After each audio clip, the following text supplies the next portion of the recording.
Welcome to Great Audiobook. If you enjoy my work and love these amazing novels, don't forget to like, subscribe, and hit the notification bell so you never miss a chapter. Chapter 51, Sneak Shot.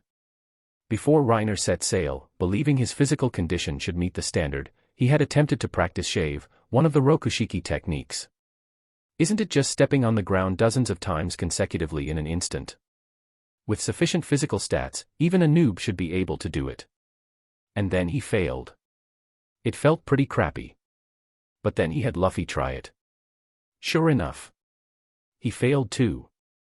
Recalling then that the Luffy from the beginning could only use it after activating Gear Second, Reiner shared his ideas about developing the rubber fruit with him. And as expected, Luffy actually mastered it. After successfully activating Gear Second, Luffy, relying on the immense boost to his physical functions, also managed to successfully use shave. At the time, it was quite a blow to Reiner. The gap between a protagonist prodigy and a side character failure was truly that vast. Thump. Thump. Down on the battlefield, Luffy's calves suddenly pulsed like springs, swelling out a circle then compressing upwards. After repeating this several times, his skin began to turn bright red, and white-hot steam started emanating from his body's surface. What is this? Witnessing this scene, everyone's attention was drawn over. Nami and the others, hiding behind rocks, watched Luffy in amazement as white mist continuously billowed from his body, like a steam engine. Gear Second uses the body as a pump, pumping air to accelerate blood flow in exchange for a temporary, powerful boost to bodily functions. Ordinary humans cannot achieve this. Even if they could, their blood vessels would inevitably burst, leading to death. Luffy, however, could utilize the properties of his rubber body to perform this technique. Consequently, the Chainsaw Devil Summon could not use Gear Second or related martial arts. Pumping oneself up, does shouting "go for it" count? Engage. Gear Second. Luffy stared fixedly at Sand Crocodile ahead. After shouting, he vanished with a whoosh, leaving only a patch of white mist where he stood. So fast. Crocodile instantly sensed danger. He had witnessed high-speed techniques like this before, but never this fast. Even tracking his opponent's trajectory was extremely difficult. The next moment, Luffy's figure appeared beside him.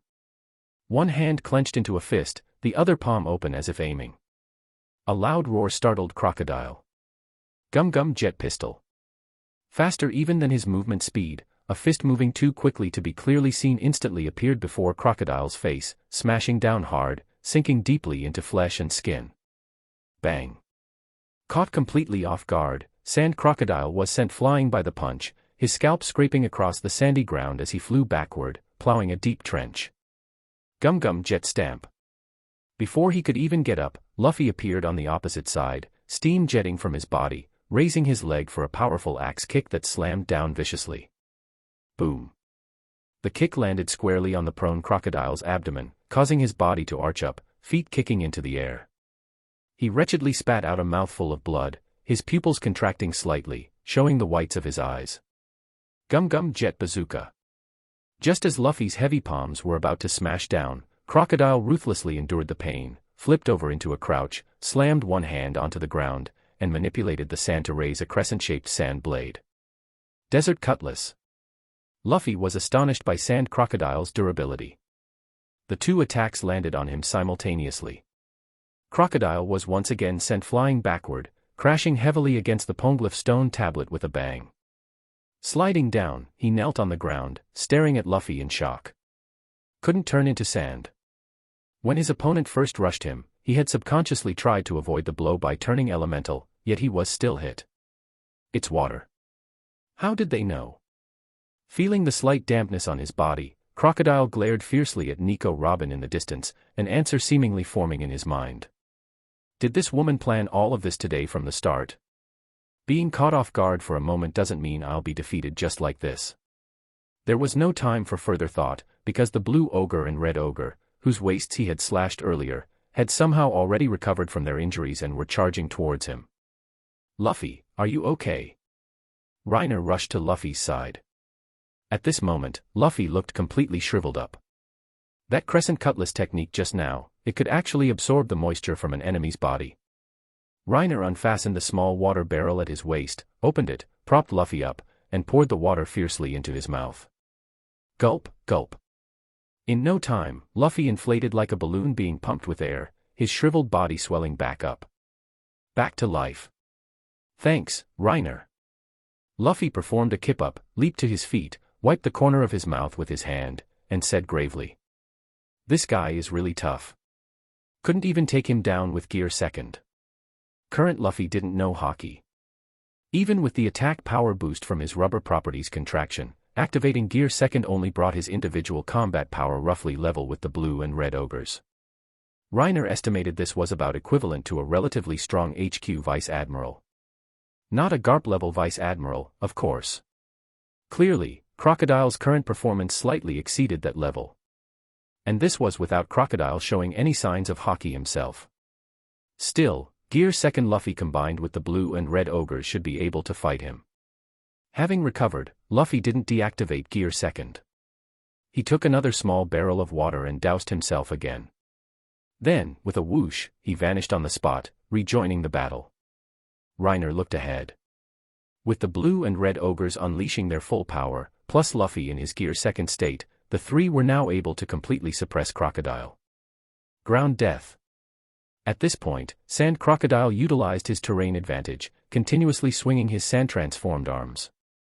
Sand blades tore through the air towards the attacking trio, while several giant spiraling sand pythons constantly smashed down. However, Luffy relied on his speed advantage to dodge and weave, seizing every opportunity to land a heavy punch. Meanwhile, the blue and red ogres utilized their formidable strength and application of two types of hockey, their explosive power pressing Crocodile relentlessly, leaving him unable to fight back effectively.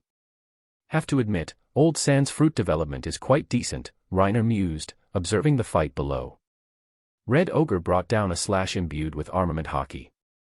Crocodile used all his strength, blocking with the golden hook on his left arm, then quickly unsheathed the outer casing of the hook, revealing a hidden danger within. From a dense cluster of holes, purple gas emerged, clearly a deadly poison. The hook thrust directly towards Red Ogre. However, contrary to Crocodile's expectations, the opponent didn't dodge or evade, allowing the poison needle to pierce its body. Nearby, the blue ogre suddenly charged forward, delivering a powerful shield bash that sent Crocodile reeling back, coughing up a mouthful of blood. Gum Gum Jet Whip. Luffy pressed forward, his elongated leg steaming as it whipped out like a long lash, striking Sand Crocodile's abdomen and sending him flying heavily backward, smashing through several massive stone pillars. Cough cough cough. Kneeling on the ground, Crocodile coughed up several more mouthfuls of blood. His slicked back hair was now completely undone, leaving him looking utterly battered and disheveled. He looked up towards the three figures ahead. The blue and red ogres held spears, gathering power, clearly about to throw them. Sand Crocodile's expression was furious yet apprehensive. The Straw Hat Kid is probably using some stamina-draining technique and won't last much longer. But what the hell are those other two things? An endless supply of white bone spears. And earlier, they had deep gashes slashed across their waists. Why did they miraculously heal in the blink of an eye when I wasn't looking? They were completely unfazed by his scorpion poison needle. And even stranger. Crocodile shifted his gaze towards Reiner, hiding nearby. The ones fighting are those two tall ghostly things, so why can't I sense any killing intent from them? Instead, all the killing intent is coming from that hiding golden-haired man. In this world, Sand Crocodile definitely qualified as a high-intelligence character. A suspicion vaguely formed in his mind. Still have some stamina left, might as well verify it. Making up his mind, Crocodile struggled to his feet. Swoosh.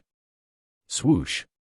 Two sounds of objects cutting through the air echoed almost simultaneously as the spears seemed to pierce through space itself, creating vacuum trails. Crocodile turned elemental, creating openings in his sand body, preparing to evade the incoming spears. Just as his attention was fully focused on the threat before him. Bang. A gunshot exploded. Chapter 52, Still a Twist. Outside the royal capital, on a certain city street, large swathes of the originally exquisite, exotic-style buildings on both sides lay collapsed in ruins. Zoro's brow was tightly furrowed, the green bandana usually worn on his arm now tied firmly around his head. This was something he only did when facing powerful opponents. Standing before him was a tall, sturdy, bald man with dark skin, a scar running across his face near the corner of his eye like a ferocious centipede. An opponent eliciting such a response from Zoro could naturally only be one person, the top agent of Baroque Works whose strength was closest to the boss himself, Mr. One. Formerly the famous West Blue assassin, Daz Bonez, wielder of the Supa no Mi, Dice fruit. It's useless, Roranoa. Daz's deep voice carried a hint of disdain, and judging by his calm expression, he truly believed it. He crossed his arms over his chest, curling his fingers into claws. The inner edges of his fingers glinted sharply like blades. I am the blade man who ate the dice fruit. As a swordsman, you cannot defeat me. Heh, quite conceited, aren't you? Zoro responded in a low voice, his eyes cold. He was already covered in bloodstains. Although his words were dismissive, the truth was, throughout their fight so far, he hadn't managed to inflict a single point of damage on his opponent. Do you despise swordsmen, despite being like one yourself? You're quite strange. I am not a swordsman.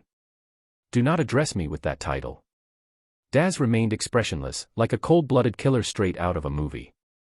He slightly bent his knees, then pushed off forcefully, his figure shooting forward explosively. Lunging forward low, he kept his hands crossed before his chest, then swept them outwards in a cross pattern as he reached Zoro, unleashing invisible slashes. Spar break. Rending slash. Clang. Schlick. Schlick. The sound of parrying metal and blades cutting flesh occurred simultaneously. Zoro held his two swords vertically, meeting his opponent's 10 finger blades with a shower of sparks. Yet, he was still pierced by the slashes, several gashes instantly opening on his body, sending blood spraying out. Relying on sheer willpower, Zoro endured the pain from his wounds and swung his swords at Daz. With the Wado Ikemanji clenched horizontally in his mouth, he withdrew his twin swords from Daz's guard, crossed his arms, then spun, bringing all 3 blades around towards Daz in turn. 3-sword style, on a Jirai. Spinning dragon slash. Iron body. Clang. Clang. Clang. Several sparks flashed in midair. Daz had assumed a horse stance, braced himself, and transformed his body into steel. He tanked Zoro's powerful slashes head-on, yet not even a single scratch was left behind. I told you, it's useless. As a blademan, my entire body is as hard as steel. Daz spoke coolly, his face still calm. He turned his head to look at Zoro, who had passed him by, and slowly walked forward. Give up, Roranoa. I admit you are one of the few truly strong swordsmen I have encountered, but faced with an ability that counters yours, everything you do is futile. Cough cough cough.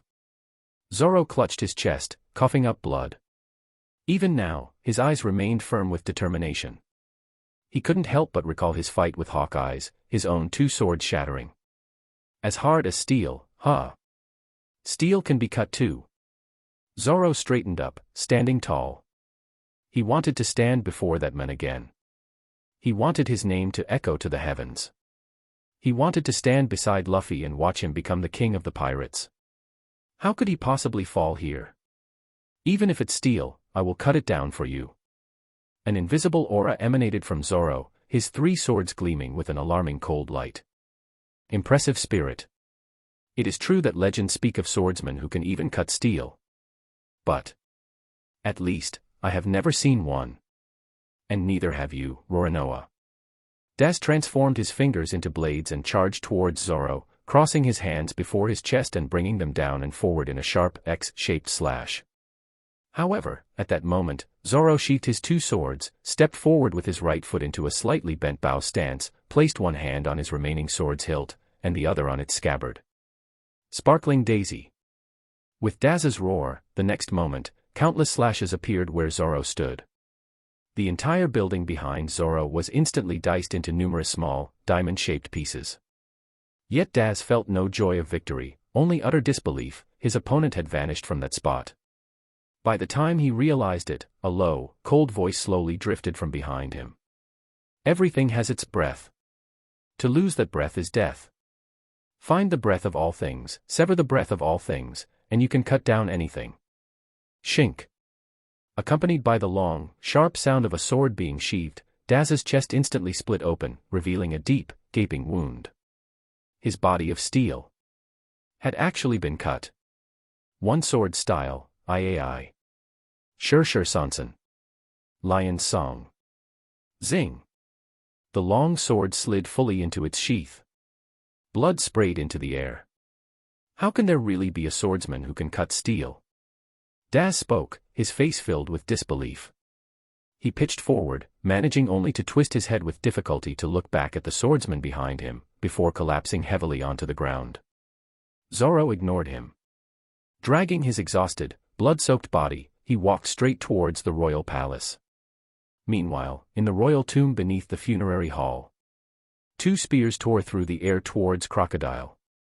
Just as he was manipulating his elemental body to evade them. Bang!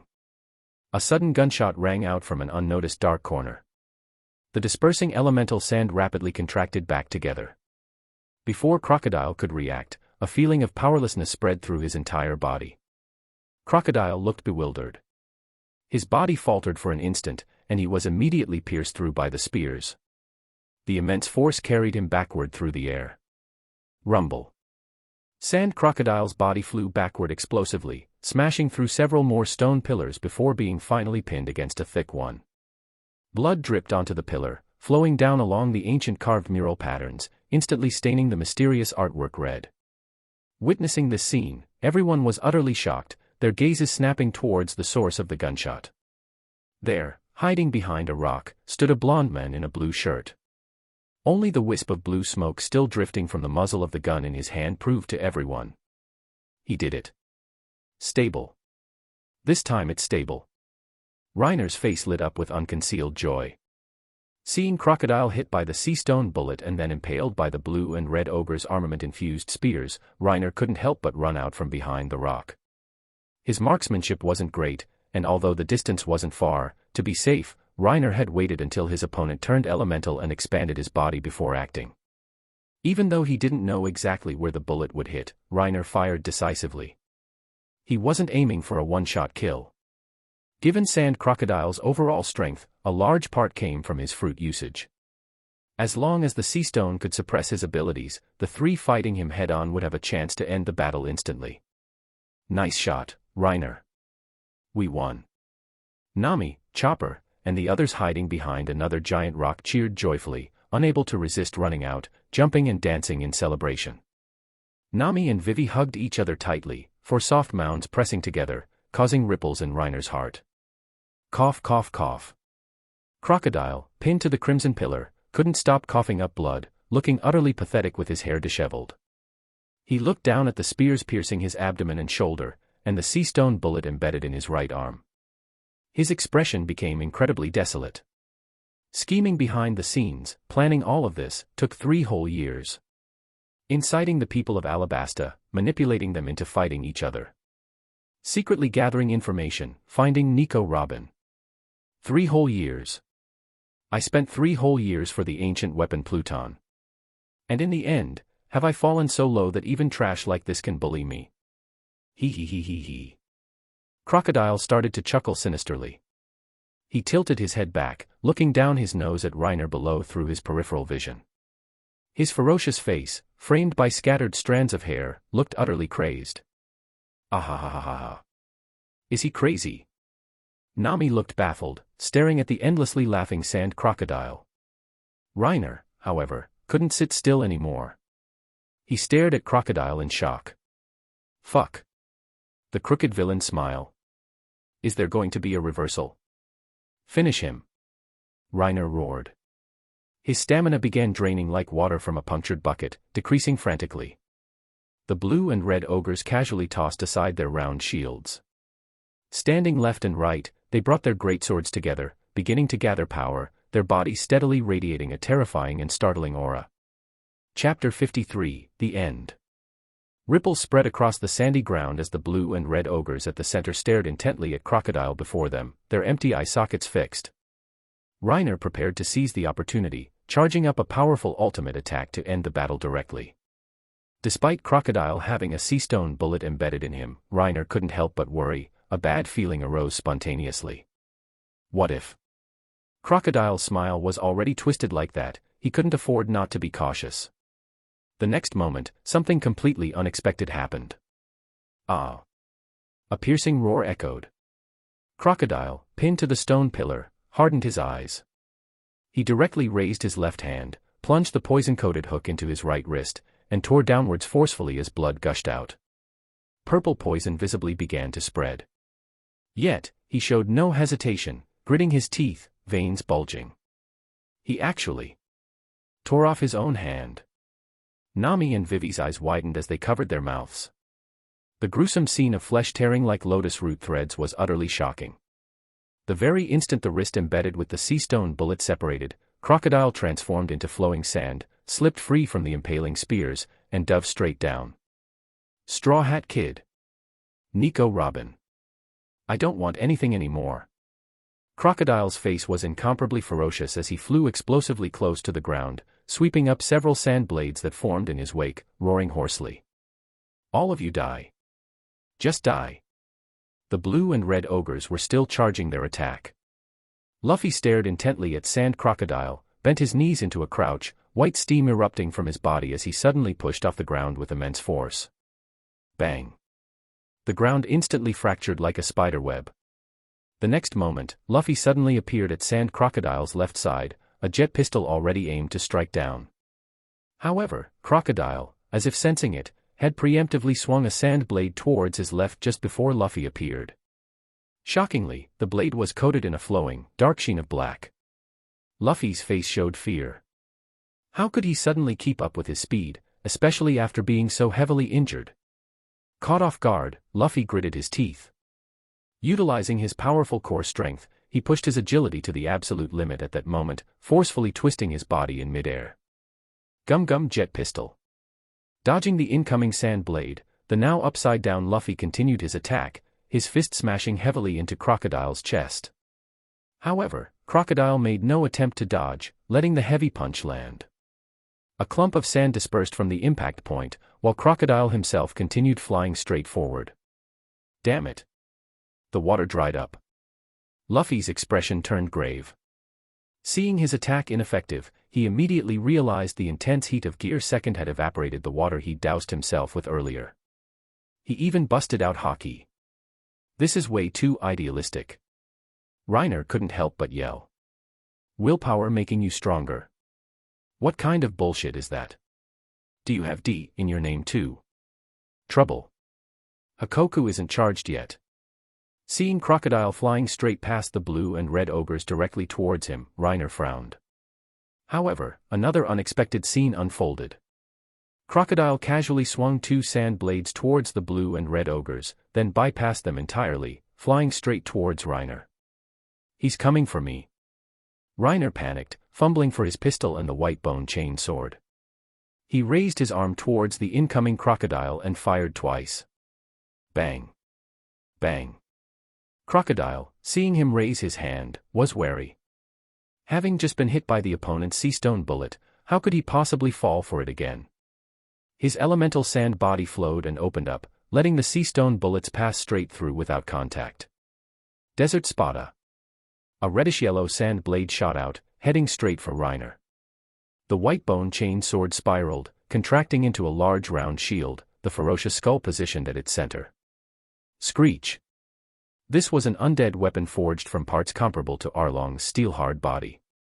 The high-speed vibrating sand blade impacted it, scattering sand, but left a deep gash. Shoot him. The skull with the serrated tip, spinning in the shield center, shot out in response to Reiner's command. Crocodile initially intended to tank it with his elemental form but suddenly felt an ominous premonition. Flying low to the ground, he plunged his sand-transformed hands into the earth below, roaring ferociously. Desert Grande Espada, Centina. 100 kill. Zing. Zing. Zing.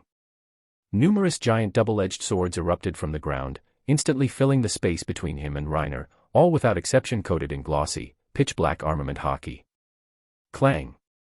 The twin sand swords madly sliced at the bone chain sword, striking numerous sparks. The bone, hard as steel, actually shattered into pieces. Reiner's special pistol bore the brunt of the attack and was instantly sliced in two, the sea stone bullets scattering across the ground. His hockey proficiency is even greater than Blue Ogre and Red Ogre's.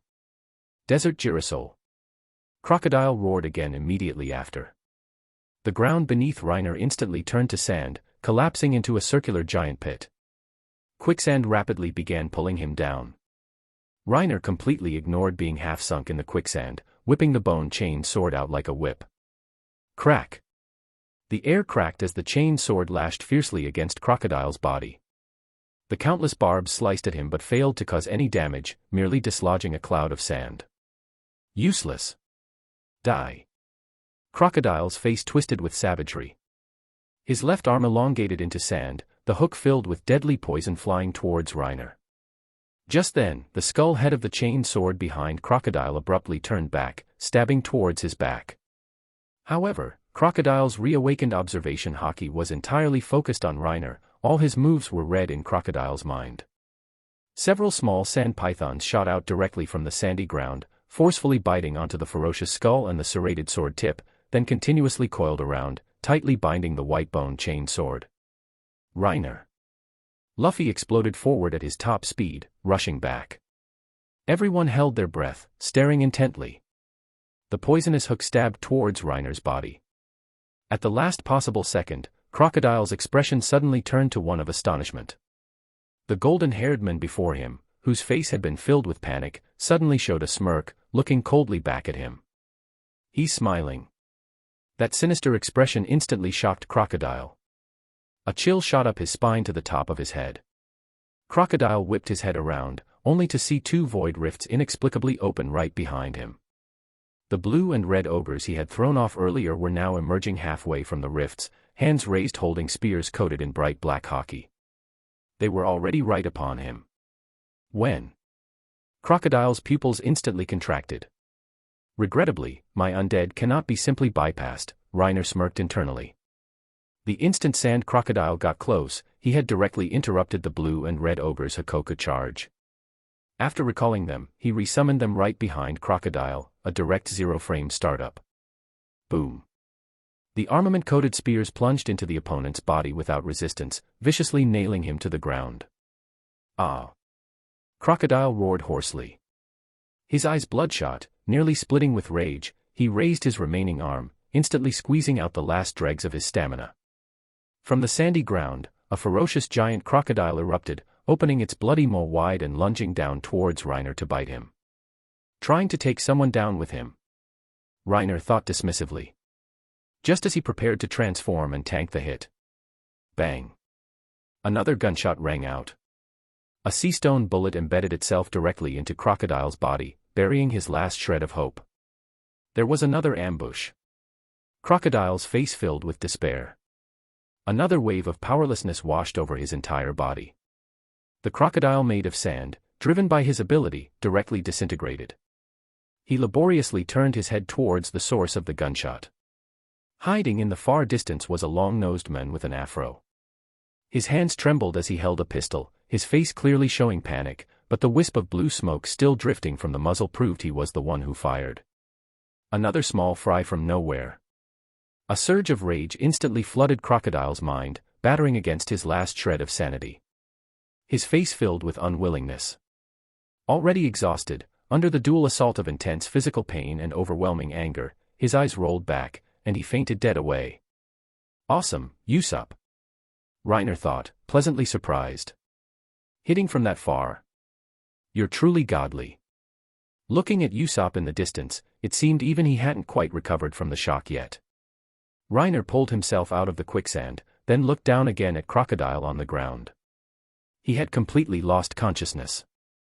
Large amounts of blood flowed out, pooling beneath him. Only the faintest breath escaped his nose. End of this chapter. Chapter 54, Necrolord Awakening. Behind the nearby rocks. Did we win? There shouldn't be any more problems this time, right? That was seriously scary just now. Chopper emerged from behind the rocks, looking fearful, his little short legs carrying him forward. The crew members who had been cheering moments ago immediately shrank back and hid again when Crocodile suddenly erupted. Now that the opponent was truly down, they couldn't muster excitement, only caution. Reiner didn't pause for a moment. He immediately tore off a piece of his clothing, wrapped it around his hand, then produced a spare pair of sea-stone handcuffs he had prepared beforehand and cuffed Crocodile. "All right. This time, it's stable," he called out to the others. Reiner slumped down where he stood, letting out a long sigh of relief, then pulled out a cigarette from the breast pocket of his blue shirt and lit it. He looked with great interest at Crocodile lying on the ground. Powering up is good. If he hadn't powered up, I might have even looked down on this template a bit. Phew, I'm exhausted. Seeing the situation resolved, Luffy immediately deactivated Gear Second, plopping down on his rear and leaning back, supported by his hands. So hungry. I need meat. His face looked utterly drained. He simply lay down flat, looking half dead. Using Gear Second drained his stamina at an extremely rapid rate. Each use left him completely exhausted, and frequent use even carried the risk of shortening his lifespan. Right now, his mind could think of nothing but eating meat. Usopp also ran back from the distance, yelling boastfully as he came. "How about that? How about that? Now you know how amazing this great Usopp is." Striding forward with joyful leaps, Usopp's face was filled with unconcealed pride. Truthfully, he hadn't expected to actually hit Crocodile just now. Even after firing, his hands wouldn't stop trembling. Originally, seeing Luffy and the blue and red ogres suppressing Crocodile, he had planned to just hide and wait for the battle to end. It was only when Crocodile suddenly burst out, seeing Reiner in mortal danger, that he immediately drew his gun. He barely had time to aim, simply pulling the trigger instinctively out of desperation. Hey, it hit. Even now, he felt it was a lucky shot, but naturally, he wouldn't miss the chance to brag extensively about it. Ha ha ha. Nice job, Luffy. And Reiner. Usopp ran up to Luffy, planted one hand on his hip, pointed at himself with the thumb of his other hand, and declared triumphantly. "Thanks to my crucial shot, you guys defeated a warlord. Now you know who calls the shots on this ship, right? Shishishi. Awesome job, Usopp. We really owe you this time." Luffy grinned back in response. Nami and the others also came out to regroup. Seeing Reiner busy collecting the template, they didn't disturb him, just sitting down nearby. "Father." Vivi rushed into Cobra's arms, like a small child seeking comfort, tears streaming continuously from the corners of her eyes. Such a crybaby girl, Reiner thought, though these are tears of joy this time. "Vivi, you've suffered these past years," Cobra hugged Vivi comfortingly, gratified. This daughter, who had left home for years, infiltrating underground organizations to find the real culprit, had actually, one day, truly saved this country. After a warm reunion between father and daughter, Cobra looked up, scanning the members of the Straw Hat crew. "And these people are?" "Father, they are my friends." Vivi wiped her face, drying her tears, and began introducing the Straw Hat pirates to Cobra. She recounted the entire sequence of events, the ceasefire of the rebel army, and everything else. The more Cobra listened, the more shocked he became. He had ruled conscientiously for decades, yet his country had been thrown into chaos by Crocodile. Despite investigating secretly all these years, he hadn't uncovered the truth. And now, unexpectedly, a group of pirates had arrived to save the collapsing nation, turning the tide against overwhelming odds. However, Cobra was not a pedantic man. Pirates are pirates. For this country, they are benefactors. A benefactor is a benefactor, regardless of whether they are pirates or marines. Thank you all so much this time. However, Cobra's expression turned grave again. We need to act quickly. Crocodile planted a bomb in the royal capital. A bomb. Yes. According to him, the explosion's power will cover a radius of several kilometers. Nanny. This revelation instantly made the weakling trio's faces turn pale.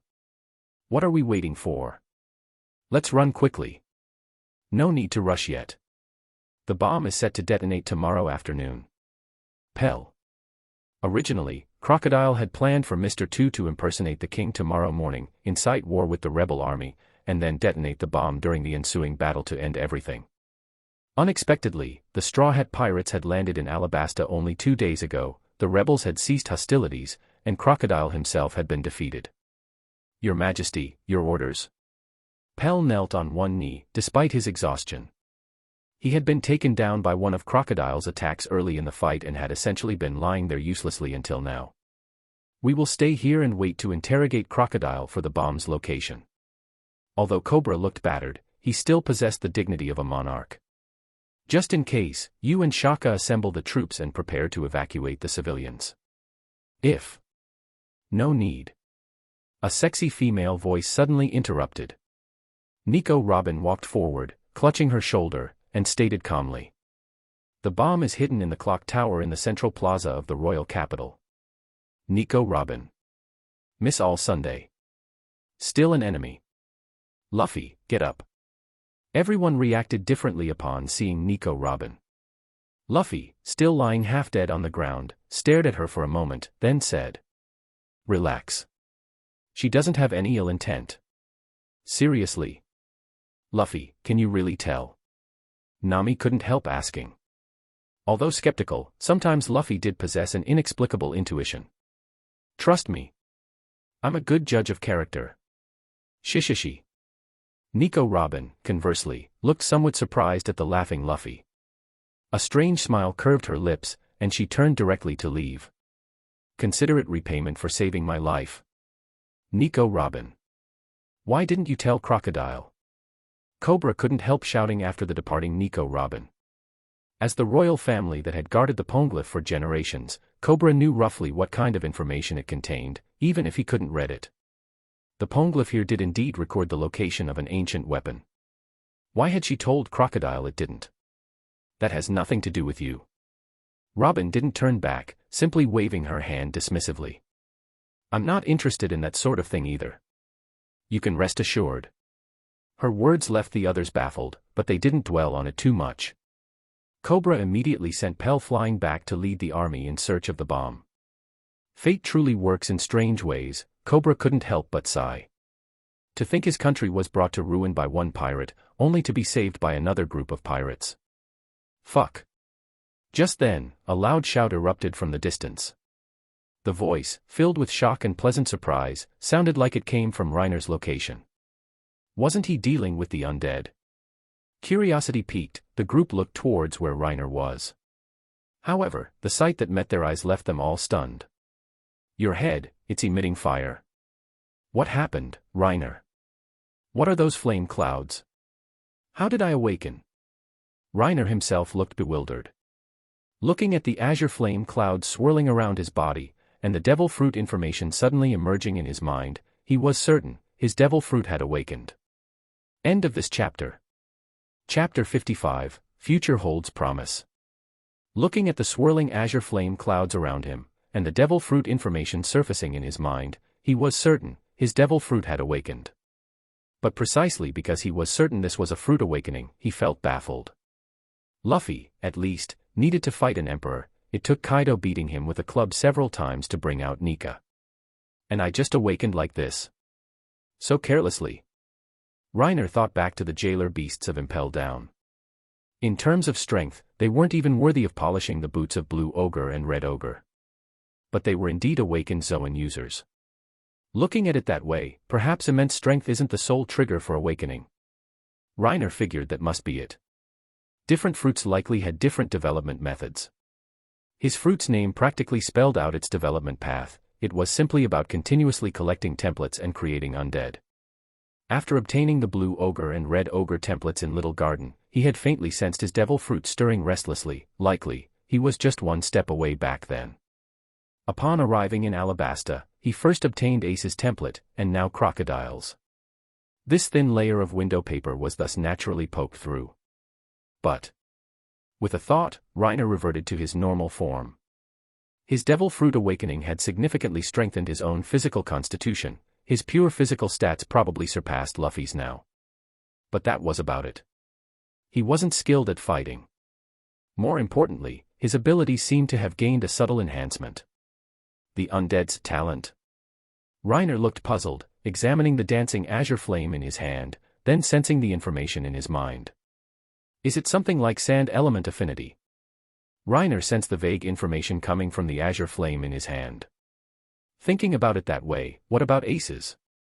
Reiner raised his hand, and a cluster of dancing azure flame appeared spontaneously in his palm. He could faintly sense that these two templates could be merged. As for what they had in common, the only thing Reiner could think of was that both were Logia-type fruit users. However, sensing the information within the templates, it seemed it wasn't the replication of Logia abilities he had imagined. It was purely the creation and control of elements. He couldn't transform into the elements, nor could he develop techniques based on the elements' unique properties. For example, abilities like Crocodile's, based on sand's properties to absorb moisture or turn other things into sand, were impossible for him. Looks like a mage, but it's still physical attacks, Reiner understood now. Somewhat useful, but maybe not that useful. The awakening didn't provide much direct combat power boost, rather, it was still more of a potential-based enhancement. Reiner fused the Ace and Crocodile templates into one. The statistical bonus wasn't large. Crocodile's hockey after his power-up wasn't much weaker than Ace's anyway. As expected, the elemental control became sand plus fire, Reiner noted with interest, looking at the dancing azure flame in his hand, his thoughts beginning to wander. If all Logia types grant similar talents, Enel's Rumble fruit would actually be more useful than these two. Although his physical stats were worse. But if I could obtain an Admiral's template in the future. TSK. Happiness. Such happiness. Reiner couldn't help but grin. Although in terms of ability application, it was far inferior to a true Logia fruit, merely a super weakened version, what Reiner valued about the awakened ability wasn't the Logia-like elemental control. Instead, he felt it might be better applied to swordsman-type templates. His previous ability could replicate Zoro's physical template and techniques, but he doubted whether the summon could achieve feats like Zoro cutting steel in the future. Concepts like mastery were mysterious and profound, too subjective. Even with the same strength and techniques, he couldn't guarantee an undead could perform something like cutting the breath of all things. He hadn't had a chance to try before. Now, with the awakened ability, there likely wouldn't be a major problem. Additionally, he felt his control over the undead could become even more refined. He just didn't know if he could control them enough to make them speak. He'd have to research that with Chopper later. New Truckkuin's gift wouldn't be bad, Reiner thought, retracting the merge template. He began considering what kind of undead to create to match this template. If it's just elemental control, maybe a humanoid form isn't necessary. Creating a weapon like with Arlong's template worked well too. After all, it's my stamina being consumed either way. A magic staff. No, the aesthetic is weird. A bracelet. Also no good. Can't compress it that small, it would burst. Ah well, better stick to a humanoid form for now. It's better for confusing enemies too. Besides, the undead's hockey is a significant asset right now, stronger than Blue Ogre and Red Ogre's. Back in Little Garden, Dori and Broggy mentioned they didn't place much importance on hockey training. When I can display my own strength without restraint someday, I can just remake it then. Having made up his mind, Reiner glanced down again at the unconscious crocodile at his feet. If I can't get an Admiral template later, I can always come back and farm Crocodile again to update the template. After all, among the Logia templates he could potentially merge, besides the Admirals, the others seemed rather lacking in physical stats and hockey. Although stamina was Reiner's advantage, the power of the attacks also depended on the template's inherent strength, not Reiner's. What happened, Reiner? What was going on with you just now? Nami and the others walked up questioningly. Just now, Reiner's sudden shout had startled them. Combined with the change in his appearance, they thought something had gone wrong. Ha ha ha, relax. It's a good thing. Reiner waved his hand dismissively with a laugh. Speaking of which, maybe updating Luffy's template could yield some talent. And Usopp, his performance just now was quite unexpected. Straw Hat.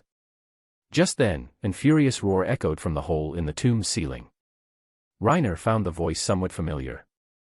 Looking up, sure enough, a white-haired tough guy stood above, 2 cigars clamped in his mouth. Smoker. Why is this persistent pest here? Smoke Guy. Luffy exclaimed, apparently having a strong impression of Smoker. Back in Logtown, he had experienced that Smoke Guy's Logia ability firsthand. Run everyone. The Navy's here. Luffy yelled, though his face held a grin. He stretched his hands up, grabbing the edge of the broken ceiling, preparing to launch himself out like a slingshot. Wait, Luffy. Do you absolutely have to use that move? Nami and Usopp clearly looked frightened. Only Chopper looked confused. That move. Ever since I took charge of Logtown, no pirate has ever escaped from my grasp. Don't think you can run. Smoker roared, transforming his legs into white smoke and diving straight down from above. Luffy stretched his legs out directly, wrapping them around the crew like a rope. Hee hee hee. Here we go, everyone. The next moment, Reiner and the crew shot out like arrows loosed from a bowstring. Ah! The weakling trio's screams echoed through the desert. Smoker, seeing this, immediately changed direction to pursue. Wait, Marine. Vivi ran forward, shouting to interrupt Smoker, spreading her arms to block his path. The pirate who wanted to overthrow this country is lying right here. Are you going to turn a blind eye? Smoker's voice was deep. He paused, glanced at Vivi, then turned his gaze towards Crocodile lying nearby. After pondering for a moment, he decided to listen to what Vivi had to say first. That sounds like a very serious matter. You are the princess of this country, right? Meanwhile, high above the royal palace, 5 figures streaked across the sky like meteors. From the ground, the guard soldiers could faintly hear angry shouts drifting down from the heavens. Idiot! How are we supposed to land? Help! Shishishi, Luffy just responded with laughter. Reiner had briefly considered trying to get Smoker's template just now, but on second thought, decided against it. If he couldn't develop abilities based on the element's characteristics, pure smoke power wasn't very useful. It would be a lot of effort for little reward, plus carry the risk of exposing his abilities. As for silencing Smoker by killing him, that was even more unnecessary. Surveying the entire Marine faction, Smoker was perhaps the only one he somewhat admired, someone who genuinely got things done. Besides, the guy had a Kiji backing him up. Not to mention basic social grace, at the very least, one shouldn't act like a contemptible, jumping clown. With his current handful of forces, confronting an admiral would mean getting turned into an ice sculpture in a single encounter. Chapter 56, Sending Hina Flying. On the empty streets of the royal capital, Alubarna, tall cylindrical buildings with yellow domed roofs stood sentinel, the ground paved with grayish-white marble, emanating an exotic atmosphere. Over there. Spotted the Straw Hat crew. After them. Reiner's group ran through the streets, sporadically encountering scattered Marines. After Smoker arrived at the royal palace with his subordinates, the guards refused entry to his troops. Aside from Smoker himself sneaking in alone, the other Marines remained outside the palace walls. Now that Reiner and the others had emerged from the palace, pursuing Marines popped up wherever they went. There are way too many. Fire Star. Usopp shot a flaming pellet from his slingshot, frowning as he complained. Isn't that smoke guy a captain? How does he have so many subordinates? Probably called for reinforcements, Reiner guessed, running behind the others. Chopper, having enlarged his body, was punching away the charging Marines one by one. Just then, a woman with pink hair blocked their path ahead. She wore a form-fitting red suit, her sexy figure complementing her exquisite face. Pink lips gently held a cigarette. Quite the youthful mature beauty. Reiner recognized her instantly, Headquarters Captain Hina, user of the Ori Ori no Mi, bind fruit. Honestly, that bastard Smoker. It's always like this, Hina sighed, looking impatiently at the Straw Hat crew.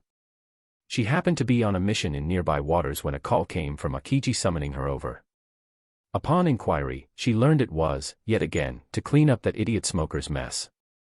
Hina is very angry right now. Hina raised her hands, pulling off her red gloves, her cold eyes fixed on the charging Straw Hat crew, standing her ground unflinchingly. This elicited a round of cheers from the Marines behind her. I've fallen in love with you, Captain Hina. Let me be your captive. Captain Hina, I want to be your dog. Me too. Me too. An exaggerated voice chimed in, sounding somewhat familiar. Reiner couldn't help but look, spotting Sanji in his black suit running towards them from the other end of the street. However, his target wasn't the crew, but Hina. With hearts in his eyes and a love-struck expression, he ran straight for her. Reiner. Seriously? You can't even tell friend from foe. You'll fall for anyone who approaches. Idiot. She's the enemy. Nami's furious roar finally caught Sanji's attention.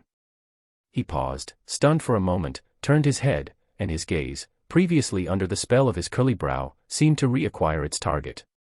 His legs stopped, then immediately changed direction towards the crew. Feet moving as if powered by wind and fire wheels, eyes still heart-shaped, he yelled as he charged over, "Woohoo, Miss Nami, I'm coming." Trying to run. Not so easy. Hina snapped, lunging towards the now exposed back of Sanji. She extended her right arm horizontally, preparing to wrap around and capture him. Here it comes. Captain Hina's bind fruit ability. I want Captain Hina to capture me just once too. The Marines behind her turned into utter fanboys, excitedly watching Hina prepare to use her power. However, just at that moment, a figure suddenly appeared beside Hina, slender, 4 to 5 meters tall, holding a round shield nearly as tall as Hina herself. So fast. The instantaneous appearance of the Red Ogre utterly shocked Hina. She hadn't even reacted before it was right upon her. Seeing the masked figure in fighter's attire, Hina instinctively twisted her body, her arm bizarrely transforming into black cage bars. She swung it directly at the Red Ogre. The ogre's greatsword chopped towards the cage bars, resulting in the clang of metal striking metal. Clang. The next moment, Hina's arm passed through the ghastly white greatsword, leaving behind a black cage shackle binding it. Yet Hina showed no hint of triumph, her face instead filled with terror. Because at that moment, the Red Ogre's other hand, holding the round shield, was smashing violently down towards her. Boom. The incredibly powerful blow sent Hina flying directly, crashing heavily into a nearby building along the street. Captain Hina. She was sent flying. The crowd of Marines stared wide-eyed, rushing towards the spot where Hina had crashed. Damn 4 eyes. What did you do? Sanji, witnessing this, was furious, yelling directly at Reiner. Saving you, obviously, what else? Reiner thought speechlessly. Bang. Before he could reply, Nami slammed a fist the size of a clay pot onto Sanji's head, shouting irritably. Watch the timing, idiot. Yes, even angry Miss Nami is so cute. Sanji, however, seemed to be enjoying it, running behind Nami with a large bump on his head. Isn't Zoro with you? Reiner asked Sanji behind him. Yeah. Wasn't he right behind me just now? Sanji replied casually, then suddenly paused, as if remembering something important. Oh crap. We're screwed. The group looked back. Aside from a crowd of Marines, Zoro was nowhere in sight. Everyone's face darkened. That idiot moss head. How did he disappear in the blink of an eye? Forget it. Let's just run first, Reiner sighed helplessly. This is typical Zoro. He'll show up when he needs to anyway. After a while, the group finally shook off the Marines and rested in an alley. So hungry. Can't run anymore. Luffy immediately collapsed onto the ground, tongue lolling out, his voice weak. Meat need meat, Sanji. The city is crawling with Marines right now, and the civilians have all been evacuated to shelters.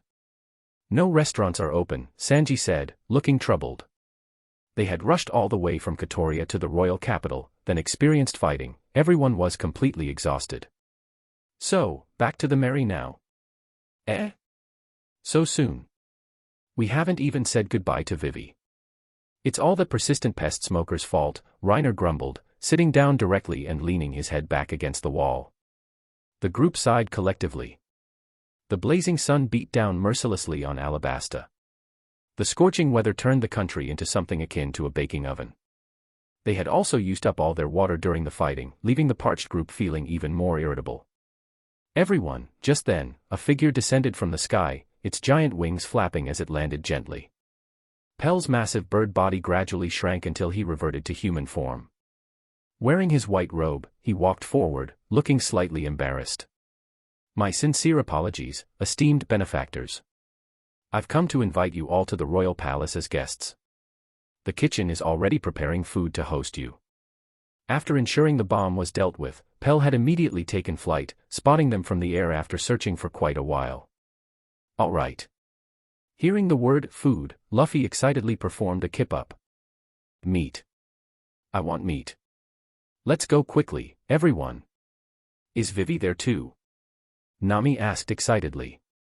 Since entering the Grand Line, she had finally gained another girl on the ship, and she and Vivi had been inseparable. The two were like sisters. Now they might have to part ways, and Nami couldn't help feeling a little sad. After all, Vivi was a princess of a nation. Encouraging her to become a pirate with them, probably best not to. Yes. The king and princess will personally host you, Pell nodded in reply. Very quickly, Reiner collected Pell's template and created another hawk summon.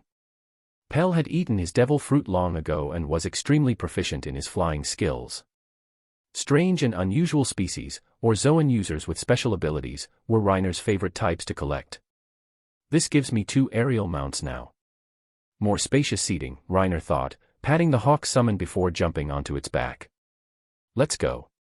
Meanwhile, at the port city of Nanohana, several marine warships were docked by the shore. On the deck of one, Smoker lay on a folding deck chair, hands behind his head, looking lazy. Reporting, Captain. A marine stood ramrod straight beside him, saluted, hands clasped behind his back, and reported respectfully. Orders from headquarters have arrived. They request that this matter be kept quiet for now. Additionally, they request that you personally write a report for HQ to facilitate updating the bounty posters. End of this chapter. Chapter 57, Heading to Rain Base. Understood. Prepare to depart when ready. Smoker turned his head aside, giving a simple reply to the soldier. First, head to Rain Base to collect criminal evidence, then escort Crocodile to Impel Down. What about the Straw Hat crew? Let them go for now. Yes, sir. After the soldier left, Smoker resumed his expression of utter boredom, staring blankly at the sky. Upon learning the truth from Vivi, his feelings were incredibly complex. A pirate acknowledged by the world government attempting to overthrow a kingdom, that part didn't surprise him. He had never trusted these warlords. But the actions of the Straw Hat crew baffled him completely. He couldn't help but recall seeing the Straw Hat Kid laughing heartily on the execution platform back in Logetown as Smoker himself rushed out on his billower bike. Tap tap tap. A figure in red walked over, stopping beside Smoker. Pink hair brushed behind her ear, Hina looked somewhat displeased, her eyes cold. You damn Smoker. What kind of crappy intel did you give? What's wrong? Smoker asked coolly, glancing sideways only to notice Hina's usually immaculate clothes were now covered in dust. There's a hockey user among the Straw Hat crew. Hina lit a cigarette, then continued irritably, Hina got sent flying in the first exchange. How is that weak like you said before? Ah, well, you look fine now. Hina is very angry right now. Smoker's usual aloofness only fueled Hina's dissatisfaction further. Hands on her hips, she scolded. Every time, I have to clean up this kind of mess for you, bastard. It's really troublesome, you know. There's more than one, Smoker said, ignoring Hina's outburst and continuing his own train of thought. According to the intel from the Princess of Alabasta, there are 2 hockey users on their ship. Blue Ogre and Red Ogre. They're brothers. Crocodile was defeated by them and the Straw Hat Kid. Vivi knew Reiner intentionally hid his strength, diverting attention onto his undead. So, back in the tomb, she went along with it, focusing her explanation to Smoker primarily on the Blue and Red Ogres. 2. Hina was slightly surprised. With that kind of strength in the first half of the Grand Line, they could practically dominate. Finding even 10 people capable of defeating them would likely be impossible. She frowned. The marine branches in Paradise definitely can't handle them.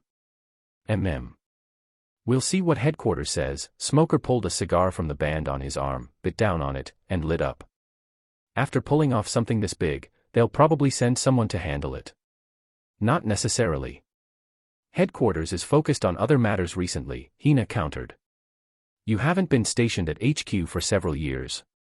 Lately, the Whitebeard pirates have been making significant moves in the New World. Hearing this, Smoker couldn't help but turn his head, looking curiously at Hina. Whitebeard. A crewmate named Teach killed his commander, defected, and entered the first half of the Grand Line, Hina said, taking the cigarette from her lips. He attacked Drum Island a few months ago. The 2nd Division commander, Porgas D. Ace, is pursuing him and has also entered Paradise. Meanwhile, inside the royal palace, Pell led Reiner and the crew towards the audience hall. Walking through the palace corridors, the crew looked around constantly, observing their surroundings. This is my first time inside a palace. It's even more extravagant than Kaya's place. Although there weren't the expected luxury goods or artworks, the grand murals and architectural carvings still highlighted the royalty's venerable status and lofty position. Truly worthy of a royal family with centuries of heritage, Reiner thought, lamenting inwardly that palaces couldn't be sold for cash. No, no. Reiner shook the strange thought from his head. If I keep thinking like this, I'm going to turn into Nami. Soon, under Pell's guidance, they arrived before a room. Guards pushed open a huge, arched stone door. Upon entering, the first thing that met their eyes was a dining table stretching several tens of meters long, carved remarkably from a single, complete slab of bluestone. The table was laden with all sorts of food and fine wine. Vivi and Cobra were already seated, having waited for some time. However, what surprised Reiner and the crew was Zoro. How did you get here? Damn moss head. Was it really that hard just to follow me? Sanji yelled. Zoro was already seated and dining, holding a cup of wine and eating by himself. Don't know. Just kept walking and ended up here, Zoro replied calmly, looking at the arriving group. Saw the booze and just started drinking. Only realized this was Vivi's home when she came in just now. Nearby, Vivi looked awkward upon hearing this. She hadn't expected to meet Zoro again under these circumstances either. Meat. Meat. Meat. Luffy was already starving and couldn't care less about decorum. He leaped directly onto the table and began devouring food like a whirlwind sweeping away leftovers. He picked up entire plates, tipping the contents directly into his mouth, chewing briefly before swallowing everything down. Wait, Luffy. Leave some for us. He's going to eat everything himself. Quick, grab some food. Or there'll be none left. The group completely abandoned any semblance of etiquette, wolfing down food and scrambling amongst themselves. In the magnificent and stately audience hall, everything exuded elegance and nobility, except for them at the dining table, sticking out like sore thumbs. Even the guards standing nearby couldn't bear to watch. Since entering the royal palace, they had never witnessed such a scene. This was the audience hall, normally used only to entertain esteemed guests. Aren't they being a bit excessive? More than excessive. It's disgraceful. They're like starving ghosts reincarnated. The soldiers all gritted their teeth, muttering resentfully amongst themselves. They couldn't believe the king, normally so mindful of propriety, would host guests like these. After eating enough to satisfy his hunger, Reiner slowed down and began contemplating other matters. Where did Robin go? In the original story, after discovering the Alabasta Poneglyph lacked the void century history she sought, combined with being severely injured by Crocodile, she fell into despair and contemplated suicide. He was busy getting Crocodile's template earlier and hadn't noticed Robin leaving. Where would she go now? After pondering for a moment, Reiner decided to check Rain Base. That was Baroque Works' previous headquarters. Robin probably didn't have anywhere else to go in Alabasta. And there should be quite a bit of money there, right? Crocodile was pretty skilled at running businesses. Now that he had the Hawk Summon created from Pell's template, he could fly directly across the Sandora River. A round trip wouldn't take too long. Shaking off his thoughts, Reiner prepared to continue eating, only to look down at his completely empty bowl. Where's my meat? Hey Luffy. Stealing food right out of my bowl is going too far. Reiner yelled. He grabbed onto a hovering ox leg, engaging in a tug-of-war with a hand stretching from far across the table. Luffy, mouth stuffed, was surprised he couldn't pull the leg away. When did Reiner get this strong? Well, forget it, I'll steal someone else's. The audience hall remained filled with boisterous noise.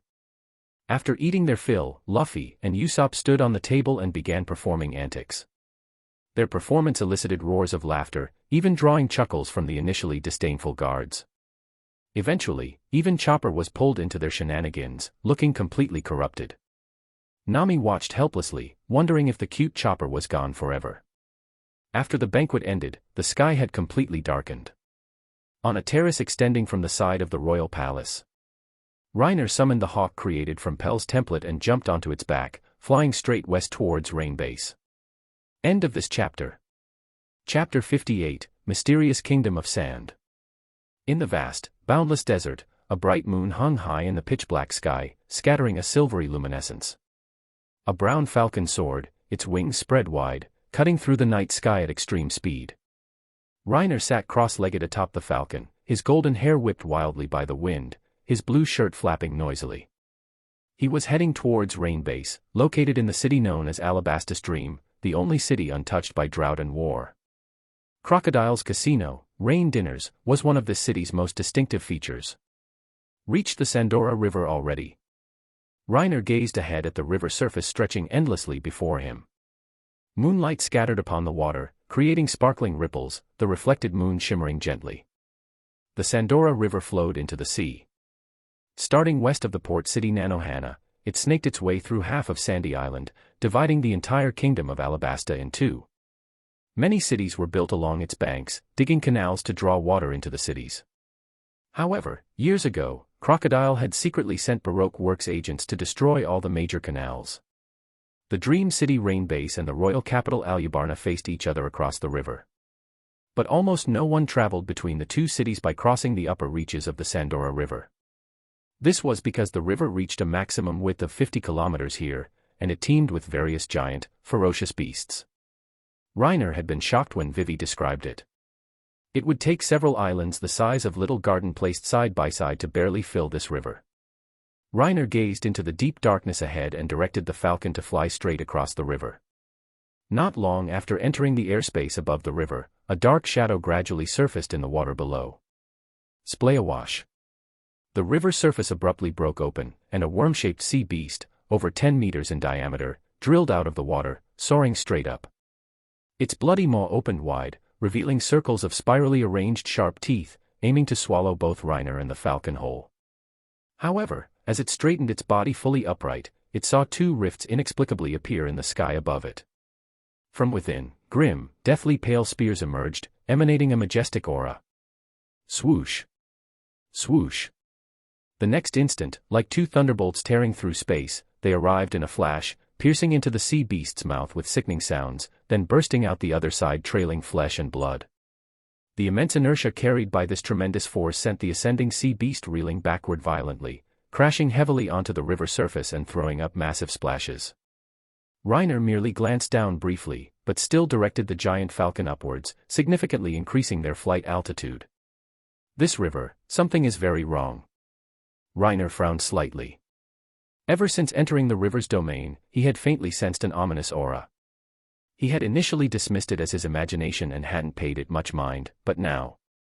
Reiner looked down again at the corpse of the worm-shaped sea beast floating on the river surface. Right next to the carcass, a massive figure stood strangely upright like a human, its upper body exposed above the water. It's making eye contact with him. A yellow, oval body, covered in orderly layers of fish scales, but bizarrely topped with a cat's head. Reiner had never seen such a creature before, but he knew of it. The animal considered sacred in Alabasta, the sea cat. He recalled the famous scene in the original story, involving Luffy, Zoro, and Sanji. Its likeness appeared in the murals and statues flanking the poneglyph in the royal tomb. Yet, the eerie part was that it was staring at Reiner with a stiff, fixed smile. The sight made his hair stand on end. Observing it for a moment, he noticed a golden earring in the sea cat's left ear. Is it owned by someone? Raised? Reiner found that unlikely. This sea is far less simple than I remember. Even devil fruits are products of subjective belief, any strange or bizarre thing is possible. Looking down again, the sea cat on the river surface, seeing him fly higher, slowly submerged back into the water.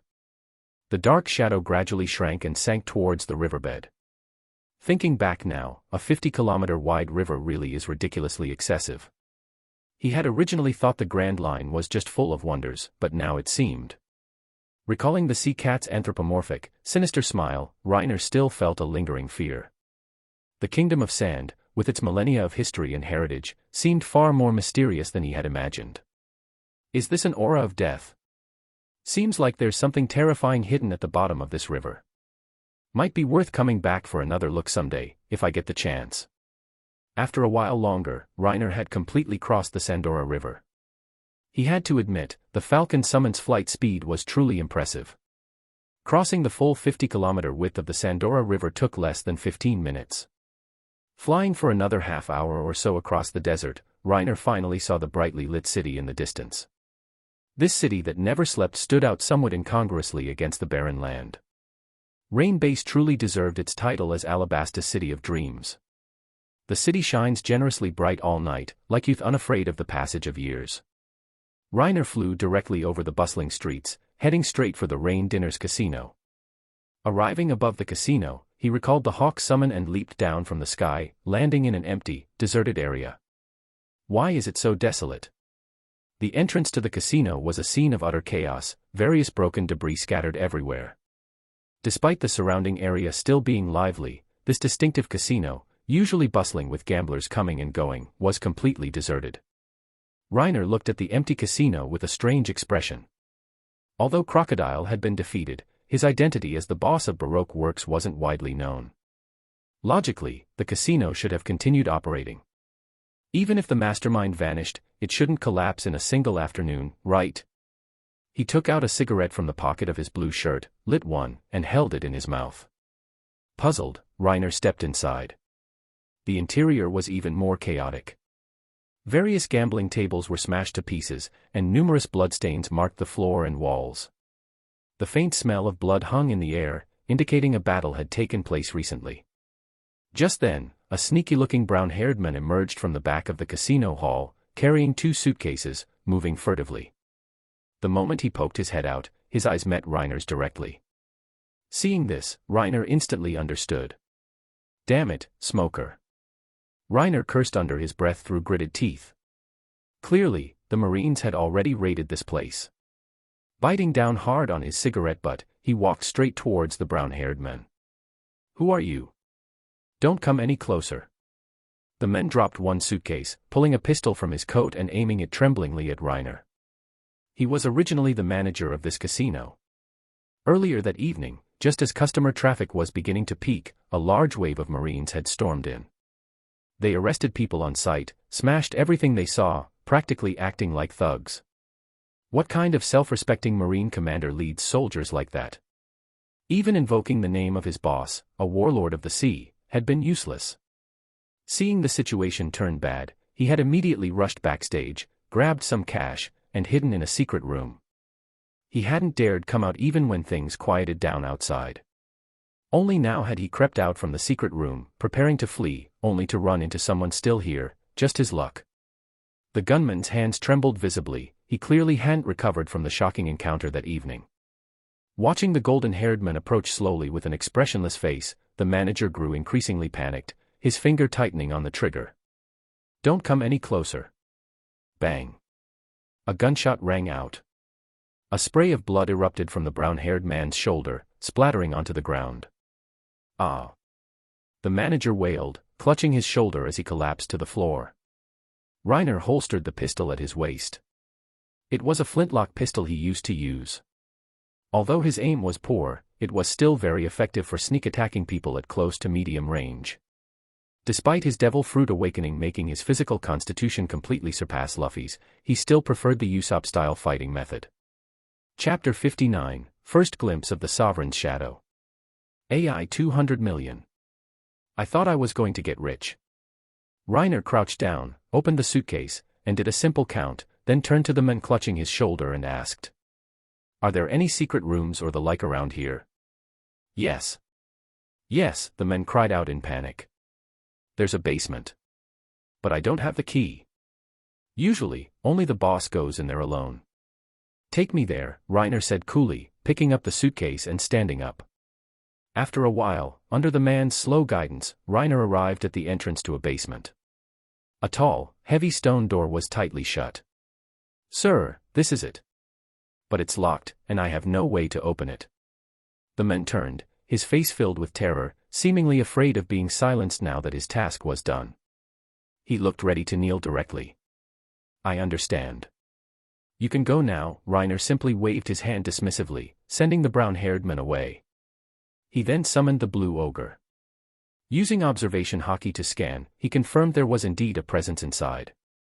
That should be her. Let's just blast the door open and see. Reiner didn't act himself. The blue ogre stepped forward, clenched its right fist, aimed at the stone door, and prepared to strike. Meanwhile, inside the door, behind a massive transparent glass wall, filled with freshwater that commoners craved but couldn't obtain, a dozen or so banana-gators, raised by Crocodile, swam leisurely.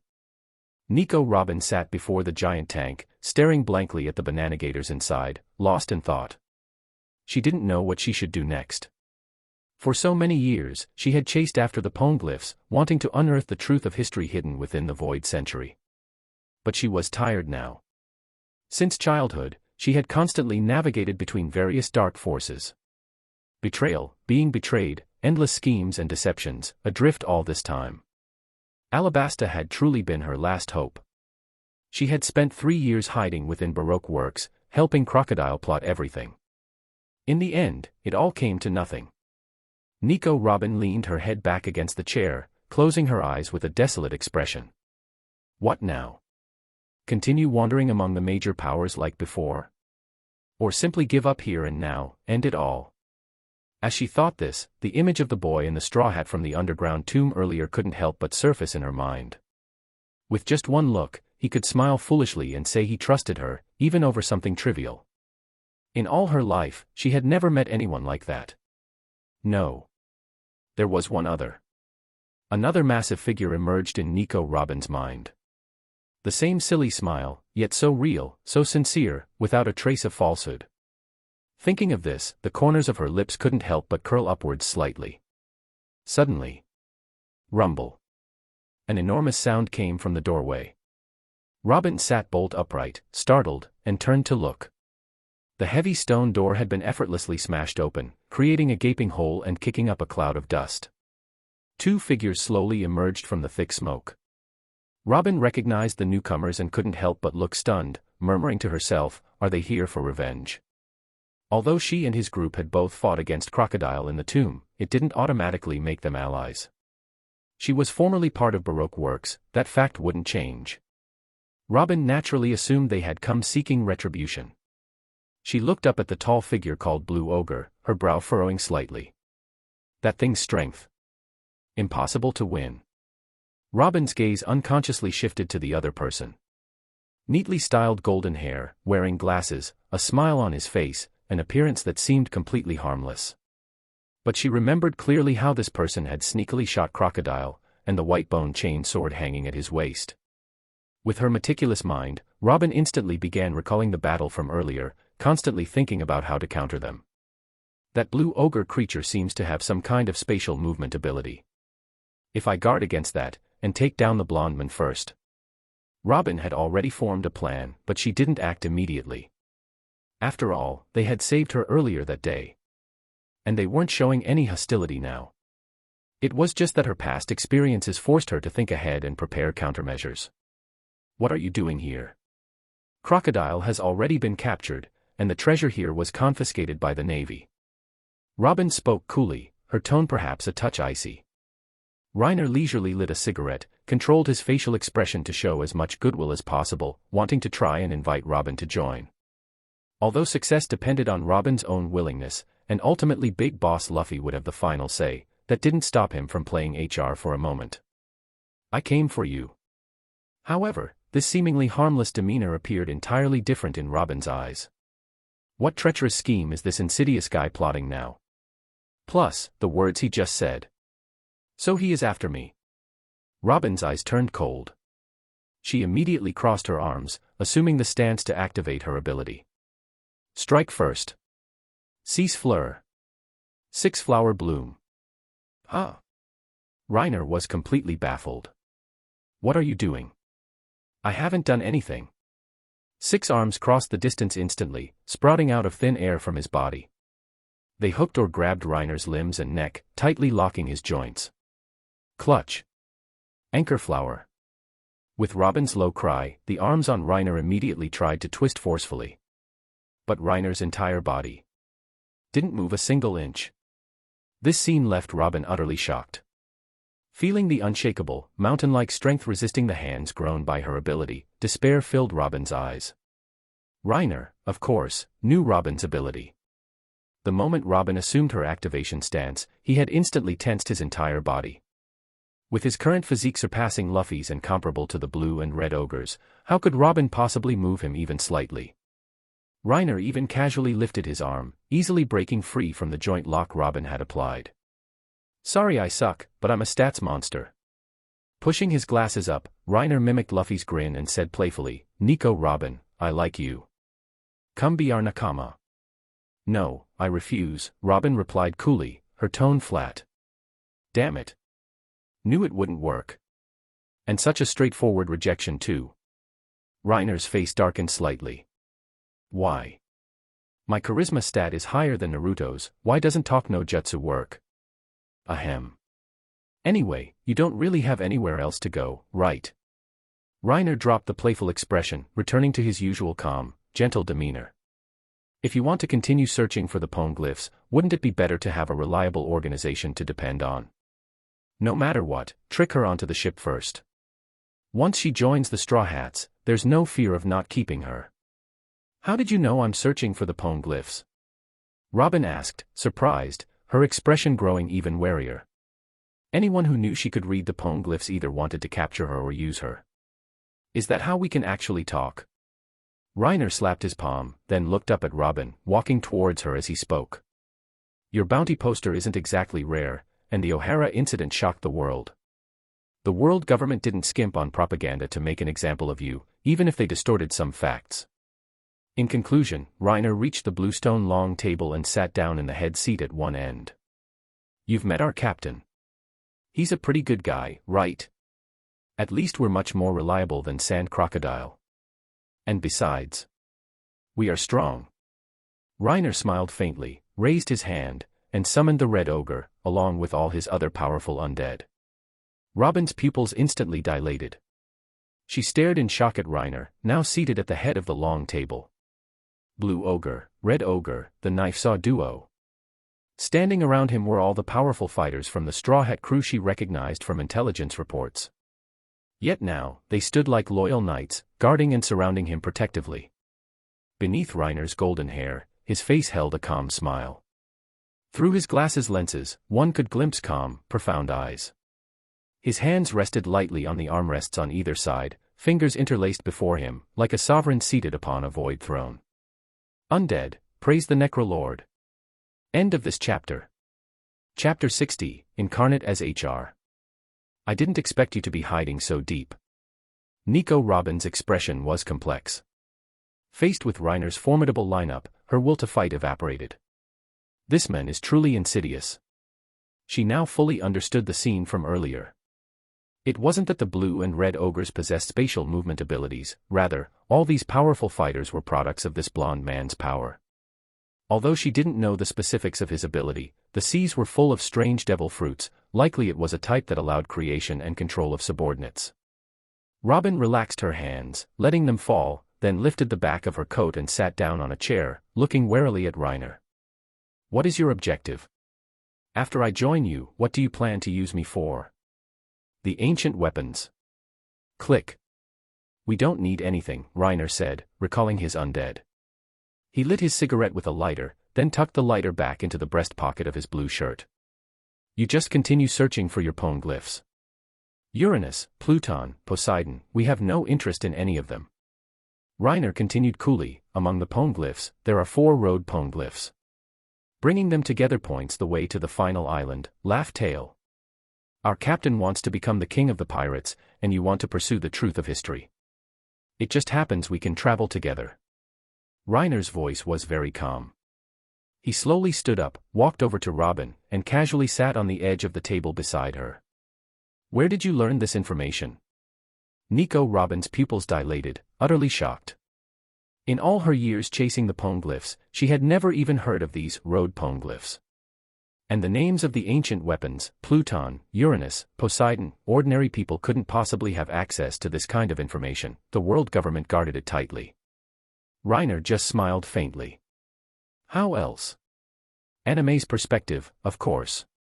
Not many people know about this even in the New World, but it's not exactly a huge secret. In fact, pretty much anyone of note in the New World knew about it. The real great secret was the history of the Void Century hidden within. That was information even the strongest individuals standing atop the seas in the New World rarely knew. But Reiner wouldn't mention that point, he had no interest in it either. Hearing this, Robin lowered her head in contemplation. So there was still so much about the poneglyphs she didn't know. And here she thought, as the only person left in the world who could read the poneglyphs, her understanding of them was already unparalleled. The New World. A spark of light rekindled in Robin's previously desolate eyes. She had originally planned to just give up. But now, it seemed there was still hope. Thinking of the O'Hara scholars who were silenced because they sought the truth during her childhood, Robin's gaze became even more determined. I'll try again in the New World. At this moment, the thought of ending her own life had completely vanished from her mind. Robin lifted her tanned face and said softly to Reiner. I understand. I will consider it. Okay. Let's leave it at that for today then. Reiner didn't press further. His main concern had been that Robin might attempt suicide, that's why he had rushed here overnight. Now it seemed Robin would likely continue on the path of collecting poneglyphs, so he didn't have much else to worry about. Our ship is docked on the coast about 7 or 8 kilometers east of the Nanohana port. We'll be staying at the Royal Palace for the next couple of days too, waiting for the log post to set its magnetic record before departing. Reiner stood up, glanced at Robin's shoulder. The spot injured by Crocodile earlier still showed traces of blood. You should treat that injury. I'll head back first. As he turned to leave, he left behind a classic HR parting phrase, we look forward to having you join us. Reiner picked up the 2 black suitcases and walked straight out of the casino. He knew Robin was one of the few truly intelligent people around, and he knew about her obsession with the Void Century. Just revealing a tiny bit of information would allow her own mind to connect the dots and infer much more. To survive in the New World, lacking a reliable faction to depend on would make progress incredibly difficult. Currently, she had nowhere else to go. The Straw Hat Pirates were the obvious choice. Even if only temporarily, she would definitely come. As for whether she would leave later, Reiner wasn't worried. Everything depended on the amazing Luffy. Given the atmosphere and bonds on their ship, someone like Robin, who had been adrift and alone since childhood, would feel like she had finally come home. Summoning the hawk, Reiner leaped onto its back and flew directly towards the royal capital without stopping. Under the night sky, a giant hawk spread its wings, soaring straight through the cold, desolate expanse. Exhausted today, Reiner murmured, lying back on the hawk's back, gazing boredly at the bright moon above.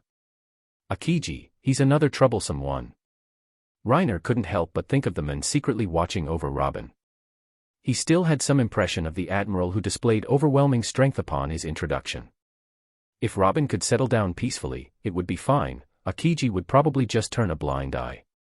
But if she couldn't remain stable and continue drifting between various factions, Akiji himself might eventually step in to deal with her. Even if Robin herself harbored no dangerous intentions, the mere fact that she could read the poneglyphs made her extremely feared by the world government. Constantly moving between major powers, even unintentionally, she would inevitably cause great chaos in the future, at least, that's likely how Akiji saw it. AI no use thinking too much. Better focus on getting stronger quickly. Reiner placed his hands behind his head, closed his eyes, and began to rest. Thriller bark, still a long way to go. From landing in Alabasta early yesterday morning until now, the entire time had been spent either fighting or crossing the desert. Even for them, possessing superhuman constitutions, they were utterly exhausted. Physically, they were okay, but mentally, their eyelids felt heavy. According to the route, after a few more islands, they should reach Jaya Island. Reiner couldn't help but think of Enel, user of the Rumble fruit and observation hockey with an incredibly terrifying range. If things went as expected, he should be able to merge Enel's template too. Compared to the somewhat useful sand element control and the who knows what it's useful for fire element control, Reiner greatly coveted the high attack, high speed attributes inherent to the Rumble fruit. More importantly, it's super cool. After returning to the Alyabarna Royal Palace, Reiner was led by a guard to his room to rest. The others had also turned in early, only Nami and Vivi were still up chatting. The next morning, Reiner slept straight through until noon. The blazing sun shone through the window, illuminating the entire room brightly. Knock knock knock. A knock sounded at the door. Reiner, still drowsy-eyed, climbed out of bed. Coming. Sitting on the edge of the bed, he rubbed his eyes, put on his glasses, and, with his golden hair completely messy, slowly stood up and opened the door. Meeting his eyes was a tall figure. His bluish-yellow curly hair was meticulously styled. He cleared his throat as if testing his voice. Oh, Mr. Reiner. I've come to escort you for your meal, Igaram smiled, pinching the collar of his shirt. Mister, you're still alive. Looking good, Reiner recognized Igaram and smiled back. The Baroque works people earlier said they threw you in the sea to feed the fishes. Actually, I was captured and locked up the whole time, Igaram explained, gesturing with a please follow hand motion. Yesterday, the Marines suddenly raided one of Baroque works' bases. I only managed to rush back late last night. I see. Vivi must be very happy then. Reiner smiled lightly, following Igaram's direction while running a hand through his hair to tidy it. Where are the others? Igaram naturally knew Reiner meant his companions. They are already in the reception hall. Only you and the swordsman Mister are left. Zoro hasn't woken up yet either. No, his room is already empty. We just can't find him anywhere. Igaram looked slightly awkward. To prevent you from getting lost as well, I came personally to call you. Reiner.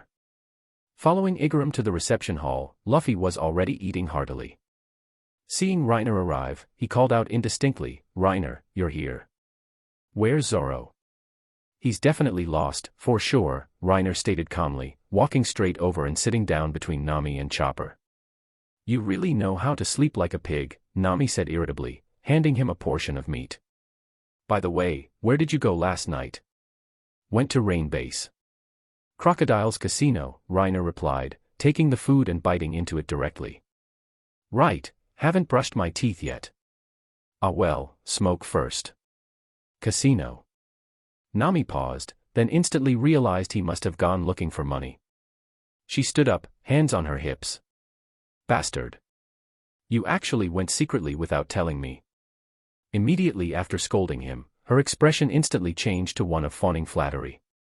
She leaned close, whispering in his ear, so how much did you loot? Nothing. Not a single berry. Reiner slammed his hand heavily on the table, looking resentful. Those damned Marines. They picked the peach before I could. Really pisses me off. What? Hearing this, Nami looked as if flames were burning above her head. She raised her fists and cursed angrily. We were the ones who defeated Crocodile. It's all your fault. Why didn't you go immediately after the fight? My fault. Yeah, all my fault, Reiner rolled his eyes, lit a cigarette, and said, all my fault for being too slow and only managing to get 200 million. I'll punish myself with one cigarette. They say women change faces quickly, Reiner didn't know if that was true, but Nami definitely qualified. 200 million berry. Nami immediately beamed with joy. Aya, you must be hungry after sleeping so long. Here, this roasted lamb leg tastes great, you. Dame. No. 10 million. Dame. No. Bastard. Starve then. Nami huffed and went off to find Vivi. Even though Reiner never fell for her act, Nami persisted relentlessly, always trying to find ways to squeeze money out of him. Where's Sanji? Reiner lowered his head and asked. Chopper lifted his furry head, his round eyes looking at Reiner. He went to help in the kitchen. Said he needs to go buy some ingredients this afternoon too. I see. By the way, how much longer for the log pose? Nami said we can set sail tomorrow. Chopper fidgeted, asking shyly, Reiner, could you give me some money this afternoon? I want to buy some medicine materials. This region's unique terrain and climate mean there are quite a few specific to the desert. Sure. From now on, just ask directly if you need anything, Reiner rubbed Chopper's hat and smiled. We're loaded. Don't worry about money. Okay.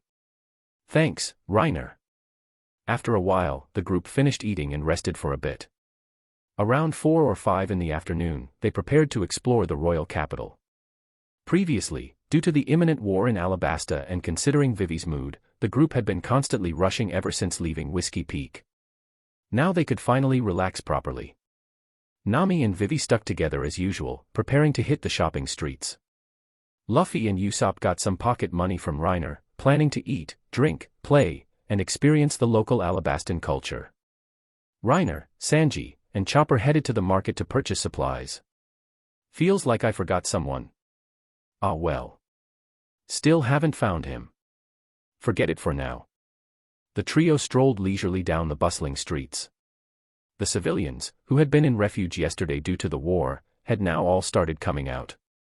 Perhaps because they had been suppressed by the conflict for too long, less than a day after the rebel army's ceasefire, this once prosperous metropolis was gradually beginning to regain its liveliness. I hear the camel meat here is excellent, along with the beef and lamb, Sanji suggested, pointing towards a butcher shop. Let's go take a look. I can make you guys braised camel chops later. At sea, they rarely lacked seafood, but livestock and poultry still required landfall to replenish. Especially for Luffy, aside from sea kings, he disliked small fish and shrimp, and even considered shellfish not real meat.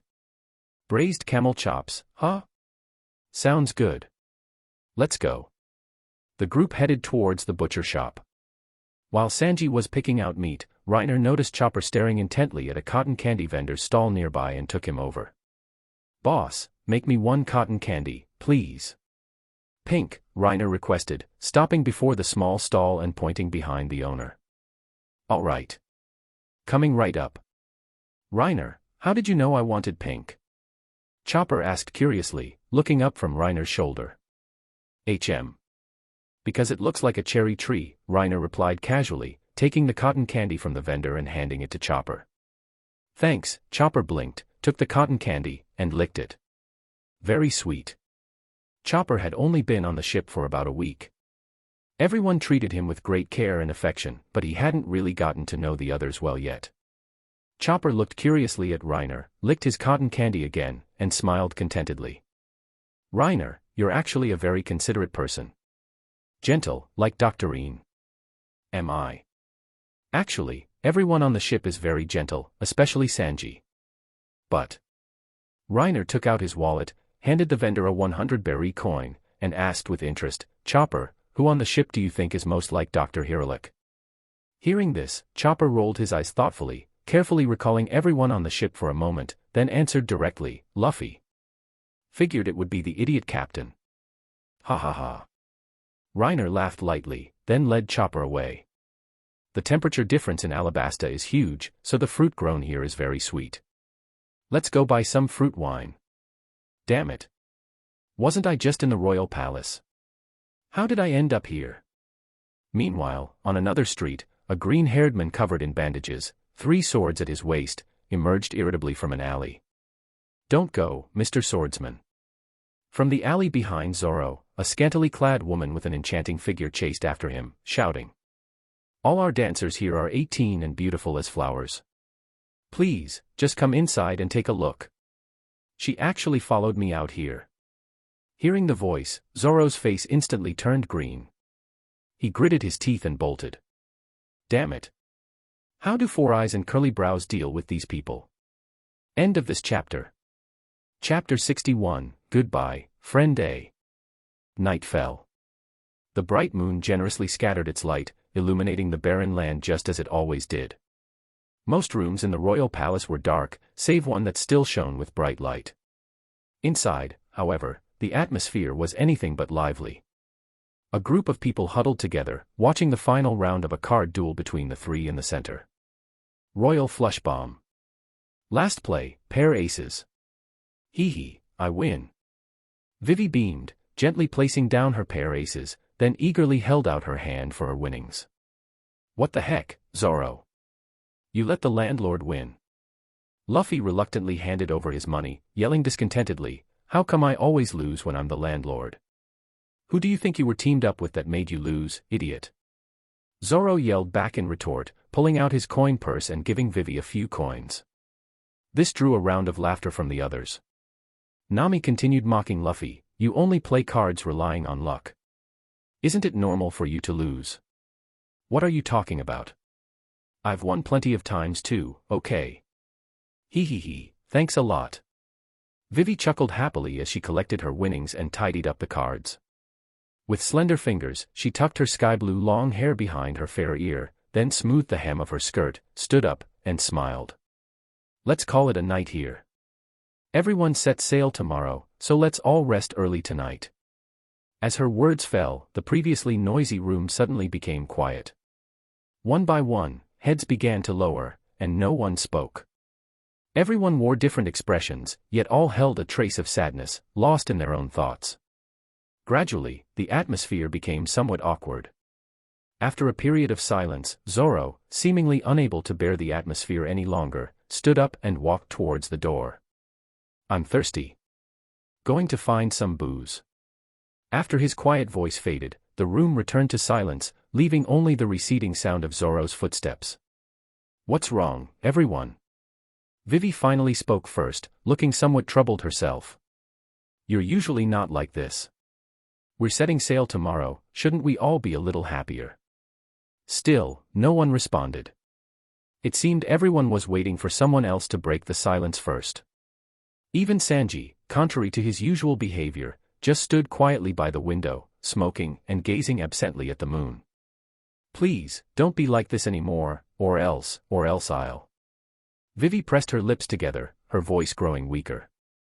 Halfway through her sentence, clutching the sides of her skirt, she ran out of the room. Reiner could only sigh helplessly and scratch his golden hair. They had invited Vivi to join them during dinner earlier. From Whiskey Peak until now, the group had sailed together for nearly half a month. At the time, Igaram, Pell, and the other royal guards were terrified. Having witnessed the crew's behavior over the past couple of days, they were genuinely afraid Vivi might actually follow them and become a pirate. A princess of a nation running off to be a pirate, that wasn't something easily accepted by them.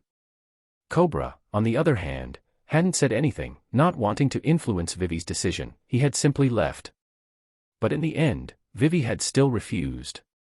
The country had just endured 3 years of civil war, and now was the time to begin rebuilding.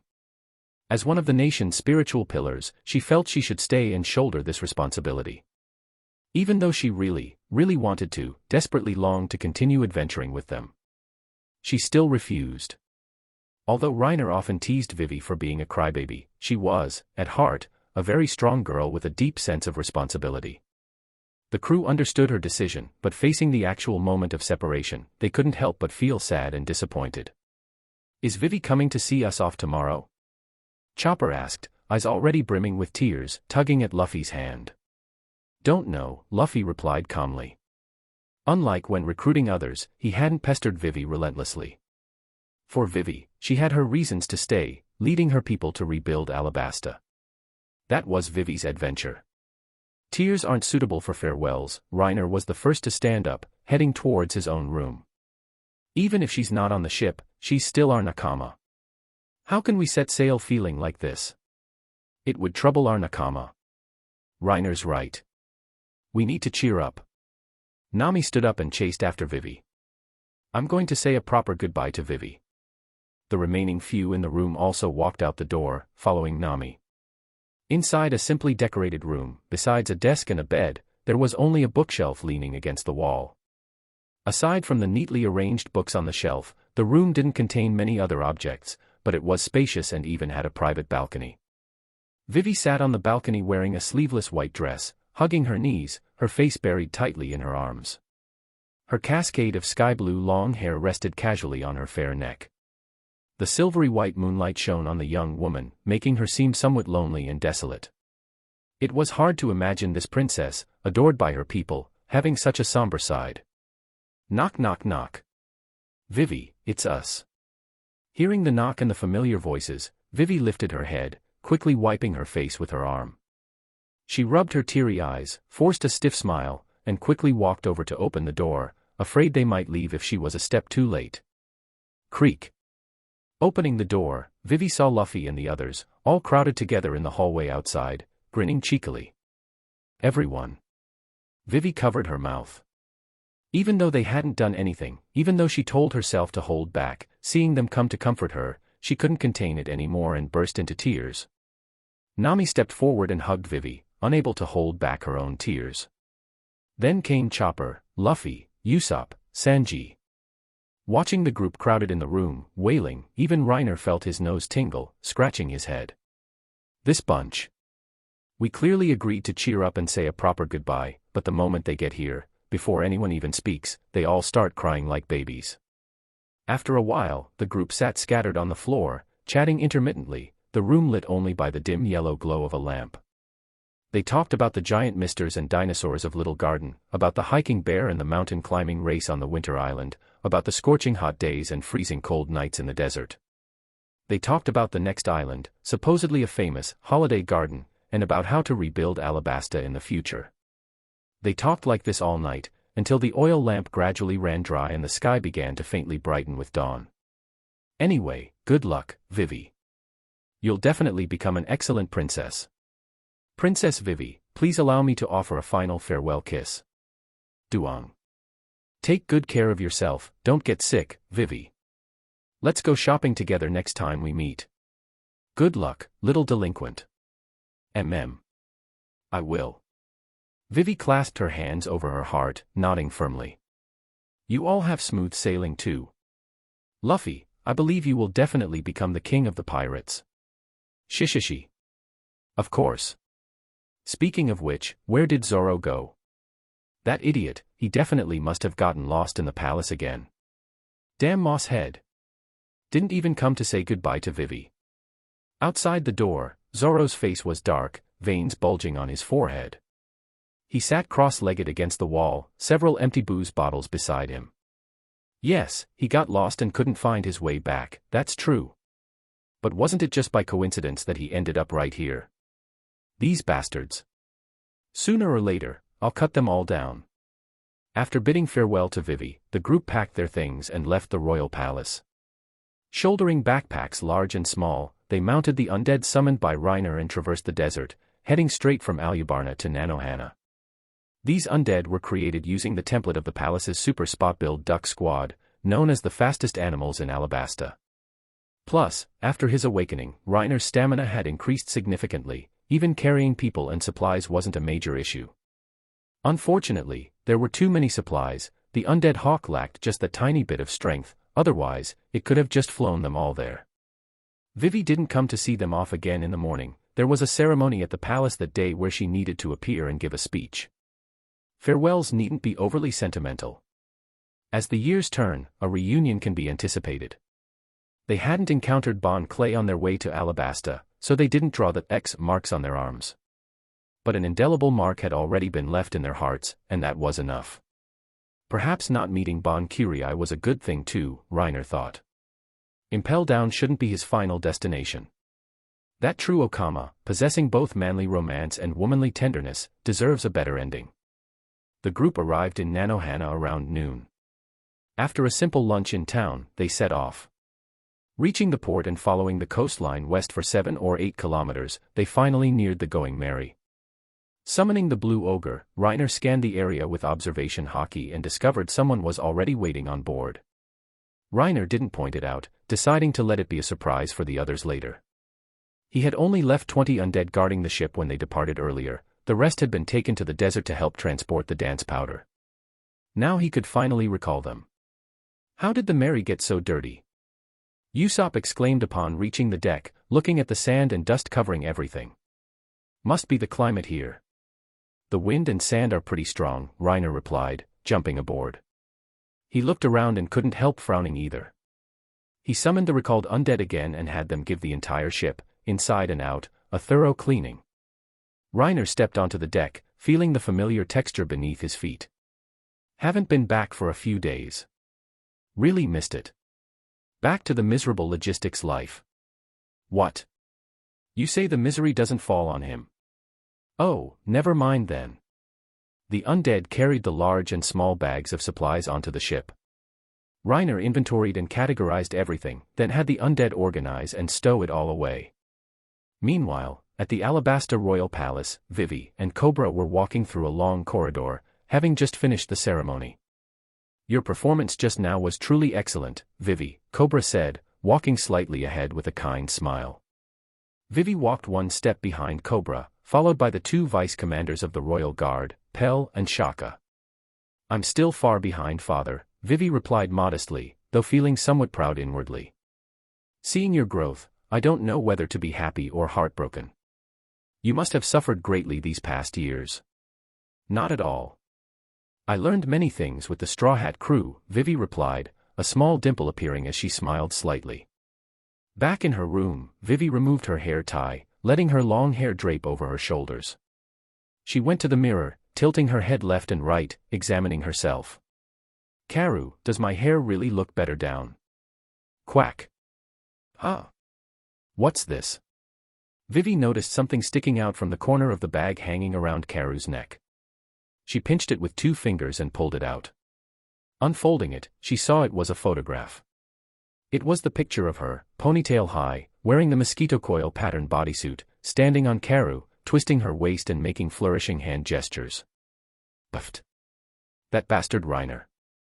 Vivi covered her mouth, caught between annoyance and amusement. Originally, she would have eagerly wished to burn it to ashes. Today was the first time she didn't find the photo quite so detestable. Might as well keep it. Vivi opened a drawer, about to put the photo inside, when she suddenly thought of something. Curiously, with a hint of anticipation, she turned the photo over. Sure enough, written neatly on the back were 2 lines of text. To the Straw Hat Crew's friend A. You will always be one of us. End of this chapter. Chapter 62, New Bounties, at least 200 million. The Going Merry, having been docked for several days, finally set sail once more. Under a clear blue sky, the small ship sailed upon a calm sea. After leaving the waters of Alabasta, the hot, dry air finally began to grow moist again. Having stayed near the coast of Sandy Island for just a few days previously, the Going Merry had become covered in a thick layer of sand grains. Thanks to the diligent efforts of Reiner's undead, the Merry now looked completely refreshed, its deck gleaming brightly enough to reflect light. However, the mood of the crew didn't seem to have improved much. They were all slumped dejectedly over the second-floor railing, faces slack, utterly listless. What's wrong with you lot? Zoro, sitting leaning against the mast on the deck, called out impatiently upon seeing them. If you really couldn't bear to leave her, couldn't you have just dragged her onto the ship by force? What kind of talk is that? The crew, already feeling down and needing an outlet for their sorrow, turned towards Zoro with looks of disdain and scorn. Barbarian. Truly awful. Moss head. Green belly warmer. 3-sword style. Wait a sec, Luffy. Usopp looked strangely at Luffy. What the heck? He couldn't help but remind him, 3-sword style isn't an insult, Luffy. 4-sword style. 4-sword style isn't either. Usopp yelled speechlessly. How about directionally challenged? You could call him directionally challenged. You looking for a fight? You 2 blonde bastards. Zoro's face darkened. He directed his anger towards Reiner and Sanji, grimacing as he drew his swords, ready to charge. He wasn't wrong. What else could be done? Since they didn't force her onto the ship, what's the use of sighing about it now? Just then, the door to the living quarters opened. Creak. Oh my, looks quite lively out here, a gentle, teasing voice sounded. Hearing the unfamiliar voice, the crew members turned around.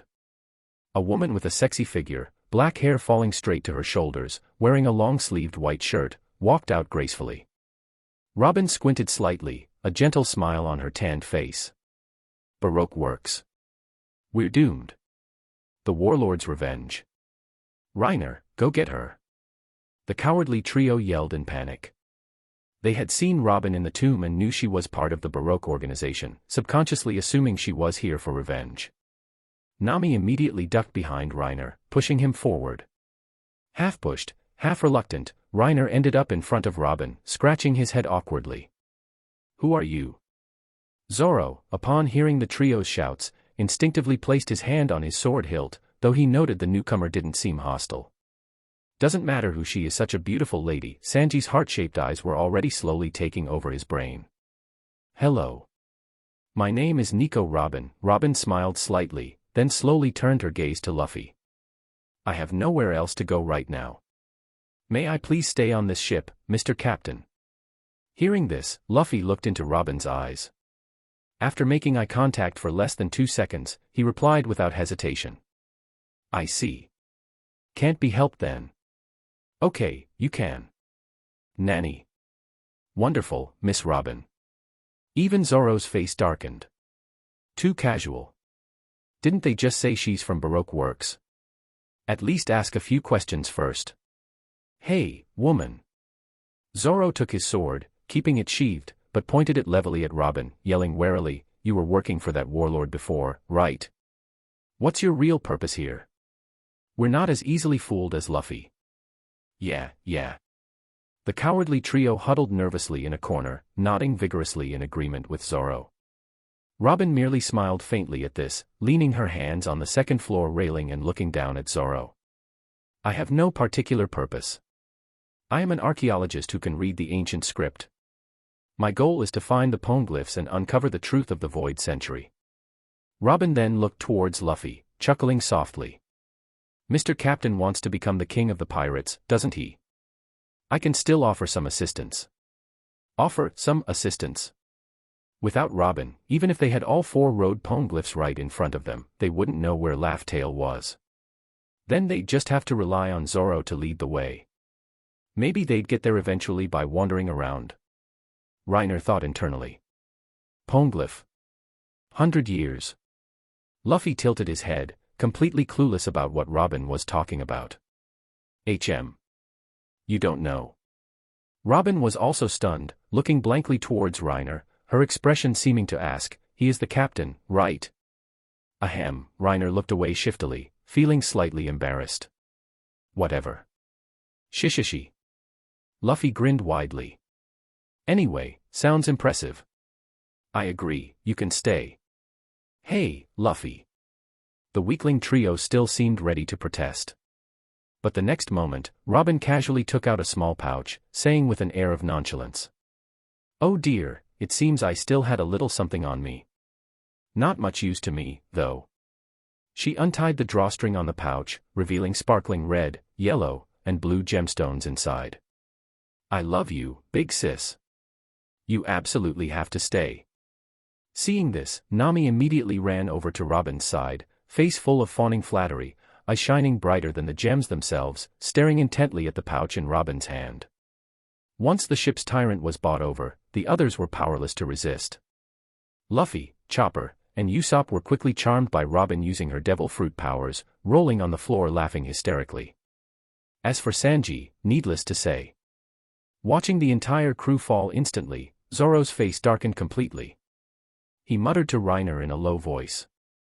Looks like it's just us 2 left. Be careful, Reiner. This woman is very cunning. Reiner gave him a strange look. Sumimasen, Zoro-chan, actually, it's just you left. Zoro. Reiner. Even you. I was the one who invited her, Reiner stated coolly, much to Zoro's dumbfounded astonishment. She's the only person in the world who can read the poneglyphs. She will be an indispensable nakama for us in the future. A family needs to be complete, after all. Correct usage. Relax, Zoro. Don't you trust Luffy's judgment? He's the one I trust the least. Zoro blurted out instantly, without a shred of hesitation. Reiner. Marine Ford. At the Crescent Moon Bay port, dozens of large warships were docked. This was Marine headquarters. An absolute fortress that struck fear into the hearts of pirates worldwide, capable of dispatching terrifying power sufficient to destroy an island at a moment's notice. The towering building rising behind the main plaza bore the imposing characters for Navy. Inside a certain meeting room, a group of vice admirals, clad in justice capes with golden epaulets, were engaged in a heated discussion. Their roars were so loud they caused people passing by the door to flee in panic. Roronoa's bounty is already set at 60 million. The captain should be at least 100 million, right? They even defeated a warlord. The impact is abominable. It should be increased to at least 200 million. What nonsense. Crocodile's bounty wasn't even over 100 million. What are you barking about? Why don't you go fight one and show us? Still saying, not even over 100 million. You what, you old dog? Alright, stop arguing. 30 million to 200 million, that increase is indeed a bit large, the person at the head of the table spoke deeply, his heavy voice immediately silencing the noisy room. The speaker wore a marine cap adorned with a seagull symbolizing the navy, his pristine white uniform covered in medals. His tall figure exuded immense pressure even while seated. This was the fleet admiral commanding the entire navy, Sengoku the Buddha. Sengoku stroked his braided goatee. The world government wants to cover up this incident. Let's tentatively set it at 100 million for now. What else? Next, the knife saw duo who joined the Straw Hat Pirates back in the East Blue. Combined bounty, 25 million. Branyu operated the visual Den Mushi, projecting two figures onto the screen, addressing the room. During the Alabasta incident, they respectively defeated the Baroque Works agents known as Miss Daublefinger and Miss Merry Christmas. Reportedly, the battles ended quite easily. Hearing this, Sengoku began flipping through a stack of documents containing information on the two Baroque Works agents. After glancing through briefly, he asked directly. Raise them to 30 million each. What do you think? About right. Sounds acceptable to me. This time, the vice admirals had no major disputes. Perhaps in their eyes, a difference of a few million at this level wasn't worth mentioning. And then there's this. Captain Smoker's report mentioned paying special attention to these. Branyu pressed the visual Den Mushi again. Two tall figures appeared on the screen. Even as just images, one could sense the imposing presence they emanated. Branyu continued. Blue Ogre and Red Ogre. According to Captain Smoker's report, these two were the main force that actually defeated Crocodile. Additionally, Captain Hina's report also mentioned being defeated by one of them in a single blow. The room fell silent for several seconds. Then, one vice admiral spoke softly, his tone somewhat uncertain. 100 million each. Isn't that a bit low? It doesn't seem to match their strength, another vice admiral countered. No. If the captain is provisionally set at 100 million, their bounties must be lower. Then raise the captain's bounty a bit more. Indeed. If he can command two such strong subordinates, a slightly higher bounty is reasonable. The group of vice admirals began debating animatedly again, the volume rising, the room returning to its earlier noisy state. Everyone quiet. Same as always, let's compromise, Sengoku's voice finally quelled the uproar. Let's set them at 120 million each for now. Adjust the Straw Hat Kid's bounty to 150 million. Sengoku put down the documents in his hand. Bounties were determined by various factors. For pirates like the Straw Hats, whose actions dictated their threat, bounties were generally based on strength. However, due to the world government's request not to reveal that Crocodile was defeated by the Straw Hat pirates, they even had to suppress the bounties somewhat. They weren't unfamiliar with situations where crew members were stronger than the captain. Lowering the crew's bounty slightly while raising the captain's had always been the standard procedure. As for the risk of misjudging their strength based on the bounty, pirates with bounties this high would only require rear admirals for assistance in combat, only vice admirals and above would actively pursue them. As long as their own people knew the truth, it was fine. They almost hoped outside pirates would underestimate them and engage in some dog-eat-dog fighting. There is one more person. Smoker's report also mentioned him briefly. Branyu pressed the visual Den Mushi. An image of a figure with golden hair appeared on the screen, hair meticulously styled, wearing glasses, presenting a refined and cultured appearance. The crowd couldn't help but look over curiously.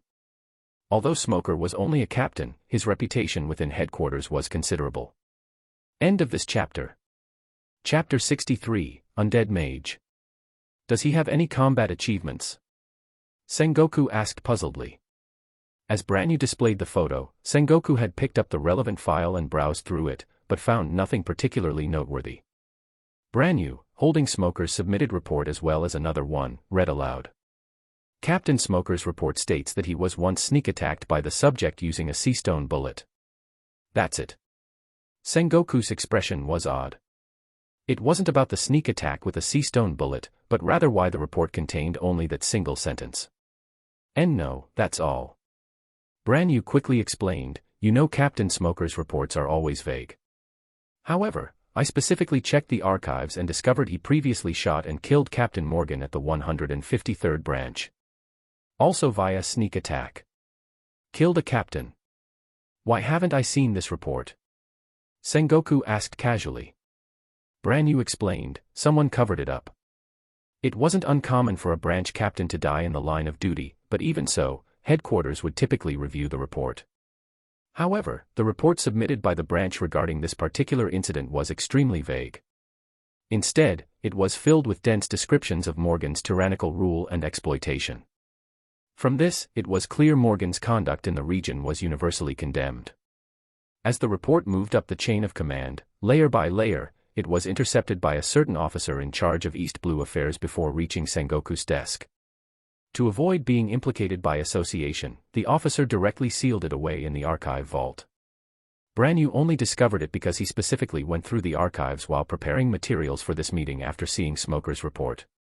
I understand," Sengoku nodded after hearing Branyu's explanation, roughly grasping why Smoker had specifically mentioned this individual. Being able to obtain seastone bullets in the East Blue indicated this fellow had some resourcefulness. Combined with his style of operation, he was indeed worth noting. However, Sengoku pushed up his frog-themed glasses and asked again, "What about his strength?" Well. Branyu suddenly became awkward, looking at the only description of frontal combat gathered in the report. The contrast was so stark he didn't know how to phrase it.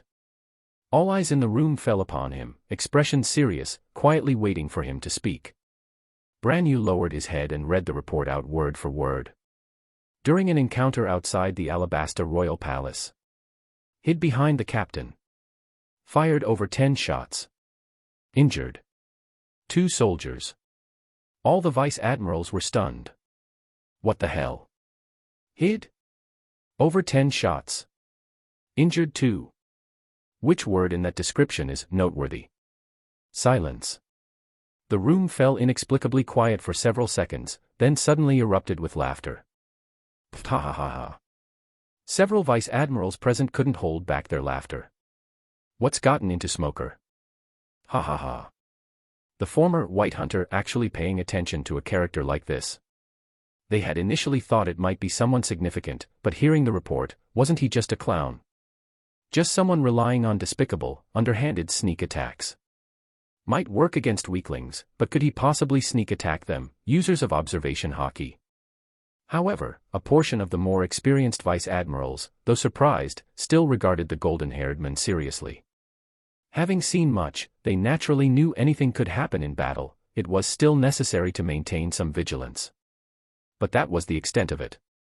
Someone lacking strength and relying solely on sneak attacks, as long as one was slightly cautious, what waves could he possibly stir up? Well, he did kill a captain.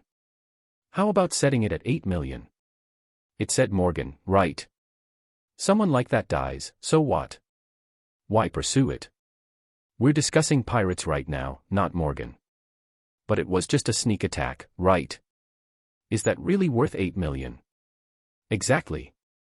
Giving 8 million to any small fry, people who don't know better might think the Navy is weak. The group chimed in one after another, but their tones weren't particularly strong. They had clearly relegated Reiner to being a bit of comic relief before the meeting adjourned. All right then. Let's set it at 5 million, Sengoku finalized with a rap on the table. He stood up, his voice stern. Meeting adjourned. Hearing this, all the vice admirals stood up, shedding their playful expressions, postures ramrod straight. The atmosphere in the room suddenly turned solemn again, followed by a perfectly synchronized shout. Justice will prevail. Somewhere in the first half of the Grand Line, on the stern deck of the Going Merry, Nami and Robin were sunbathing on deck chairs. Before them, 2 men were training, swinging exaggeratedly large barbells. On their slender frames, smooth lines delineated muscles filled with explosive power, displaying a violent aesthetic in every contraction and release. Nearby, Usopp struggled with a clearly lighter weight load, gritting his teeth with just a few 100 kilograms on his barbell, his arms even beginning to tremble. Hey Reiner. This is getting ridiculously exaggerated. Zoro couldn't help but yell, looking at the 5-ton barbell in Reiner's hands. He was supposedly doing physical training, yet the weight Reiner was using already matched Zoro's own maximum limit. It hasn't even been a full week since we left Alabasta. It's always been this weight, hasn't it? Maybe sometimes think about your own problems. Did you put in 200 times the effort today? Reiner mocked him with a laugh. The awakening boost is terrifying. This increase is comparable to when I first ate the devil fruit back then. Reiner couldn't resist showing off in front of Zoro anymore, visibly annoying him. TT2000. Clang. Huff, I can't do any more. Usopp dropped the barbell onto the floor with an expression of utter exhaustion, his body going limp as he collapsed backward, lying flat and staring up at the sky, panting heavily. Although his barbell weighed less than a tenth of Zoro's, having trained with them for nearly 10 days, this was the first time he had completed 2,000 reps. Very impressive, Usopp. Sanji's adding extra dishes tonight, Reiner praised generously, while also noting inwardly that Usopp's physical potential was actually quite good. Don't mind his half-dead appearance now, he had just started, and his body needed time to adapt. In time, while catching up to the main combatants was likely impossible, he at least wouldn't lag too far behind. Reaching a superhuman level shouldn't be a problem. After a while longer, Reiner and Zoro also finished their training, pulling towels from their necks to wipe off sweat. Reiner put his blue shirt back on, buttoning it up, lit a cigarette, and entered Sage Mode, Calm Reflection. That template fused from Crocodile and Ace, he still hadn't created an undead summon to match it. He had originally thought of modeling it after Gandalf, the melee mage, creating an old man figure. However, after awakening, his control over undead could be much more detailed. With Chopper's help, he could now create undead that looked even more human-like. Thus, a not-so-bold idea occurred to him: why not create a cute girl summon to feast the eyes on? Reiner searched his memories, looking for any good-looking female mage archetypes. A voice instantly popped into his head: seal, release. No, that's not a mage. Cross that out. Suddenly, another figure surfaced in Reiner's mind. He sat up abruptly with a start. His sudden movement caught the attention of Nami sunbathing on her deck chair nearby. She cast a quizzical look his way, just in time to see a strange smile spread across Reiner's face. Then, Reiner raised his hand, and a void crack appeared out of thin air. A little girl with white twin tails walked out. She had a round face and 2 long, pointed ears like a legendary elf. She wore a white shawl over a matching colored long dress and held a staff in her hand. Ooh, so cute. Nami couldn't help but stand up and walk over, crouching down in front of the little girl. Although its eyes were somewhat vacant, the small, delicate figure was still undeniably cute. The millennia-old demon, Frieren. Well, doesn't quite capture her spirit. More like Mirror Frieren, Reiner murmured, looking at the summon's empty eyes. Nami pinched Frieren's cheek, the texture felt almost exactly like a normal person's. She couldn't help but turn to Reiner and demand. Hey Reiner. You can make good-looking undead after all. Hurry up and replace all those ugly things from before. What? What kind of talk is that? Reiner yelled back defensively. I see your hair hasn't grown much, and neither has your sense. Of course, he wouldn't replace them. Many of his undead had already been seen in public, changing them rashly wouldn't be good. Especially the blue and red ogres, they probably already had bounties on them. Reiner directed Frieren to jump onto the ship's railing, facing the sea. Whoosh! A flame ignited spontaneously before her, floating slowly straight forward. As it flew, it gradually grew larger. Frieren continuously controlled its concentration until it formed an enormous fireball, so huge that even the Going Merry looked like a child's toy beside it. Like a blazing sun, the soaring flames were incredibly blinding, instantly drawing the eyes of everyone on board. To avoid affecting the Merry, Reiner had Frieren control it further away, but even so, the intense heat was unavoidable. It's done. Ha ha ha. My great flame commandment, Flame Emperor, is complete. Reiner grinned widely. He couldn't wait for the future moment when he could display his abilities without restraint. Then I'll turn this template into equipment. This badass display. I'll do it myself. The giant blazing sun was controlled to slowly sink into the sea. Reiner was using this move to bomb fish. Hey Reiner. Did you do that? Whoa ha ha ha. So cool, Reiner. Quick, make her breathe fire. Breathe fire. End of this chapter. Chapter 64, The Strongest. It's me, that's right. That's too exaggerated. Usopp exclaimed, dumbfounded, looking at the vast amount of white mist rising continuously from the sea surface being evaporated by the blazing sun-like fireball.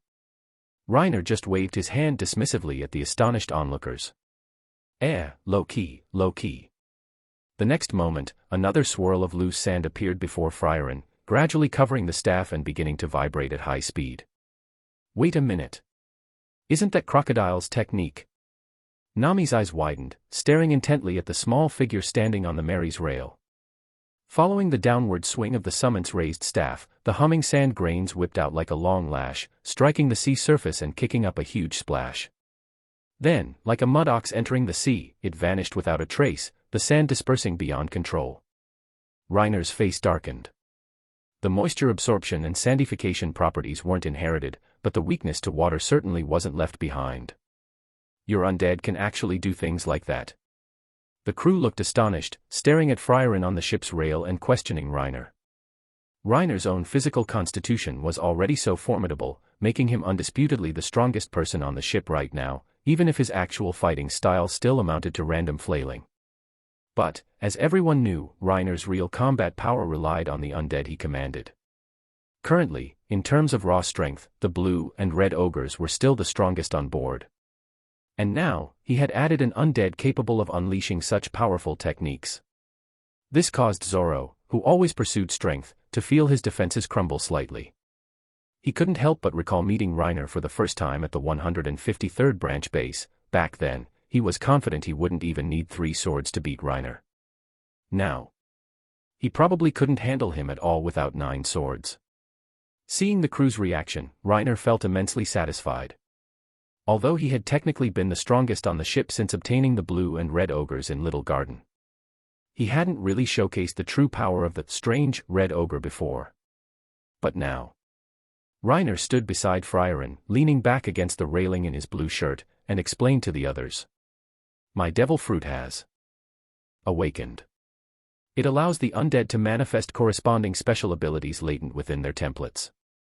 For example, with Zoro's template, even a small knife could achieve the state of cutting steel. Luffy's template, conversely, hadn't changed much. This directly overturned his previous guess. He had originally thought ability users' templates might allow direct replication of some devil fruit powers. The Chainsaw Devil, aside from becoming more agile and nimble in combat, hadn't changed otherwise. After some thought, Reiner guessed there were 2 possible reasons. One was the devil fruit type. Luffy's was Zoan, while Crocodile and Ace were Logia. But he felt this reason was unlikely. He leaned more towards the second possibility, the depth of devil fruit development. Crocodile's development of his devil fruit was definitely among the strongest. He was likely not far from awakening himself. Reiner even suspected his ground Sekko technique was touching the edge of awakening, otherwise, how could he turn other things into sand? The same applied to Ace. His development of the flame fruit was certainly not poor. He had been sailing for so long, with Old Man Whitebeard personally teaching him. Luffy, in contrast, forget awakening, he was still a long way off even from Gear 4th. Reining in his thoughts, Reiner dismissed Frieren and sent the crew off. The 2 women also gathered their things and went back into the cabin. Zoro looked at the barbell he had just put down, gritted his teeth, and lifted it again. Starting today, increase the training volume. You're pushing yourself too hard. Today's training volume was already high. Training more now will actually harm your body. Seeing Zoro still wrapped in bandages, Reiner couldn't help but speak up. Frantically increasing training volume could indeed lead to faster strength gains, and he'd never heard of anyone in this world actually training themselves to death. But that didn't mean there were no side effects. Overexploiting the body's potential could leave hidden injuries, similar in principle to Luffy's Gear 2nd. Especially now, while still injured, training like this would only accumulate more problems. Can't worry about things that far ahead, Zoro said, shouldering the barbell and squatting down with difficulty, gritting his teeth. If I don't get stronger now, who knows if I'll even live that long. Reiner stopped trying to persuade Zoro. He turned and opened the back door of the cabin. If he couldn't manage him, someone else could. He cleared his throat and yelled inside, "Chopper! Zoro's doing overload training again. Nanny!" Soon, a young voice echoed from inside, laced with anger, shouting loudly, "Stop right now, Zoro! I told you, you can't do overload training yet." Chopper's small figure emerged from the cabin, rushing frantically towards the stern deck. Without a word, he immediately transformed into his large form. "You were seriously injured back in Alabasta. Listen to the doctor, damn it." Chopper had two core professional beliefs. First, doctors must heal the sick and injured, from Dr. Hiralik. Second, patients must listen to the doctor's orders. If they don't listen, beat them until they do, from Dr. Kureha. On this point, Chopper yielded to no one, not even Zoro sunbathing. "Put it down right now." Chopper roared furiously, charging forward and swinging a thick arm in a powerful elbow strike. Wait. Wait. I get it. Zoro, still shouldering the barbell, was instantly terrified, frantically dropping the weight to the floor. Clang. Seeing this, Chopper finally stopped. He looked helplessly at Zoro for a moment, then transformed back into his small form, looking up at him. "That's better. Your injuries haven't healed yet. Overtraining now will leave hidden problems in your body." Yeah, fine. I'll listen to you." Zoro scratched his green hair impatiently, turning his head away resentfully. "Damn Four Eyes actually tattled. Reiner was just doing it for your own good." "Ah, I know." Zoro sighed, sat down cross-legged, leaned directly against the stern railing, tilted his head back, and closed his eyes. "Go back to your work, Chopper. I'm going to sleep." Okay, I understand." Chopper looked Zoro over once more, then turned and left on his little short legs, not forgetting to remind Reiner to put away the training equipment before going. The little drama unfolding on the stern deck was silently observed by a figure in the second-floor living room. Inside the living room, a set of blue sofas rested in the corner. Several photos hung on the yellow wooden panel walls. The lowest one was taken just after leaving the East Blue, at the Twin Capes. Luffy sat cross-legged in the center, grinning. Flanking him were Zoro, with 3 swords, and Sanji, with a cigarette. Reiner stood behind Luffy in his blue shirt, smiling, with Nami and Usopp beside him. The background featured the Going Merry and the giant black island whale, Laboon, half emerged from the sea. This was the first photo Reiner took after buying an instant camera in Logetown. Old Man Crocus helped take it. Above that was another photo, the background suggesting Little Garden, under a giant cactus ball. The same group, but with Chopper and Vivi added. Besides these, several other scattered photos surrounded them, all taken during the Straw Hat cruise adventures along the way. A figure in a white shirt, with black hair reaching her shoulders, stood silently before the sofa, gazing at the heartwarming photo wall. Robin smiled faintly, turned back to sit on the sofa, and continued flipping through her book. A beautiful figure walked over. "Whatcha reading, big sis?" Nami asked with a smile, coming over to sit beside her, stretching her neck to peek. Having been bribed by Robin's gold, Nami temporarily addressed her as Big Sis, as Robin was slightly older. When unfamiliar, Nami naturally defaulted to calling Robin Big Sis. "I'm reading a historical biography about Jaya Island," Robin smiled gently in reply, then added. "Smells nice. Is that the perfume you bought in Nanohana, Alabasta?" "Ah. You can tell."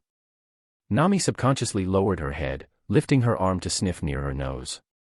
"Well, I did stay in Alabasta for several years," Robin explained further with a smile.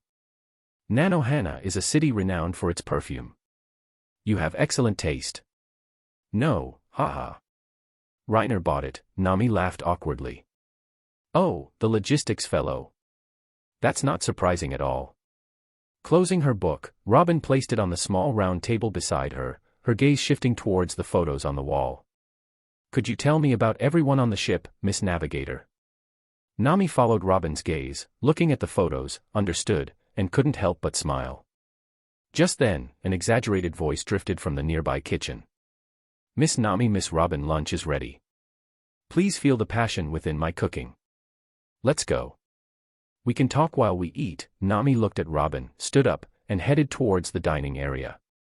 Sanji brought out the last dish and called outside. "Lunchtime, everyone." Woahaha. Coming. Food food. Luffy responded as if answering a password, enthusiastic as always. On the Going Merry's masked crow's nest, Reiner summoned the undead hawk created from Pell's template. He then jumped directly from the crow's nest down to the second-floor corridor. Casually flicking his cigarette butt into the sea, he silently cursed himself for being uncivilized, then walked into the cabin with peace of mind. Arriving in the dining area, he sat down next to Nami. At our current speed, how long until we reach Gold Island? A day had already passed since leaving Alabasta. If they followed the log pose, the next island on their route was Gold Island, located directly in a sea region known for its abnormal magnetic field. There, the log pose would malfunction, constantly pointing towards the sky.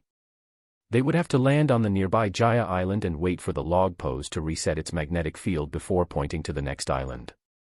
Probably arrive the day after tomorrow around noon, Nami replied after thinking for a moment, then added, if we run into bad weather, it might take an extra day.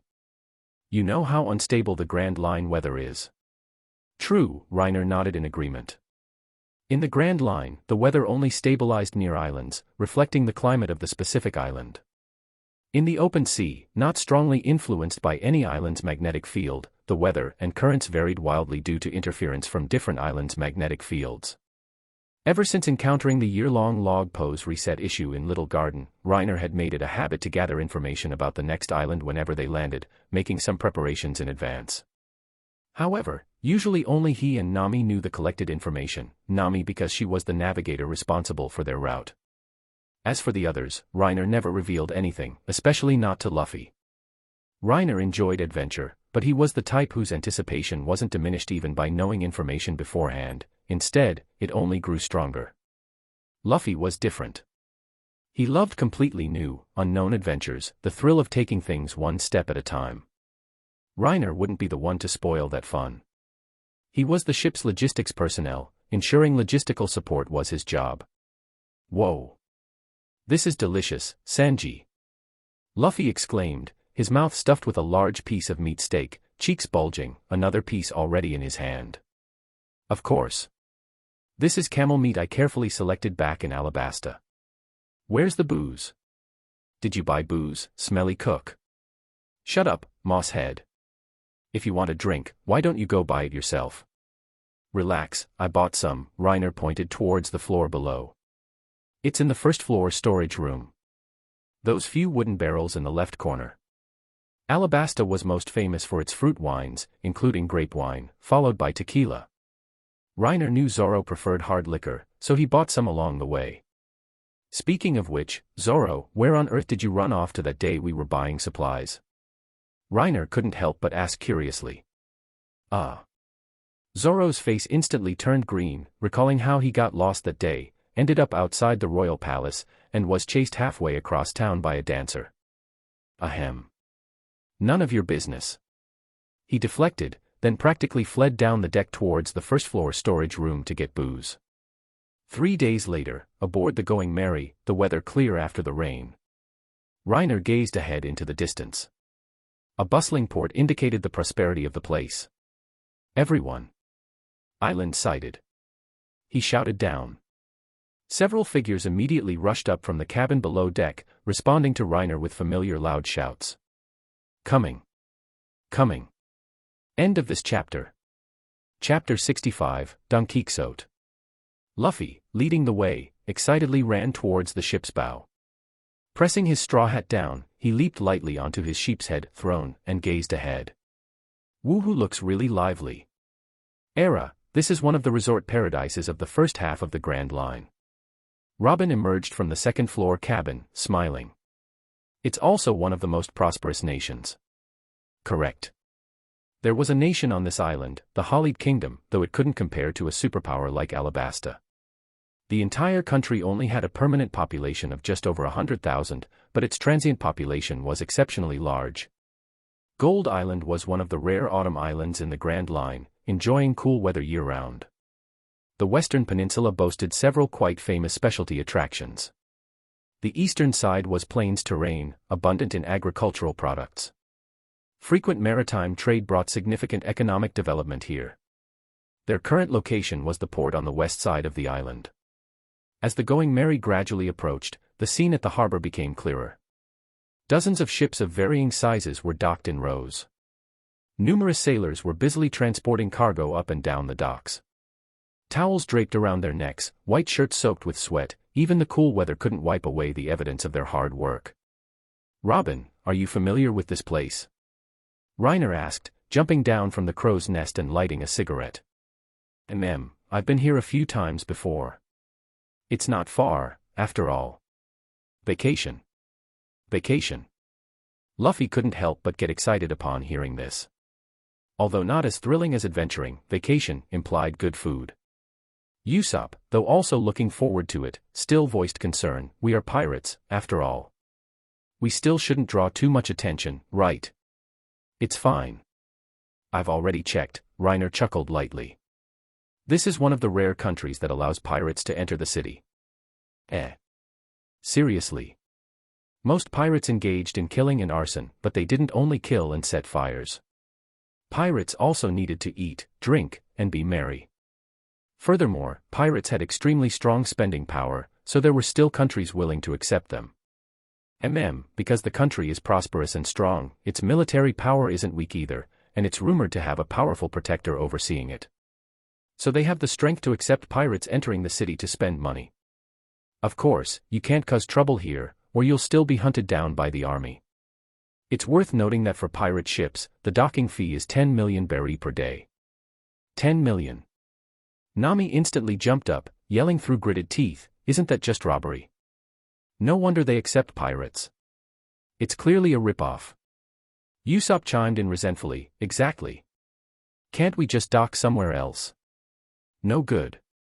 That would be considered illegal entry, and they would still send the army after us," Robin explained. The Baroque Works organization she was previously part of wasn't technically considered pirates, so they didn't have to pay this outrageously high fee.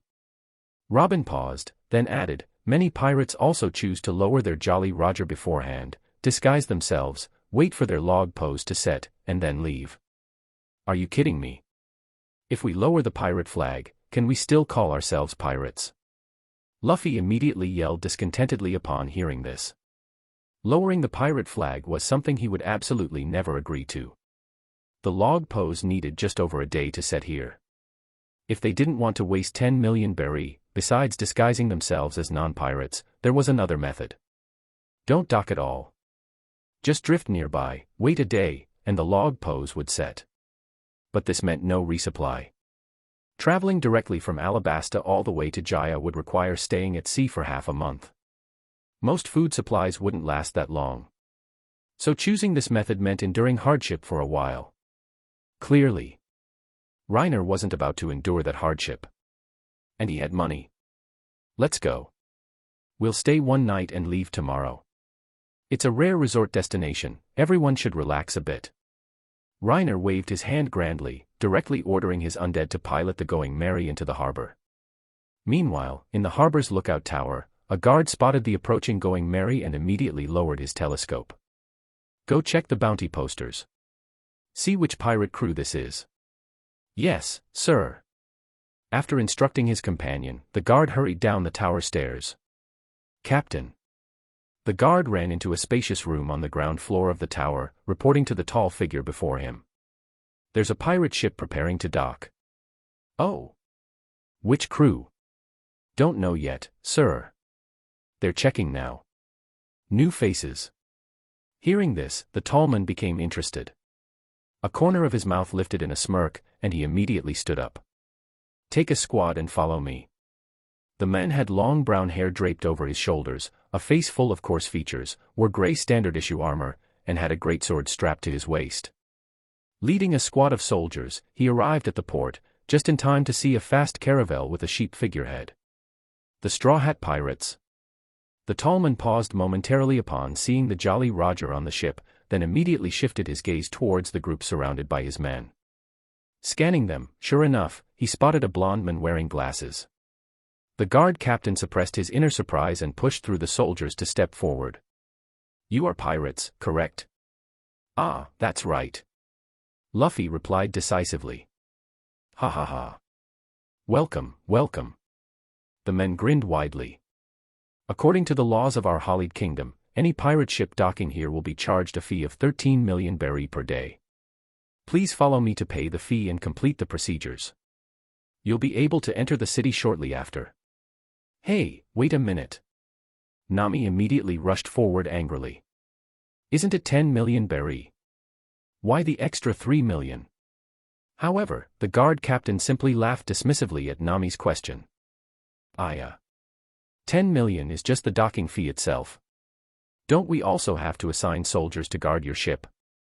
And, handling the various procedures also takes time, you know. At this point, the guard captain revealed a cunning smile. If you get delayed and have to stay an extra day, wouldn't that cost another 10 million? Spend a little extra cash, and we can expedite the process for you. The guard captain continued talking nonsense, his smug expression infuriating the crew. Reiner could tell immediately that the captain's cunning expression was likely put on deliberately for their benefit. His words, both explicit and implicit, clearly indicated he wanted an extra cut. He had calculated the amount well too. An extra 3 million would definitely sting the average person, but thinking they had already spent 10 million, they'd likely grit their teeth and pay it. Seeing Nami about to argue further, Reiner placed a hand on her shoulder, stopping her. 3 million berry, just pocket change. No need to cause trouble over it. Knowing Luffy's talent for escalating situations, if a real fight broke out, it would definitely drag in all sorts of complications. Reiner wouldn't even be surprised if it ended up evolving into a war with this country. Luffy, typical. Worst case, I'll just see if there's any profit to recoup before leaving. Reiner stepped forward, feigning indignation. Fine. We'll pay, all right. Reiner. It's okay, Nami. Our savings can handle it if we grit our teeth. Wasn't this the target I was looking for? The guard captain felt slightly disappointed inwardly seeing them give in so easily, but outwardly he just laughed heartily. That's more like it. Follow me. Soon, Reiner and the others paid the money, received a paper permit, and entered the city. Coincidentally, the port guards soon underwent a shift change. 2 guards who had just finished their shift, one older, one younger, both wearing satisfied smiles, strolled along the coast towards the military barracks. The captain is really great. The young guard tossed the wad of berry in his hand and laughed. 100,000 berry. Coming to the first half of the Grand Line with Master Sandy was definitely the right choice. Idiot, the older guard suddenly snapped in a low voice. Didn't I tell you to call him Captain here? If the other soldiers hear you, you'll be in for a world of hurt. Ah, yes. Sorry, senior. The sudden reprimand clearly startled the young guard. Although they wore the uniforms of guard soldiers, this was merely their public identity. He quickly glanced around, stuffed the wad of berry into his coat, and only relaxed after confirming no one was nearby. Phew, that was close. Speaking of which, Captain Sandy is so strong, he could easily thrive in the new world. Why did he come to the first half? Well, that's a long story. The older guard glanced at the young man, teasing slightly. It's not exactly a secret though. How about you treat me to drinks tonight, and I'll tell you all about it. The young man's interest was immediately piqued. He puffed out his money-stuffed chest. Sure. You tell me. Tonight, I'll treat you for a tour of Peachwine Street. TSK. Youthful energy really is boundless. The older guard lowered his voice and continued, it all started with that auction incident the family held. Several years ago, the Don Quixote family held an auction. Among the items up for bid was an extremely precious devil fruit. However, it was merely bait to attract customers, they never intended to actually sell it. Such manipulations weren't difficult. Yet, an accident truly occurred. Someone crashed the auction, caused a huge commotion, and amidst the chaos, that precious devil fruit was snatched away. Only later, when the culprit who stole the fruit gained notoriety, did the family learn his identity. The Gold Emperor, Guild Tesoro. But by that time, his strength was already formidable. Even the Don Quixote family suffered a major loss against him. Not only did their revenge fail, but he instead uprooted one of their bases in the first half of the Grand Line. Coupled with his business acumen and extremely powerful money-gathering abilities, the Don Quixote family eventually ceased their retaliation, choosing instead to turn foe into friend and cooperate with him. Joker, known for fiercely protecting his own and always avenging wrongs, actually choosing to cooperate with an enemy. This shocked quite a few underground forces at the time. The two walked slowly, whispering about past events. And that's how it is. The family needed someone to come to the first half and re-establish this base. The captain volunteered for the assignment. I see. But the young man still looked puzzled. The captain was once known as the young master's strategist. His status in the family wasn't lower than several of the top executives. Why did he insist on coming to the first half?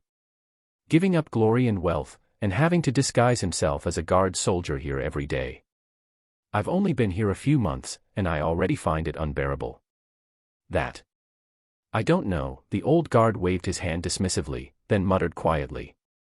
There are rumors though, that the captain seems to be addicted to something on this island.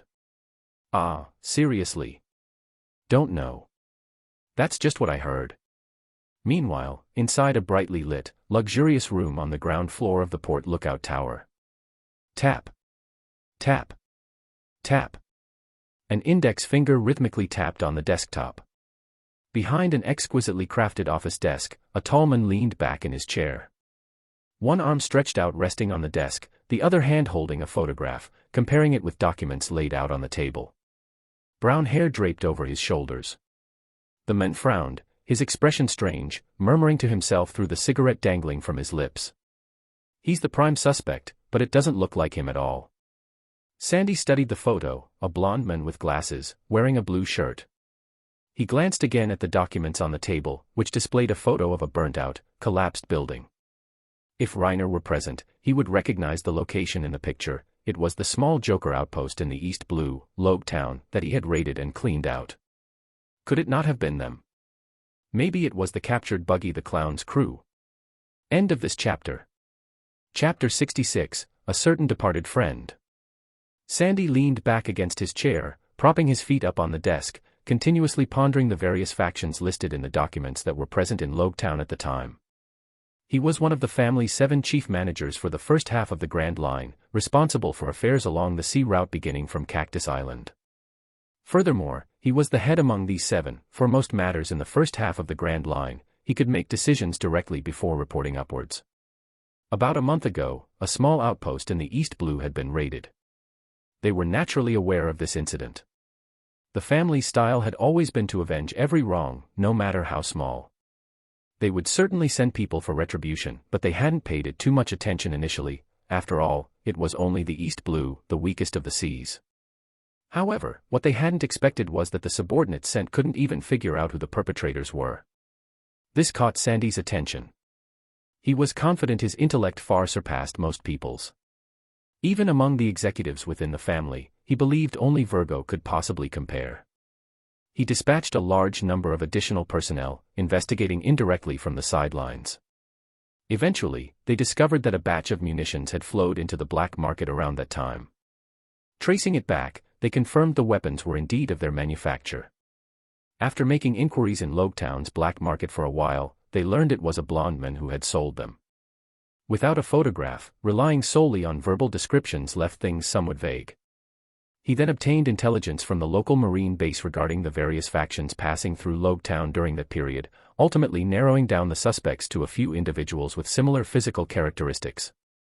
Among them, the prime suspect was the man in the photo he held, the Straw Hat Crew's logistics member, Reiner. Initially, Sandy had been almost 100% certain. When he saw their pirate flag at the port earlier, he immediately made the connection and also spotted the blond man with glasses among the group, clearly the person he suspected. But now, he refuted his own speculation, recalling the scene at the port, the blond man's demeanor. Weak. Far too weak. Sandy, disguised as the guard captain, rubbed the point between his eyebrows. The person in charge of the Logue Town outpost was Croc. His strength? Meh. Not strong in Sandy's eyes, but back in the East Blue, very few could actually defeat him. Otherwise, he wouldn't have been able to establish a base right under Smoker's nose. Being able to defeat Croc indicated the opponent had some strength. But based on his observations of Reiner at the port, the men seemed outrageously weak. Whether someone possesses combat skill can be discerned through details. Even experienced fighters exhibit subtle differences from ordinary people in their bearing and movements. Clearly, in his judgment, the man named Reiner was exceptionally weak. One look told him this was someone who didn't understand combat. How could someone with such weakness possibly defeat Croc? AI. If only my observation hockey still worked. Thinking this, Sandy couldn't help but sigh. He opened a drawer and took out a box. He pulled out a short cigarette from inside, placed it between his lips, lit it, and took a fierce drag, finishing it down to the filter in a single puff. Cough, cough, cough. Sandy coughed heavily several times, then leaned back in his chair with an expression of blissful enjoyment, slowly exhaling white smoke from his mouth and nose. Within the town, Reiner and the crew walked along the bustling main street, arriving before a castle-like building that occupied a huge area, flashing with neon lights. Whoa! Looks so fancy. This isn't just an entertainment venue anymore, it's a castle. Must be super expensive here. Before them stood the most famous entertainment complex in the Holleyed Kingdom, integrating dining, lodging, entertainment, and gambling, the Feiwen Grand Hotel. Even more exaggerated than Old Sands Casino in Rain Base, Reiner couldn't help but comment. Rain Dinners was actually built in imitation of this place, Nico Robin explained, then added with a light chuckle, you didn't get a chance to visit Rain Base back in Alabasta, right? You can have some fun here instead. But the prices here must be really high, Nami couldn't help but chime in. When it came to spending money, she immediately became sensitive. Reiner saw his chance.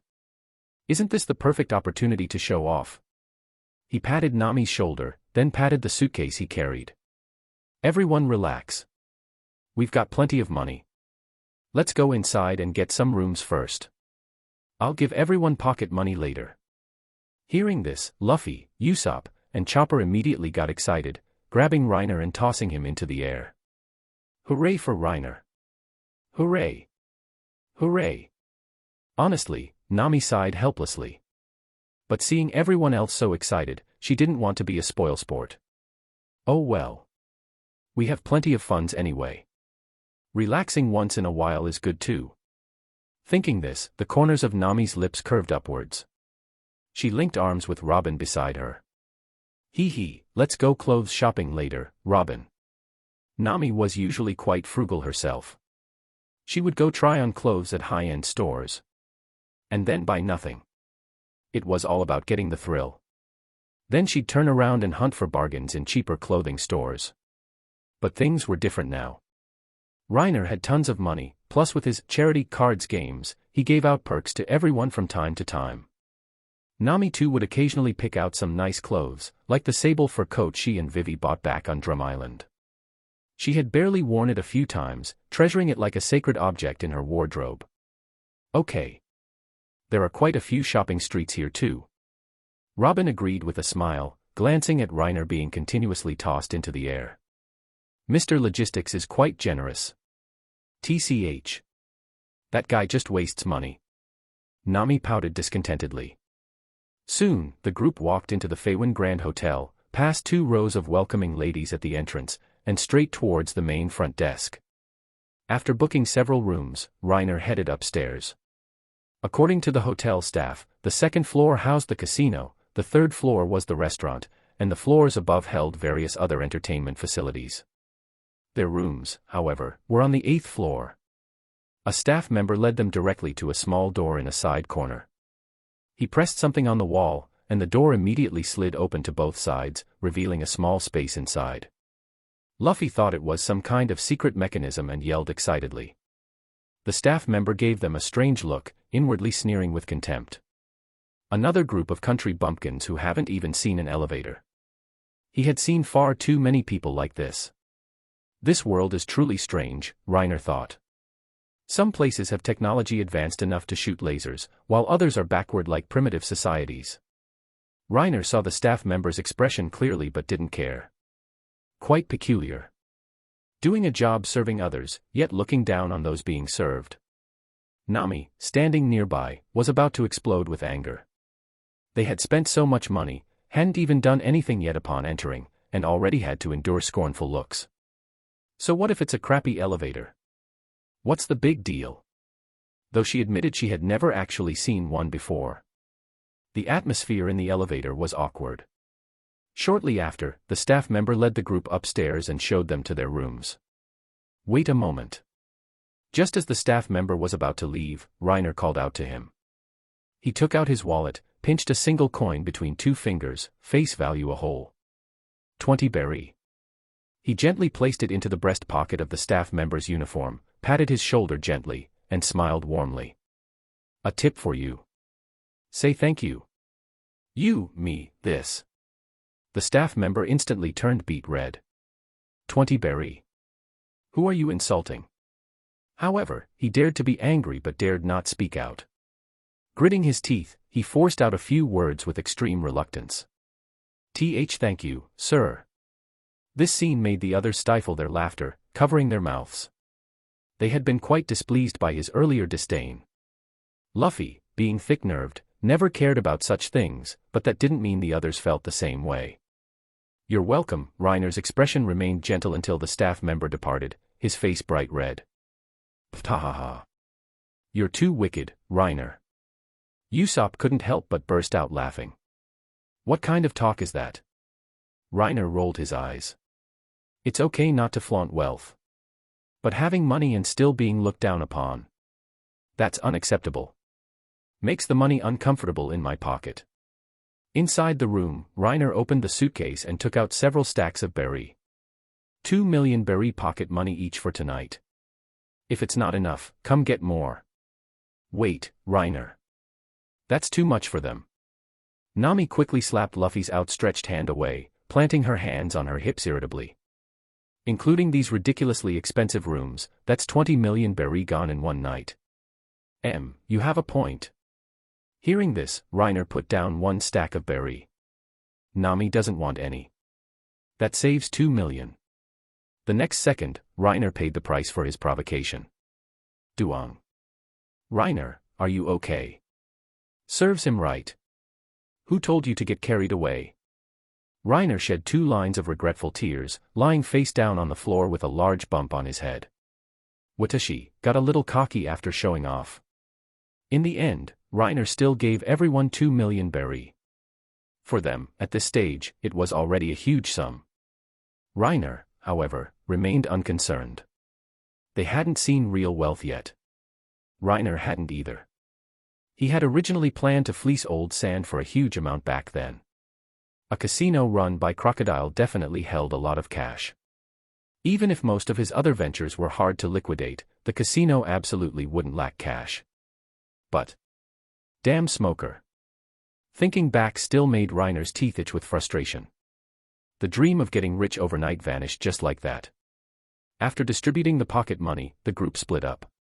Nami and Robin prepared to go shopping. Right, Nami. If you see any later, help me buy a few sets of clothes, Reiner called out to the two leaving. His previous clothes felt a bit small recently. Since the girls were going shopping anyway, he might as well ask them to help. Nami turned back and asked, any requirements? Just my usual style is fine. Nami thought for a moment, then suddenly realized something, asking puzzledly, speaking of which, it seems like your few sets of clothes are all the same. I've never seen you change your style. Most of the boys on the ship paid little attention to their appearance, except for Reiner and Sanji. However, only Reiner consistently wore the same outfit, never even changing the colors. Sea blue shirt paired with beige trousers. The occasional suit jacket was also beige. He did have a yellow tie, but they had never seen him use it. Well, just reminiscing about a certain departed friend, Reiner replied nonchalantly. Suddenly thinking of something, a strange smile appeared on his face. Right, speaking of that, if you see any, could you help me buy a pair of overalls? Overalls? All right then, Nami gave him an odd look, feeling like he was planning something strange again. Without asking further, she turned and left with Robin. The remaining guys formed a group, preparing to head downstairs to the casino to play. Reiner was already eager. Sanji. Let's go quickly. Go play bunny, go play a few hands. Bunny girls, bunny girls. End of this chapter. Chapter 67, Yes, I'm lewd, that's right. Dusk settled, the setting sun having already sunk below the horizon, leaving only a faint glimmer where sea met sky. The heavens donned a deep, melancholic gray backdrop. A cool autumn breeze swept across the vast plains, blowing into the bustling city on the western peninsula. Inside the magnificent, golden casino, neon lights dazzled the eyes. Well-dressed gamblers continuously moved back and forth, intoxicated by the atmosphere of hedonism and luxury. Reiner's group arrived at the casino. The ever-laughing Luffy was the first to dart off, scrambling up and down like a monkey, curiously observing all the novel sights. Passing by a hostess, he snatched food from the platter she carried, tilted his head back, popped it into his mouth, and then zipped off elsewhere. Just like Sun Wukong, Reiner thought with an inward smile, reminded of a certain figure from his memories. Such a familiar smell, what is that? Chopper, standing near Reiner's feet, pointed towards a sofa in the corner. Following his finger, the group looked over. 6 or 7 people lay sprawled haphazardly on the sofa, men and women alike, all with glazed eyes, clearly delirious. Scattered messily on the table was a handful of cigarettes. That must be the familiar smell Chopper mentioned. Must be high on something. Stay away from there, Chopper, Reiner glanced over coolly. Although he didn't recognize the specific substances, he could roughly guess from the state of the people. Likely ingested some illegal stuff. Probably highly addictive. He even recognized the guard captain from the port earlier among them. The group didn't pay them much mind, walking straight into the main casino floor. Speaking of which, Reiner had never actually gambled in a casino before. He knew the common poker games, but the rules here seemed somewhat different. The others weren't much better off than him. After a brief look around, they arrived at a sick bow, bet big/small, table. This one I know. I know how to play this. Usopp excitedly sat down at the table, eyes wide as he leaned forward to observe the dice. As the dealer shook the dice cup, Usopp closed his eyes tightly, listening intently with a tilted ear. I've decided. I'm betting big. Seemingly having figured something out, Usopp yelled, taking out a 5,000 berry chip and placing it confidently into the square marked big on the table. Small print underneath noted the odds. Total points 11-17, payout 1:1. Seriously, Usopp? Reiner looked at him doubtfully, hesitated for a moment, then took out a 20,000 berry chip and placed it in the same square as Usopp. You look like you know what you're doing. I'll trust you this once. Relax, Reiner. Trusting me is never wrong. Usopp declared proudly, chest puffed out, his long nose practically pointing at the ceiling. However, seeing Reiner place his bet, Sanji and Zoro immediately pulled out their chips and placed them in the opposite, small square. Betting small, betting small. Just bet the opposite of Reiner, and you're golden. The two looked completely assured of victory, as if they had Reiner's gambling luck completely figured out. Heh heh. Reiner gave them a major eye roll. Only when targeting him could Zoro and Sanji actually agree on something. The three of them had already formed the ship's rival trio. Whenever one was targeted, the other two would immediately gang up and heckle. Chopper blinked, looked at the smug Sanji and Zoro, then also produced a chip, saying in his young voice, "Me too. Help me bet small." "You too, Chopper. I never thought you were that kind of reindeer. Bets are closed. No more bets." Behind the table, the dealer, dressed in a white shirt and black vest, called out steadily and slowly lifted the black dice cup. 2, 3, 3. 8 points, small. Besides Reiner's group, a few scattered gamblers were also at the table. The winners looked delighted, waiting for the house to pay out, while the losers were either angry or dejected. Yay! We won. Chopper excitedly jumped onto Zoro's head. Zoro and Sanji also smirked, shooting smug, raised eyebrows at the dark-faced Reiner. However, where there were winners, there were losers. Damn it. How could this happen? Usopp looked furious, pulling more chips from his pouch and slamming them onto big again. This time I'll definitely win. Seriously. The dealer hasn't even shaken the dice yet, and you're betting already. Reiner stared dumbfounded at Usopp. And I thought you actually had some skill. Turns out you're just a degenerate gambler. What a fraud. They played like this for a while. Reiner had already lost quite a bit of money but persisted nonetheless. Seeing their bets getting larger and larger, the other gamblers gradually left the table. Sikbo was relatively easy to pick up, so many beginners enjoyed playing it. Seeing the bets gradually increase from thousands to tens and then hundreds of thousands of berry, some newcomers started feeling uncomfortable and left. Each round was fast. Although Reiner didn't lose every single hand, he lost more often than he won. Soon, his initial 2 million berry was gone. Seeing the others having fun, he didn't want to be a spoilsport. He waved his hand and exchanged another 20 million berry for chips. Anyway, the money he lost ended up in his teammates' hands. As long as it wasn't Luffy, there was no need to be stingy. Several bunny girls, each carrying trays of chips, came over, surrounding their table. The casino manager, seeing them exchange 20 million in chips, immediately sent over several attendants. They weren't afraid of the customers winning, they were afraid of them winning and leaving immediately. As long as they could keep them playing, the casino would eventually win it all back. Your chips, sir. A red-haired, youthful mature beauty wearing a bunny ear headband and a sexy figure pressed close, her lips parting slightly to issue a seductive voice. Reiner looked down. A tight-fitting bodysuit clung to her body, accentuating her captivating curves. She held a tray of chips before her chest, her hands pressing together the overflowing softness, which seemed ready to burst free at any moment. Sir hasn't had good luck tonight. Allow me to cheer you on. A soft, sweet voice murmured as a blonde bunny girl placed chips on the table, then smilingly pressed close, linking her arm with Reiner's. He. Spending money is just for fun. If benefits like this are included, then the more, the merrier. Work hard, little sister. There'll be a reward for you if you do well. Reiner smiled lightly, directly reaching out to loop an arm around her slender waist, then extending his other hand to embrace a cute bunny girl with short blue hair wearing white silk stockings.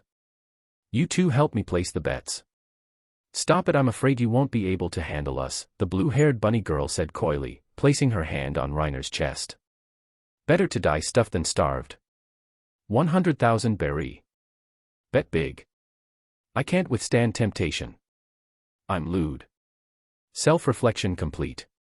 Reiner scooped up both women, sitting them on his lap. Nearby, Sanji was even more dazzled, practically bathing in an ocean of pink hearts. Reiner grandly pushed his chips out for the attendants to play with, his job was just to play with the bunny girls. The money he lost was won by his companions anyway, back and forth, it amounted to free fun. Winning big time. While Reiner and the crew were thoroughly enjoying themselves, on a red sofa in a corner. A long-haired man groggily opened his eyes. His resolute face looked somewhat haggard at the moment. He reached up, forcefully massaging his temples, and struggled to sit up. Sandy shook his head, trying to clear his mind.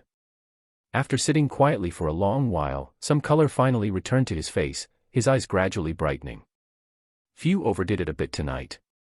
Sandy looked up at the wall clock, then picked up the water kettle from the table, poured himself a glass of water, drank it, and slowly stood up.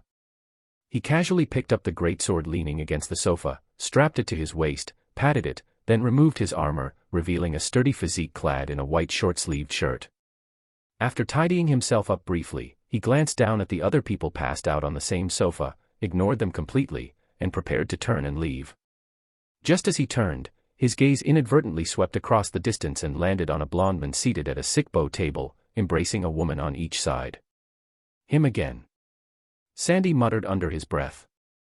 An ordinary person wouldn't pay special attention to someone based on such a simple glance from afar. But Sandy was different. He was meticulous, and his mind wasn't slow, good enough for Doflamingo to place great importance on him. If it weren't for becoming addicted to something Doflamingo strictly forbade touching, he wouldn't be here. I had already ruled him out as a suspect, but... Sandy's gaze sharpened like a sword, focusing intently on Reiner dozens of meters away. Since I've encountered this man again, I should at least test him. Once or twice might be coincidence, but frequently entering his line of sight, perhaps there was some connection behind these events after all. Moreover, this person was Sandy's original suspect. Sandy made no overt movements, simply standing in place, staring coldly at Reiner. At the gambling table, the two bunny girls were flushed red, giggling continuously as they threw Reiner's chips onto the table. Reiner couldn't help but curse inwardly. These two are really no good. A whole 20 million berry gone in no time. Even Stussy isn't as high class as you two. Ah well, at least it was free. Suddenly, Reiner felt something, a faint chill coming from behind him. Regarding the gaze directed at him from afar, even though Reiner hadn't learned observation hockey, he could faintly sense it. His daily training and the enhancement from his devil fruit granted him a physical constitution and extraordinarily sharp 5 senses far exceeding those of ordinary people. Feeling this uncomfortable gaze, Reiner subconsciously turned his head to look. There, dozens of meters away, separated by several gambling tables, stood a tall, brown-haired man in a corner, staring intently at him. The instant Reiner began to turn, Sandy also focused his senses completely. If that blonde man is truly as weak as he appeared at the port, then it's absolutely impossible for him to detect my gaze from dozens of meters away, across a noisy casino floor, with his back turned. The moment their eyes met, Sandy was instantly shocked. It really is you. Hiding yourself really deep. I had almost given up. If not for this coincidental encounter tonight, I could have racked my brains forever and never figured it out. But Sandy showed no outward reaction. After less than a second of eye contact, he shifted his gaze away and walked nonchalantly towards the casino exit as if nothing had happened. This left Reiner feeling quite puzzled. He recognized the men as the guard captain from the port earlier. But why? He was absolutely certain they had only met for the first time today. I was the one who got ripped off, and I haven't even sought trouble with him yet. Why is he targeting me first instead? End of this chapter. Chapter 68. Do you understand fire style? So they targeted me first after all. In this world where the average person is an idiot, Reiner felt his own IQ was merely 125, not exactly brilliant. But he still had some street smarts. Thinking back on people he might have offended since setting sail, potential lingering threats. There was Smoker, whom he'd tricked, and that small joker base. Those two. After brief consideration, Reiner directly ruled out Smoker. The remaining answer became obvious. Damn, they could actually trace it back. That's ridiculously unexpected. Not playing anymore. You girls can have what's left. Really, sir? Reiner chuckled softly. Amidst the two bunny girls' delighted gazes, he pushed the remaining 2 million berry in chips across the table, casually pinching a firm, round buttock on the way, eliciting soft moans from both women. Reiner adjusted his collar, stood up, turned away from the gambling table, and walked straight outside. Looks like playtime is over for tonight. Zoro picked up the 3 swords leaning nearby, speaking with interest. He glanced over at Sanji, still lost amidst the crowd of women. Ah well, best not mention it. Reiner exited the second-floor casino and went into the stairwell. After confirming no one was around, he summoned the Friaren undead. Among his powerful undead, this was the only one that hadn't been publicly revealed yet, and it also looked the most human, perfect for testing the waters. What's wrong? Zoro had followed him out from behind. He had noticed the person Reiner made eye contact with and also recognized him as the guard they encountered during the day. Not sure yet. Probably fallout from Logetown, Reiner said coolly. Logetown, that incident. Zoro rubbed his chin thoughtfully, recalling what Reiner had mentioned before. He rested a hand on his sword hilt and asked, I left the others inside. Need help? Nah, no need. I'll let my undead handle it, Reiner replied with a smile. The Friaren undead, fused from Ace and Crocodile's templates, was extremely strong. Although its physical stats couldn't compare to Blue Ogre or Red Ogre's, it had abilities. In a one-on-one situation, Friaren was actually stronger than either the Blue or Red Ogre. If even this couldn't handle the opponent, then their whole crew might as well pack up and go back to the East Blue. Alright then. Looks like there's no excitement to watch here. I'll wait for you to come back for drinks, Zoro said, stuffing one hand in his pocket, the other resting on his sword, before turning back. He knew Reiner's strength, and even better, he knew Reiner's personality.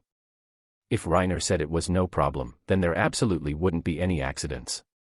The Feywind Grand Hotel was situated at the end of a street, one of the liveliest in the kingdom. Even though night had fallen, the prosperous royal city still glittered with neon lights. On the streets filled with hedonism, tourists came and went endlessly. After parting ways with Zoro, Reiner continued downstairs. As soon as he stepped out of the hotel's main entrance, the bustling, vibrant atmosphere of the city that never slept washed over him. It made Reiner feel momentarily dazed, as if transported back to another world. The noisy chatter of pedestrians reached his ears, yet didn't annoy him in the slightest. You really have to go out to see. The wonders of this world are just beginning. Reiner smiled faintly. No time for excessive emotion. He had already spotted the long-haired man he was looking for in the crowd. The man wasn't moving quickly. Reiner followed behind Frieren, who in turn tailed the long-haired man. Like this, they unhurriedly navigated through the crowd. He sensed the man was intentionally leading him somewhere, apparently not planning to fight in this busy area. This coincided perfectly with Reiner's own thoughts, so he went along with it. He even conveniently bought a pack of cigarettes along the way. Gold Island was divided into eastern and western peninsulas, connected only by a small strip of land in the middle. Viewed from the sky, the entire island resembled a barbell. However, although the two peninsulas were symmetrical, the scenery on the island was completely different. The western peninsula housed the Hollied Kingdom city-state, hailed as one of the most prosperous cities and a resort paradise in the first half of the Grand Line.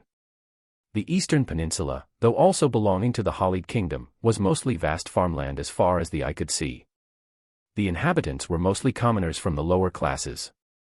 Following Sandy to the eastern peninsula, Reiner observed the starkly different scenes within the same country, couldn't help but be reminded of the Goa Kingdom, his hometown in this world.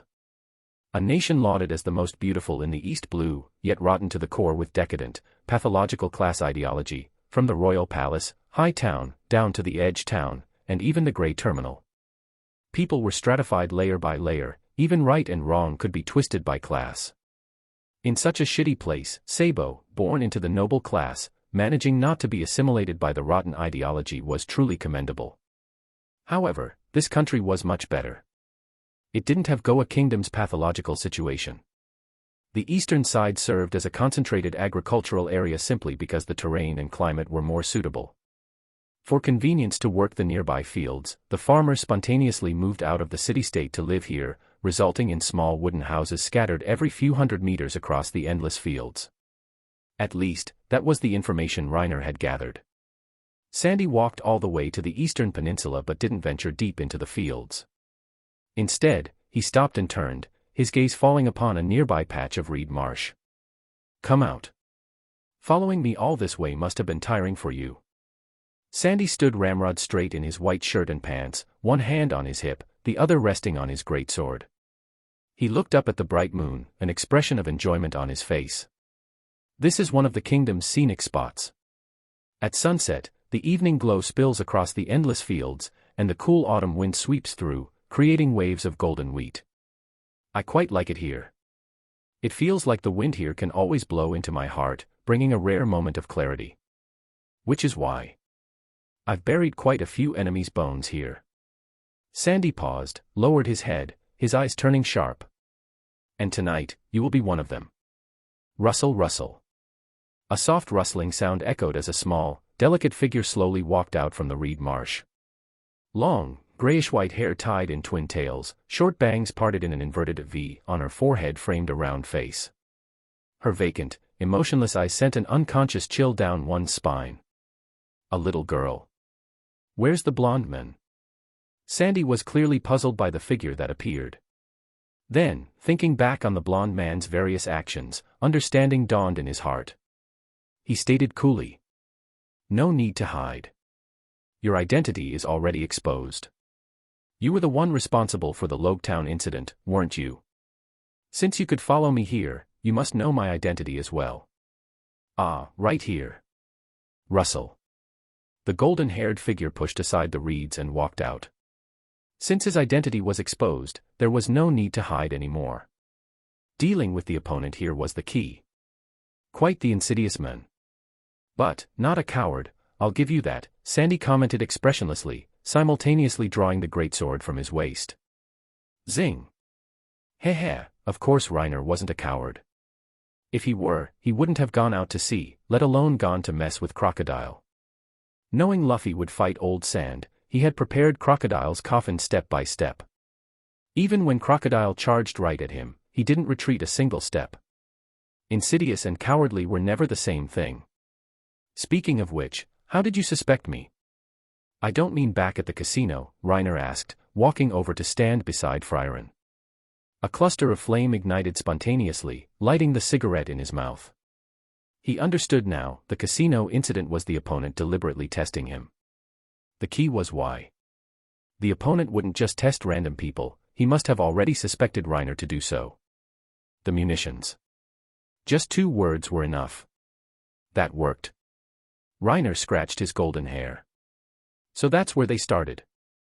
Who would normally think someone would raid their base and then immediately sell off the arms locally? He thought he was playing it smart, hiding in plain sight, assuming people in this world weren't too bright. Turns out he was the one being too clever for his own good. Just entered the Grand Line, first Crocodile, now this long-haired man. AI, forget it. Reiner sighed, walked straight towards a nearby haystack, sat down cross-legged right there, ignoring the men facing off against his summon. Underestimating me this much? Sandy looked displeased. Doesn't even deign to make it a 2-on-1. Reiner remained unconcerned. Of course, he wouldn't do such a thing. Frieren had already scanned the opponent's strength with observation hockey, that's why Reiner was so fearless. He just needed to let her perform now. Guaranteed the opponent can't even get close. Frieren raised the staff in her hand. A small flame ignited, its faint light illuminating her clothes. The next second, without any warning, the dancing flame instantly transformed into a pillar of scorching fire shooting outwards. So fast. Sandy was instantly alarmed. A devil fruit user. He twisted his foot, forcefully pushing off to the side, barely dodging the abruptly attacking flames. His clothes were somewhat scorched, and even the tips of his hair were burnt curly. But he clearly had no time to pay attention to these details. The power and speed of the opponent's flames far exceeded his imagination. Almost like that monster who gained notoriety in the New World these past couple of years. Reiner was also pleasantly surprised. Complaining aside, he never thought Ace was weak. In fact, Ace's fruit application was definitely top-notch. Otherwise, back on the ship, Frieren wouldn't have attempted Ace's signature move first. Cool. As Frieren waved her staff, numerous firebirds materialized, spreading their wings and attacking Sandy. Sandy continuously dodged and weaved.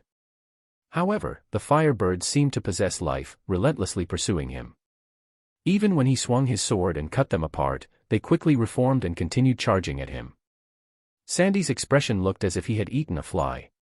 He knew continuing like this would just be a waste of stamina.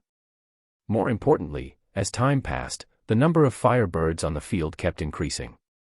The true way to solve the problem was to deal with the little girl standing far off, casting fire. Sandy's expression turned grim. With a slash of his sword, he cleaved an oncoming firebird in 2, then abruptly leaped through the gap, charging towards Frieren. Sweeping sword wind pressure.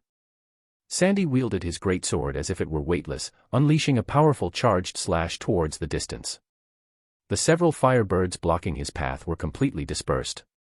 A flying slash attack. Reiner was slightly moved. This was the first time he had seen a genuine flying slash. Just as the opponent was about to reach Frieren, the flame cluster atop her staff instantly swelled, erupting into a sky-high blaze, transforming into an orange-red giant wave dozens of meters high. Fire style, great fire annihilation. Reiner just needed to slightly search his memories, and a pile of techniques could be developed: fire style, earth style, lightning style, plenty to play with. The key issue was that people like Ace and Old Sand used their fruits well, allowing the template to truly unleash the power of these techniques. End of this chapter. Chapter 69, Paramecia Fruit. Under the pitch-black night sky, lit only by the faint silver glow of the crescent moon, a desolate field near the farmlands. Supposedly a quiet night, yet now ablaze with soaring flames. A sea of fire, carrying the momentum of monstrous waves, surged towards Sandy. However, his expression remained unchanged, his gaze resolute as a sword. He pushed off the ground hard with both legs, shooting forward parallel to the ground straight towards the Frieren summon. He still had a hidden card. The Donkeyxode family was never lacking in ability users. Suddenly, the greatsword in Sandy's hand began to twist bizarrely. The cold, glinting steel blade seemed to melt like molten iron, instantly spreading out into the shape of a large cattail leaf fan.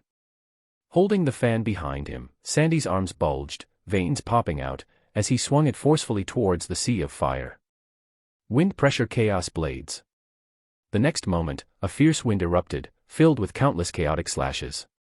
The billowing sea of fire was actually blasted open, creating an empty gap. Sandy grinned savagely and plunged headfirst through the flames. I am a user of the paramecia-type twist fruit. I can twist anything I touch into any shape I desire. Like this. As he spoke, the fan in his hand began to twist again, shortening and expanding into a hemispherical round shield, like holding a giant silver wok as he charged straight at Frieren. Reiner naturally saw all this unfold. He was only slightly surprised but remained unconcerned. The summon's observation haki had already sensed the opponent's strength level. He expected the opponent would have to rely on some bizarre devil fruit ability to try and turn the tables. Reiner had already prepared to summon the blue and red ogres at any moment. Still, this fruit seems quite similar to Diamante's float fruit. One makes things light, the other allows arbitrary reshaping, but both maintain the object's original properties. Looks like even keeping the ogres as backup was somewhat unnecessary. His gaze returned to the field. Sandy quickly burst out of the sea of fire, now merely 10-odd meters from Frieren. The hemispherical shield in his hand melted like iron again, beginning to reshape. In the blink of an eye, it reformed back into the original greatsword. Sandy's brow furrowed as he leaped high, coating the blade in pitch-black armament haki, bringing the slash down from above. Frieren's staff, at some unknown point, had already become coated in a layer of sand grains. With a casual wave, a massive sand pillar, 10 meters in diameter, shot towards the sky. What now? Sandy looked shocked. The flames earlier were understandable as an ability, but why sand too? Clang. The tip of the powerful sand pillar flowed with a dark haki sheen. It collided heavily with Sandy's greatsword, striking sparks. Sandy was directly blasted backward by the impact, sent flying back dozens of meters into the desolate area where the firebirds still circled, forcing him to engage with the birds again. His armament haki intensity and application level aren't bad either, Reiner commented coolly, watching the battle unfold. He wasn't just talking about Frieren, but also Sandy. The opponent possessed decent physical stats and sword skills. Although he hadn't developed his paramecia fruit into anything particularly outrageous, his usage was very proficient. Just now, he had transformed his greatsword into 3 different forms in the blink of an eye. With his strength, he'd qualify as a capable executive even within the Donkeyxode family. Why did he end up in the first half of the Grand Line? Reiner didn't dwell on it, turning his attention back to Frieren. A good performance for her first battle. The combat trial is pretty much done. Time to end this. What kind of power is this? Why can you control both fire and sand? Sandy yelled furiously, his expression grim, weapon constantly swinging to deal with the attacking firebirds. His answer came in the form of several giant sand pythons, opening their ferocious maws to reveal black fangs, writhing wildly as they lunged to bite him. The heavy greatsword in his hand expanded and widened. Sandy glared, unleashing a massive slash that cut one giant python in half at the waist. He thrust his foot into the ground, activating his ability. The earth within several meters around him began to twist, and an earth wall shot upwards. The sharp upper edge of the wall sliced through another giant sand python while blocking subsequent attacks. Suddenly, a hole opened in the middle of the earth wall. Sandy pushed off hard, launching himself through the opening. His greatsword began to elongate and thin. Thorn sword. Crack. The thin sword lashed out like a whip, creating an explosive crack in the air. Frieren's observation haki had long anticipated this. A magnificent and heavy sand wall, tens of meters high, had already been erected in advance. The surface layer of sand flowed continuously, providing strong buffering capability, while the core within was solidified, hardened, and coated with armament haki defense. The thin sword plunged into it like a mud ox into the sea, getting stuck deep within the sand wall, difficult to pull out. Sandy gave a forceful tug, pulling himself towards the wall. He plunged his arm into the sand layers, and the next instant, the sand wall, several meters thick, was affected by his ability, breaking free from Friren's control. The sand grains flowed, opening a round tunnel several meters long. Drawing his weapon, Sandy's eyes flashed with cold killing intent as he tried again to charge towards Friren. However, when it came to controlling sand, Crocodile was unmatched in the current era. Under Friren's control, dozens, even hundreds, of sharp spikes instantly erupted from within the tunnel walls, all without exception coated in glossy, pitch-black armament hockey. Sandy, not yet fully emerged from the hole, looked terrified. He subconsciously tried to form his weapon into a sphere, attempting to encase himself. But before the sphere could fully form, Poochie! Poochie! Poochie! Numerous spikes pierced through him. Scarlet blood flowed out, only to be instantly absorbed, dyeing the sand spikes dark red. Never thought the Straw Hat Pirates were hiding someone this strong, Sandy murmured, his expression desolate as he looked down at his pierced body, long hair falling over his shoulders. He lifted his head, gazing towards the small figure in the distance. With his strength, he couldn't even get close to her. Within the family, besides the young master, who else could possibly contend with such an opponent? He turned his head towards the farther distance, where Reiner sat leisurely, having just extinguished a cigarette. Sandy grinned sinisterly. He. Pity. When I walked out of the casino, I already used a den mushy to send your information back to the family. Once I die, and the family loses contact with me, you will be the prime suspect. Knowing the young master's methods, he might very well come to hunt you down personally. Your Straw Hat Crew's journey will end very soon. Reiner knew the Don Quixote family valued family above all else. Based on this man's performance, his status was likely significant. Killing him meant Doflamingo absolutely wouldn't let it rest. But whatever. By the time he arrives, the daylilies will have already gone cold. Idiom, it'll be far too late. Reiner stood up, brushing off a few stray blades of dry grass clinging to him. He had looked at Dressrosa's position in the New World. Even his Pel Template hawk would need over a week to fly there. Adding the Grand Line's bizarre weather, it would take half a month at minimum. For long-distance travel, Doflamingo, flitting about in the sky, couldn't possibly be faster than his hawk. To cross such a vast distance into the first half of the Grand Line, Doflamingo wouldn't arrive for at least a month.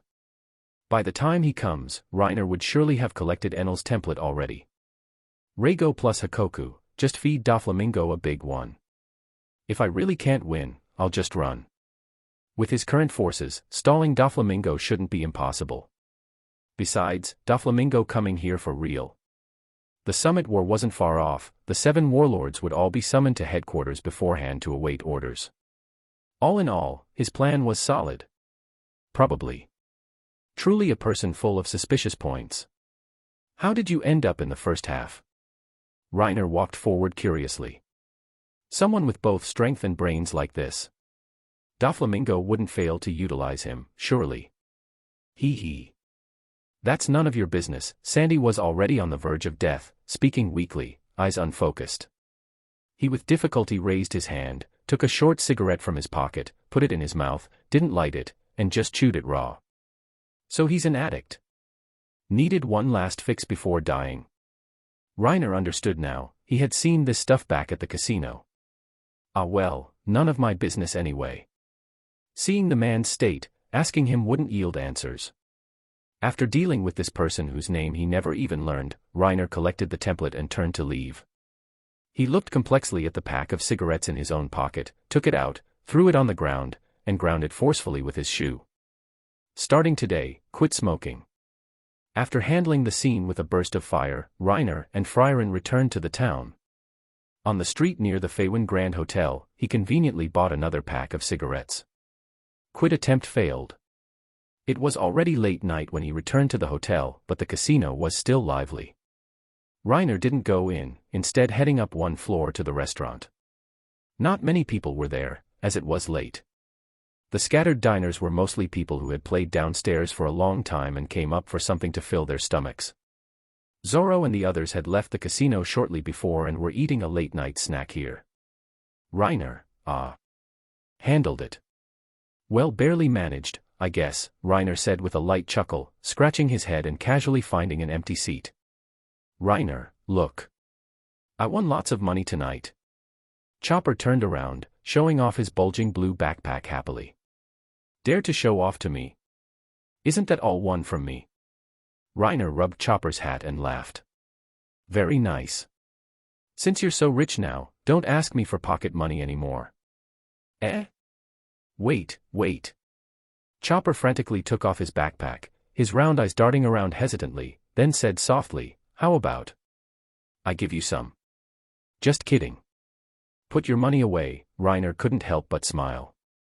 Speaking of which, where did Luffy go? He scanned the room, for Luffy to be absent during mealtime was extremely rare. They had seen him when entering the casino earlier, but Luffy had started running around everywhere. Before Reiner left, Luffy was still inside. Round trip took just over 2 hours. Oh yeah, where's Luffy? Don't know. Haven't seen him for quite a while. The group looked at each other, falling silent for a moment. Luffy's missing. What do we do? Luffy will definitely cause trouble. That idiot. I'll go find him. Zoro's face darkened, gritting his teeth as he stood up. Wait a minute, Moss Head. Sanji put a hand on his shoulder, pressing him back down, his expression serious as he stated coolly, you go find him, then who finds you? What did you say, curly brows? Exactly what it sounds like, Sanji retorted mockingly towards the furious Zoro. What should we do, Reiner? Usopp looked worried. Seeing this situation, I have a bad feeling. The captain was gone. Of the remaining 3 main fighters, 2 looked ready to brawl, leaving Reiner as the only reliable person left. But Reiner offered no solutions, simply picking up a piece of meat from the table and stuffing it in his mouth. Eat. Wait. Wait until some major incident happens. Luffy should appear then. What kind of crappy idea is that, damn it? Boom. Just then, a violent explosion echoed from the distance, causing the restaurant to shake slightly. Zoro and Sanji, who were about to start fighting, also paused. The group rushed to the window, looking eastward where the sound came from. In the distance, flames soared into the sky, dyeing the night heavens red. Zoro, I think it's Luffy. Sanji, I think you're right. End of this chapter. Chapter 70, Warlord Killer. It was already late at night. The casino inside remained lively, but the main streets outside had gradually quieted down. Even in this prosperous city-state, only a small number of shops were still open for business. Hurry up, Robin. We need to get back and meet up with everyone. On the street, Nami and Robin, carrying large and small shopping bags, ran towards the Feiwen Grand Hotel. They had spent the evening shopping and bought quite a few clothes. Halfway through their shopping trip, they heard the intense explosion. Nami had a bad feeling and immediately rushed back with Robin. Arriving on the street near the hotel entrance, they happened to run right into Reiner and the others walking out. Reiner.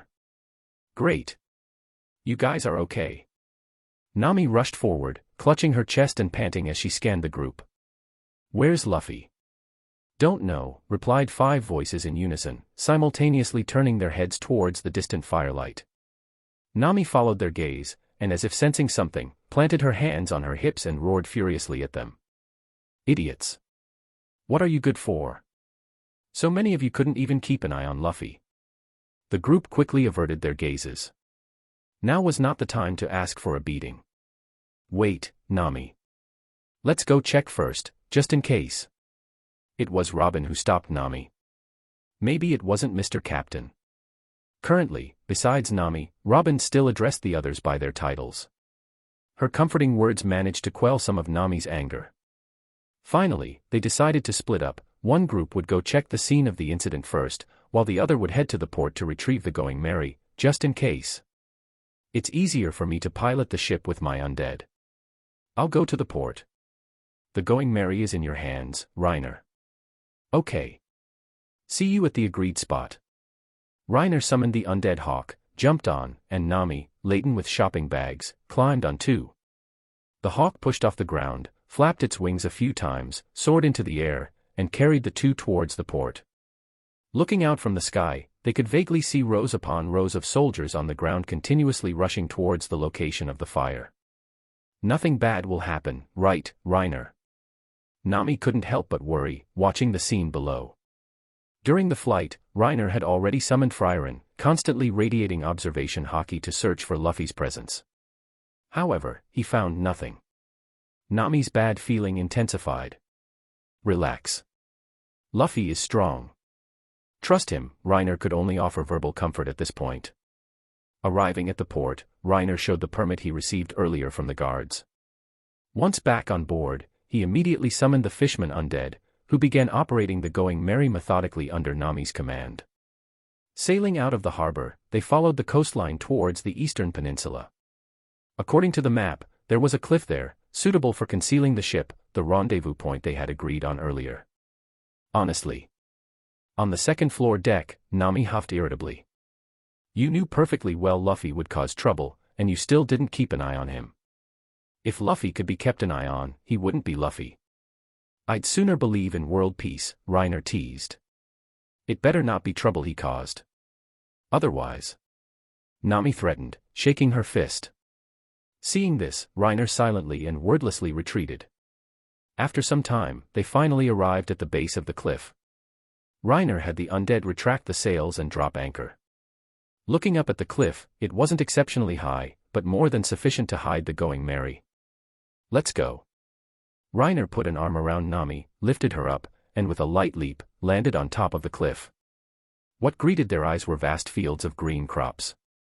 They looked like sections of sugar cane, but only about a meter tall, entirely green, with long, thin leaves drooping from the top. What's this? Nami stepped forward, examining them curiously. Never seen it before. Is it a local specialty? Don't run. Stop right there. Before Nami could observe closely, angry shouts erupted from the distance. Looking up, several familiar figures were running towards them, led by none other than Luffy, grinning widely. Hey Reiner. Nami. I knew it was you. Nami grimaced, her expression twisting with anger. Hee. Laugh your head off. Duong. Sorry, Luffy, looking bruised and swollen, immediately wilted under Nami's education. Now's not the time for this. Let's bail first.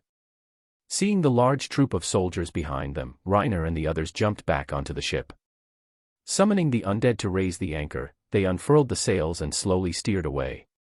The soldiers ashore also reached the cliff edge. Fire. The leader, a man in silver armor, raised his sword and roared. The soldiers behind him raised their rifles and took aim. Bang. Bang. Bang. Luffy leaped high into the air, took a deep breath, gum. Balloon. Cannonball over there. Chopper pointed a hoof towards a soldier shouldering a bazooka. The shell had already been fired. Swoosh. They even have weapons like this here.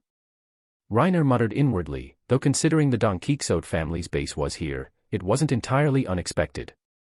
Meanwhile, Frieren had already waved her staff, sending a sand tornado sweeping towards the incoming projectile. Boom. The explosion's pressure wave hit the sails, pushing the Going Merry further away from the coast. Bang. Bang. Bang.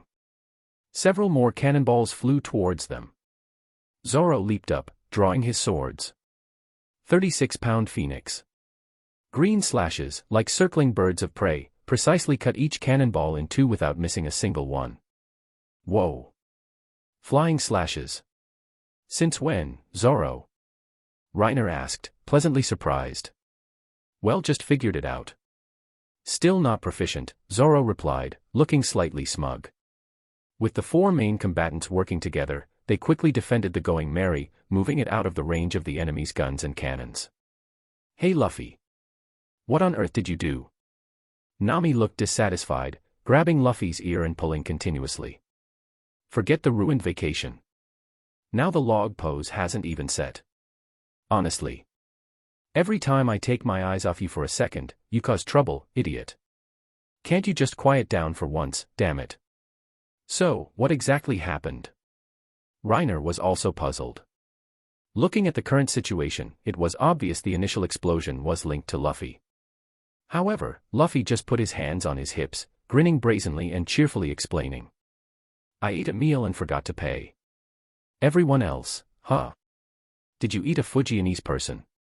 How could that get the entire country's soldiers chasing you? Clearly, everyone was baffled, not even knowing where to begin roasting him. Then I got caught, Luffy continued cheerfully. They took me to a factory and told me I had to work there for the rest of my life. So I ran away. Work for the rest of your life? Couldn't you just pay them back? It's not like I didn't give you money. Why such a heavy punishment? Ah, they took the 2 million berry, but they still wanted to capture me. With Luffy's muddled explanation, the group roughly understood the sequence of events. Initially, the city guards found Luffy and just asked him to pay for the meal. But upon learning he was a pirate, they confiscated all his money and took him to the factory. When Luffy heard he had to work there for life, he immediately broke free from the handcuffs and escaped. As for the sky-high flames, that was from him wrecking the factory during the ensuing fight. The reason? There was a feeling there that rubbed him the wrong way. A bit willful, but whatever. Reiner roughly guessed what that place was for. Increasing the punishment severity just upon hearing he was a pirate, then taking him to a factory for lifelong labor, it sounded extremely similar to Dressrosa. Adding the Don Quixote family member he encountered, whose public identity was a guard controlling the port. This country likely had deep cooperation with the Don Quixote family, perhaps even being secretly controlled by them. Those plants growing near the coast. I smelled the same scent at the factory, Chopper spoke up. Those are maiden leaves. They used to be a raw material for making psychotropic drugs, but production was later banned by the world government due to their high addictiveness. Reiner recalled the scene when they first arrived at the casino, then thought again of the Don Quixote men. Likely, his presence in the first half of the Grand Line is strongly related to this. Damn it. I took the guy out without getting any intel, yet Luffy eats one free meal and uncovers so much stuff. God.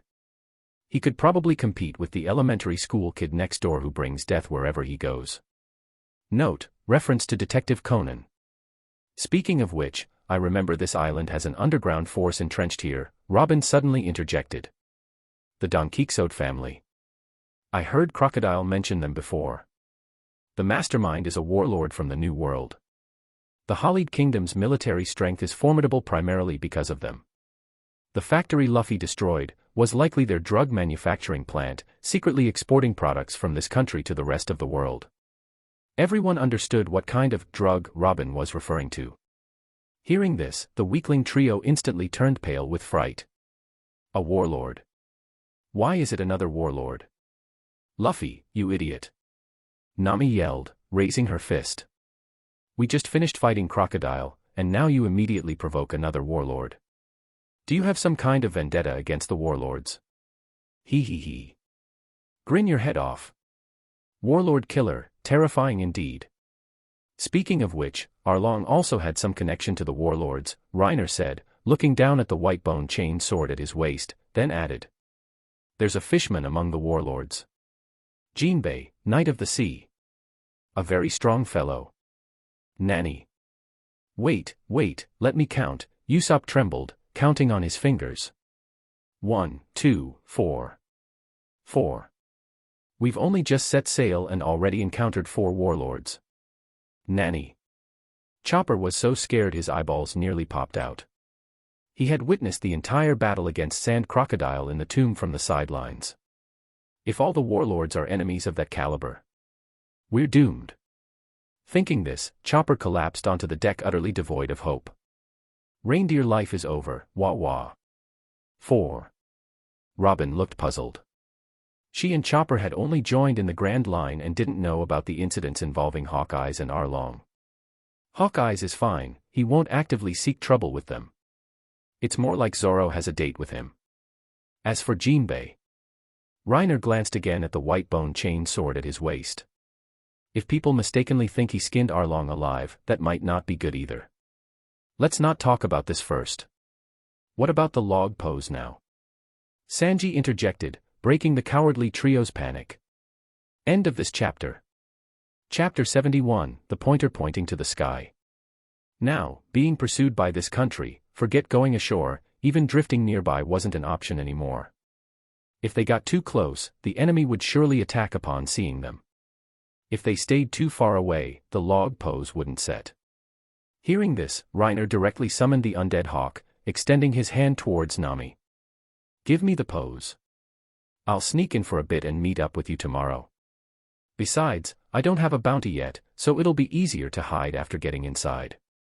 Aside from letting the log pose set, he also wanted to see if there was anything worth salvaging. "Okay. Then I'll leave it to you, Reiner." Nami took the log pose from her wrist and handed it to him. "Be careful once you get in. We'll wait for you around here." "Relax, it's totally stable," Reiner grinned, taking the pose, putting it on his wrist, and leaving aboard the hawk. "I'll take the night watch tonight," Zoro announced, leaping up to the crow's nest to assume lookout duty. "Mr. Logistics' ability is really convenient," Robin remarked with a smile, watching Reiner gradually disappear into the distance.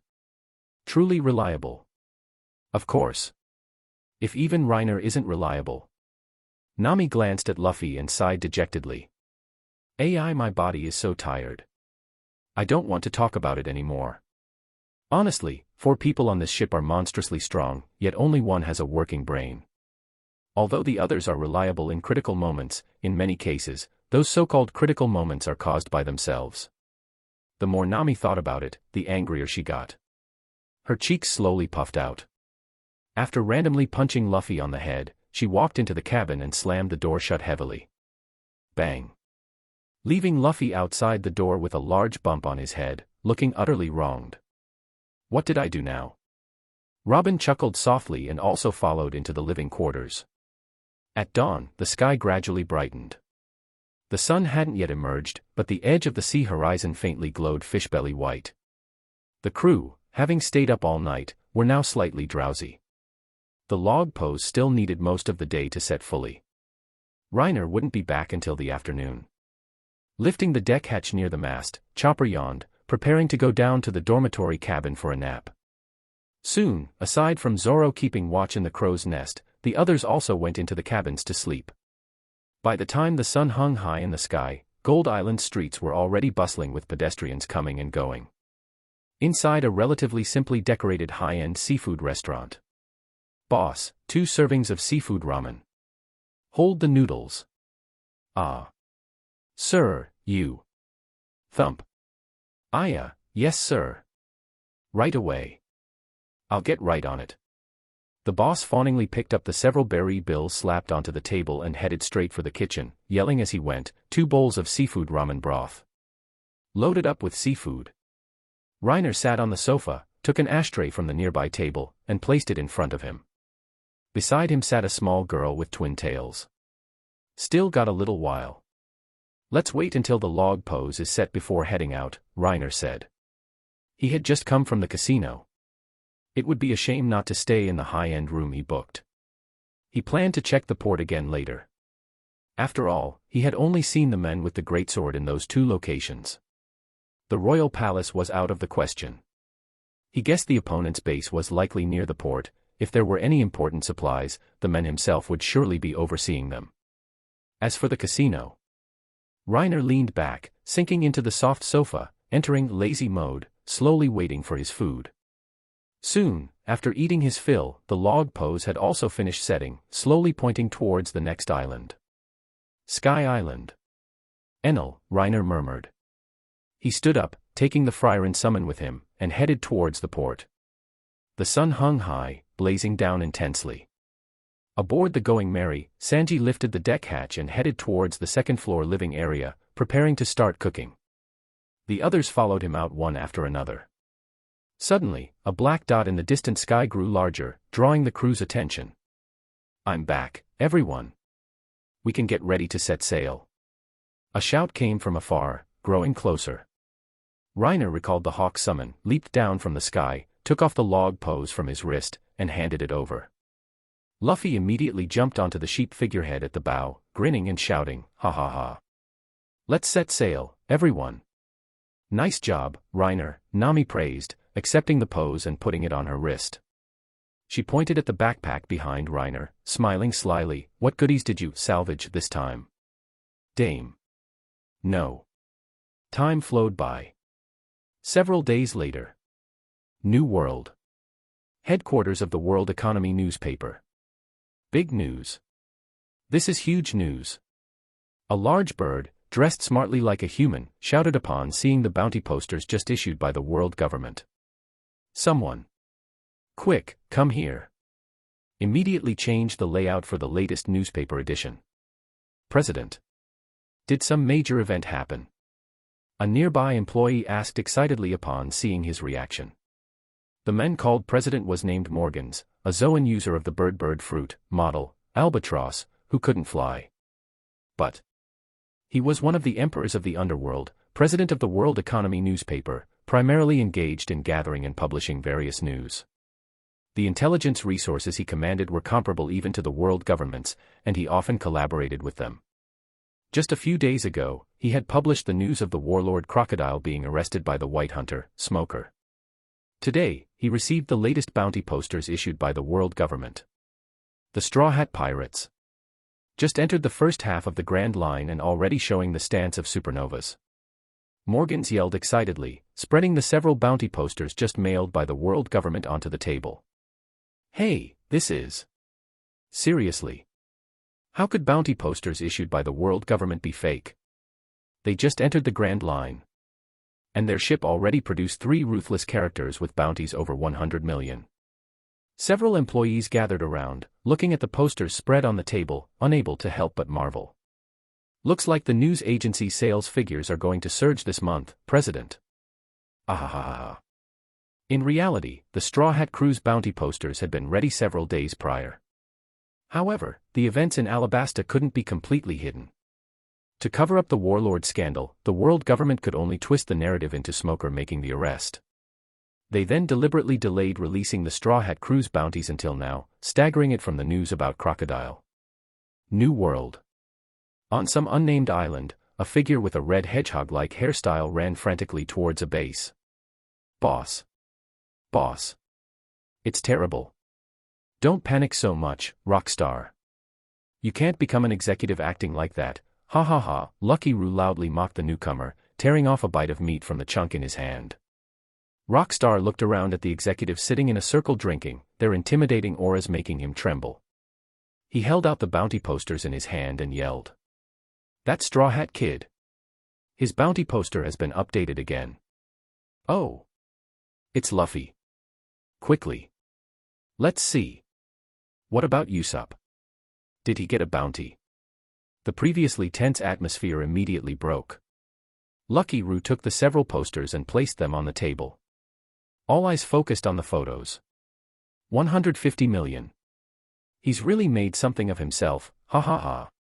Not bad. Red Hair Shanks drained the booze in his hand in one gulp, slammed the mug onto the table, his gaze fixed on the bounty poster, a smirk playing on his lips as he murmured in a low voice. Looks like the day we meet again won't be too far off, Luffy. What the heck? That kid didn't get a bounty yet. Yasopp looked around but couldn't find the figure he was looking for, sighing helplessly. Ha ha ha. Don't look so down, Yasopp. Shanks threw an arm around Yasopp's shoulder, laughing heartily. Let's have a banquet, everyone. Let's toast to the young man making a name for himself out on the seas. I think you just want an excuse to booze, Shanks. Beckman glanced at him. Ha ha ha. What does it matter? The scene returns to the Straw Hat Crew. Several more days passed after leaving Gold Island. Although they hadn't received supplies, luckily they had purchased plenty in Alabasta, and coupled with Reiner's methods for acquiring food, the crew lived quite well. The sea was calm, the sky clear, the weather fine and sunny. Yet, sounds of wailing echoed from the Going Merry. Ouch, Usopp. Your strength increased. Damn it. I said Op. I can't. I'm tired. Let's stop here for today. Usopp lowered the wooden stick, collapsing directly onto the deck. How is this damned hockey so hard to train? Sanji removed his blindfold, clutching his head as he stood up. I'll go make food. What should I make today? Got it. Let's pan-fry that large hairtail fish Luffy caught this morning. And add a little. His words stopped abruptly.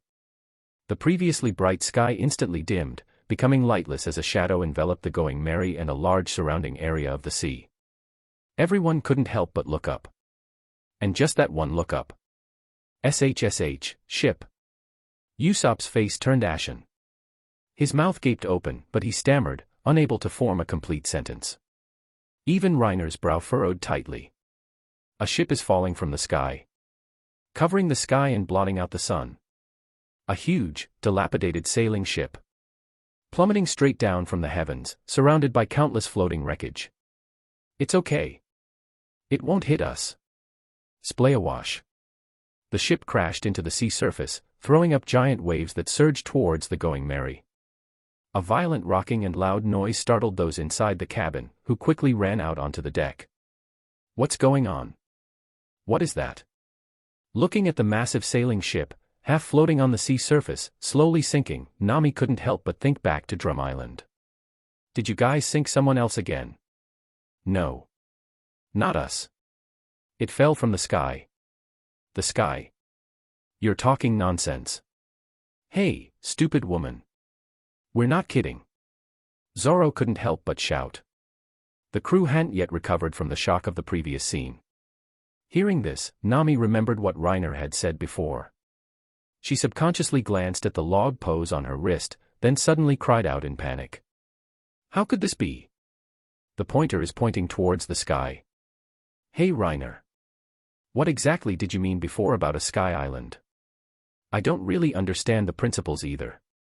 He only knew that because of Sky Island, the log pose might act strangely here. He didn't understand the principles at all. He had briefly mentioned it to Nami before, but clearly, she didn't even believe Sky Island existed. The pointer's record has been captured by another island. Robin. The reason the pointer is made spherical is precisely because some islands aren't necessarily located on the sea surface. Robin walked over and explained coolly, where we are now, there is a stronger magnetic field attracting the pointer's direction, upwards, in the sky. Could there really be an island in the sky? Maybe the pointer is just broken. Nami still seemed unable to accept it, the notion was simply too fantastical. No. In this sea, the Grand Line, everything could be an illusion, Robin stated, her expression serious. Only the log pose never lies. The log pose is absolutely correct. That is the law of this sea. End of this chapter. Chapter 72, Mock Town. Sky Island. An island in the sky. Usopp and Luffy looked utterly bewildered, turning to stare at each other for a moment. Let's go. To the sky. Undead. Quick, turn the rudder upwards. Shut up, idiots. Nami yelled irritably. How are we supposed to get to a place like that? Think of something, Nami. Is this something I can think up? We can't go. Although she said that, Nami knew from Luffy's expression he had already set his mind on going to Sky Island. When the captain lacked a goal, she could set the course. But once Luffy had a target, even God can't pull him back. After pondering for a moment, she could only sigh helplessly, how about we go down and salvage first? See if we can find any clues, Reiner. Ah, got it. While they were talking, the giant sailing ship that had fallen from the sky had already completely sunk beneath the waves. Reiner summoned all his fishmen undead. With gurgling splashes, they plunged into the sea, dark shapes swimming rapidly towards the wreck. Besides that, I also know there's a group of people on Jaya Island who might know how to get to Sky Island. Sitting down next to Nami, Reiner added, she hadn't believed in Sky Island at all before, so he hadn't had a chance to say this, but now was a good time to explain. It's a long story. Have you heard of Liar Noland, Mont Blanc Noland? Eh? Reiner, you've heard of him too. Me too. I've heard of him too. Sanji and Usopp chimed in. Reiner lit a cigarette and began to recount the tale. It's a story from 400 years ago. The explorer Noland once visited an island covered in gold. Few moments later, signifies summary skipped. There are even descendants of Noland still on the island. And they're constantly diving underwater searching for gold. Reiner, how do you know all this? It's a well-known story on the island. I do a bit of advanced scouting, you know. He really had looked into it, otherwise, he wouldn't remember so many details at all. Nami pressed further, but you still haven't said how to get to the sky. What does it have to do with this story? This area of the sea has an upward shooting ocean current. You remember that, right?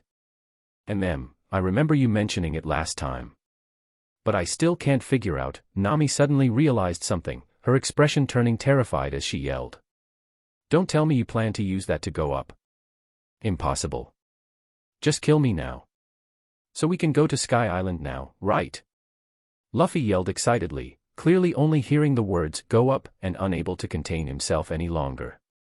Just then, Reiner saw a strangely shaped large ship approaching from the distance behind them. The ship's figurehead was actually a monkey DJing. Luffy. How did you get over there?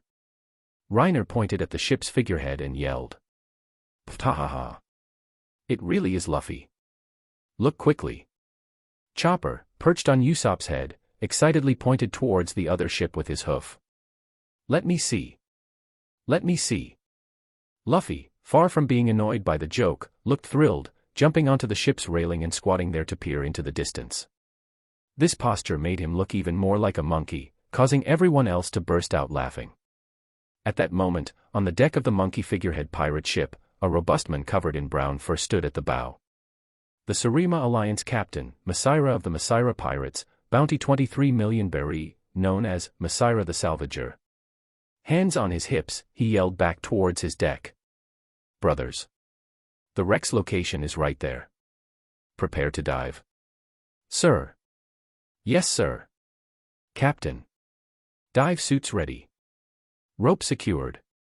Ready to dive. A group of subordinates, behaving remarkably like monkeys, clad in black diving suits, plunged headfirst into the sea. Reiner already recognized the men. He remembered Masira had a brother, and the two led separate pirate crews, both following the chestnut-head old men, Nolan's descendant, Cricket, whom they called Old Men, constantly salvaging for gold in these waters. Might as well say hello. With a thought from Reiner, dozens of dark shapes gradually surfaced on the sea, swimming rapidly towards the Mary. Splash. Splash. One by one, fishmen undead emerged from the water, hauling the salvaged items onto the ship. Looks like their salvaged ship made a trip for nothing. The fishmen piled up the salvaged goods. Most consisted of rusty weapons, armor, and the like. Nami walked over, disdainfully prodding the pile with her foot, complaining. How come it's all just a pile of junk? I thought there'd at least be some treasure. And Nami pointed at a coffin, yelling at Reiner, that's a coffin, right? Why salvage something like that too? Looks like this ship was plundered before, Robin commented, walking over. Unfazed by the dirty objects, she directly reached out, brushed the debris off the coffin, opened it, and began handling the skeleton inside. This action left Nami utterly dumbfounded. This big sister, usually so gentle, why does she like this kind of stuff? Splash. Another fishman undead climbed onto the ship, holding a locked treasure chest in both hands. The lock wasn't broken. Probably hidden and undiscovered. Reiner had the undead put the chest down. Nami immediately ran over impatiently, yelling excitedly, quick, open it, Reiner. Maybe there's still something good. Clang. Reiner casually sliced open the rusty lock with his white bone chain sword. Flipping open the chest revealed two irregularly shaped chunks of gold, each about the size of a head. Only one side was smooth, bearing carved inscriptions, while the other surfaces were all sharp edges and corners. Gold. But why does it look so strange? Could it have just been mined? No, raw ore doesn't look like this. This is gold that has already been smelted and purified, Robin corrected, picking up one chunk and examining it closely. It seems to be loose pieces knocked off a larger gold artifact. Robin searched through the pile of junk again, picking out a few items. The rest was packed into a bag by the undead. Unbeknownst to them, Luffy had already run over to the Masira pirates' salvage ship and, in the blink of an eye, made friends with the crew.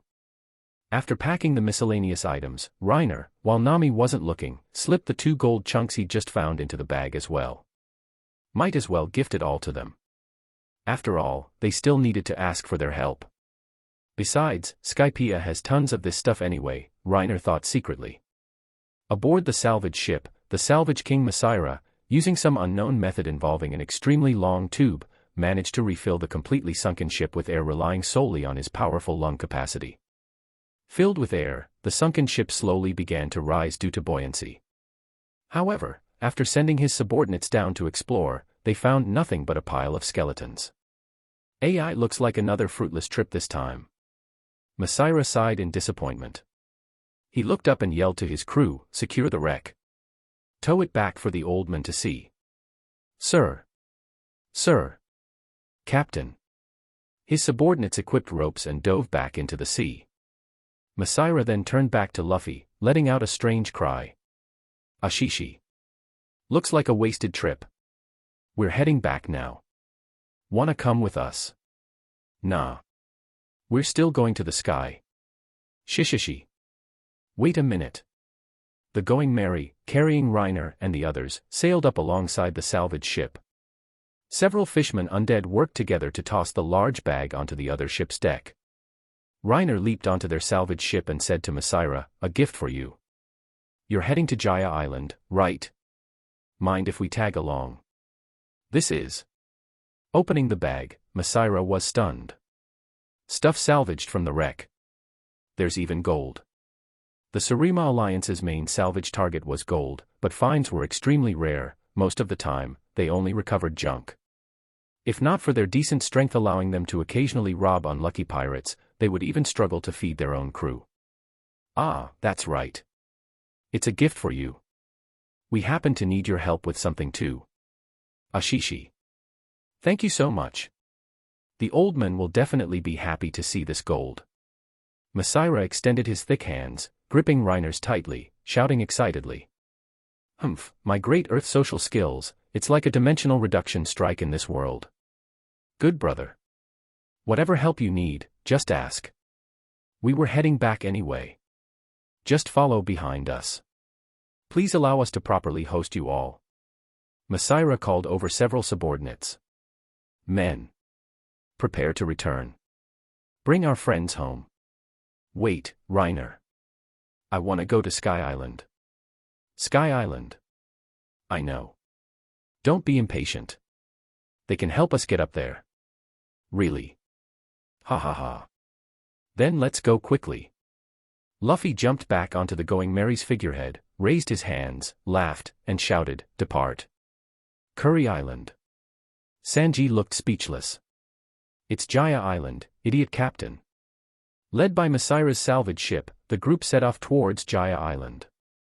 Along the way, Reiner briefly explained the situation. The crew understood that the Surima Alliance had been active in these waters for many years, understood the patterns of the knock-up stream, and could help them utilize it. Jaya Island was composed of two landmasses, connected by a small strip of land to the south. Viewed from the sky, it resembled the letter U.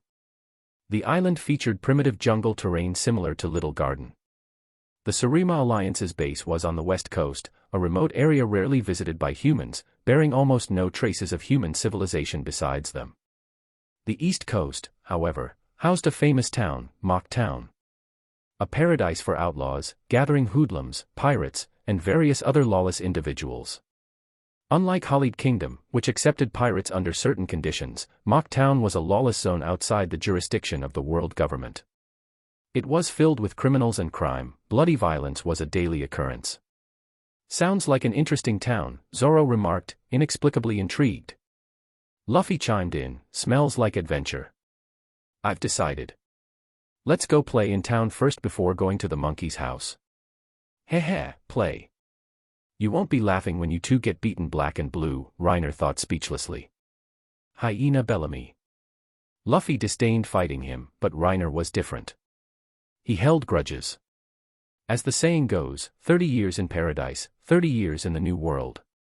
Bellamy certainly grew promising later on. A mocking glint flashed in Reiner's eyes. A lapdog of a warlord, still worth a fight. End of this chapter.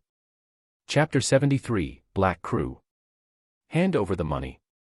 Soon, the two ships, one large and one small, arrived in the waters near Jaya Island.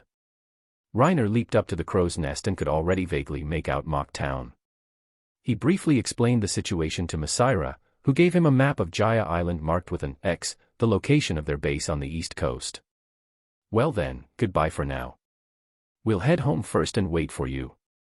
Okay. See ya. Luffy stood on the sheep figurehead, waving goodbye to Masira. The Going Merry separated from the salvage ship and headed towards the port. Look. Those really are all pirate ships. Woohoo. Adventure. Adventure. Luffy impatiently jumped down, with Zoro following close behind. Wait up, you two. Nami hurriedly chased after them. This place is full of outlaws. Letting the two biggest troublemakers loose together will definitely lead to major problems again.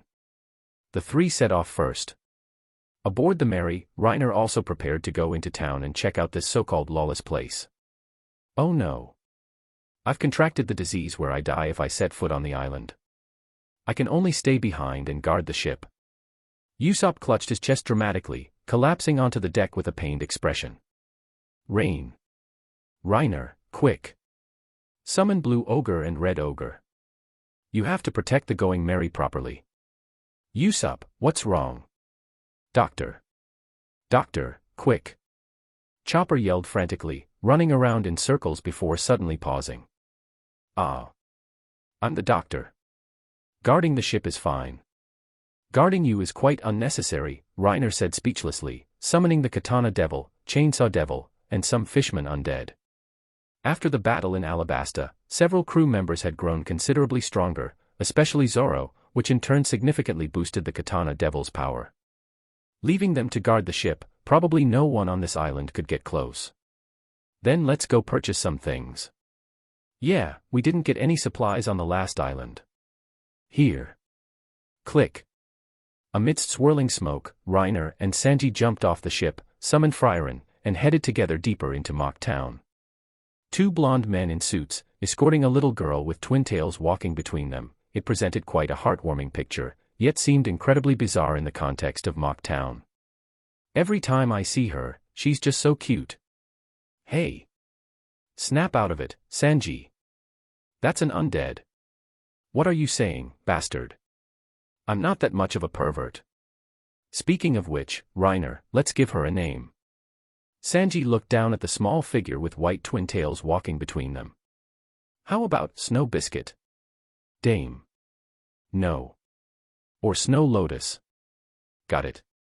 Let's call her Little Lily. How is that even a name? Stop using food ingredients, just don't name her, okay? Reiner sighed helplessly, scratching his head. By the way, Miss Nami took the map. Where's the market? I prepared a copy right here. Reiner pulled a map from his coat, unfolded it, and looked down. Just then. Hey.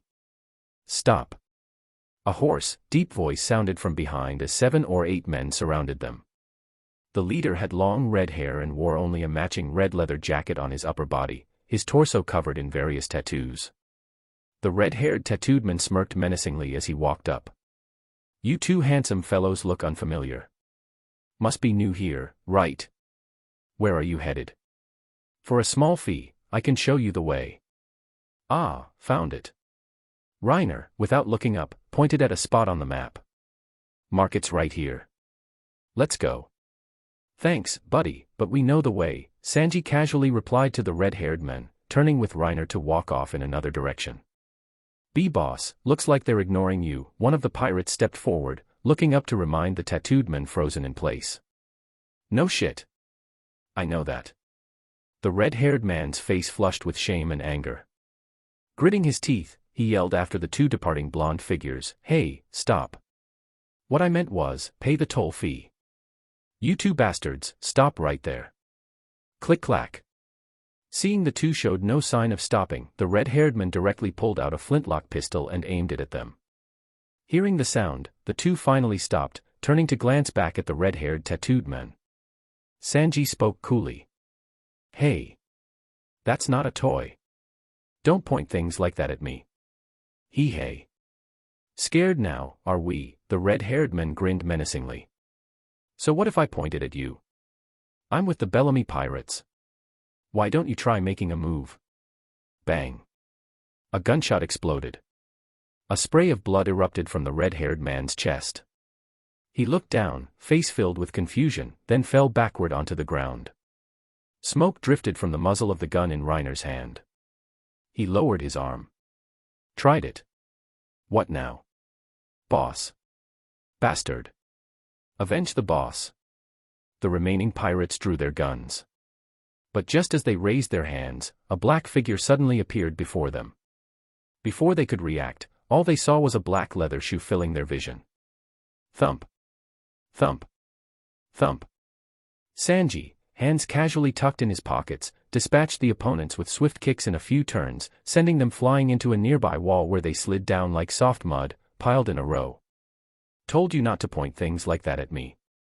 This place really is chaotic. Let's go. We just got here. Probably lots more entertainment to come, Reiner replied nonchalantly. One Piece has its own Florida. First, the new era pirate Bellamy, later the Mehehe Blackbeard. This place is full of talents. After walking for a while, the two reached the market and split up. Just as Reiner finished his purchases and was preparing to find Sanji to regroup, a weak, hoarse voice sounded from behind him. Cough. Mister, cough cough. Can you help me? Reiner subconsciously turned around. A large white horse stood there, looking listless. At its feet lay a man clad in a black overcoat, looking sickly as he lay sprawled on the ground. In his hand, he held a basket of bright red apples. The plea for help had come from him. Yo, isn't this that guy? Reiner instantly recognized the man, the ship's doctor of the Blackbeard pirates, Grim Reaper Doc Q. He wasn't faking it, he genuinely was born frail and sickly, relying on his medical skills to keep himself alive. He had a penchant for offering apples to people who helped him everywhere he went. However, it was an extremely dangerous death game. Those who ate the explosive apples would be instantly blown to smithereens, only a few extremely lucky individuals would get ordinary apples. Basically a random lucky draw. What a sick hobby. He he he he.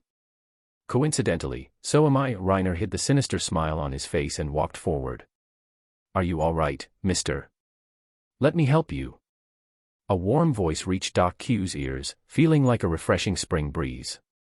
Following the voice upwards, his eyes landed on a figure in a blue shirt, wearing black-framed glasses, a gentle smile on his face. A refined-looking man extended a hand towards him. Cough. Thank you, young man, Doc Q rasped, reaching out and taking the offered hand. He was pulled up, and the man even lifted him back onto his horse. Such an amiable and elegant person. Doc Q faintly sensed that this blonde man before him was definitely not ordinary. Since that's the case, let me see if you possess the same luck as that straw hat brat. Lying slumped over the horse's back, Doc Q looked like a dying man, his face devoid of color. He slowly reached into his basket, picked out the reddest apple from the few remaining, and held it out, saying weakly, Young man, cough. You truly are a good person. This apple, please accept it as thanks. Such a kind and gentle person, the taste of being killed by your own goodwill must be unbearable. He he he he. An apple, huh? Reiner looked at the apple before him. Frierin's observation hockey had already clearly sensed the malice emanating from his opponent. Slowly extending his hand, he accepted the bright red apple offered. The next moment. Air Force kick. Reiner leaped into the air, kicking out forcefully with both legs, sending both the man and his horse flying. Boom. Doc Q and his beloved steed slammed hard into a wall. The collapsing wall kicked up a cloud of dust. Trying to fob me off with a rotten apple. I just saved your life, damn it. If it weren't for me, you kidney-deficient old man would have been beaten to death by the thugs here. Hand over all your money as thanks. Reiner yelled furiously. Only a scumbag can defeat a scumbag. Cough cough cough. Doc Q lay amidst the pile of bricks, lifted his head, utterly baffled. He thought of the man's earlier gentle, spring breeze-like demeanor, then looked at his current expression. Rage instantly surged within him. You. Me. Barking dog. Keep this rotten apple and eat it yourself. Wait. Forcefully throwing his hand out, he tossed the bright red apple towards his opponent. Doc Q watched the red apple arc through the sky, his face instantly contorting in terror. Just as the apple touched the pile of stones before him, an intensely blinding white light flashed out. The next moment, soaring flames accompanied by a deafening, violent explosion erupted. Boom. What happened? Stay away. Must be a pirate firefight. No. I think I saw that old man on the horse earlier. You mean that weirdo who entertains himself with exploding apples? The thunderous explosion instantly alerted everyone nearby. Watching the rising flames, they discussed animatedly amongst themselves, while also attracting other uninvited guests. Why ha ha ha ha, looks like you took quite a hit there, Doc Q. Amidst the panicked crowd, a tall figure walked against the flow. He wore only a thin black shirt, his sturdy physique stretching the fabric taut, a gold belt fastened around his waist. From the thick smoke at the center of the explosion, Doc Q clutched his chest, coughing up mouthfuls of dark red blood. His overcoat covered in dust, he pushed himself up with trembling hands, glaring ferociously at the newcomer, mocking him, snarling in a low voice. "Shut up, Burgess. I don't need you here to laugh at me. Careful, or I'll kill you too later. With that sickly body of yours. You'd probably die peacefully in your sleep before even reaching me. Why ha ha ha ha." Burgess loudly mocked his own teammate, seemingly completely unconcerned about the life of this person who had only recently become his comrade. Instead, he turned his burning gaze towards Reiner, grinning wildly. "Hey! Fight me. Let's have a duel to prove who the real fighting champion is. Are you nuts? Just got discharged from the hospital. Burgess. End of this chapter. Chapter 74, Try Framing Me. I'll wreck you." Reiner's light mockery made Burgess pause, speechless for a moment. Seeing the disdainful look on the blond man's face, a flush gradually crept up his own, and he roared furiously. "You ignorant brat. State your name. Later, I'll make you pay the price for your insolence." "Heh, why wait? Come on." Reiner's face held clear mockery as he beckoned Burgess with his finger. "Slapping faces is best done while hot. Hurry up. Bastard. How dare you look down on me? I've decided. Today, I'm going to hammer you into meat paste." Burgess gritted his teeth, stepped forward with his left foot, bent his legs forcefully pushing off the ground, leaned sideways gathering power in his right arm, and charged forward in a lunge. His thick right arm bent before his chest as he delivered a powerful and heavy elbow strike. However, before he reached Reiner, a figure shot out explosively from a corner behind Reiner, instantly closing the distance to Burgess's face. "Who's there?" Ignoring the panicked Burgess, the blue ogre raised the round shield before its chest and, as if carrying the force of 1,000 men, smashed it violently against him. Bang! Burgess, still charging forward and caught completely off guard, slammed headfirst into the round shield now coated in a layer of bright black hockey. Like mud splattering against a wall, the flesh all over his body seemed to squeeze together. His head snapped back, several bloody teeth flying from his mouth, his pupils contracting as he nearly lost consciousness. The blue ogre's arm exploded forward again, the air seeming to ripple outwards from the force. The next instant, Burgess shot backward like an arrow loosed from its string, skimming along the ground, smashing directly through several houses before finally landing somewhere several streets away. Watching the billowing smoke and the gaping hole smash through several walls, Reiner remained unconcerned.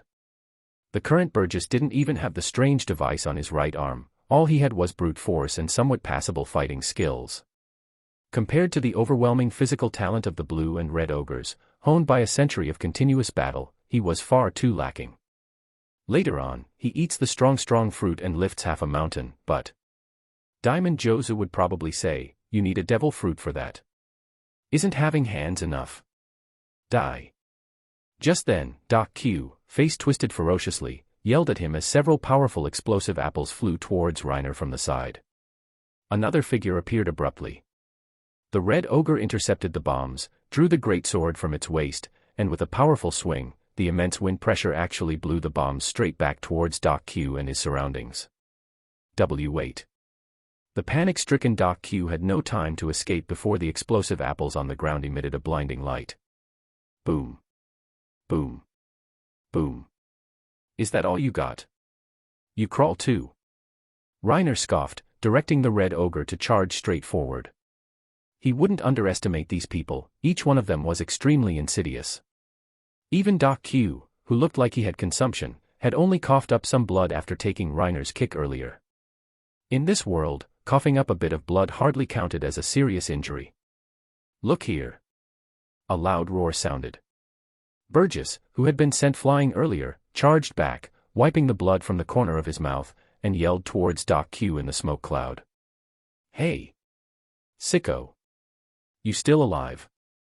Although his words were merciless, unless it was absolutely necessary, he wouldn't just abandon his teammate. After all, this was their ship's doctor. Of course, if it came down to a life-or-death struggle, that would be another matter entirely. Cough cough cough. Nonsense. Olmi won't kick the bucket that easily, cough cough. Doc Q struggled to his feet, looking utterly pathetic, covered in dust and grime. He stood beside Burgess, both men frowning deeply, eyes fixed on the blue and red ogres. "We are members of the Blackbeard Pirates," Burgess stated, his expression grave. "Who on earth are you people? We've never heard your names before." "Heh." Reiner thought, time for introductions again. "Showtime." He walked straight forward, putting on a serious face, and shouted, "Although we are unknown now, our big brothers Blue Ogre and Red Ogre are destined to make a great name for themselves in the New World. You better remember these two names. Blue Ogre and Red Ogre, huh? Quite resounding names. Truly exaggerated power, though.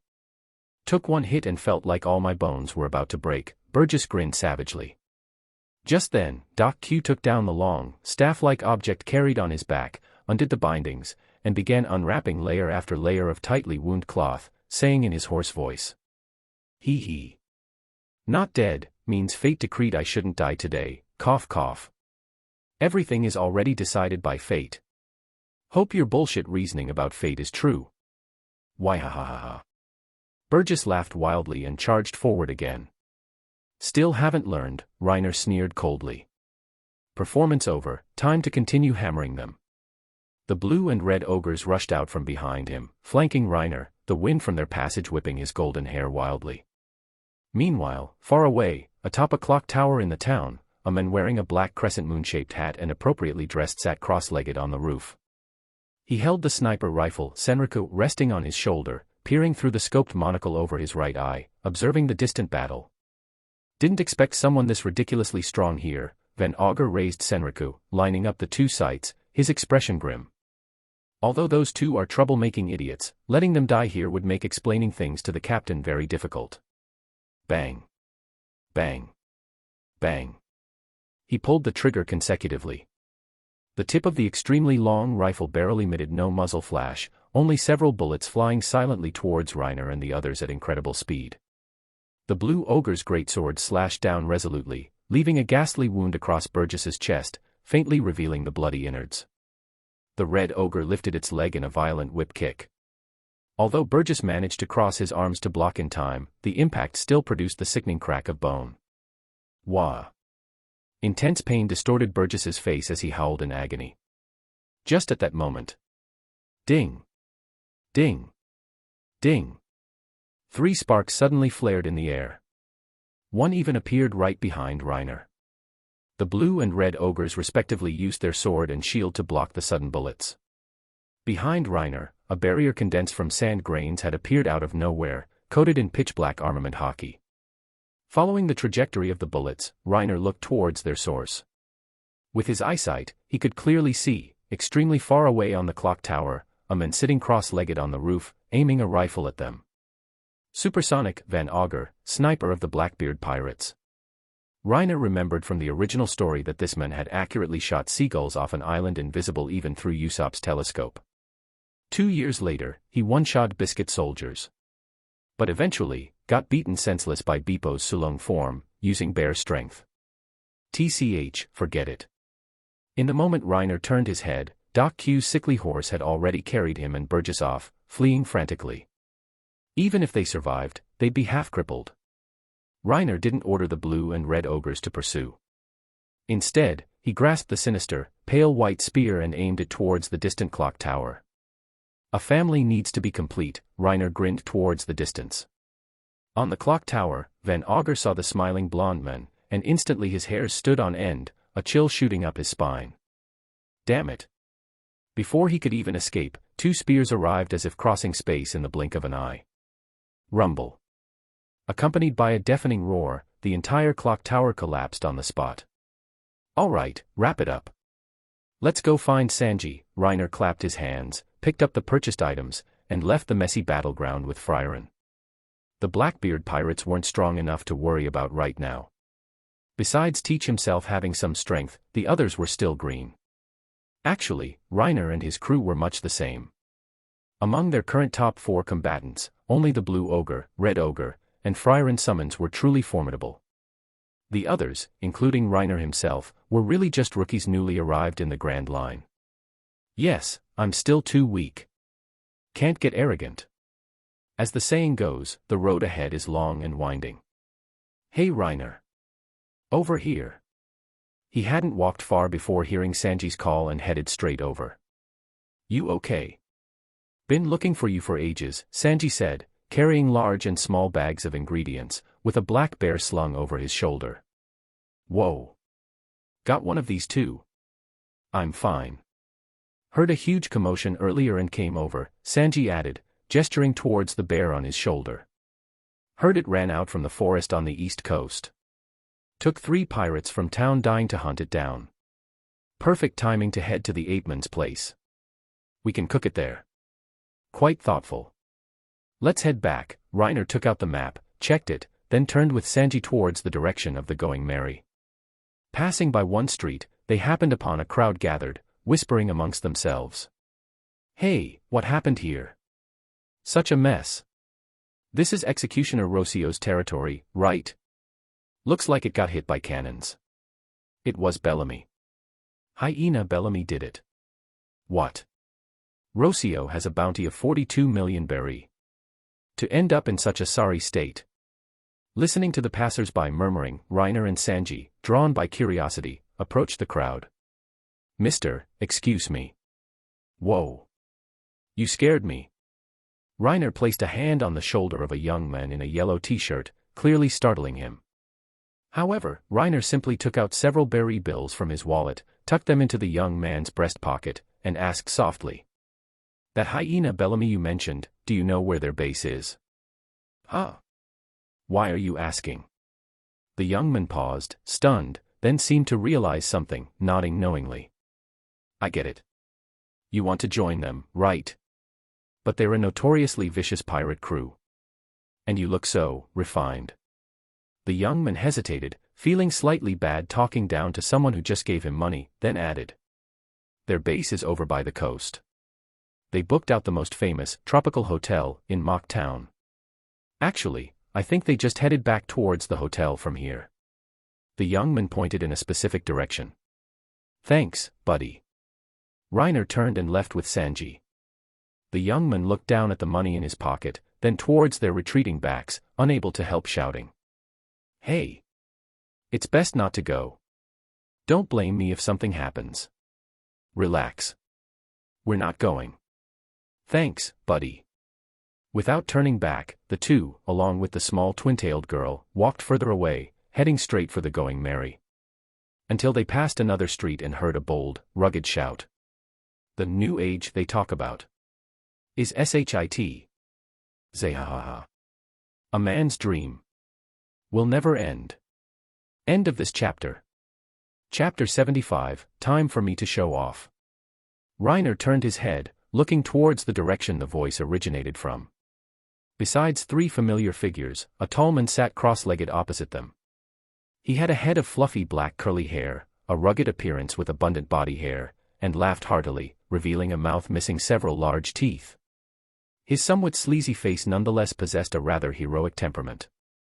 Blackbeard Teach. He had patiently hidden himself away on Whitebeard's ship, unknown to the world.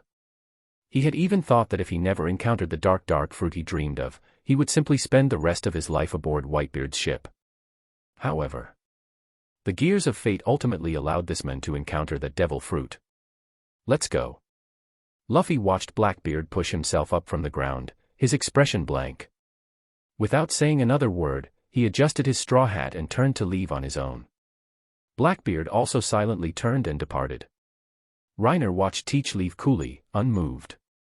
He wondered what Teach's reaction would be upon returning to find his subordinates beaten senseless. Reiner had no intention of fighting Blackbeard for the time being, of course, neither was he afraid of Teach coming after him. His wariness of the dark fruit's ability was genuine. Unlike the principles behind seawater or sea stone, which only drained an ability user's stamina, preventing active use of powers but not nullifying them entirely, like Luffy remaining rubber even in the sea, Blackbeard's dark fruit was the opposite. Being touched by him wouldn't cause weakness, but it would completely nullify one's abilities. As far as Reiner currently knew, this was the only method that directly targeted the devil fruit ability itself. But Reiner knew Blackbeard would be wary of him too. Once Teach learned the details of the battle from his subordinates, given his knowledge, it wouldn't be difficult to deduce the strength of the blue and red ogres. If he wanted trouble, Blackbeard would also have to weigh his own chances. Reiner didn't know if Blackbeard was reckless enough, but he knew the man was absolutely insidious, and even more capable of forbearance. Reining in his thoughts, Reiner's smile returned as he walked up to Luffy and the others. TSK, you two look really roughed up, Reiner teased, looking over the extremely battered pair. Luffy and Zoro were currently covered in blood and soaked through, looking exactly like they had just received a thorough beating. Yet, there wasn't a trace of anger on their faces. Instead, Luffy started grinning cheekily. It's nothing. Let's go back. What do you mean, nothing? Nami suddenly yelled from behind, walking up angrily and bursting into curses. Why didn't you fight back? What reason for? Fighting, what a meaning. I just don't understand that stuff. Why endure that kind of humiliation? Just because we mentioned Sky Island, the entire hotel had to laugh at us. Nami grabbed Luffy's ear, continuously scolding him. Reiner knew they had run into Bellamy, been mocked, and then beaten up. Compared to Luffy's nonchalance, Nami was clearly furious. Besides her, Zoro nearby also showed some dissatisfaction on his face. He had drawn his swords when the opponent made a move, no other reason was needed than defending the captain's dignity. But Luffy had still stopped him. When had Zoro ever endured such humiliation? But since the captain had spoken, he could only sheath his swords and take the beating along with him. He didn't blame Luffy, he knew Luffy's reasons for not fighting back. But he inevitably felt a bellyful of suppressed anger, just not expressing it like Nami. Reiner stepped forward and comforted Nami, maybe it's because things like dreams don't need violence to gain others' recognition. And fights aren't always about using fists. Reiner. How can even you say things like that? Nami yelled at him, pointing a finger towards the pub behind them, puffing her cheeks angrily. I don't care. Those two refuse to fight, so you go beat them up. Just say I'm being petty. Quick, go teach them all a harsh lesson. But of course. Adventures filled with resentment aren't fun. Reaching out, Reiner ruffled Nami's orange hair, then walked straight towards the pub. You still remember our promise, right, Luffy? I know, Luffy replied coolly. Hey, wait, Reiner. Can you handle it by yourself? Relax. Reiner can take care of them. Luffy's words puzzled Nami slightly. She couldn't help asking, why aren't you stopping him this time? Luffy couldn't help but recall the words Reiner had spoken to him before setting sail. He added, I get it now. Just like Reiner said, setting sail in a bad mood makes the adventure less fun, right? Although I don't care what they did, you guys are really angry. Luffy turned to look at Nami, grinning widely. Sorry. My bad this time. Just let Reiner go wild. If I cannot act according to my own will, then I won't be a pirate. This was what Reiner had said to Luffy before setting sail. Having power yet not using it arbitrarily is self-restraint. Reiner had witnessed higher civilized societies, read greater and deeper philosophies, he could maintain his moral compass even after gaining strength.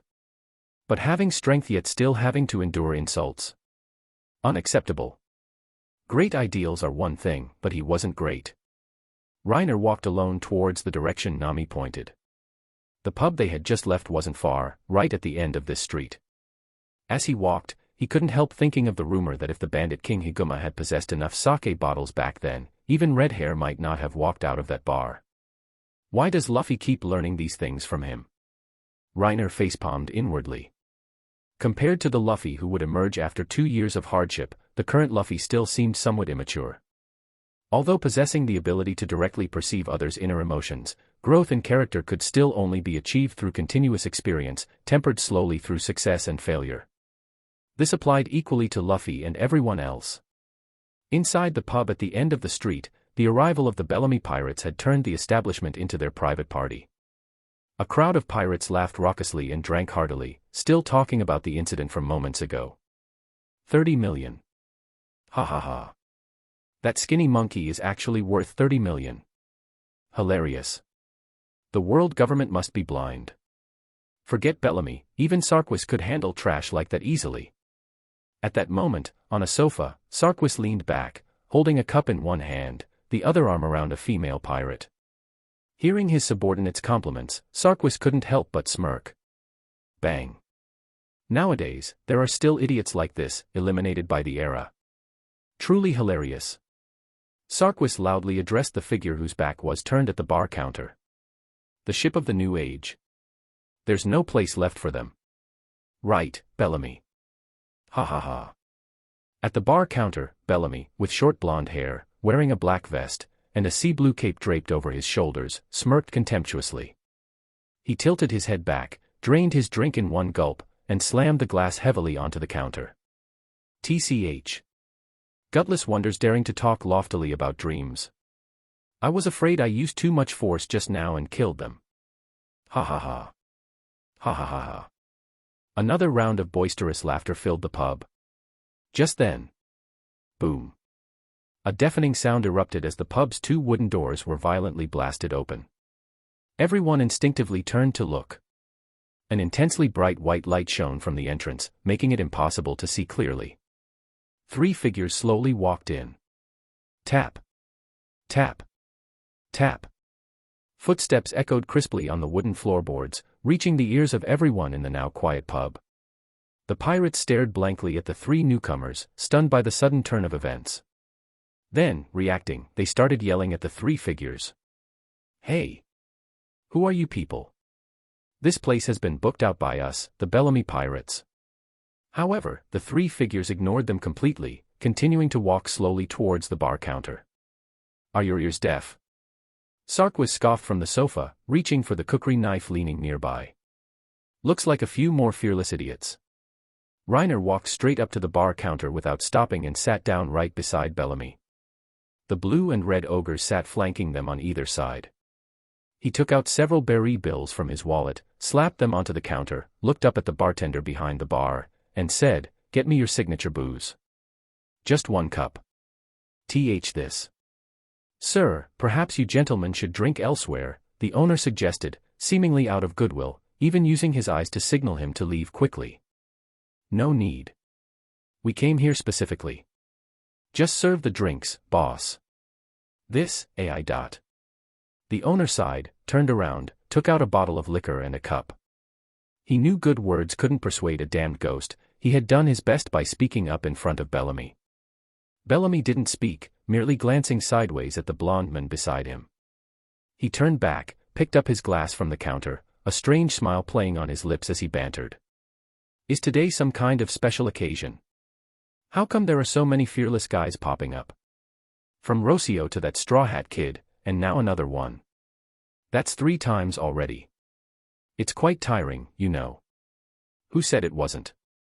From your little hoodlums to the Blackbeard pirates, and now a hyena popping up. That's 3 times already. It's quite tiring, you know." Reiner took the drink pushed over by the owner and replied coolly, using Bellamy's exact same words. Bellamy's expression instantly turned indignant. From behind Reiner, a man with light blue long hair walked up, wearing a fluffy overcoat that exposed his chest, revealing the Don Quixote family mark tattooed there, their pirate flag symbol, a round skull with a grinning face, a slanted line cutting through the left eye socket. Sarquis held his cookery knife and stood behind Reiner. "Is that so? Seems our subordinates caused you some trouble. Truly sorry about that." Sarquis grinned menacingly. "Hearing your tone, sounds like you came looking for satisfaction. Leave this to me, Bellamy." Hope you can entertain this great Sarquis. Hey. Whatever. Bang. Without any warning, Bellamy hadn't even finished speaking when a loud sound erupted from behind him. Instinctively turning around, he saw Sarquis had been heavily slammed onto the ground, his entire head smashed through the wooden floorboards, bloody splinters scattered around. Sarquis's face was distorted, eyes rolled white, clearly having lost consciousness. Standing over him was the towering figure of the Red Ogre, the fist it had used still emitting a wisp of white smoke. The entire place fell silent. End of this chapter. Chapter 76, Conqueror's Hockey. All the pirates stared dumbfounded, looking at Sarquis lying motionless on the ground. Even Bellamy stood with widened eyes, shocked, speechless. Sarquis. Hey. Stop joking around, Lord Sarquis. Get up. All the pirates wore expressions of disbelief, seemingly unable to accept this outcome. Their crew's second-in-command, Sarquis, Big Knife, with a bounty of 38 million. How could he possibly be taken out in a single punch? Looking at the unmoving Sarquis on the ground, with splinters tearing at his face, blood continuously seeping out, they slowly shifted their gazes to the figure standing ramrod straight beside him, utterly silent. Gulp. So strong. Unparalleled strength. Unheard of power. Fear gradually crept onto the pirates' faces. Those who were about to surround them moments ago didn't dare breathe loudly. They stood frozen in place, motionless, even their breathing growing faint, terrified of drawing the figure's attention. Boss, this booze of yours is excellent. Thank you, the owner stammered in reply. Thump. The wine glass was placed gently on the bar counter. The slight sound seemed amplified in the now silent pub. Reiner spoke coolly. That strawhead kid you mentioned just now is my captain. Hearing this, Bellamy whipped his head around to look at the blond man before him. He had to admit, for that brief instant, he had been intimidated. But what the hell did you bastards do? Roaring furiously, Bellamy's wrist transformed into springs, coiling tightly with a piercing frictional sound. He grinned savagely, spring snipe. There it is. The spring fruit ability.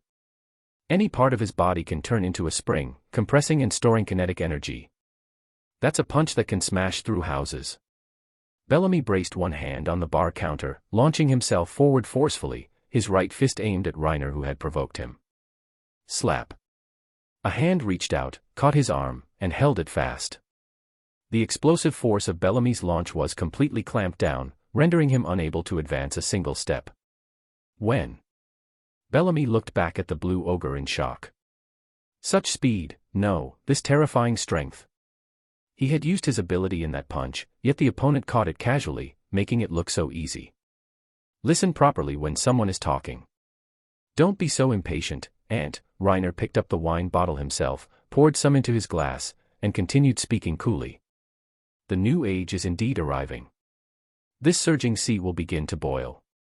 Right now, new rookies are rising to fame all over the world. New heroes are emerging like bamboo shoots after spring rain, wantonly displaying their power across the seas, indulging their ambitions and dreams. The established powerhouses of the new world are still at their zenith, continuing to reign supreme over the seas with invincible might. And we will ride the tides of this era, soaring upwards, continuously challenging the thrones of the emperors of the sea. As for you, Bellamy, you are not standing on the crest of this era's wave. Your perspective is far too small. Like a frog trapped in a well, thinking the sky is only so big.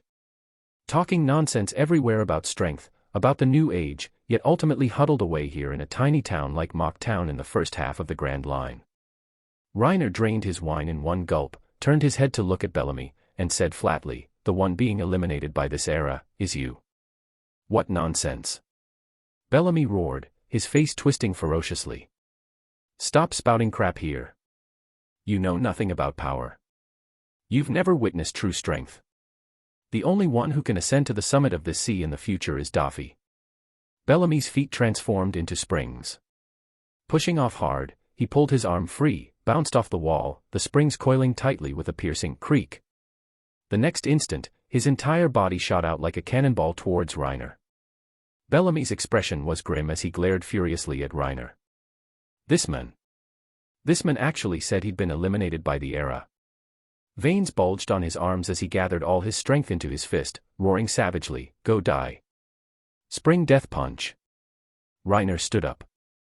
Centered on him, a berserk aura exploded outwards. A majestic, stunning presence swept through the entire bar. Like the roar of a demon. Like the downward gaze of a monarch. Like bearing the shackles of heaven and earth yet refusing to be bound. Breaking free from all constraints, the hockey of supreme arrogance, throughout heaven and earth, I alone am the honored one, fiercely impacted the spirits of everyone present. All the pirates, including the owner behind the bar, rolled their eyes back white and collapsed onto the floor. Bang. A scarlet glint flashed in Reiner's determined eyes. His entire body tensed. Bellamy's spring death punch landed solidly on his chest, yet Reiner didn't yield a single step. How is this possible? Why impossible?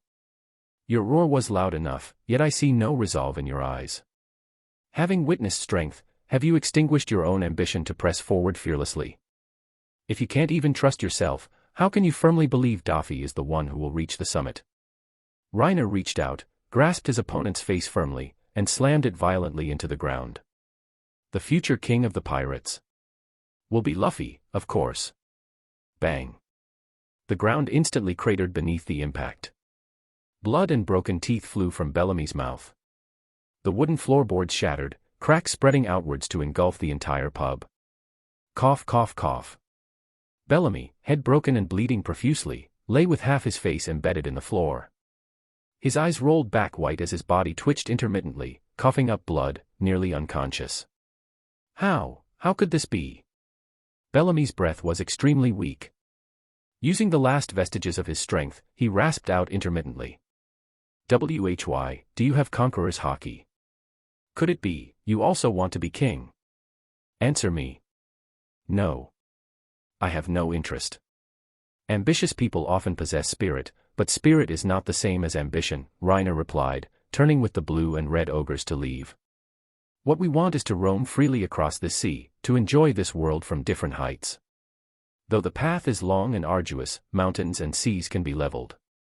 In a word, my will is above yours." Reiner walked towards the pub entrance, his voice drifting back lightly. Regarding the conqueror's hockey he had just unintentionally awakened.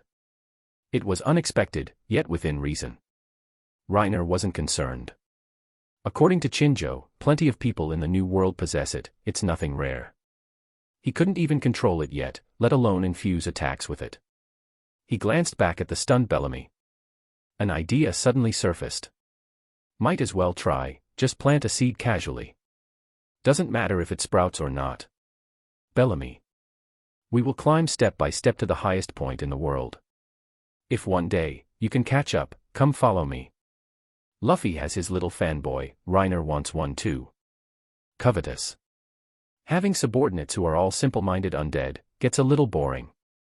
Lying on the ground, Bellamy stared blankly at Reiner's retreating back, watching the golden-haired man slowly walk out of the pub. Soon, Reiner returned to the port where the Going Merry was docked. The crew was already prepared to set sail, just waiting for him. "I'm back." Jumping onto the Going Merry's railing, Reiner squatted down, pointing back towards the hoodlums and pirates lying defeated on the ground, asking puzzledly. "What are these things?" "You're back, Reiner." Usopp, who happened to be on deck, walked over and explained.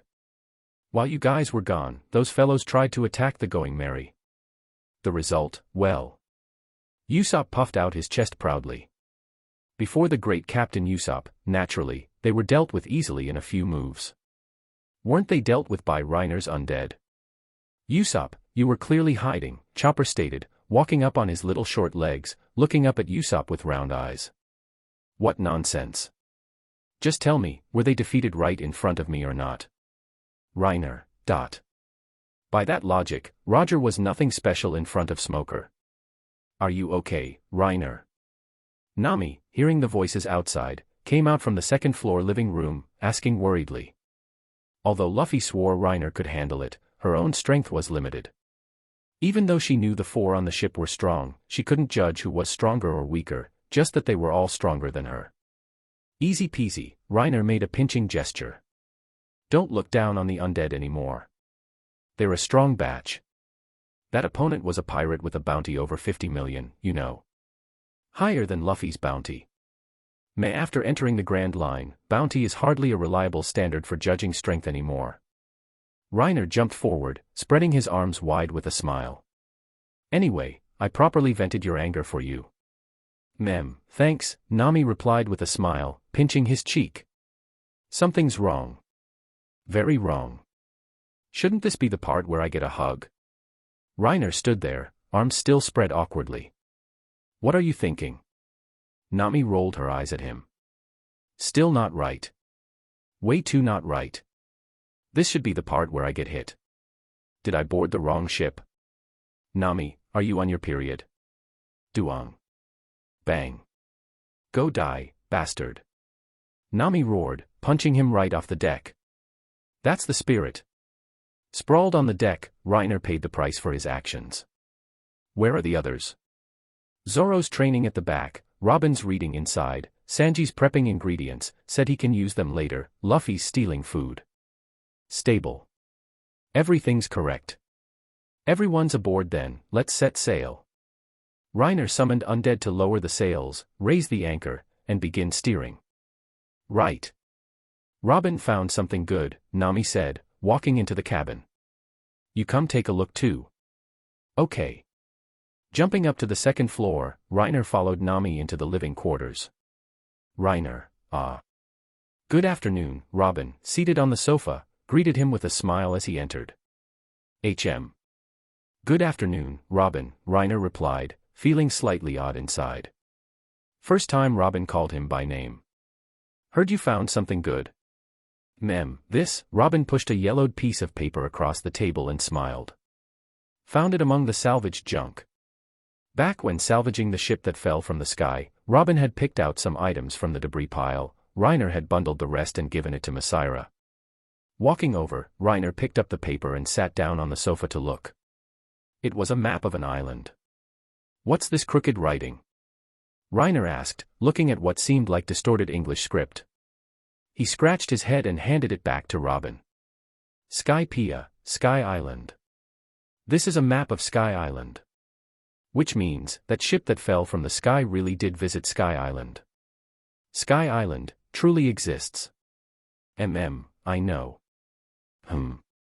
Nami looked puzzledly at Reiner. Aren't you surprised? This is an island existing in the sky. Isn't that amazing? Are you saying this to a devil fruit user? Nami. End of this chapter. The weather was clear and the wind was gentle. The Mary slowly sailed along the coastline and arrived at the east coast before dusk. The ape had given them a map with their base marked on it before. Although it was a bit sloppy, they still found it after walking for a while. Whoa! Look! It's a castle. Luffy, at the bow, pointed towards the castle built on the coast and exclaimed. Seriously? Are those ape-men guys that rich? Look closely. That's not a castle. As the Going Merry drew nearer, the crew finally saw that the so-called castle was just a large wooden board painted to look like one. The actual house hidden behind it wasn't even half its size. Strangely, the house looked like a cake sliced vertically in half, with only one side remaining, hence the need for the wooden board cover. What the heck? It's fake. Not luxurious at all. It's actually pretty rundown. Seeing the half-house, Reiner was suddenly reminded of the other Jaya island in the sky. There seemed to be similar houses there too. Just then, two figures emerged from the house. Besides Masira the ape-man, there was another person with long green hair trailing on the ground, and oddly proportioned thin limbs, Shouju. Reiner instantly recognized Masira's brother, the undersea exploration king, Shouju. Everyone. Over here. Just dock the ship anywhere nearby. Coming. Let's dock here then. The undead furled the sails and dropped anchor. The group jumped off the ship and were led into the house. Thump. The door was pushed open. Masira yelled inside, "Old man. Guests are here. They're the ones who gave us the gold this morning." Gave them gold. Nami turned puzzledly towards Reiner. The gold he's talking about is. Those 2 chunks we salvaged. Nanny. You gave away both those huge gold chunks. Nami puffed her cheeks discontentedly. Although she knew they needed to ask for help, wasn't giving away so much too lavish. This guy was such a spendthrift. Reiner couldn't help but poke Nami's puffed-up cheek and grinned. Relax. We're about to strike it rich soon. Entering the room, Mont Blanc Cricket, with a chestnut growing on his head, sat on the sofa. Whoa. This rhombus-faced uncle has a bun on his head. It's a chestnut, idiot captain. Luffy scrambled onto the sofa, squatting beside Cricket and curiously poking his head. Such an impolite brat, Cricket remarked coolly, smoking a cigarette. Let's get back to business. I heard from Masira what you want. You intend to ride the knock-up stream to find the Sky Island, correct? Yeah, that's right. Luffy jumped off the sofa. Mister, can you help us? Hee hee. Such big dreamers. Putting aside whether Sky Island even exists. Cricket paused, then said, even if it does happen to exist, the knock-up stream won't necessarily take you there. There's a 90% chance you'll end up smashed to pieces, ship and all. I appreciate the gold you gave, but precisely because of that, I won't help you with this. Hey mister. Aren't you a big dreaming idiot yourself? Reiner walked over, sat opposite Cricket, lit a cigarette, and said, Sky Island exists. We've already obtained a map of Sky Island. As for the possibility of being smashed to pieces, don't underestimate the dreams of young people. As he spoke, Robin stepped forward, took out the old, yellowed map, placed it on the table, and said, I surveyed the island this morning. Combining that with Reiner's information, I deduced that a part of Jaya Island was blown into the sky long ago by a massive knock-up stream. Regarding the legend left by your ancestor, the city of gold hidden in the skull's right eye. Robin produced another map of Jaya Island, folded it, and placed it together with the Skypea map. Could it possibly mean this? Seeing the combined map on the table, Cricket couldn't sit still anymore. He jumped up, slamming his hands excitedly onto the table. This is. The others also gathered around. Under Robin's arrangement, the two maps merged into one, clearly forming the shape of a skull. Mont Blanc Noland, called a great liar by the world. His story had been passed down for centuries, bringing shame upon his entire family along with it. Cricket had originally resented Noland the most. He went out to sea as a pirate, but upon passing Jaya Island, a sudden impulse reminded him of Noland's words before his execution. I know now. The city of gold must have sunk into the sea. That must be it. Picture books depicted this scene, even portraying Noland as a simple-minded, comical clown. Only Cricket knew the story passed down in their family. Noland, before dying, had cried out those words hoarsely, exhausted, then died filled with regret. And so, he stayed on Jaya Island, continuously diving into the sea, searching for gold. He wasn't trying to clear his ancestor's name, quite the contrary. He decided to spend his entire life fighting against this man's legacy, to put an end to Noland in his generation. Wait a minute. Does that mean, what that big liar Noland said was all true?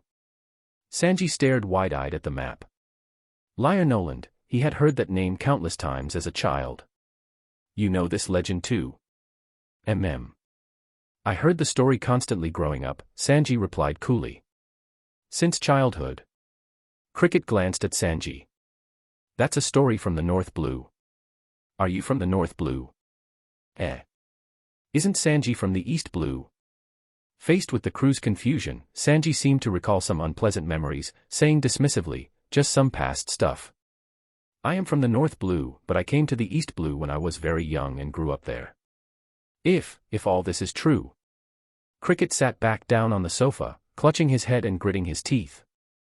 That world-famous liar, the man who disrupted my entire life. Hearing this, Luffy looked discontentedly towards Usopp. He's not talking about me, idiot. So the city of gold didn't sink into the sea, it flew up into the sky. Cricket lowered his head, his fists unconsciously clenching tightly. Thinking of all the years he spent diving, searching for gold, even acquiring numerous injuries, only to find the real city of gold might have been blown into the sky. After a long while. Phew, but. Cricket let out a long breath, relaxed his body, leaned back against the sofa again, and addressed the group. Even so, riding the knock-up stream is still a 9 deaths 1 life affair. Are you really sure? I'm not joking with you. Cricket looked at Luffy and asked gravely, You're the captain, right? Responsible for the lives of everyone on this ship. Are you certain you want to make this decision? Hearing this, Luffy's earlier excitement vanished. He looked back calmly. Everyone smiled back at Luffy. He had already received his companion's response. He turned back to Cricket and stated firmly. I'm sure.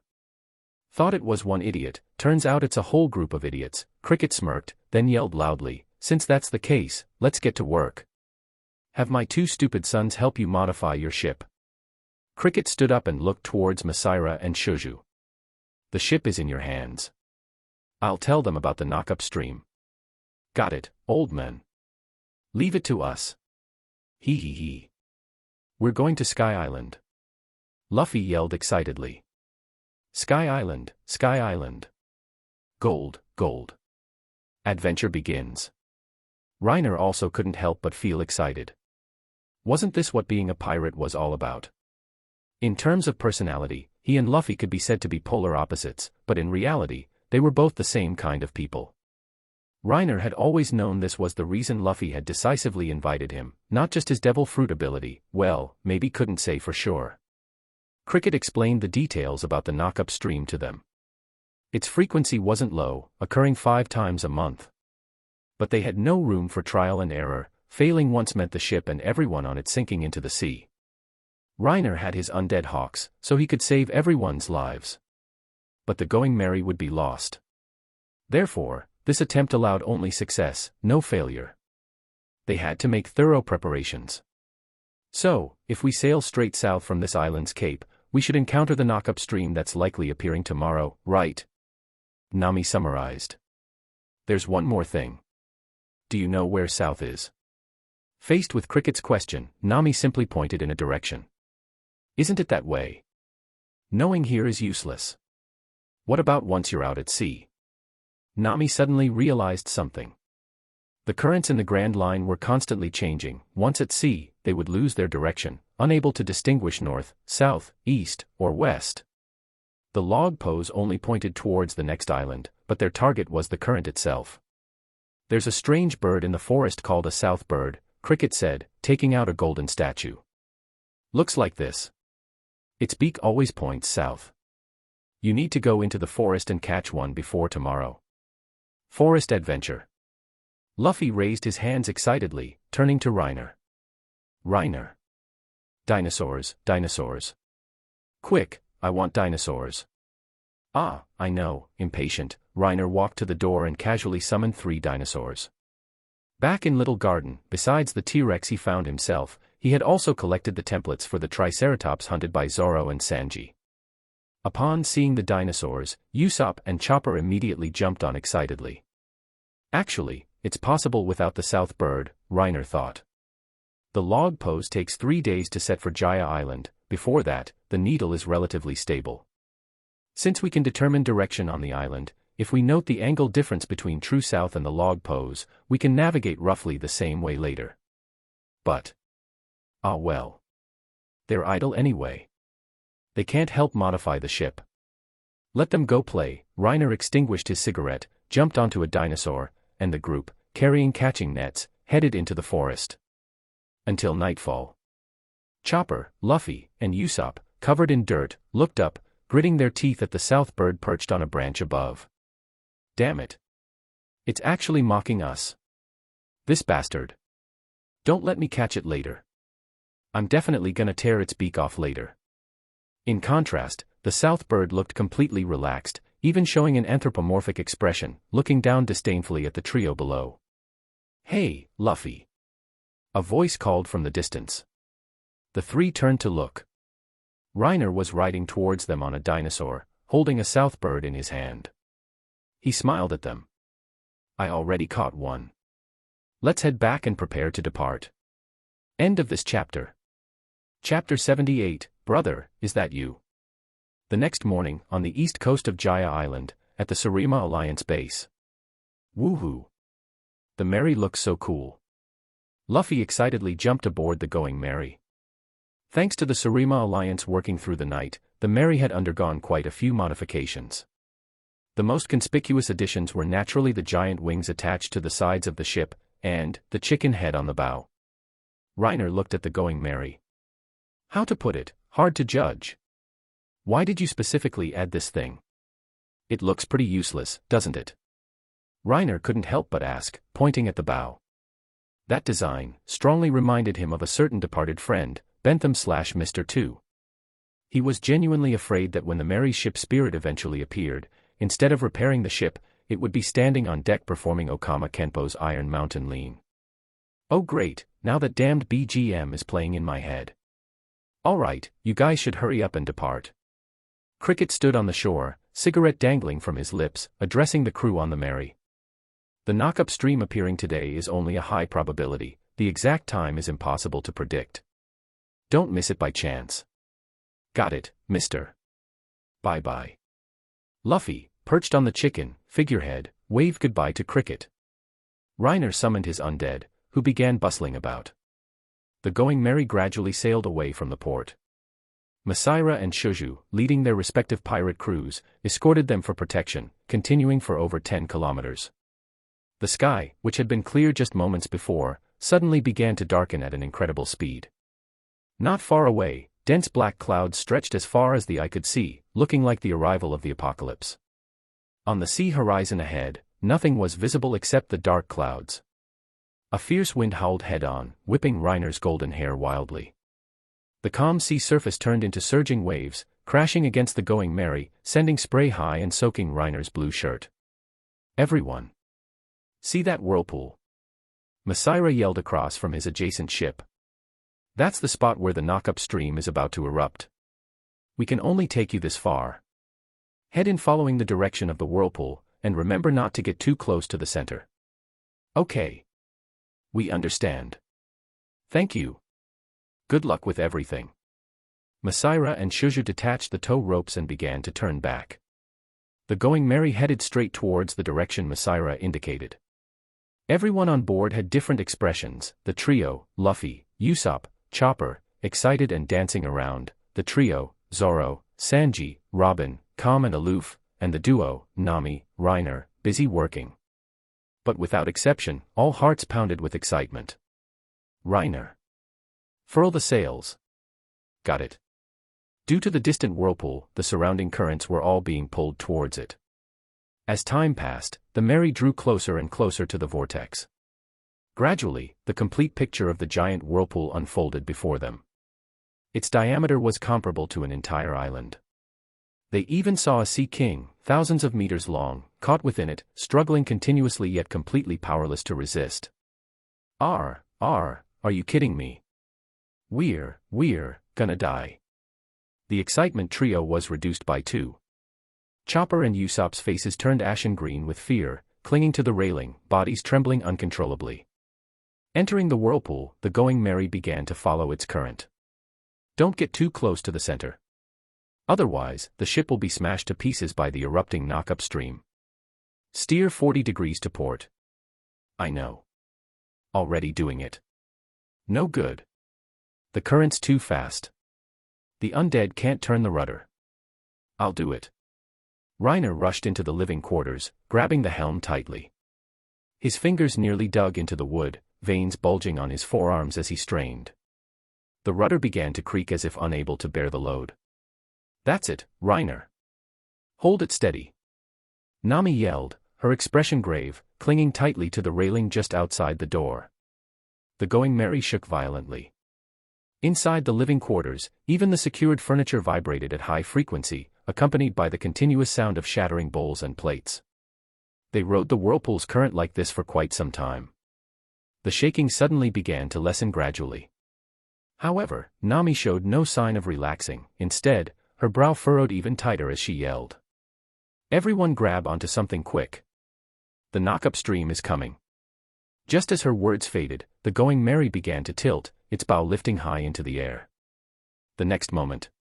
Boom. A colossal pillar of water, like a long dragon, shot towards the heavens, piercing straight through the clouds. The Going Merry rode flush against the water pillar, perpendicular to the sea surface, like a giant rock spreading its wings and soaring upwards. The sudden impact seemed to instantly increase gravity aboard the Mary, slamming everyone hard against the cabin walls. The wings on the Mary's sides tilted slightly, using the wind pressure to cling tightly to the knock-up stream, while buoyancy from below counteracted, stabilizing the ship. After 10-odd seconds passed like this, everyone struggled back to their feet, standing vertically on the going Mary's cabin floor. At this speed, we won't reach the top before the knock-up stream ends. Lower the sails. The stream carries an upward wind. It can give us a boost. Under Nami's command, the undead worked methodically. Reiner also summoned the hawk summon just in case. Soon, the going Mary plunged headfirst into the clouds. The White Sea. Located 7,000 meters high in the sky. An endless expanse of white met the eye.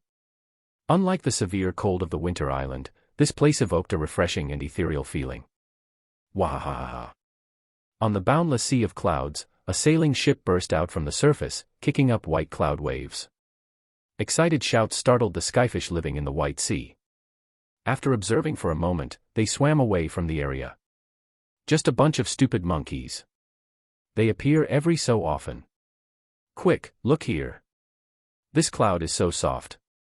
Before anyone else could react, Luffy had already run over to a particularly elastic-looking cloud bank and started bouncing on it. Hey Luffy. Don't just touch things randomly. Whoa, it really is soft. It's like cotton candy. The excitement trio was back in action.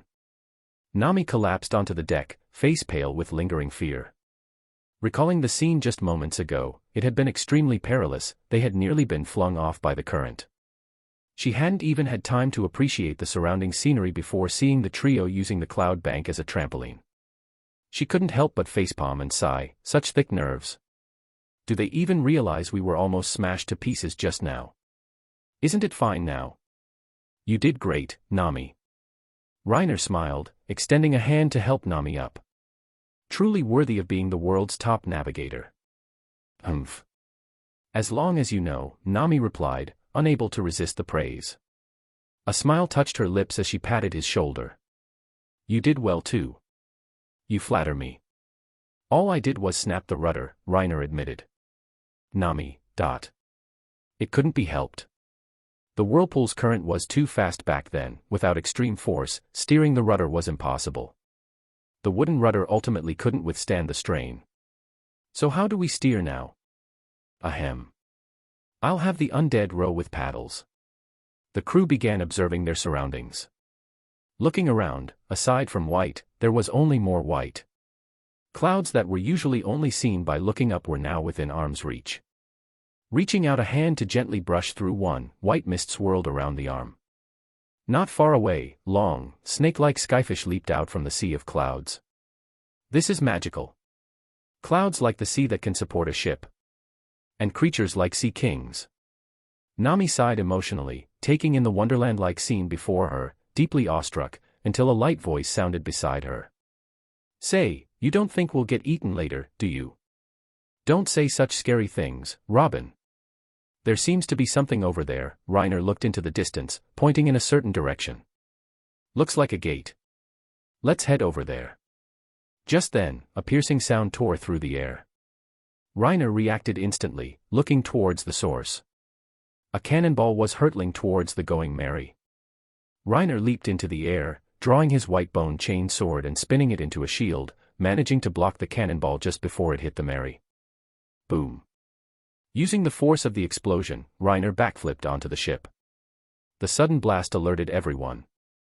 What happened? Enemy attack. Enemy attack. End of this chapter. Chapter 79, Enel's Gaze. Reiner looked towards the enemy who had fired the cannonball at them. The figure wore a four-sided mask painted with ancient, mysterious patterns. Their clothing was simple, just a grass skirt covering the lower body, with numerous tattoos covering their brown skin. Clearly the attire of a primitive person, yet they held a bazooka, creating a strangely discordant feeling. At this moment, the attacker stood on the sea of clouds, propelled forward by jets emanating from the scimitar-shaped skates on their feet. Reiner instantly recognized them as a descendant of the Shandian people. Before the crew could react, another figure, riding a large bird and clad in silver knight armor, flew rapidly towards them. However, this newcomer's target wasn't the crew, but the Shandian warrior who had attacked first. A battle between the two was imminent. Sanji came to the ship's rail, watching the fight unfold, and asked puzzledly, "I say, what exactly is going on?" "Who knows? Anyway, it's got nothing to do with us, right?" Zoro replied nonchalantly. "Then let's go." "Yeah, let's go." Reiner had the undead resume rowing, and the Mary turned towards the distant gate, leaving the two figures battling behind. Attacking without a word right off the bat. That's crazy.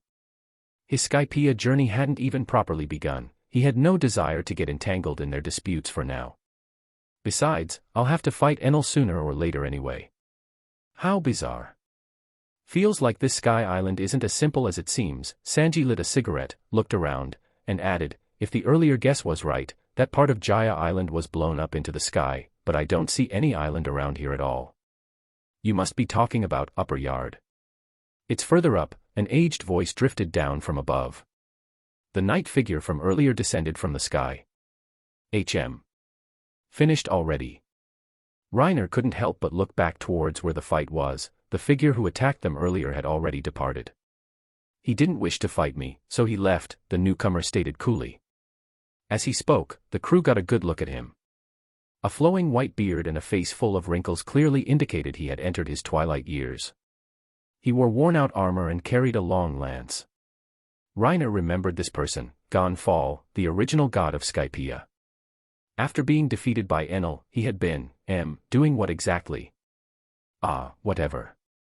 "You can call me the Sky Knight." Sky Knight. Hearing Gonfall's title, Luffy immediately rushed forward excitedly, circling around him curiously. "You are Blue Sea people, aren't you?" "This is the White Sea, located 7,000 meters above the Blue Sea. Another 3,000 meters higher still is the White Sea. Blue Sea. That's what we call the world below."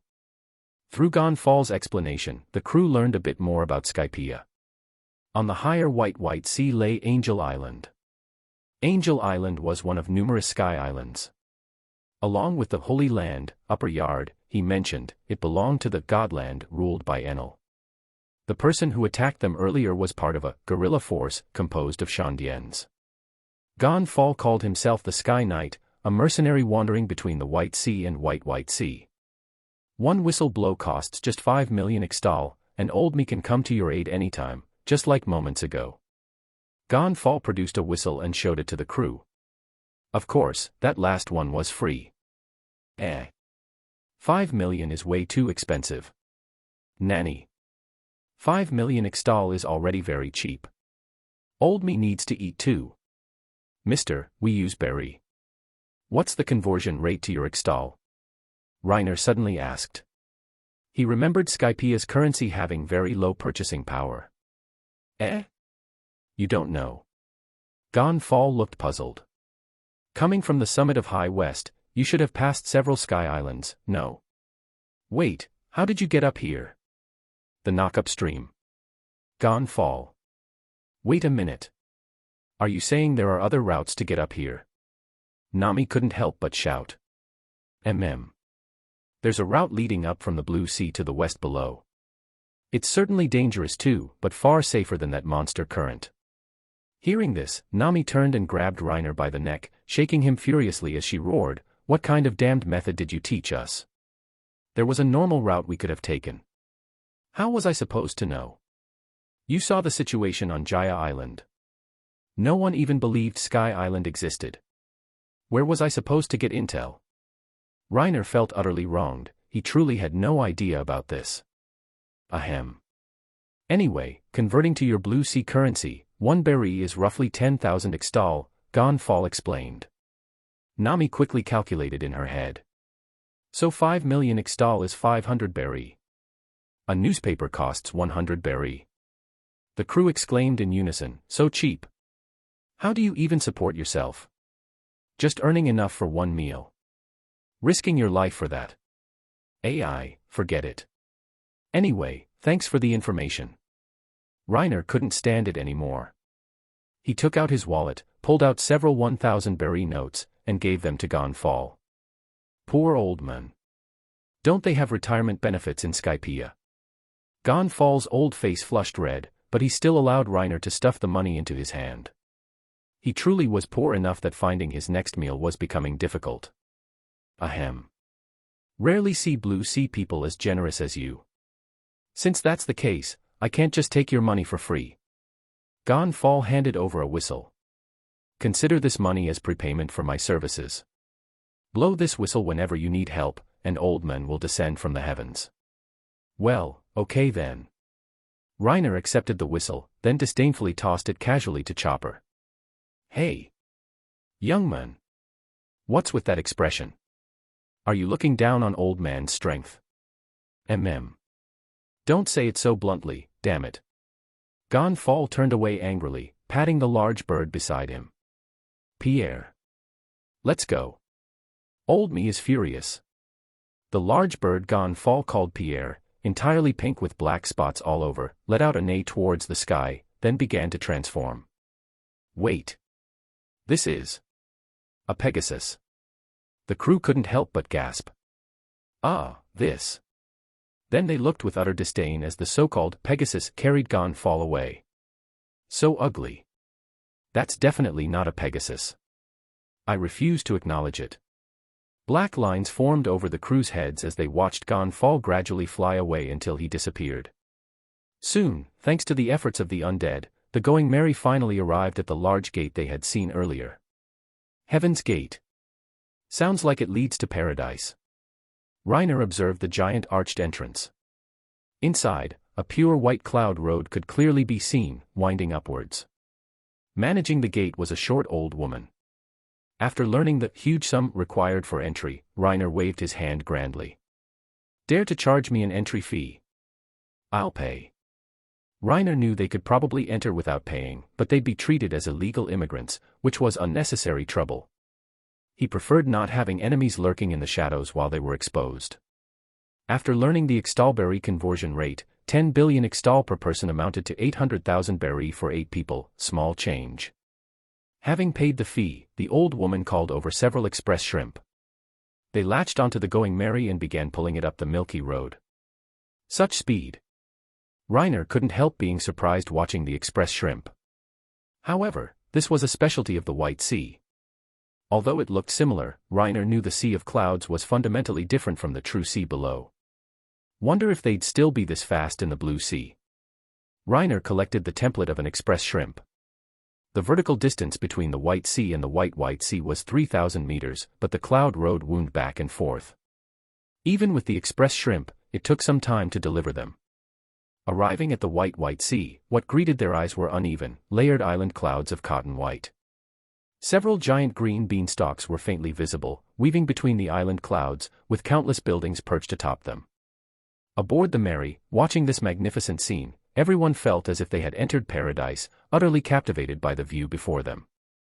So this is Sky Island. Angel Island. It really is like heaven. Angels, there must be angel ladies here. You're ruining the atmosphere, Sanji. Pervy cook, Zoro muttered disdainfully, then exclaimed in surprise, hey. The express shrimp ran off. TCH. So unprofessional, Reiner grumbled. The island was still several kilometers away. He waved his hand, summoning an identical express shrimp, saying discontentedly, is there a management office in Skypiea? I want to file a complaint and give it a bad review. The old man earlier said a god rules this place, Zoro stated coolly. Wonder if he handles such matters. Hey Zoro. Don't talk recklessly. Yeah. You'll incur divine retribution. The cowardly trio, online. Soon, the express shrimp undead brought the Going Merry to the beach of Angel Island. The crew jumped off the ship one by one, curiously observing all the novel sights around them. Meanwhile, deep within God's Island, upper yard. I heard 8 voices. A man with fair skin and a bare upper body lounged comfortably on a throne crafted entirely of gold. He wore a white bandana, his earlobes were extremely long, and 4 large drums with tomo patterns painted on them were attached to his back. His low voice murmured. A few ants seem somewhat strong. Since that's the case. Someone come. As his words fell, an incredibly obese and tall figure, wearing loose white one-piece robes, walked in accordingly. The divine soldier captain knelt on one knee, supporting himself with one hand, head lowered respectfully. "What are your orders, God?" "Some Blue Sea people arrived." "Yes." Amazon reported that a group from the Blue Sea came in, the divine soldier captain replied. "Send the White Beret force to check them out," Enel ordered coolly, his eyes cold and emotionless. That might not be appropriate." Amazon said they entered legally. "It doesn't matter. I'm bored. Or perhaps, you'd like to play with me." No. "Understood, God." Cold sweat continuously beaded on the captain's forehead. He rose trembling and retreated. Faced with this incredibly indifferent and cruel ruler, the divine soldier captain dared not harbor any thought of resistance. Alone again in the empty room, Enel shifted into a more comfortable position, murmuring to himself. "And the Shandians are still restless. The priests and the divine soldiers are ready. The Arc Maxim is almost complete too." Before leaving, a smirk lifted the corner of Enel's mouth. "Let's play an interesting game. Those who survive shall be granted the privilege of following me to the endless earth." End of this chapter. Chapter 80, Only Train One Move, Train to Become One Punch Man. On the beach of Angel Island, the sun was just right, the breeze gentle and not dry. Under a pavilion. "Ah, this is nice. No marines chasing us here either." Nami lay lazily on the cotton-white sofa. "This cloud sofa is so comfortable. Skypiea really does have the technology to process clouds. I heard they also have dial energy, using peculiar shells to do all sorts of incredible things." Reiner lay languidly on another sofa. On the stone table beside him sat a bottle of red wine and 2 tall glasses. He had spent 800,000 berry on the entry fee precisely so he could enjoy a moment of leisure here. After all, this was Sky Island, since they came all this way. Cheers. Cheers. Reiner watched the cheerful group on the beach, feeling quite like a big brother taking his younger siblings out. He could sort of understand Whitebeard now.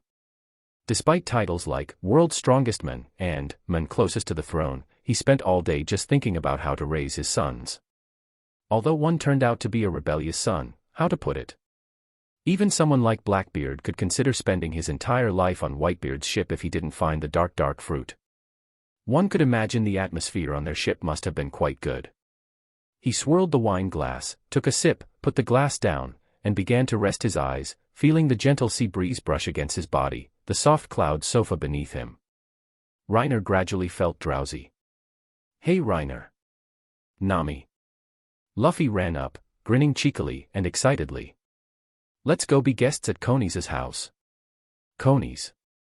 Reiner sat up, swapping his sunglasses for his regular glasses. Yeah. We just met her. She's a really nice person." Luffy gestured wildly, saying excitedly, "Her house even has a super cool scooter. It's just really hard to ride. I couldn't learn how." Hearing this, the two couldn't help but look past Luffy. A blonde girl was following from a distance.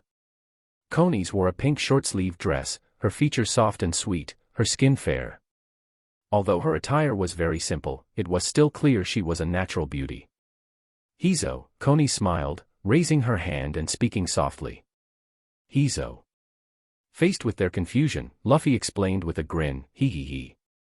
"She says it's their way of greeting." "Hizo." "Hizo.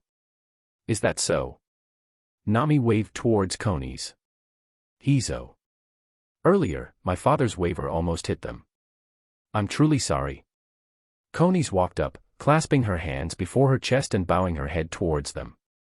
"I hope you'll accept our invitation to be guests at our home, so we can properly host you." "Ah, no problem. It's not like we hit the jackpot by chance, we wouldn't die," Reiner waved dismissively, gathering his things and standing up. "Well then, let's go." The group followed Koni's inland. Angel Island was composed of several large island clouds connected by stairs. Koni's house was situated relatively high up, and it took the group quite a while walking to reach it. "Koni's, what was that waver thing you mentioned earlier?" Nami asked again, puzzled. A vehicle that could travel freely on the sea without regard for wind direction greatly intrigued her. "This must be your first time up from the blue sea," Coney said, bringing over a shell. "On Sky Island, we use dial energy. All aspects of people's lives depend on dials and clouds. Like this one." Coney shook the purple shell in her hand, then, smiling gently, aimed it at the wind chime on the balcony and pressed the top of the shell. A gust of wind blew out from the shell's opening, making the wind chime sway and tinkle. "This is a wind dial.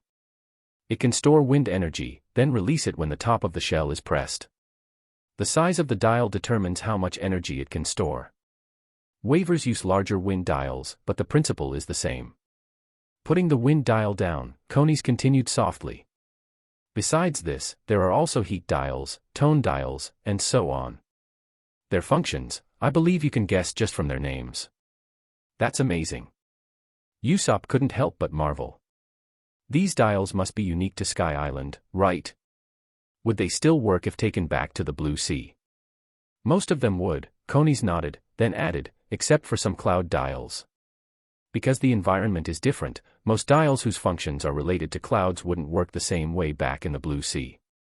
There are 3 types of clouds in Skypiea. One is sea cloud, which, as the name implies, is like the sea and also contains pyrobloin particles that drain devil fruit users' stamina.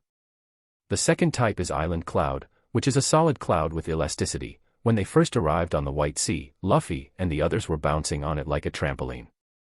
As for the third type, processed cloud, it's actually made by cutting and processing island clouds. Most of the furniture here is made from processed cloud. It can even be compressed, mixed with other substances, etc., to alter its properties to some extent, for example, processing it into iron cloud or swamp cloud. So that's how it is. Usopp understood now, ideas already forming in his mind. He wanted to learn more about dials to tinker and create some small inventions. Coney's then brought out several illustrated books about Skypiea dials. Besides Usopp, Reiner and Robin also asked for a copy. Coney's father was busy in the kitchen, preparing to let them taste some unique Skypian cuisine. Hearing this, Sanji went over to help. He had brought some Blue Sea ingredients from the ship, planning to let Coney's and her father try something new. Reiner moved a cloud sofa onto the balcony. The sun was warm, the view was excellent, looking down one could see pedestrians all over the island. He sat on the balcony sunbathing, smoking a cigarette while slowly flipping through the dial encyclopedia. Besides the ones Coney's had just introduced, he saw many other dials used for daily life, such as lamp dials and vision dials. However, Coney's, excuse me, Reiner called back towards the house. The dials listed here seem mostly for daily use. Aren't there any offensive dials? Reiner remembered the impact dials from here, capable of releasing powerful shock waves with considerable force. More importantly, it wasn't a normal blunt attack, but an impact that could bypass external defenses and cause internal damage, capable of harming even Luffy with his rubber body. Reiner recalled that certain martial arts techniques seemed capable of similar effects, the most memorable being specific moves from Fishman karate. If combined with Armament Hockey's internal destruction, the power would be absolutely immense. Jinbei used it against Big Mom to great effect. Unfortunately, Kurubi didn't know such advanced techniques. Then there was the Happo Navy's Hasoken. Reiner wondered if he could learn something from the impact dial. Impact plus armament internal destruction plus Conqueror's coding, how could anyone withstand a black flash punch like that? Although he had no talent for martial arts, his physical stats had improved across the board, and his control over his body had increased significantly. Surely he wouldn't be completely inept now. Fighting relying solely on undead was sufficient, but having some life-saving techniques for himself was still necessary. He wasn't some genius who could surpass decades of diligent training with just a year or two of practice. But mastering just one move should be possible, right? Practice one move to the extreme.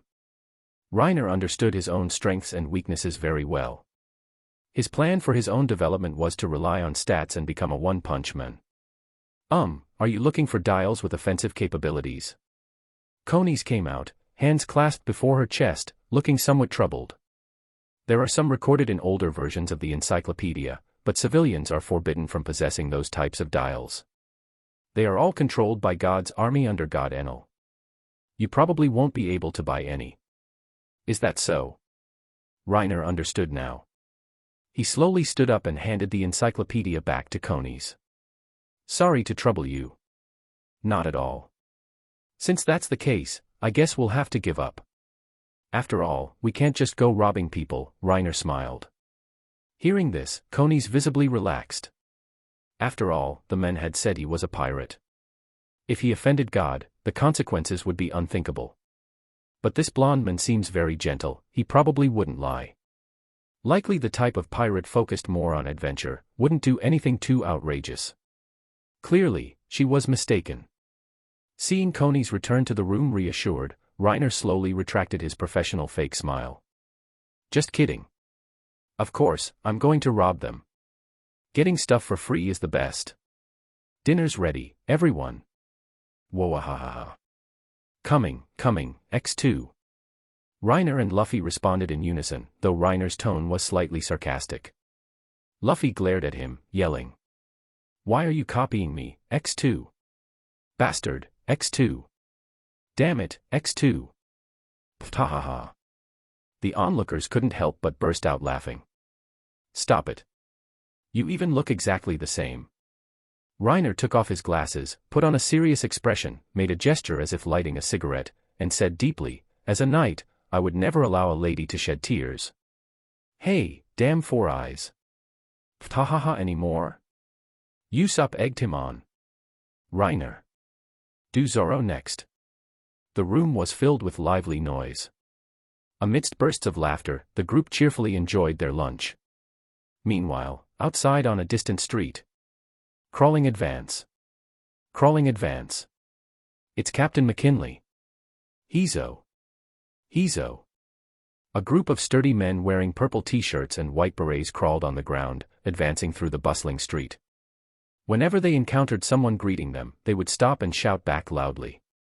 Crawling like this for nearly an hour, they finally arrived at Conies' house door. Knock. Knock. Knock. Who is it? Hearing the knock, Conies stood up and walked towards the door. It's me. McKinley of the White Berets. Captain McKinley. Conies looked puzzled but still opened the door for them. Members of the White Berets, what is it?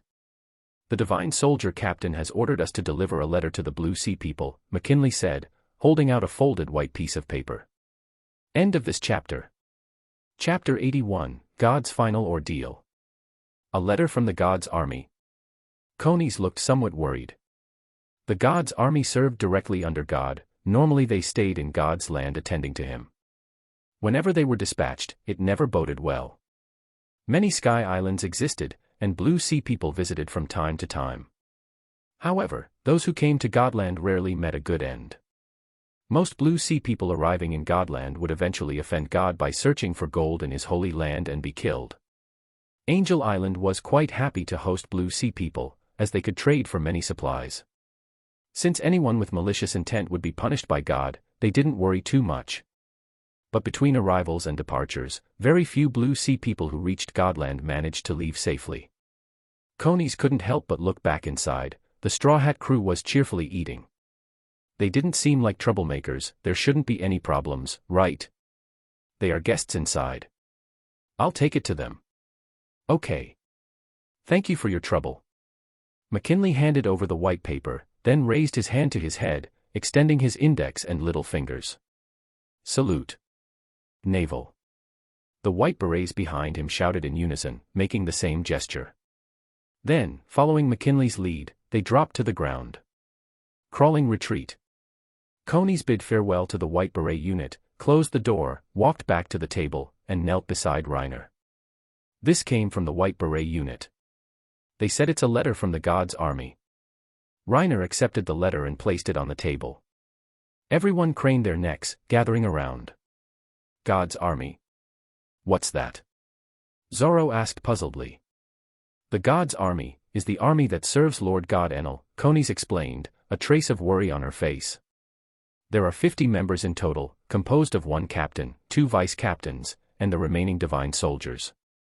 Their duty is to guard God's land and eliminate all trespassers. Their status is second only to the 4 priests. Priests? Seems like there are more and more titles popping up, Sanji couldn't help remarking. I don't know much about the priests either, only that there are 4 of them, and they oversee the ordeals of God on the island. Konis vaguely passed over the topic. In truth, she knew a little more, rumors about the strength and fighting styles of the God's army, the abilities of the 4 priests. She wasn't entirely clear, but she had heard things. She just couldn't say. If God heard her, she and her father could potentially invite fatal disaster. Well, no need to worry about all that. We have to go through it anyway. Reiner unfolded the letter on the table. Everyone focused their gaze upon it. It was an invitation, addressed to their pirate crew. The title on the letter read, God's Final Ordeal. Oh. Looks pretty interesting. God's Ordeal. Miss Konis just mentioned that, right? Whoa-ha-ha-ha. I smell adventure. The group members had varied expressions, some full of interest, others dismissive. Only Konis and her father looked pale, filled with terror. Why would God issue an ordeal to you? Konis panicked. This isn't fun at all. God's ordeal is terrifying. Konis began explaining the ordeal to them, but Reiner couldn't help pondering. In my memory, the crew started the ordeal because they didn't pay the entry fee and the white berets came looking for trouble. But I paid this time. 800,000 beri. Is he messing with me? Thinking back, the old woman guarding Heaven's Gate had contradictorily said entry was possible without paying, yet concealed the fact it would be considered illegal entry, selling them out immediately after they entered. Plus, the White Berets, called Angel Island's most gentle punishment squad, got along fine with the islanders but went out of their way to make trouble for the Straw Hats with all sorts of bizarre charges. Thinking about it now, paying the fee probably didn't matter either way. In the end, it all depends on Enel's mood. That capricious, brain-damaged idiot just does whatever he wants. As Konis explained, the group gradually understood what the so-called God's ordeal entailed. Nami started to panic. After hearing Konis's explanation, she had a bad feeling. Her biggest fear was Luffy impulsively yelling that he wanted to participate. Sure enough. Since that's the case, I've decided. Luffy slammed his foot onto the table, excitedly raising his fist. Let's go participate in that ordeal. Is there a prize for winning? Hey, Luffy. Do you even understand the situation? Nami was speechless. It's been explained crystal clear. Why would this guy treat something like this as a good thing? Didn't she just say this ordeal is dangerous and people die? Also, get your feet off the table, damn it. Duong. However, look here, Robin, having carefully read the contents of the letter, spoke calmly. This ordeal seems somewhat different from what Konis described. Hearing this, the others craned their necks to look. Reiner found the contents increasingly strange as he read. Participating factions also include Shandians. What's that? It's those strange people we encountered just after arriving. The Sky Knight Oldman called them gorillas. Location is God's Land, a multi-faction battle royale. Receiving the letter constitutes default participation, refusal forbidden, otherwise God will impose sanctions. Defeating one divine soldier earns 5 points, a vice captain 50 points, the captain and each priest 100 points. Duration 3 days and 2 nights, obtaining 100 points grants exemption from the death penalty. Those who perform outstandingly during battle will be granted the privilege of following God to the endless earth. I say, aren't the divine soldiers his own subordinates? Sanji asked strangely. Putting a price tag on his own men for others to hunt down, isn't that a bit too? Everyone understood Sanji's meaning, it sounded rather absurd. But considering it was Enel, Reiner actually found it quite normal. There's more, Robin added. We've also been marked with points. The divine soldiers get points for defeating us too, same as for the Shandian gorillas. How come Enel didn't put a score on himself? Does he think he's impossible to defeat? Reiner smirked. I came here specifically for Enel. I don't want to. Who would want to participate in this kind of ordeal? Sounds way too scary. Oh no. I've contracted the disease where I'll die if I go to God's Land. It says receiving the letter means accepting the ordeal. Robin glanced at Nami. Refusal results in sanctions. These sanctions sound quite unpleasant too. While we're screwed, Chopper shed disappointing tears, sprawled out on the cotton-white sofa as if having lost all will to live. At the same time, in Hidden Cloud Village, the secret base where the Shandians lived, a place they believed even Enel couldn't hear. Wiper. Look at this quickly. A beautiful woman with long, straight black hair ran frantically into the camp, holding out a white piece of paper. Locky. What's the matter? Why so panicked? A man, bare-chested, with a mohawk plus a braid and covered in tattoos, sat on a wooden chair. This was the man called the successor to the great warrior Kalgara, War Demon Wiper. Priest Shura came. He dropped off this letter. Hearing this, Wiper took the letter Locky handed him and read it carefully, his expression growing increasingly grave. What should we do, Wiper? Our location has been exposed. Locky couldn't help panicking. And just when we were planning to launch our general offensive. Why did this ordeal come up now? Calm down first. Why is there a pirate crew participating too? Wiper frowned slightly, thinking back to the pirate ship he attacked that morning. Could it be them? Things have come to this, there's absolutely no way I'm giving up now. Wiper gritted his teeth, tightened the reject dial strapped to his hand, shouldered his bazooka and shield, and strode outside. Locky. Notify everyone. Prepare for battle. But Wiper. Isn't this too hasty? Locky rushed forward, grabbing Wiper's arm. Right now, the 4 priests in the god's army are waiting rested. If we rashly launch a general offensive like this. Say no more, Locky. Wiper shook off her fair arm, his gaze resolute. Even if we don't go, they will come. 400 years. We have waited far too long. Since Enel wants to fight, then let's fight. Retake Shandora. Or die in Shandora. God's land, upper yard. Amidst the lush primeval forest, soaring giant trees stood tall, thick green vines hanging down, gnarled tree roots intertwined on the ground. Captain. Is this true? Why do we have to follow the rules too? If we don't get 100 points, does that mean we'll be? A group of figures in white robes, with round heads and short, pointed goat horns, looked towards the tall man before them with confusion and panic. This was the captain of God's army, Yama. Enough. Don't say any more. This is all God's will. Yama looked desolate. When Gon Fall ruled, such absurd things never happened. Shandian guerrillas are 5 points each, officers 50 points each, War Demon Wiper 100 points. Apart from that, here are photos taken by Amazon at Heaven's Gate. Yama spoke, taking out several photos and distributing them. The Straw Hat Pirates, among them, a full 5 people are worth 100 points each. The remaining 3 are worth 34 points each. Translator note, point value discrepancy, likely meant 30 to 40 each.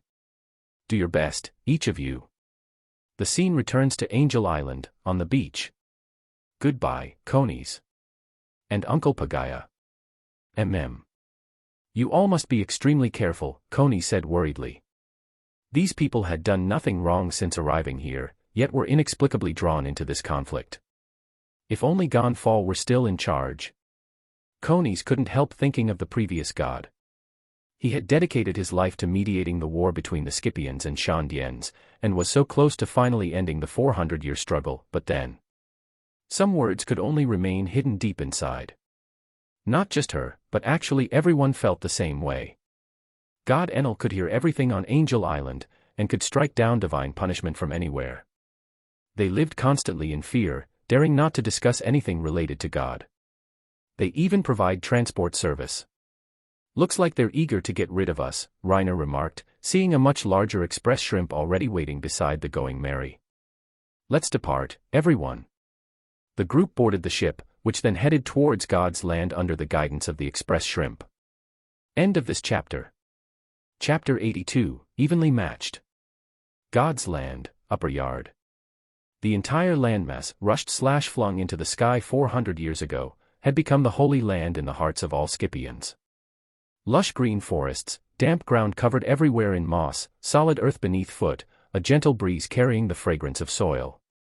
The Going Merry, carried on the back of the Super Express shrimp, rapidly approached God's land. Is that God's land over there? Nami gazed into the distance, looking at the deep green expanse ahead. It doesn't look quite the same as Jaya Island. Well, it has been 400 years, Reiner said, walking up beside Nami. The altitude is 10,000 meters higher, the climate and environment are vastly different. Just then, using his extremely sharp eyesight, he spotted in another direction from God's land, a large group of fully armed people gliding across the white sea surface. All wore simple clothing, their brown skin covered in numerous tattoos. The Shandian guerrillas. Although Reiner hadn't targeted them, they probably didn't feel the same way. To them, his group was just a bunch of pirates intruding on their war. Soon, the Going Merry entered the island's airspace. However, the Super Express shrimp showed no intention of stopping, instead riding a cloud path straight deeper into the island. There are cloud roads here too, Nami observed curiously, looking at the white paths winding through the trees throughout the island. Where exactly is it taking us? Reiner. Dinosaurs. I want dinosaurs. Luffy yelled excitedly, jumping in front of him. Don't give him any. Nami grabbed Luffy's ear and scolded irritably, you idiot are going to run off alone again. We're completely unfamiliar with this place, and this island is full of danger right now. You behave yourself. Regarding Enel's death game, Nami still felt lingering fear. Who knew what Luffy was? Letting him loose would be disastrous. He'd probably provoke that god guy immediately. I don't care. I don't care. I want to go adventuring. Luffy immediately started throwing a tantrum, rolling around on the deck. I want dinosaurs. I want to catch a Heracles beetle. Quick, give it to me. This idiot, Nami sighed, rubbing her forehead. She knew hitting him wouldn't work in this situation, he'd be subdued for a moment, then definitely start acting up again. Just then, as if attracted by Luffy's voice, a white figure burst out from the jungle, flying towards the Going Merry. The moment it rushed out, Reiner instantly turned his head towards it. A strange appearance, a round head with short, pointed goat horns. Its target was Luffy, who was currently rolling back and forth on the deck. 100 points. Mine. A divine soldier descended from the sky, grinning savagely, arm outstretched, palm open aimed at Luffy. Luffy reacted, performing a kip-up to stand. He raised his hand, about to counterattack, but just as he was about to punch, a jolt went through him. Damn it. A chill rose in his heart. He changed the direction of his punch, using the momentum from his arm and his powerful core strength to forcibly twist his body. Clang. A slash actually shot out from the opponent's palm. Sparks flew in front of Luffy's chest as Frieren materialized, holding her staff horizontally before the divine soldier, blocking the attack for Luffy. Phew, that was close. Luffy let out a long breath, patting his chest, looking shaken. Reiner couldn't help but give Luffy another look. Actually, even if he hadn't intervened, Luffy likely could have dodged that slash just now. Despite being a sneak attack from behind, using a slashing dial he had never seen before, Luffy, relying on astonishing intuition, still managed to forcibly change his move under those circumstances. That terrifying reaction speed and flexible body were simply outrageous. The moment the divine soldier rushed forward, Reiner had summoned Frieren, placing her between the opponent and Luffy. He knew the opponent used various offensive dials as weapons, capable of causing actual harm to Luffy. Hey! What the hell are you doing? Luffy grimaced and yelled. That was dangerous, you know. Watch me teach you a lesson. With that, he slammed his fist into his palm, charged towards the attacking divine soldier, drew back his fist, extended his arm like a snake striking prey, and smashed downwards. TCH. Damn it. The divine soldier glared fiercely at Frieren, used the dial in his hand to fire another slash. Although it was unsurprisingly blocked by the opponent, he used the slight recoil to retreat backward, dodging Luffy's fist. However, before he could land, a long whip kick slammed hard into his abdomen. Buffed. The divine soldier spat out blood, crashed heavily onto the deck, rolled his eyes back, and fainted dead away. Against small fry like this in a direct confrontation, Luffy could handle them effortlessly. What on earth is this? Zoro walked over, crouched down, and prodded the divine soldier's head with his sword hilt, examining him. Looks pretty weird. He fired that slash from his hand just now, right? This was the only thing that interested Zoro. Being able to fire slashes seemingly from nowhere without a sword, the power looked decent too. He couldn't help but be reminded of the blademen he encountered in Alabasta. He should have a dial on his hand. Reiner walked over, pulled off the opponent's glove, and sure enough, found a pale yellow dial inside. Reiner picked it up and examined it for a moment. The opening that fired the slash was at the top of the shell. He aimed the opening towards a large tree nearby and pressed gently. Zing! An invisible slash instantly flew out, leaving a deep gash on the thick tree trunk. A flying slash, which Zoro just managed to grasp, can actually be achieved with such a tiny shell. Reiner clicked his tongue in amazement, then turned to Zoro. What do you think of the power? It's okay, I guess. Although my flying slash isn't very proficient yet, it should still be stronger than this. Zoro replied coolly. After witnessing the power of the slashing dial, he lost interest.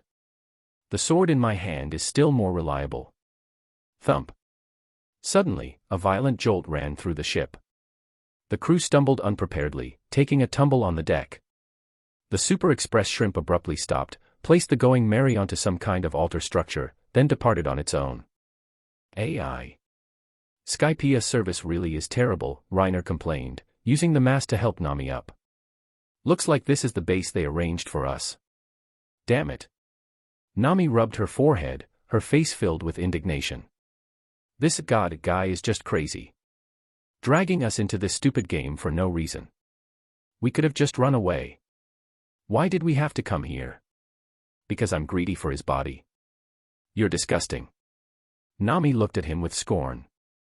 Reiner remained unconcerned, merely reminding Nami, everything you just said. Enel heard it all. Enel. God Enel, Reiner said, looking at Nami with a mocking expression. The one ruling Skypiea. The Sky Knight Oldman mentioned him. Nanny.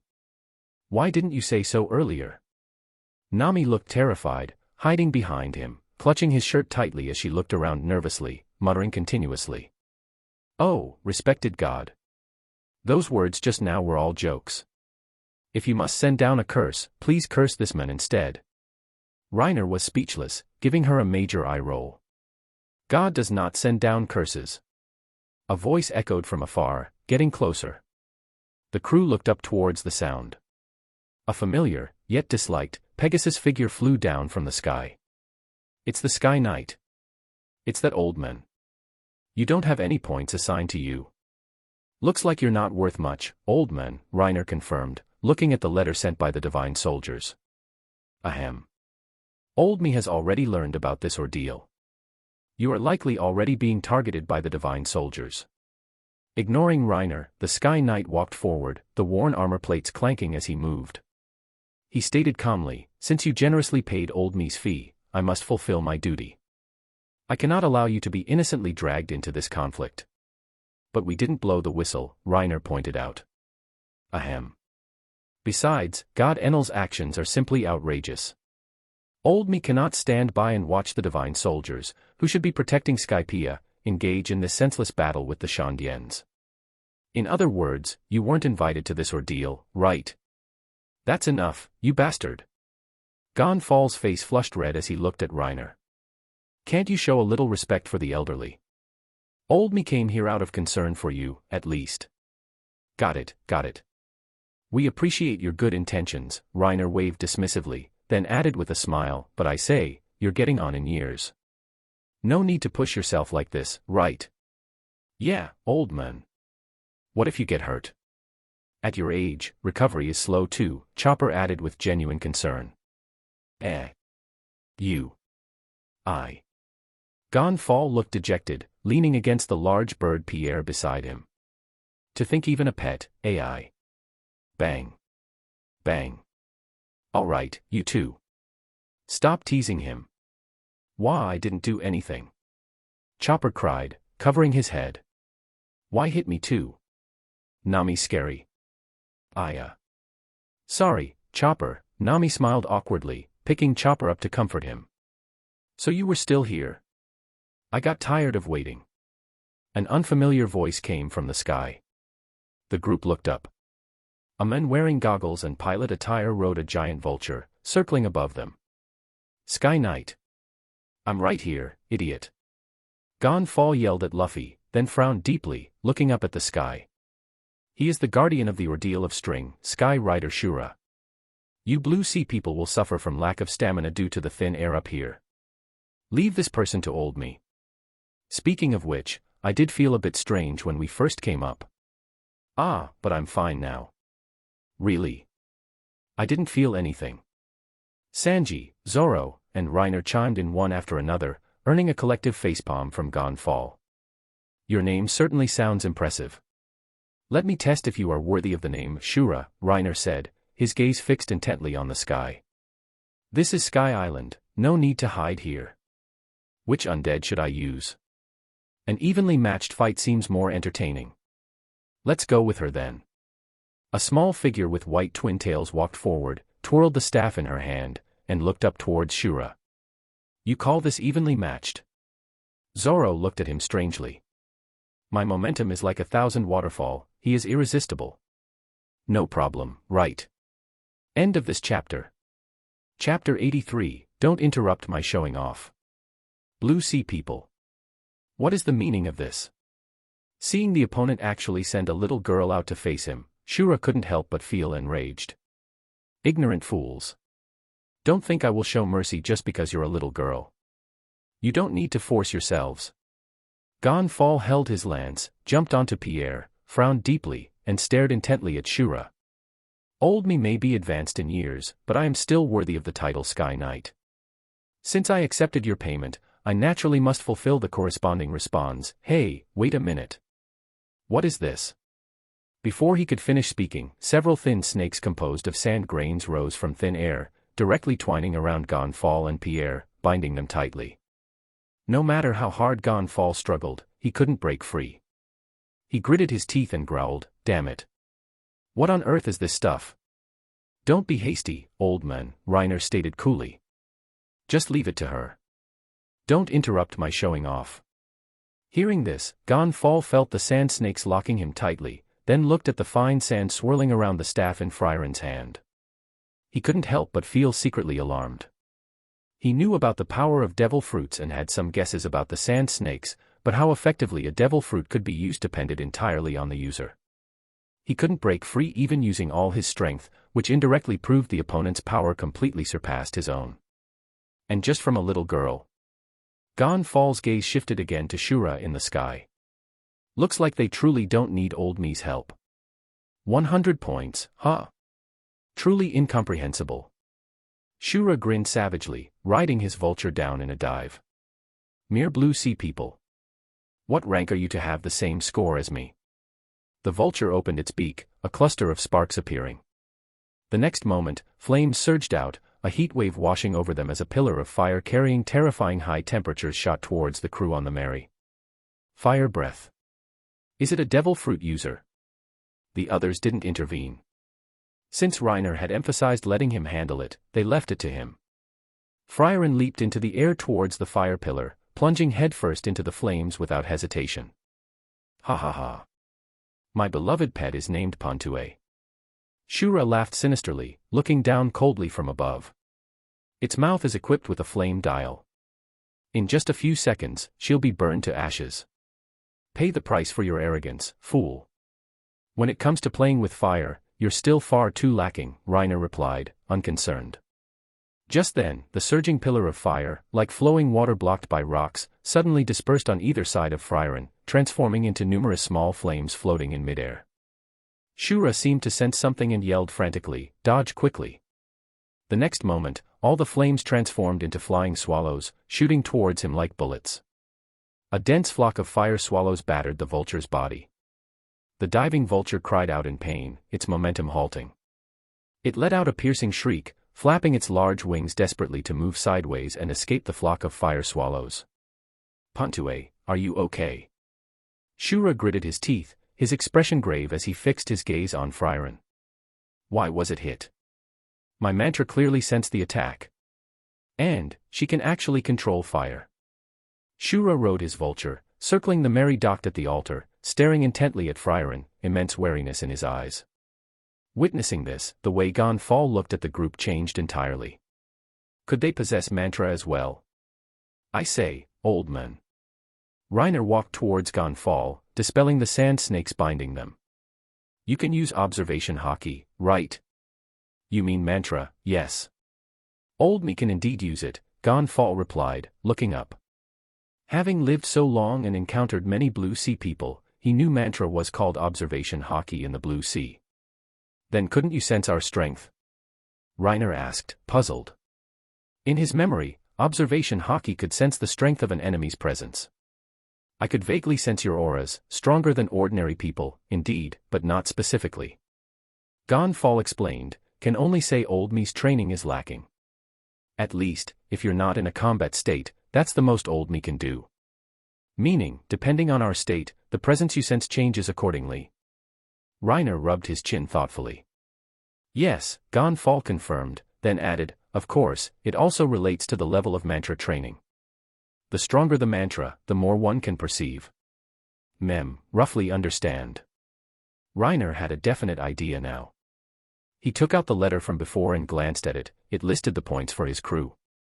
Among them, the 5 marked as 100 points were, everyone except the cowardly trio, Reiner naturally included. Meaning Enel's observation haki isn't just vast in range, but also quite strong in intensity. Otherwise, it's impossible he could know our approximate strengths instantly. As for Chopper, probably because he was in pet state, his strength was misjudged. Reiner looked again towards Shura fighting Frieren. The opponent, relying on his vulture mount, continuously evaded Frieren's flames. Even so, both rider and bird were already covered in burn marks. The large vulture had lost quite a few feathers, revealing scorched black, bloody flesh underneath. Damn it. Can't win like this. Shura's face darkened. He had grossly underestimated this little girl's strength. And strangely, although his mantra could sense her attacks, he simply couldn't dodge them. Every evasion seemed anticipated by her, attacks always landed precisely where he was dodging towards. And even stranger. This one, something's very wrong, Shura growled through gritted teeth, eyes locked intensely on Reiner. His mantra constantly sensed hostility radiating from him. But he had no time to think. Another pillar of fire shot straight towards him, its speed and range causing his heart to pound with fear. Dealing with the enemy before him already left no room for distraction, and her leisurely posture made it seem like she was just toying with him. Shura gritted his teeth, a resolute glint flashing in his eyes. Pantue. I'm counting on you, old friend. The purple vulture shrieked, tucked its wings sharply, and its speed suddenly surged. Ignoring the sea of fire, it shot straight like an arrow towards Frieren. Shura lay flat on its back, using Pantue's body as much as possible for cover. After flying through the flames, he pushed off the vulture's back with both feet. Holding the lance, now glowing red-hot from the fire, Shura leaped towards Frieren with determined eyes. Just as she was about to raise her hand. I am the priest presiding over the ordeal of string. I've been setting up rope cloud throughout the field this whole time. Shura pulled hard with his other hand. Rope clouds, so fine they were nearly invisible to the naked eye, suddenly contracted towards Frieren. He grinned savagely. Didn't expect this, did you? This is my real trump card. Damn it. Seeing this, even Gonfall panicked instantly. Old me forgot to warn you. The opponent's rope cloud was not only nearly invisible but also possessed great toughness and cutting ability. Getting entangled meant escape was difficult. Doesn't matter. Reiner remained unconcerned. Just as the myriad fine ropes approached Frieren, they instantly flashed with dazzling firelight, all the cloud ropes seemingly spontaneously combusting with a sizzle. Snap. Snap. Snap. Before Shura's panicked eyes, the taut cloud ropes snapped and broke apart one by one. Sections of fine rope scattered like embers, resembling a grand and brilliant fireworks display. How is this possible? Shura watched this scene unfold, incredulous. The soaring flames covered almost the entire wide area, burning away all the cloud ropes he had laid out in one go. This scale of fire, like a natural disaster, it was just like God Enel himself. Damn it. Shura's face twisted darkly. Combined with the burns sticking his clothes to his bloody flesh, he looked like a demon crawled straight out of hell. Shura glared viciously at Frieren. Run away. Regain strength and find another chance later. No. Useless. His condition couldn't possibly recover within 3 days and 2 nights. He had to get 100 points to gain the qualification to follow God Enel to the endless earth. Otherwise, it was death either way. Shura's face contorted ferociously. Gripping the lance tightly with both hands, he descended from the sky, aiming straight down at Frieren to stab her viciously. This lance was equipped with a heat dial. As long as it hit, the high temperature could scorch the enemy's body from the inside out. As long as it hits. Die. Frieren coldly raised her staff. Several thick streams of fire, like giant pythons carrying terrifying heat, lunged towards Shura, opening their fanged maws to tear him apart. Boom. Soaring flames accompanied by a violent explosion erupted. From within the giant fireball, Shura's charred black, battered figure tumbled out. His orange flight suit was tattered beyond recognition. Smoke curled from his mouth and various parts of his body. His eyes were vacant, he had clearly lost consciousness. Thump. With Shura crashing to the ground, this sudden, brief battle officially concluded. How, so easily? Gonfall stared in shock at Frieren standing on the ship's rail. Defeating a priest, in just the span of a few sentences. The vast sea of fire gradually dissipated under Frieren's control. Raising her hand created a sea of fire, waving it away made it vanish instantly. This scene, like a natural disaster, was virtually indistinguishable from Enel's power. Gonfall stared blankly at the small figure, white hair in twin tails, a round face that looked harmless, even somewhat cute. Yet, this being could defeat a priest in an instant. Thinking this, Gonfall's face filled with hesitation. An idea couldn't help but arise in his mind. Thump. Gonfall knelt heavily on the deck, lowered his head, clenching his jaw tightly. Old me wishes. Old me wishes to ask you. He clenched his fists tightly, veins popping out. The words reached his lips, yet he found them impossibly hard to speak. Deep within God's land. Shura's voice has vanished. One priest has been defeated.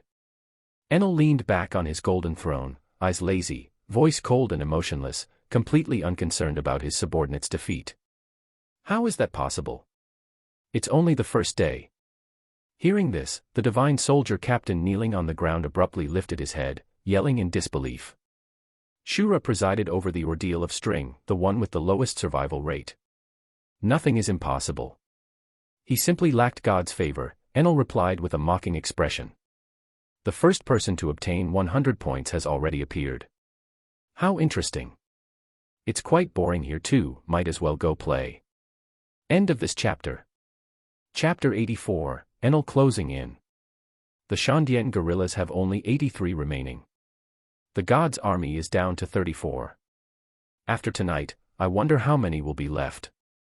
Enel plucked a small bunch of grapes from the nearby fruit platter, tilted his head back, and popped them into his mouth, mumbling, well, let's set a goal. 50 people sounds about right. Before tomorrow, I will ensure only 50 people remain on this island. Standing slowly from his throne, lightning began to crackle around Enel's body, slithering like fine blue snakes. The next moment, his entire being transformed into berserk thunder, like condensed blue liquid, emitting sizzling, crackling sounds. In the blink of an eye, he vanished from his spot, shooting straight up into the clouds at extreme speed. Evening. Deep within God's land, upper yard. The Going Merry rested securely on the sacrificial altar, located in the center of a lake where sky sharks swam leisurely near the surface. Surrounding them, towering giant trees cast layer upon layer of shadow. Within the dim forest, occasionally a divine soldier or guerrilla warrior would dart out to attack. Unfortunately for them, none could even cross the lake before being struck down. Gradually, no one came to disturb them anymore. Never thought you were actually the previous god. Under a large tree near the altar, the group sat circled together. Frieren casually waved a hand, conjuring a flame to light the prepared firewood in the center. Gonfall had explained to them about the 400 years of continuous war between the Scipians and Shandians ever since God's land arrived in the sky. But, according to what you said, wasn't it the Scipians who stole the Shandians' land? Nami couldn't help but ask. Based on Gon Fall's words, combined with the information they learned on Jaya Island, the Shandians were the original inhabitants here. After God's land was carried into the sky by the knock-up stream, it was the Scipians who attacked out of greed, drove away the Shandians, and claimed the Sky Island for themselves. Although it's somewhat shameful to admit, that is indeed correct, Gon Fall nodded directly, acknowledging the truth. However, Old Me has no way to return 400 years ago to prevent it all. Nowadays, God's land has already become the faith of the Scipian people, and even more so for the Shandians. Persuading either side to give it up is impossible. Old Me could only strive continuously to end the conflict between the two tribes, allowing both sides to coexist peacefully and live together on this God's land. Gon Fall lowered his head, a look of sorrow on his aged face, his elderly voice carrying. Just as success was imminent, God Enel arrived. He seized everything, ruling here through the terrifying threat of divine punishment. Is that Enel really so strong? None of you could defeat him.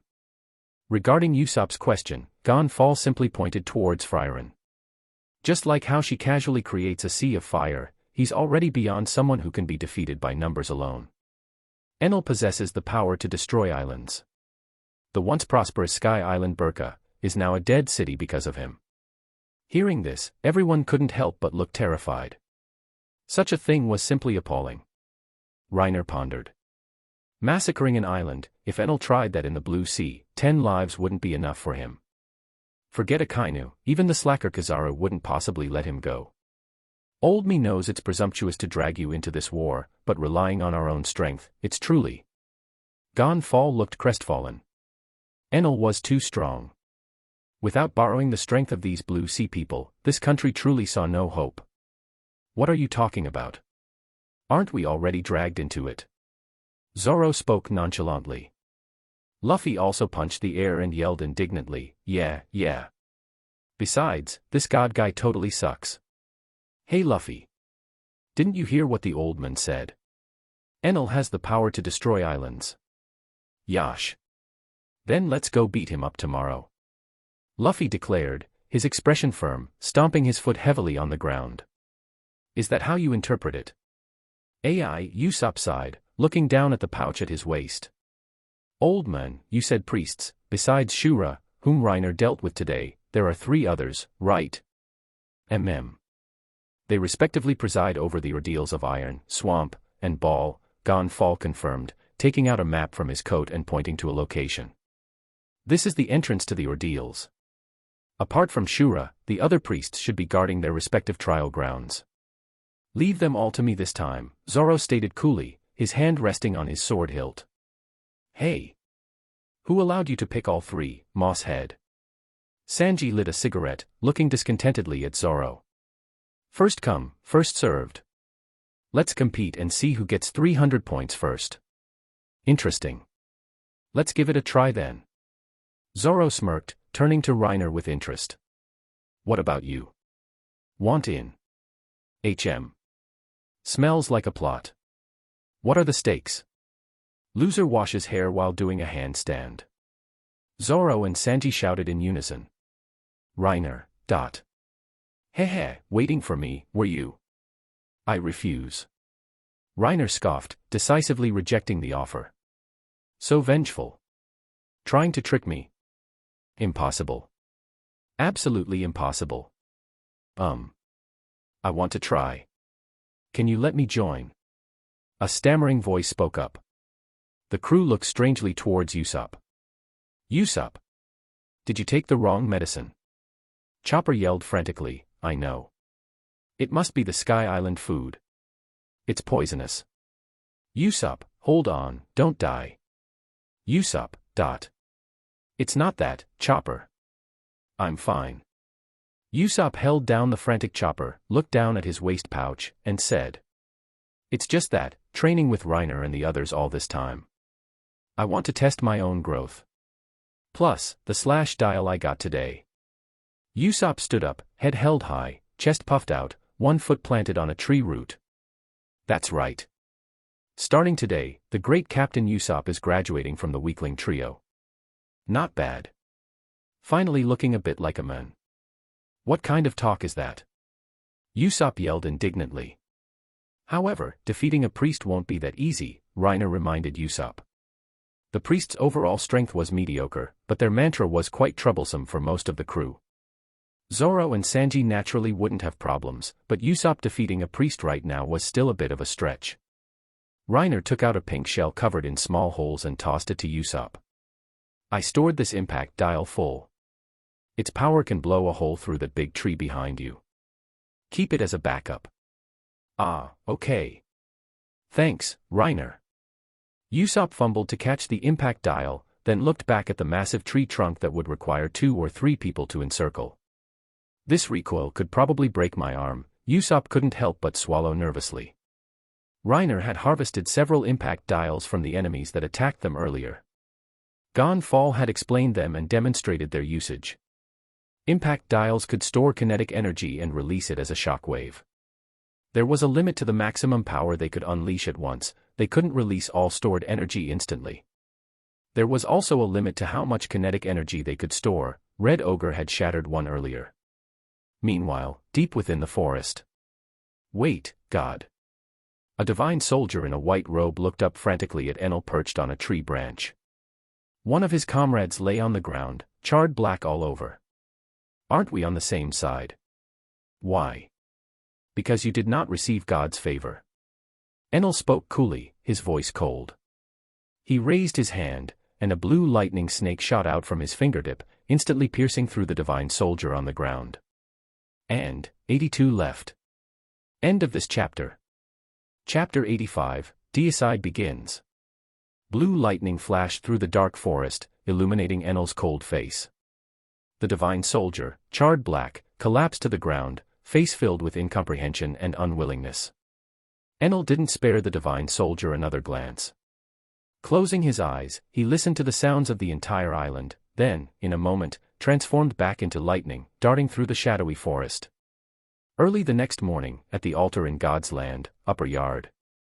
Sunlight filtered through the dense green leaves, dappling the ground with patches of light amidst the tree shadows. A gentle breeze blew, carrying the fragrance of earth. Reiner woke up in the crow's nest, recalling the undead that had kept watch through the night. Around the base, more figures lay scattered haphazardly, those who had attempted a night raid.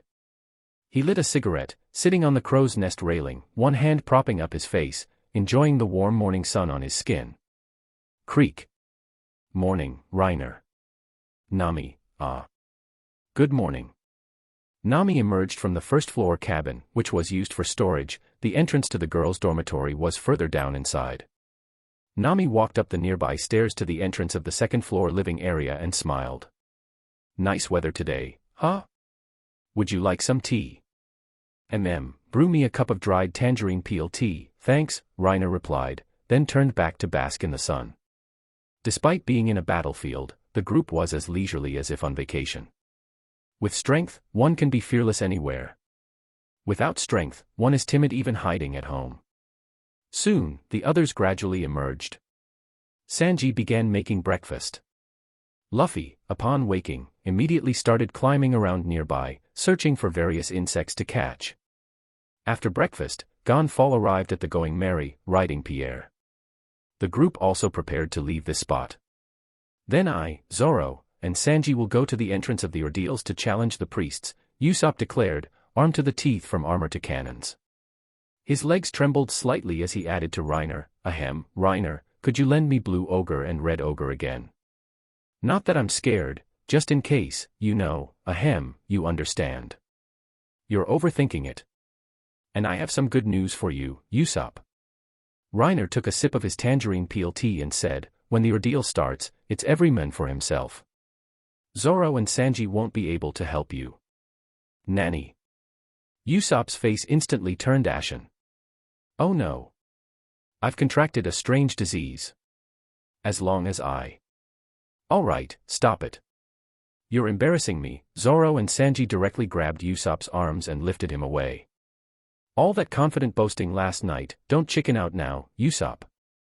Wah. Luffy rode off on a dinosaur summoned by Reiner to hunt for rhinoceros beetles. Reiner figured he'd run into enemies eventually just by wandering around, maybe he'd even come back having defeated Enel. Well then, I'll be off too. Robin slung a shoulder bag on and jumped off the ship. I'm quite interested in the ruins here. Thought I'd go look around. Then we'll just stay and guard the ship. Chopper leaped onto Reiner's shoulder, waving. Goodbye. Smooth sailing, everyone. I wanted to go out too, Reiner thought, somewhat exasperated. Nami, from behind, clung tightly to his arm, saying discontentedly, no.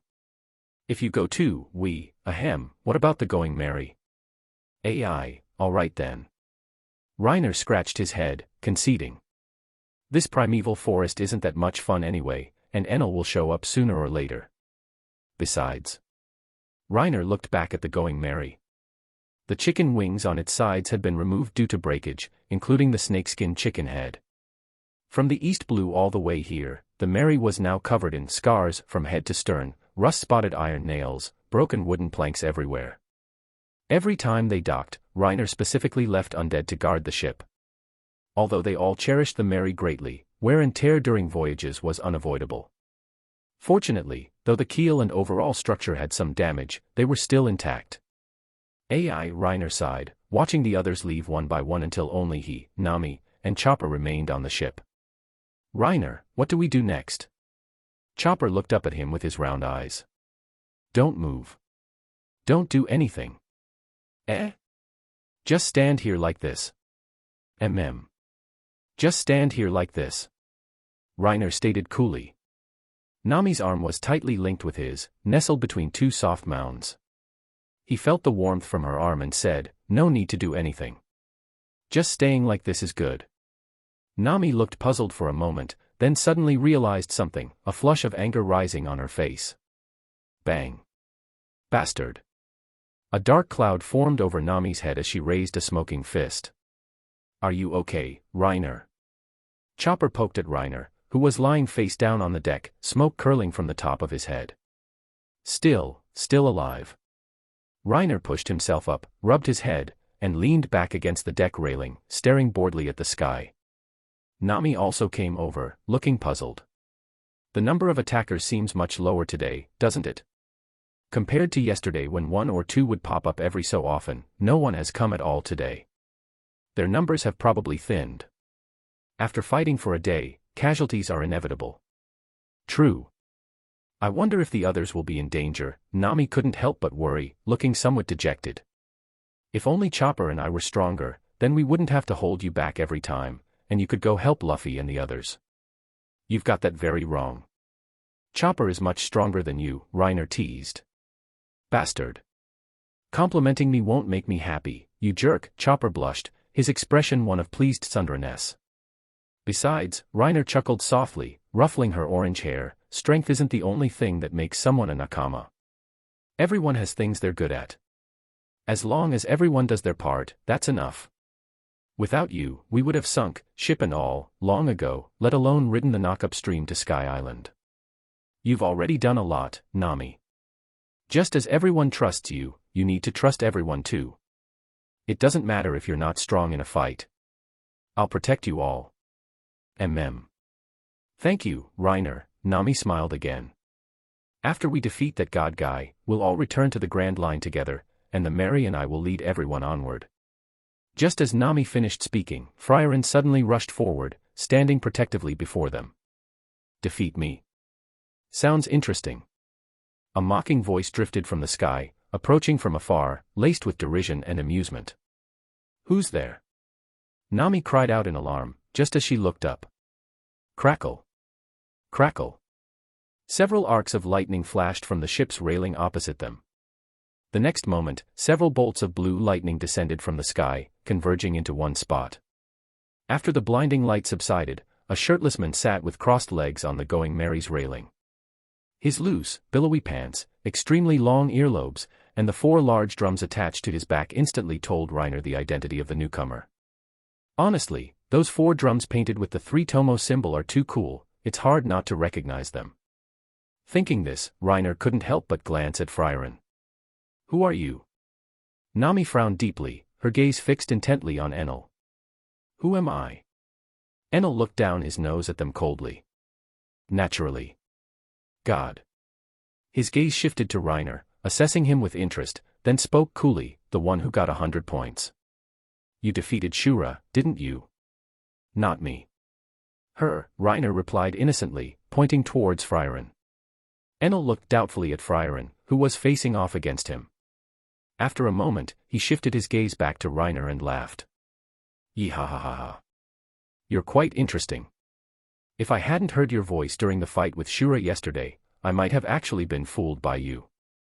As he spoke, Enel's eyes gradually turned cold. So then, do you know the price for deceiving God?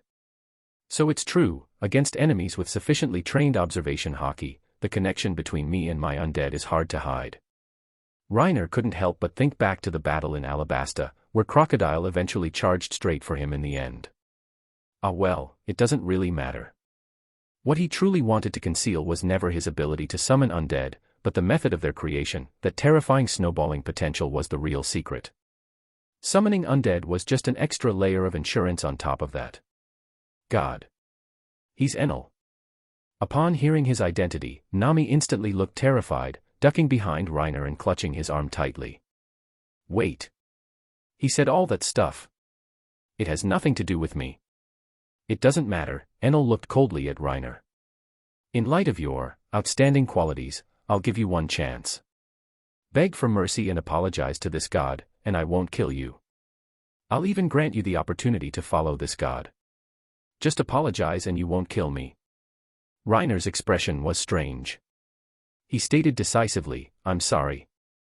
I was wrong. Totally wrong. Yee ha ha ha ha. You certainly know your place.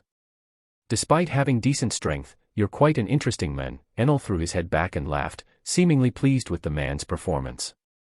However, the next moment, his heart suddenly leaped in alarm. A sudden sense of crisis rose up from nowhere, a chill uncontrollably shooting up his spine to the top of his head. Bang. A gunshot exploded. A sea-stone bullet shot from the muzzle, heading straight for Enel. Clang. Sparks flew in midair. At the critical moment, Enel, sensing the threat, subconsciously raised his golden staff. When he saw it was a gun, he actually relaxed slightly, because bullets were useless against him. But that initial subconscious action still allowed the sea-stone bullet to be blocked. Enel's face couldn't help but flush with anger. Mere blue sea scum dare to offend God. Lightning instantly materialized in Enel's hand, berserk blue arcs slithering like fine snakes. However, before he could make a move, a black shadow instantly attacked from his side. Sand python burst. A sand python as thick as a water bucket opened its maw, revealing ferocious fangs as it lunged towards Enel. Hockey, like black ink, flowed over the snake's head as it smashed down fiercely. Boom. Enel was slammed hard against a giant tree. The tree trunk, unable to withstand the heavy blow, began to crack, and after the fissures spread around it, started to topple to one side. Pua. Enel looked pained, opening his mouth and spitting out a large mouthful of blood. Where was I wrong? Huh. Reiner grinned mockingly. And you call yourself God? It's precisely gods I'm here to beat down. End of this chapter. Chapter 86, Thunder Dragon. Meanwhile, Sanji and Usopp had arrived at the entrance to God's ordeals. Beneath a giant Buddha head structure, 4 finger-shaped cave openings yawned, their dark depths seemingly bottomless. As for Zoro, who knows? The ordeal of string has already been handled by Reiner. The remaining ones are Iron, Swamp, and Ball. Sanji stood on a large tree branch, smoking a cigarette, gazing down at the entrance connected to the Cloud Road. You pick first. Ah, let me see, which one to choose. Usopp stroked his chin, his expression grave. He stretched his neck, carefully examining the options for a while, then clapped his hands. I choose Ball. Recalling that Shura of the string ordeal manipulated Rope Cloud, Usopp guessed the remaining ordeals were likely cloud-related too. Both Iron Cloud and Swamp Cloud sounded very dangerous. In contrast, a ball made of fluffy white clouds, how dangerous could that possibly be?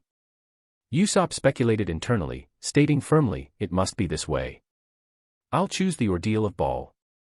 Is that so? Then I'll pick Swamp. Sanji casually chose one. So how do we get in? Usopp asked, puzzled. This size should be just right. Sanji glanced down at the thick tree branch beneath his feet, then lifted his leg high above his head and brought it down with a powerful chop. Bang. Creak. Cracks began to spread. Sanji forcefully kicked the broken branch towards the cloud road. This should do it. Let's go. Could you at least consider? Hey, hey, hey. Wait a minute. Before Usopp could finish, Sanji directly kicked his rear end, then, repeating his earlier trick, kicked another section of a branch onto the cloud road. Jumping onto the branches now floating on the cloud path, the two entered their respective ordeal caves. After a while, passing through the dark, deep cave entrance, Usopp arrived at the grounds of the ordeal of Ball. Surrounding him were similarly tall, giant trees. However, in the midair of this forest clearing, perfectly round, cotton-white spheres of uniform size floated about. So this is the ordeal of Ball. Looks pretty soft and fluffy. Usopp knelt, sprawled/crouched, on a tree branch, looking up and observing the numerous floating spheres around him, a wave of joy instantly filling his heart. Haha. I knew it. This ordeal looks like the easiest one. Yash. Get a grip, Usopp. You're the man who's going to become a brave warrior of the sea. Usopp psyched himself up, stood up from the branch, reached into his waist pouch, took out his slingshot and an iron ball, drew it back fully, and aimed at a sphere. It is an ordeal, after all. Better check the situation just in case. Bayou. A pellet accurately struck a floating white ball. The next moment, intense white light erupted from within. Boom. Accompanied by a violent sound, wind pressure spread outwards, blowing away all the nearby spheres. It actually exploded. The sudden explosion startled Usopp. So they're bombs. Oh ho. A strange voice sounded. Usopp discovered, right above his head, a person with a yellow hat, looking just like one of the white balls, sitting cross-legged atop a sphere. Welcome to the ordeal of Ball. The survival rate here is 10%. I am the priest presiding over this ordeal, Satori of the forest. Satori's obese body bounced up and down on the sphere, a wide grin on his face as he looked down at Usopp. Long-nosed man. Guess what the next ball will be? As he spoke, a white ball flew towards Usopp on the cloud road. Another bomb.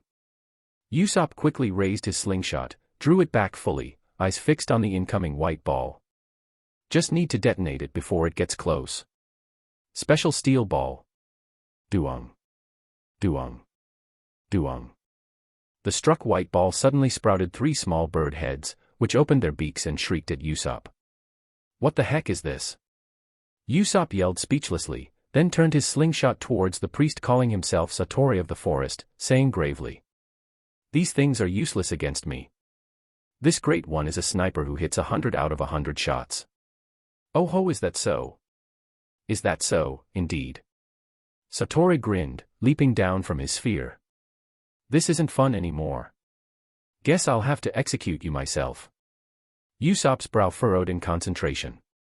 His bandaged hand immediately raised the slingshot, aiming at the descending Satori. Oh ho, aiming for my head, are you? He saw through it. Usopp was shocked. With no time to re-aim, the special pellet shot out. He saw through it even before I fired. Is this the mantra Reiner was talking about? But, whatever. Even if he knows, it doesn't mean he can dodge it. The pellet suddenly exploded in front of Satori, dozens of iron nails flying towards his massive body. Damn it. Why didn't I sense this? The smile on Satori's face vanished instantly. He quickly thrust out his palm towards the nails, and a sudden impact force scattered most of them. However, the impact's range was too small, several nails still tore through his pristine white clothes, leaving a few scratches. Bastard. Satori landed on a white ball, glaring furiously. Even if it was an area attack, I should have sensed it. You long nose. What trick did you use? Hee hee. Being able to predict someone's attack doesn't make you invincible. Usopp stood tall, declaring proudly. This great one randomized all his pellets. Even I don't know what I'll pull out next. How are you going to predict that? This is the power of intellect. Meanwhile, at the altar in the center of the deep forest, Reiner stood on the Going Merry, with Nami and Chopper hiding frantically behind him. Seeing Enel get blasted into a tree, the two couldn't help but shout in pleasant surprise. "Nice job, Reiner. Show him your strength. It's not that simple. Don't underestimate him." Reiner's gaze remained locked on the smoke cloud. Armament hockey could only hit a Logia user's physical body, it couldn't prevent them from transforming. Bastard. Bastard. Blue light flashed within the smoke. Enel, eyes bloodshot with fury, wiped the blood from the corner of his mouth, then transformed into several arcs of lightning, reconverging on another tree. He glared furiously at the golden-haired men on the ship, roaring savagely, "Insolent fool! How dare you offend this god? Now I shall show you the difference between god and mortals." He swung his golden staff, twirling it, then pointed it towards Reiner. Berserk lightning continuously surged forth, crackling menacingly, sending shivers down one's spine as it rushed fiercely towards them. Be reduced to ash by the power of God. 2 million volt. Discharge. 2 million volts. Quick, think of something, Reiner. The sudden attack clearly threw Nami and Chopper into a panic. Frieren, standing before them, had already raised her staff and waved it before Enel even made his move. Countless fine grains of sand surged forth, swirling around. Crackle. Crackle. A giant, round sand shield materialized. Lightning struck it, flashing blue, but the berserk electricity couldn't break through this defense, its energy gradually dissipating.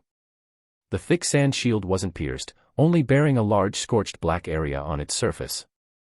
This defense, composed of fine sand, hadn't even utilized armament hockey. Through an opening that appeared in the sand shield, Reiner could even see the shocked expression on Enel's face. How is this possible? Enel's eyes widened. His power, which had always been unstoppable, was actually blocked by a mere shield made of sand.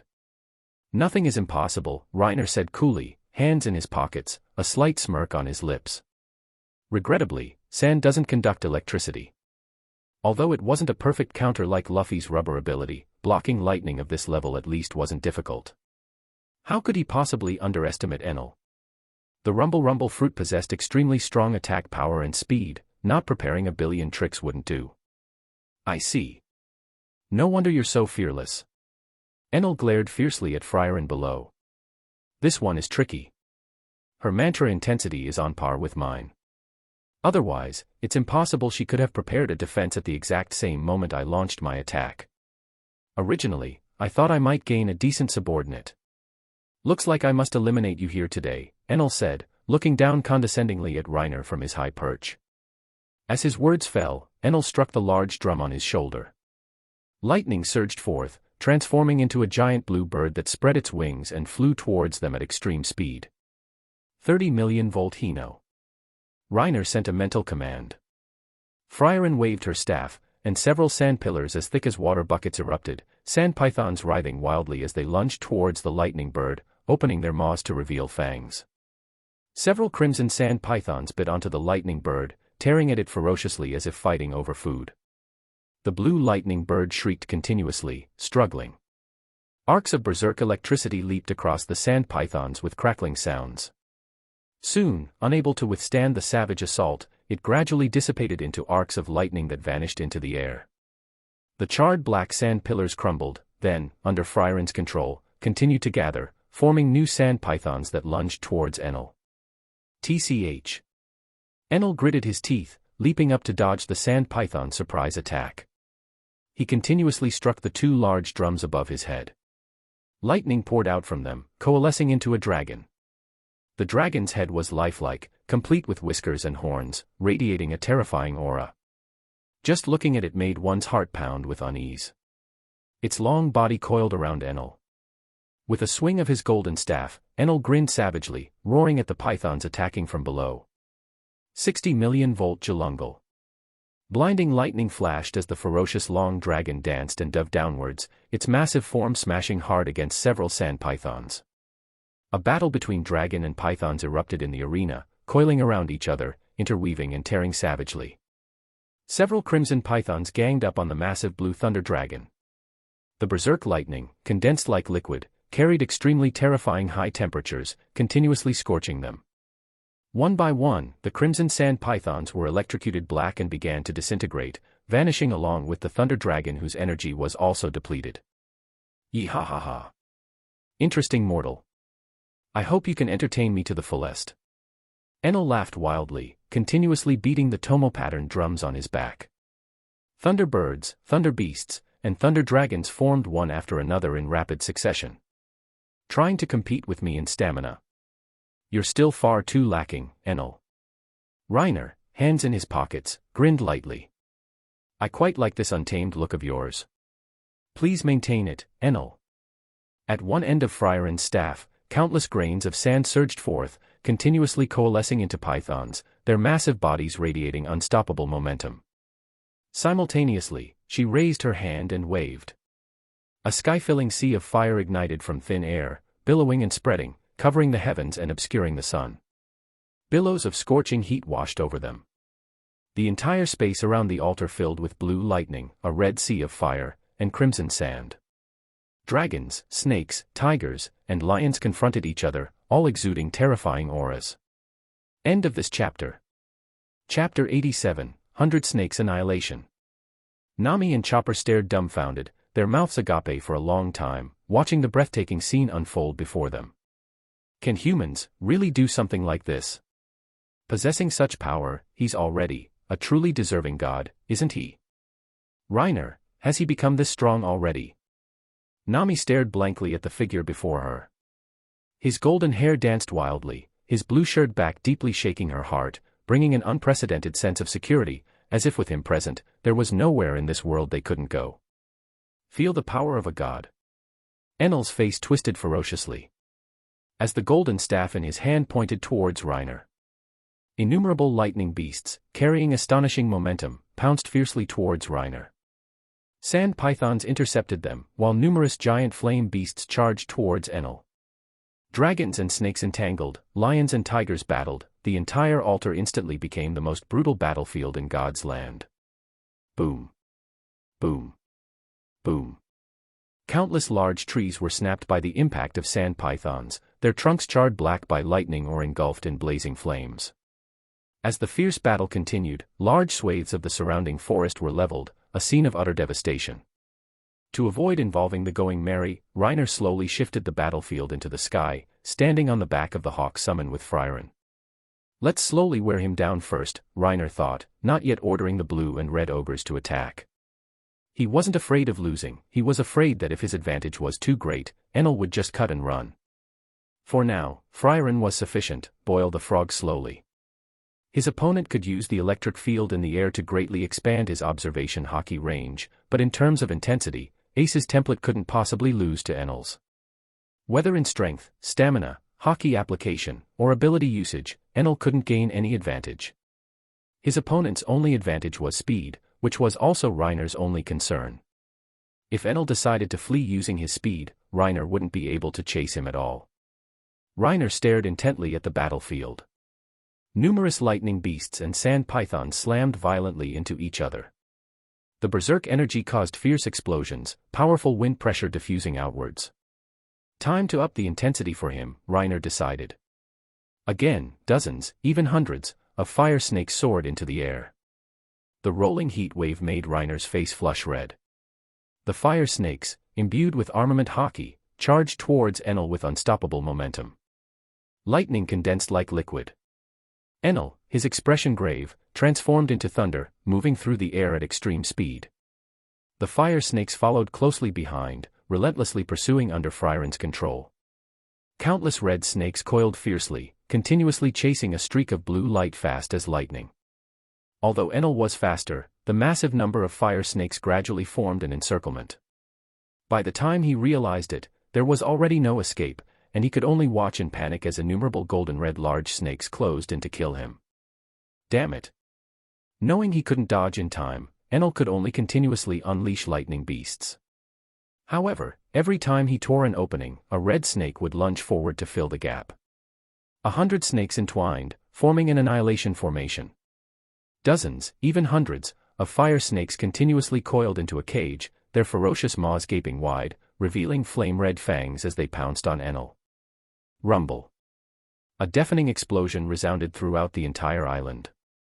A berserk heat wave washed over them, intense wind pressure carrying waves of flame spreading in all directions, dyeing the entire sky red. Enel's figure was sent flying out from the explosion, bearing numerous bloody wounds, various parts of his body charred black and burned, wisps of white smoke rising. Thump.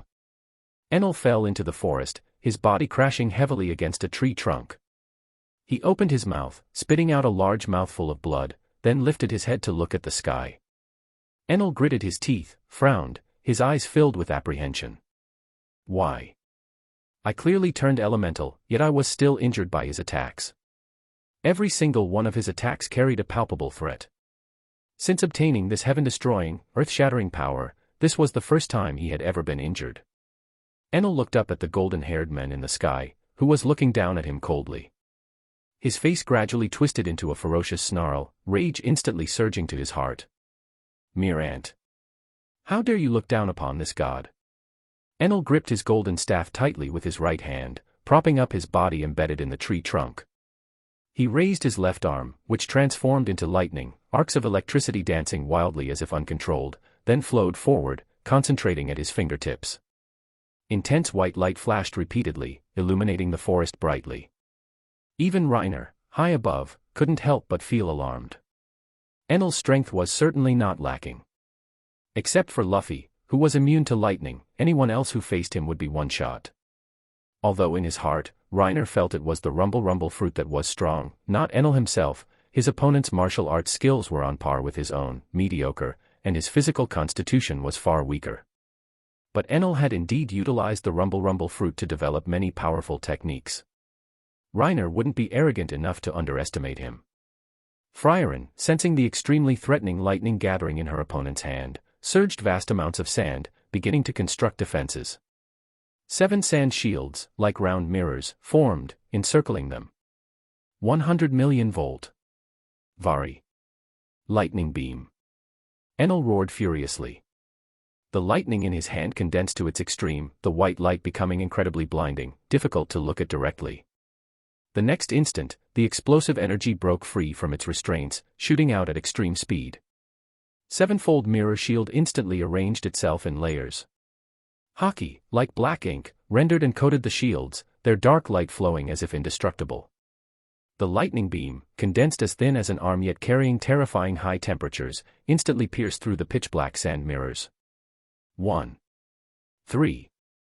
It finally came to a halt before the 5th sand mirror, the lightning gradually dissipating. This power is quite exaggerated. Reiner was secretly shocked. 4 consecutive armament Haki-infused defenses pierced through. The edges of the fist-sized holes were glowing an intense red, dripping like magma. Looking down at Enel, Reiner's eyes burned with increasing intensity. I absolutely must get my hands on the rumble ability. Enel transformed into an arc of lightning, vanishing on the spot. When he reappeared, he was already high in the sky, his left arm crackling with lightning, palm facing upwards, roaring ferociously. Maximum output.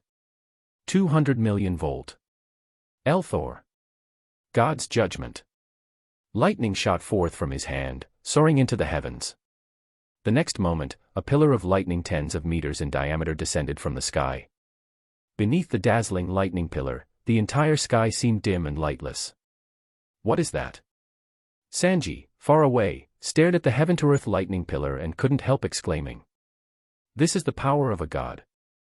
In the face of absolute power, all struggles are useless. At that moment, opposite him in midair, Gidatsu, whose hair was styled into spider legs, sneered coldly. Wind inexplicably jetted from his feet as he dove downwards. Daring to be distracted while fighting me. Courting death. Heh. You're not worthy of killing me. Sanji's eyes turned cold. Wind seemed to gather at his feet as he pushed off hard, leaping into the air towards his opponent, his black-clad leg whipping out. Useless. I've already seen through your moves.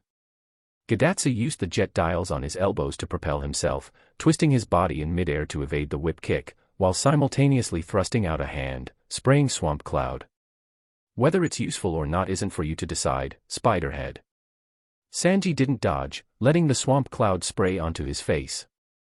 At the same time, he reached out, grabbed his opponent's arm, lifted his leg, and brought a konkase down hard on his face. Bang! Gadatsu crashed heavily to the ground, creating a deep crater. He struggled to prop up his battered body, wiped the blood from the corner of his mouth, and glared at Sanji. Damn it! You actually chose to tank the hit just to forcibly create an opening. Sanji landed steadily, held his breath, then lifted his right leg, thrusting it into the swamp cloud and stirring vigorously. With a light downward movement, he brought the cloud down with his leg. Phew, this stuff really is troublesome. Pity this move is useless against me now. Sanji exhaled a long breath, then forcefully swung his leg, flinging the swamp cloud away. As long as you master the force application technique, this stuff isn't impossible to shake off. Meanwhile, in some ruins deep within God's land. Looks like Lord God Enel has begun to display his power. A bald man wearing sunglasses sat atop a giant dog, speaking coolly. His gaze then shifted towards the man opposite him, holding 3 swords, and said mockingly. Being worth 100 points means you have some skill. Pity, unlike you people who are barely worth 100, I'm worth 100 because that's the maximum. Eisen whip. Iron whip. Clang. Zoro parried with all 3 swords but was still knocked back, his feet skidding several meters across the ground leaving black marks. His brow couldn't help but furrow. TCH. Hard to get close. And even if I do, his observation haki is troublesome. Quite tricky. I am Om, the priest presiding over the ordeal of iron. To date, the survival rate of my ordeal is 0. Om retracted his iron-cloud sword, standing on his giant dog and speaking coldly, as the strongest of the 4 priests, dying by my hand can be considered your honor. Eh? You're one of the priests. Zoro suddenly looked astonished. Idiot. Didn't I tell you when we first met? Om couldn't help but yell, swinging his iron-cloud sword again, its tip shooting out towards Zoro in a piercing thrust. As a fellow swordsman, I admit your swordsmanship is not inferior to mine. Pity, your swords are too short. Eisen rapier. Iron rapier. Facing the sudden cloud sword attack, Zoro calmly raised his 3 swords, using his most proficient technique, 3-sword style, on a jirai. Clang. Sparks flew as sword met sword. Zoro forcibly left 3 deep gashes on the iron-hard cloud sword. He sneered coldly, my swordsmanship is more than just, not inferior, to yours. Just then, Om's giant dog mount, Holy, suddenly charged forward, its massive white paw swiping down fiercely. Boom. The ground cratered from the impact. Zoro dodged in time but was still caught by the shockwave, tumbling twice on the ground. He got up, looking gravely at his opponent. What's with that dog? That monstrous strength is too terrifying. Iron cloud can be molded like a cloud, yet it possesses the hardness of iron. Om retracted his cloud sword, looking at the gashes on it, and couldn't help but sigh. Didn't expect you to be capable of such a feat. Pity, my iron cloud can regenerate even if damaged. No pity. No matter how much you regenerate, I just have to cut it all down. Zoro smirked coldly, holding his twin swords horizontally before his chest. The aura around him suddenly began to change. Swords too short. Then flying slashes. He can use observation haki. Then I'll make it impossible to dodge.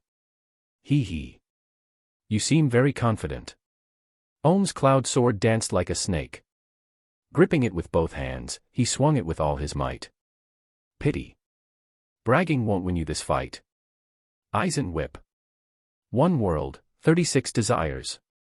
Zoro remained unmoved by the incoming attack, murmuring to himself, simultaneously turning sideways and raising his swords above his head, gathering power. 3-sword style. Just as the cloud sword reached him, a red glint flashed in Zoro's eyes. Veins bulged on his arms as he stepped forward, twisted his waist, and swung his swords simultaneously. 3 cold glints flashed out. Zing! 108-pound phoenix. Innumerable green slashes instantly flew out. The iron-hard cloud sword was torn apart as if made of paper. The slashes continued unabated towards Om and the giant dog beneath him. Buffed. Buffed. Buffed. The storm-like barrage of dense slashes, like green flying swallows, swept over man and beast, leaving countless deep gashes. Blood sprayed into the air. Shink, zing. Sheathing his swords, Zoro coldly glanced at the fallen priest on the ground, then turned and walked straight away. 100 points, secured.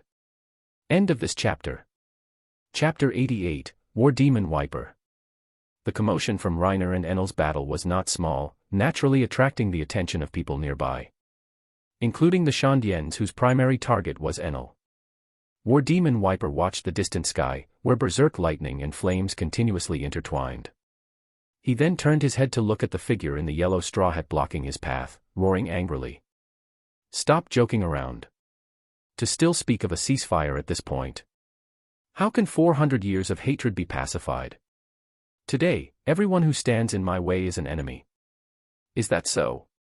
Sky Knight Oldman will be quite troubled then. Luffy pulled his straw hat lower, bumped his fists together before his chest, and said coolly, since that's the case, I'll cool you down first. You Blue Sea pirates, Wiper glared fiercely at Luffy. You talk all high and mighty, but in reality, you're all just coveting Shandora's gold. I've seen plenty of people like you. He aimed the bazooka in his hand at Luffy. A hurricane force wind surged out, so strong it made Luffy grin and squint his eyes. Burn bazooka. Wiper roared, pulling the trigger again. The hurricane instantly transformed into a pillar of bluish-green fire. Damn it. What is this thing? Luffy was instantly alarmed, leaping with all his might to avoid the impact. Wiper kept the trigger held down, the burn bazooka continuously shifting direction in pursuit, while Luffy leaped agilely, weaving through the dense forest. Boom. Boom. Boom. Wherever the bluish-green pillar of fire passed, all tree trunks were burned through and collapsed with a crash. Wiper's bazooka used a wind dial to store natural gas. The terrifying high temperatures it unleashed could destroy any target. Damn it. How is he so agile? Just like a monkey. Gritting his teeth, Wiper watched Luffy rapidly weave through the trees. Knowing the burn bazooka would have difficulty hitting him, he released the trigger. And those stretching hands, is he a devil fruit user? Ooh, that thing's dangerous. Luffy looked down with lingering fear. In the blink of an eye, several surrounding trees had fallen. He made no attempt to hide his nature from Wiper's question. That's right. I'm a rubberman who ate the rubber fruit. Bang. Bang. Bang. Wiper frowned, raised his bazooka, and fired several jet-black cannonballs towards the trees, simultaneously jetting off on his waver skates. Gum Gum Balloon. Luffy sucked in a huge breath, his body inflating like a balloon, his most common technique for dealing with cannonballs. Boom. Boom. The black cannonballs sank into his inflated body then rapidly bounced off, exploding upon impact with the trees and ground. Phew, exhaling a long breath, Luffy's body had just returned to normal when Wiper leaped before him. Gum Gum Pistol. Luffy struck first, his fist shooting towards Wiper's face. Wiper lightly twisted his head to dodge, then swung his bazooka out in a rotating strike. Luffy directly raised an arm to block, blunt attacks had no effect on him. Simultaneously, he shot out a fierce kick, his large sandal imprinting directly on Wiper's chest. Gum Gum Stamp. Wiper gritted his teeth, enduring the pain. He quickly retracted his legs, crossing them to clamp Luffy's foot, then pulled forcefully while simultaneously firing a cannonball from the bazooka point blank at the staggering Luffy's face. Boom. An intense sound accompanied by black smoke, the shockwave blasted both of them apart. Wiper landed on the ground clutching his chest, gritting his teeth as he wiped a trace of blood from the corner of his mouth. On the other side. You bastard, you really are strong. Luffy climbed up from the ground, looking grim and battered. The point-blank cannonball hadn't seriously injured him, but his clothes were in tatters. What Luffy didn't know was that Wiper was capable of even making Enel suffer greatly. A single rejectile blast had once stopped Enel's heart, nearly killing him. Inheriting the bloodline of the great warrior Calgara, Wiper, hailed as the War Demon, was naturally not weak. Both his combat skills and physical constitution were incredibly formidable. He took a direct cannonball hit, and he's fine. Wiper raised his eyebrows, looking at the figure before him, his eyes even warier. Devil fruit users are really troublesome. He couldn't help but glance down at his feet. His shoes were equipped with sea stone. He had prepared them for his fight against Enel, intending to use them in conjunction with the reject dial in his left hand for a fatal blow. He hadn't expected to coincidentally encounter another devil fruit user. The two stood dozens of meters apart, facing off for several seconds. The next instant, they both pushed off the ground and charged, clashing once more. Every punch and whip kick was delivered with full, powerful force. Luffy soared into the air, dodging a burn bazooka blast, then rained down a flurry of punches towards the ground below. Gum Gum Gatling. Wiper discarded his bazooka, bent low, crossing his arms to protect his vital points, continuously taking heavy blows to his arms, thighs, and shoulders. Thick smoke billowed from the ground, obscuring Luffy's vision. He performed several backflips, landing crouched on a thick tree root. However, just as he landed, Wiper's figure instantly burst out from the smoke. Reaching Luffy, he brought a leg down in a fierce chop. After Luffy sidestepped, the kick smashed into the tree root, cracks beginning to spread. Luffy whipped his leg out like a lash. Wiper dodged by bending backward, simultaneously flicking his foot upwards in a counter kick. The shoe equipped with sea stone struck Luffy's leg. A wave of weakness instantly washed over Luffy. Before his panicked eyes, Wiper grabbed his outstretched leg and pulled hard. He stumbled forward, then was slammed in the chest by the scythe-like skate on Wiper's other foot and brutally pinned to the ground. Damn it! What is this stuff? Luffy lay on the ground, gritting his teeth, hands tightly gripping Wiper's leg but unable to exert any strength. Something suddenly clicked in his mind, and he gasped in alarm. Sea stone. That's right. I prepared this for my fight with Enel. Wiper spoke, taking out an impact dial and pressing it into his hand. Since blunt attacks are useless, let's try this. The cost of using the reject dial was too great. Wiper was saving it for Enel, his true final target. Bang.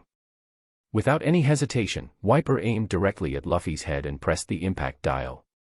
The powerful shockwave, penetrating skin and bone deep into his marrow, made Luffy experience an unprecedented level of pain. Pua. Luffy couldn't help but spray out a mouthful of blood. His pupils instantly contracted, and his head slammed hard into the ground. Foolish blue sea person. Pay the price for your greed. Wiper stood up. Looking at the motionless Luffy on the ground, he turned to retrieve his bazooka, preparing to leave. Is it over already? Wiper glanced up at the sky. There were no red flames, no blue lightning.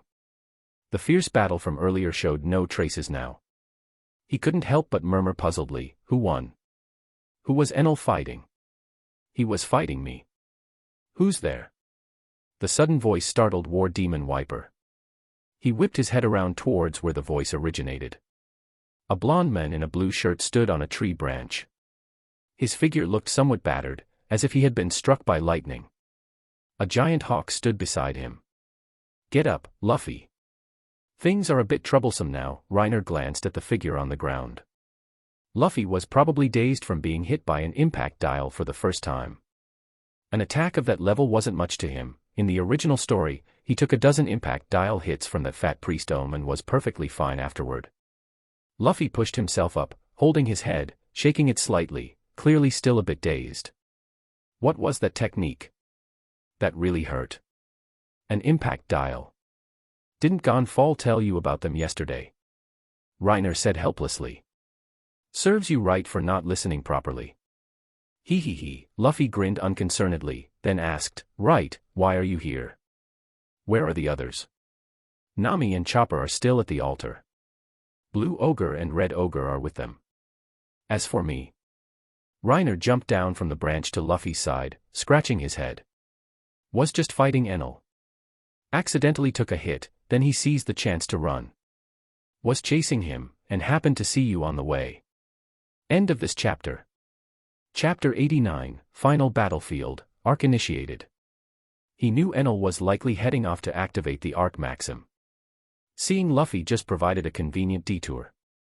Just now, he had been suppressing and thrashing Enel, relying on Sand's non-conductive properties and armament hockey to block most attacks. But Enel's speed was just too damn fast. Fighting for so long, it was inevitable he'd get grazed slightly in the process. Even taking just that one hit felt agonizingly uncomfortable. If not for his extremely powerful physique, the moment he was grazed, he might have collapsed directly. Thinking this, he couldn't help but glance at Luffy. Fruit counters really are unreasonable. Getting hit by a thunder beast like that practically electrocuted him into an idiot. He truly couldn't withstand it.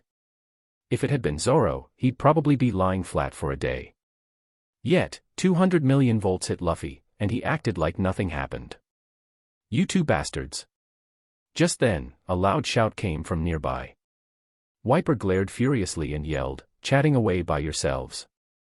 Stop looking down on people. Where is Enel now?" "Ah, a Shandian." Truly impolite, Reiner sneered coldly. "I know where Enel is, but I just won't tell you. I'll piss you off, you son of a bitch. Bastard." Wiper's face twisted darkly.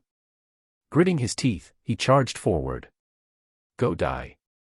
Despicable blue sea scum. Engage." Gear second. Before Wiper could even reach them, Luffy's figure vanished from his spot, leaving behind wisps of white steam. The next moment. Swish.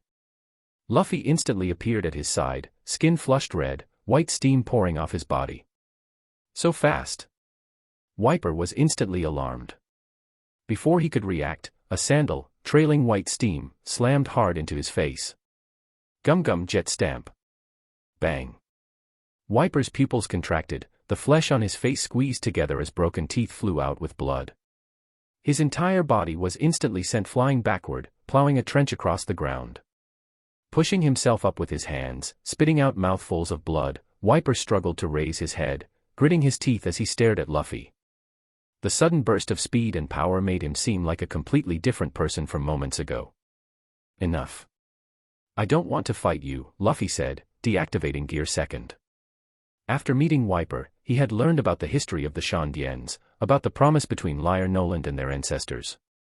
That's why he had tried to persuade him to stop. The real target should be Enel. Getting entangled with Wiper was meaningless. Luffy spoke seriously to Wiper. "Sky Knight Oldman and the Scipions have no intention of continuing the fight. The one who instigated all this is Enel. Stop fighting. Our goal is the same. He likely went to his Arkansas, don't know the exact location, but it's near the giant beanstalk," Reiner added for Luffy, then jumped onto the hawk's back. "Let's go. We'll pick up Nami and the blue and red ogres first." "Ah, let's go." Luffy leaped up as well. Reiner directed the hawk to take flight, heading back towards the altar. Fighting at the Ark. He believed Enel absolutely wouldn't run away. "If he dares run, I'll smash his ship. Crush the Ark Maxim.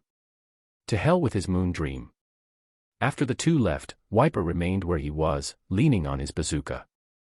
Just then, a beautiful figure rushed out from the woods, calling out worriedly, "Wiper. Are you okay?" Cough. "It's Locky."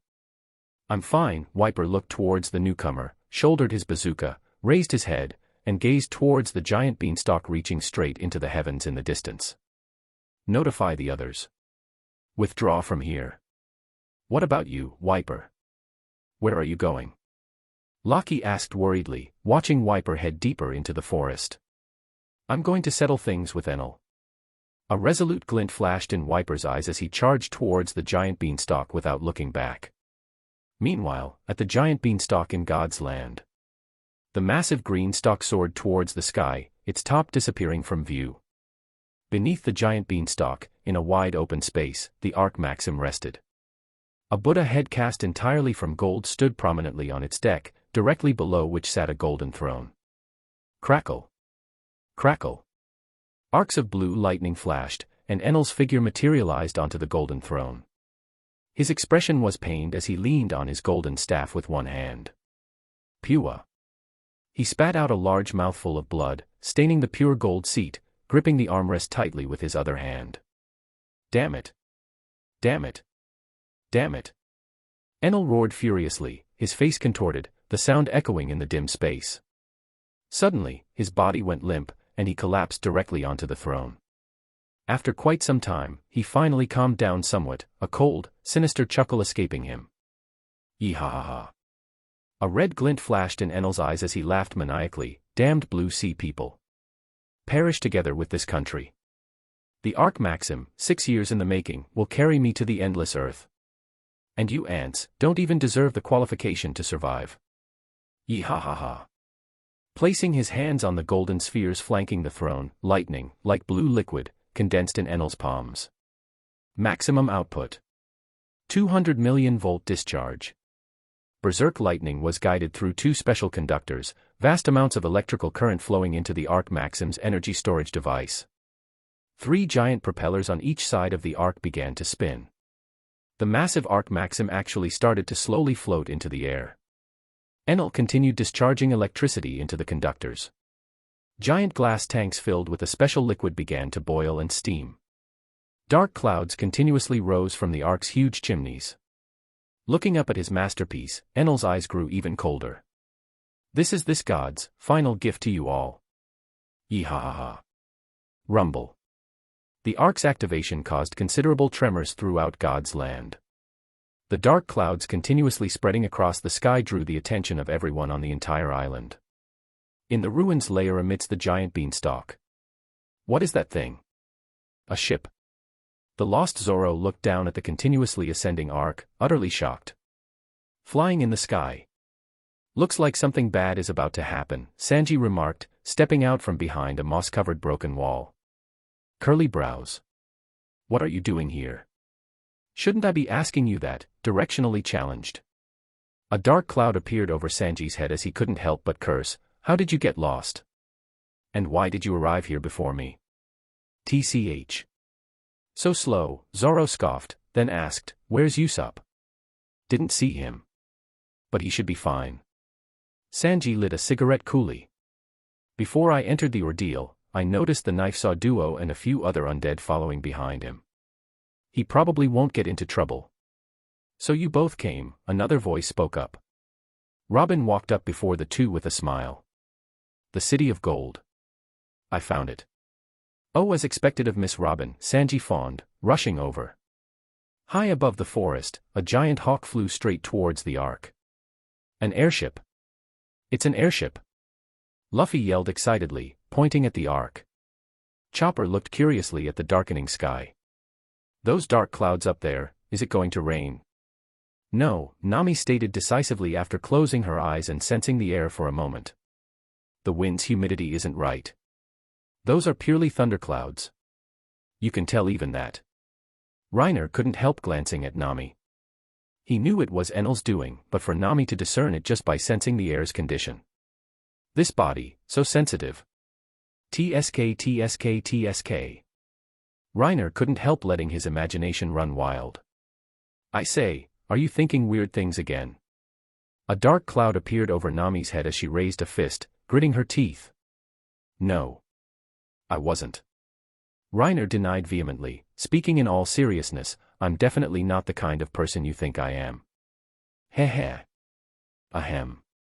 Anyway, Enel possesses the ability to control lightning, Reiner said, returning to seriousness and looking towards the Arc. Putting on such a big show, there must be a reason. He definitely intends to use those thunderclouds for something, like, for example, destroying this country.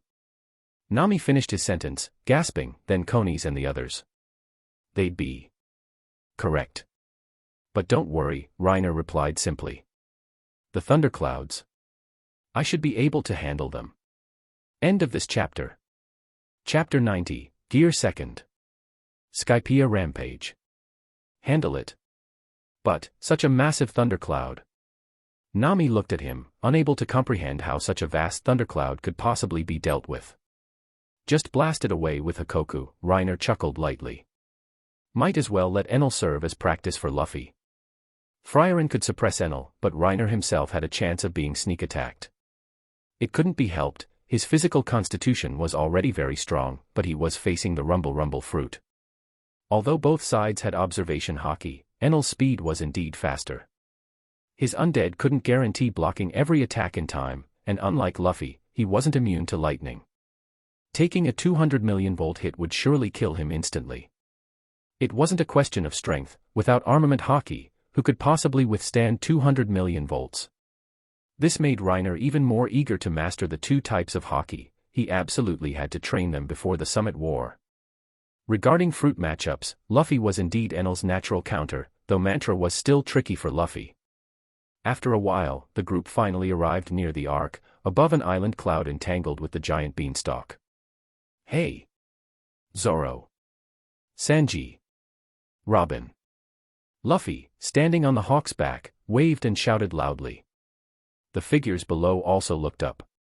Jumping off the hawk onto the island cloud, Reiner surveyed the surroundings. The vast area was entirely composed of ruins, covered in moss and the green root systems originating from the vines. Looks like some kind of ruins, Nami guessed, looking around. But this was clearly an island cloud. How could there be ruins? These are indeed ruins. And precisely the city of gold we were looking for. Robin stood at the edge of the island cloud, pointing towards the base of the giant beanstalk, where a large expanse of ruins lay on the ground. 400 years ago, the golden city Chandora mentioned by Mont Blanc Noland was right here. Although I haven't found any records from that time yet, much of the information matches up. As for the gold, Robin looked towards the ark floating nearby. It was likely all plundered to build that ship. The crew followed her gaze. Large parts of the ark structure were composed of gold, especially the brightly shining, massive Buddha head figurehead. Seeing this, the crew's eyes couldn't help but burn with desire. What pirate didn't want treasure? Since that's the case, let's beat Enel and then snatch the gold. Nami waved her hand grandly, pointing towards the ark with fierce determination. Luffy. Reiner. Go. Nice way to sick the dogs on him, Reiner rolled his eyes inwardly. Just then, a flash of blue light appeared as a ferocious thunder dragon soared through the air towards them. Enel, aboard the ark, possessed observation haki covering the entire island and had naturally detected their arrival long ago. Arcs of electricity crackled around the thunder dragon. Nami, who had been acting fierce just moments ago, immediately ducked behind the others in fright. I say, weren't you acting tough just now? Reiner teased. Blep, Nami stuck out her tongue, making a face in playful response. A round mirror-like sand shield materialized, blocking the thunder dragon. Reiner then summoned the blue and red ogres. The berserk energy in the sky continuously brewed, even without observation haki, he could feel its terrifying presence. The thunderclouds are up to them, Reiner declared, being the first to leap onto the hawk summon. Seeing Zoro also looking eager, he couldn't help but add, leave Enel to me and Luffy. Trust us. Zoro, back in the day, had charged Hawkeyes with 3 swords ready, stubborn as hell, and nearly gotten himself killed. But that, at least, was his path of the sword, they couldn't stop him. Enel, however, was different. Against anyone on this sky island besides himself and Luffy, Enel could slaughter them effortlessly. And he really killed. He wouldn't give you a line like, I'll wait for you at the top. One lightning beam meant meeting your ancestors. That's right. Trust us. Luffy grinned, then leaped onto the hawk's back. Let's go. Aboard the ark. Enel's face was ashen as he watched the two flying towards him, fury uncontrollably surging in his heart. Especially that golden-haired man. Since obtaining the power of the Rumble fruit, when had he ever been so humiliated? Mere mortals. How dare you transgress against the majesty of God? You really think I'm afraid of you? Enel grinned savagely, lightning surging around his body. He had already figured out how to fight them during their previous battle. Just keep moving with speed, constantly staying mobile. Opportunities to attack will eventually arise. The opponent can't possibly defend perfectly every single time. Although I risk taking hits myself, and might not outlast them in stamina, it's better than just passively taking a beating. He glanced towards the small figure beside Reiner, his eyes filled with apprehension. Neither Logia nor Zoan. Paramecia abilities are bizarre beyond measure. But that opponent likely commanded subordinates to fight, Enel had seen through that long ago. Just need to take out the blonde man, and his ability will be forcibly dispelled. Pat. For the chestnut-head old man's waiting. For the peace everyone in Skypiea hopes for. Luffy landed on the ark, glared at Enel, spread his legs, braced his arms on the deck, and directly activated his Gear Second stance. A guy like you is completely unworthy of being called God. Engage. Gear Second. Hee. Mortals revere gods, fear gods. And power is the source of fear. Enel laughed savagely. I am fear. I am God. 60 million volt Jalungal. With a strike of his golden staff against the drums above his head, lightning surged forth, transforming into a dragon that lunged towards the charging Luffy to bite him. So fast! Two voices exclaimed simultaneously, both shocked by the opponent's speed. The Thunder Dragon moved extremely fast. Luffy saw the attack arrive in the blink of an eye and was instantly alarmed. But dodging was already impossible. His hands formed into palms, rapidly retracting before shooting towards Enel. Gum Gum Jet Bazooka. Crackle. The Thunder Dragon struck Luffy head-on, passing through him. At the same time, Luffy's twin palms slammed hard into Enel's abdomen, sinking deep into his body. Pua. Enel's face twisted in pain. The unexpected blow bent his entire body into the shape of a shrimp as he spat out a large mouthful of blood. Bang. The next moment, Enel shot backward like an arrow loosed from its string, crashing heavily against the gold-plated wall, scarlet blood uncontrollably flowing from his mouth. Why could you hit me? Enel's face was extremely pained as he looked towards Luffy with utter disbelief. And my technique. Few scared me to death. What was that thing just now? Luffy seemed unharmed, letting out a breath and patting his chest. He then raised his hand to scratch under his armpit, saying strangely, feels kinda numb. Numb. Enel's eyeballs looked ready to pop out. My Thunder Dragon just felt numb. Are you kidding me? Enel's face contorted ferociously. He raised his hand, unleashing an instant ultimate attack, 100 million volt L Thor. God's Judgment. Luffy instantly vanished from his spot, reappearing right before Enel in a flash. Even though Enel managed to redirect his attack direction in time, Luffy, engulfed by the lightning, still struck decisively. Gum Gum Jet Stamp. A large yellow sandal slammed hard onto Enel's face, smashing his head into the golden wall. His entire face was directly deformed by the blow, blood and spit flying everywhere. Savage. Too savage. Reiner watched, his eyelids twitching uncontrollably. Enel was still too arrogant. When the first Thunder Dragon proved ineffective, he didn't retreat immediately but, refusing to believe it, had to try again. Years of experience had made him overconfident in his abilities, just like during his fight with Reiner. But now, Enel had completely abandoned that line of thought. Luffy's jet gatling followed immediately, like a torrential downpour, continuously pounding Enel's body. His skin split open, flesh mangled, like a ball of dough being relentlessly hammered. Finally, as Luffy retracted his attack, Enel seized the chance to turn elemental and flee. He hadn't flown more than a few dozen meters before being forced to revert due to his injuries. Cough cough cough. Thump. Enel crashed, falling several times before landing kneeling on the ground, coughing up blood painfully. He raised his head again to look at Luffy, his eyes filled with terror. Blue Sea People. They're too terrifying. End of this chapter. Chapter 91, Beating Up Big Ears. I have to dodge. Seeing Luffy rushing up, Enel was utterly horrified, using his golden staff to prop up his bloody, battered body. Why can he hit me? No. I have to dodge. Otherwise, I'll be beaten to death. Swish. Luffy's figure suddenly flashed right in front of him. However, this time it wasn't as smooth as before. Before Luffy could even throw a punch, Enel began to dodge sideways. Gum Gum Jet Pistol. Luffy glared intently at Enel, one hand open, the other arm bent back, gathering power. His fist shot out like a jet airplane. Bang. The descending attack didn't land on Enel as Luffy expected, nor did Enel manage to completely avoid it as he'd hoped. The fist grazed Enel's shoulder, making him stagger, then struck the deck, smashing a hole through it, sending wood chips flying. Damn it. Why is he so fast?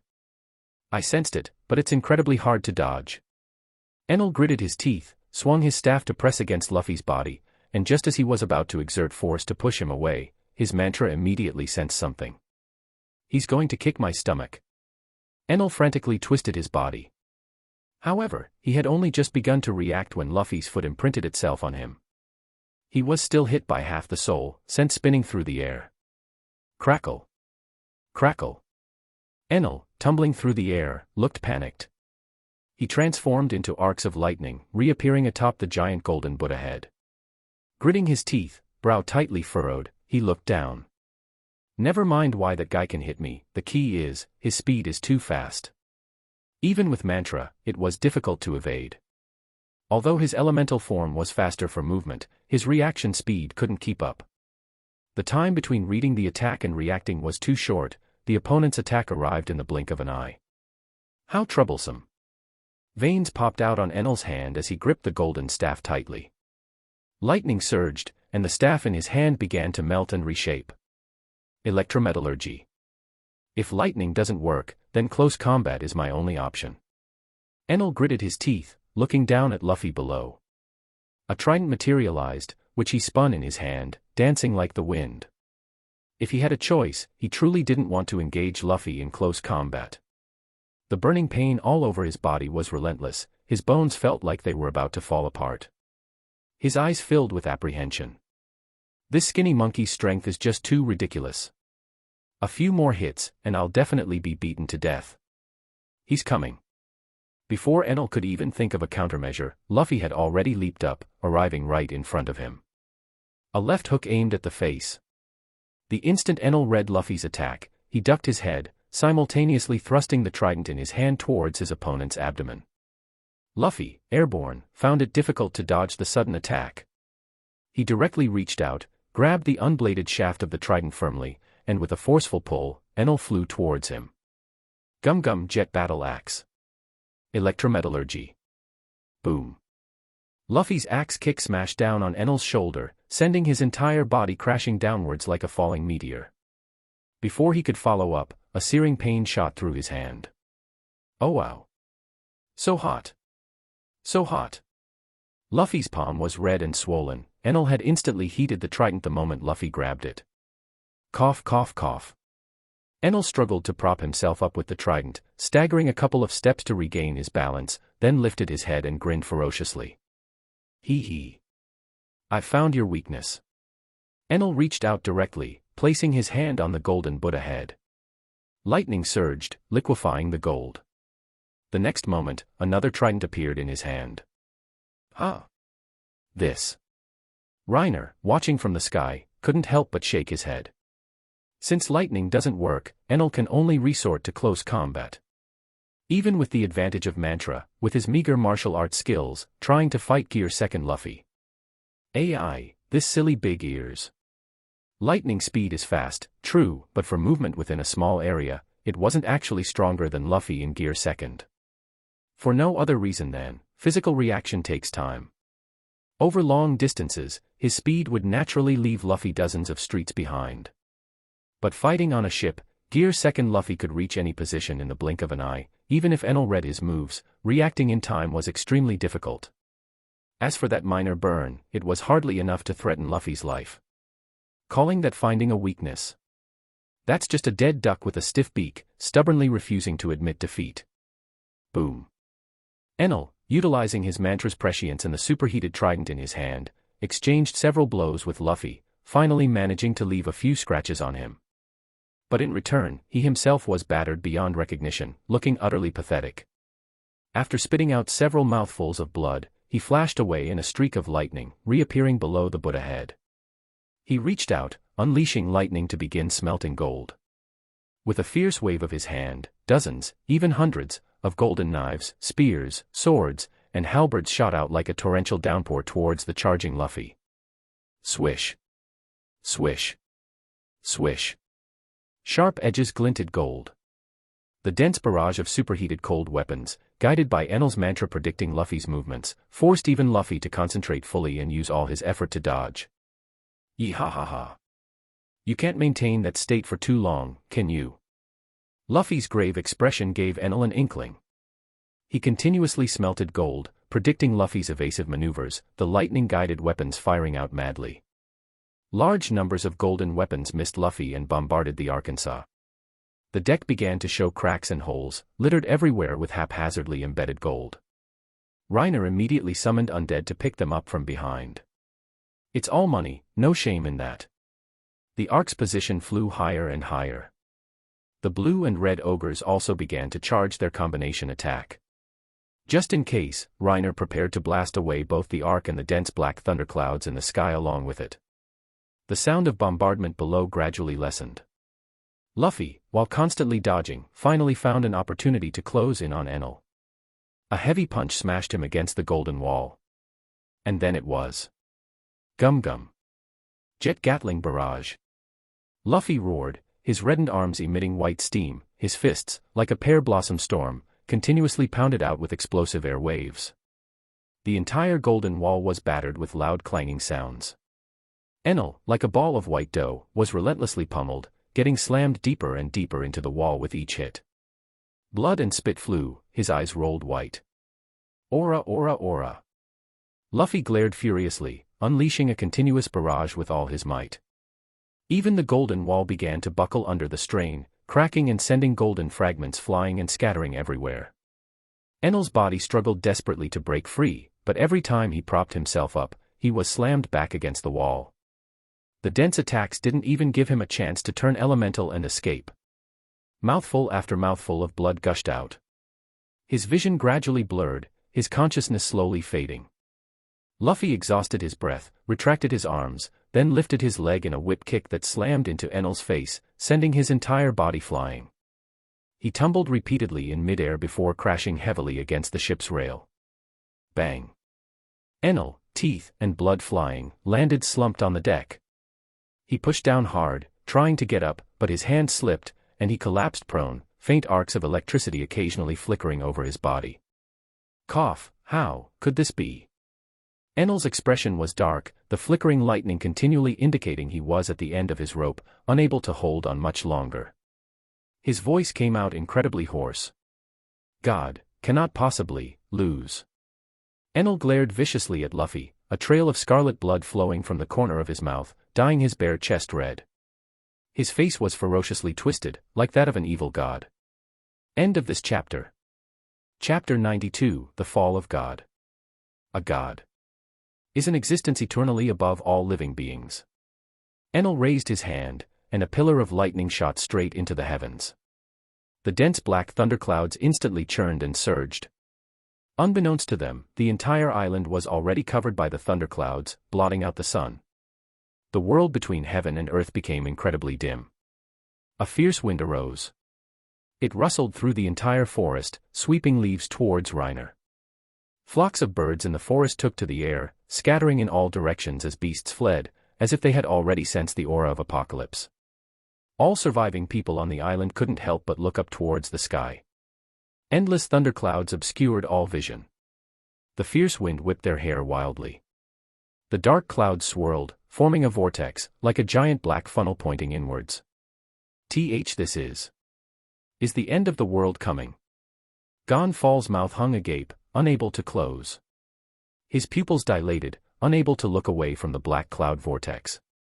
Tears gradually welled in the corners of his eyes, streaming down his wrinkled face. Enel, are you trying to destroy this country? Gon Fall gritted his teeth, trembling uncontrollably, causing his armor to rattle. His face was filled with unwillingness. He gripped Pierre's reins tightly. Pierre, we're going to Angel Island. I absolutely must get everyone to flee this place. Enel, he's gone mad. Gon Fall turned his back to the dark clouds, charging straight towards Angel Island, his face a mask of unwavering determination. Behind him, within the massive black vortex, a black sphere of lightning even larger than God's land itself, like a natural disaster, revealed itself, carrying world-destroying power. Numerous thick bolts of lightning covered the surface of the giant black sphere, coiling or churning like thunder dragons. Damn it! On the giant beanstalk, Wiper, rapidly gliding upwards, wore a grave expression. The apocalyptic scene in the sky truly made his heart palpitate with fear. That bastard Enel. He actually wants to destroy this place. Wiper directly discarded his bazooka. The wind dials on his feet jetted out forcefully. His legs pumped continuously as he sped up the giant green beanstalk towards the sky, his face set with the resolve of one going to their death. My comrades haven't evacuated yet. If that terrifying lightning ball falls, absolutely no one will survive. And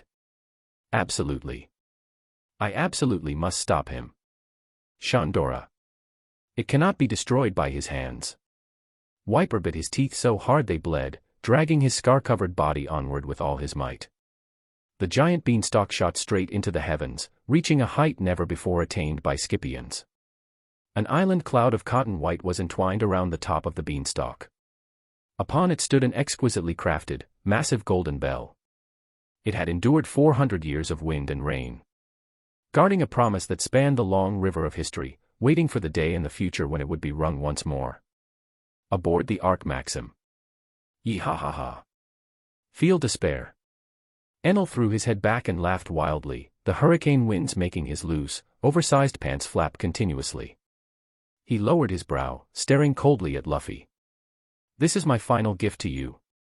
Using the energy condensed from this vast thundercloud to create a destructive technique that surpasses all limits. Rego. It will annihilate all of you along with the entire Godland into nothingness. Even defeating me won't stop it. Yee-ha-ha-ha. You big ear-lobed freak. Seeing the enormous spherical thundercloud, even Luffy couldn't help frowning.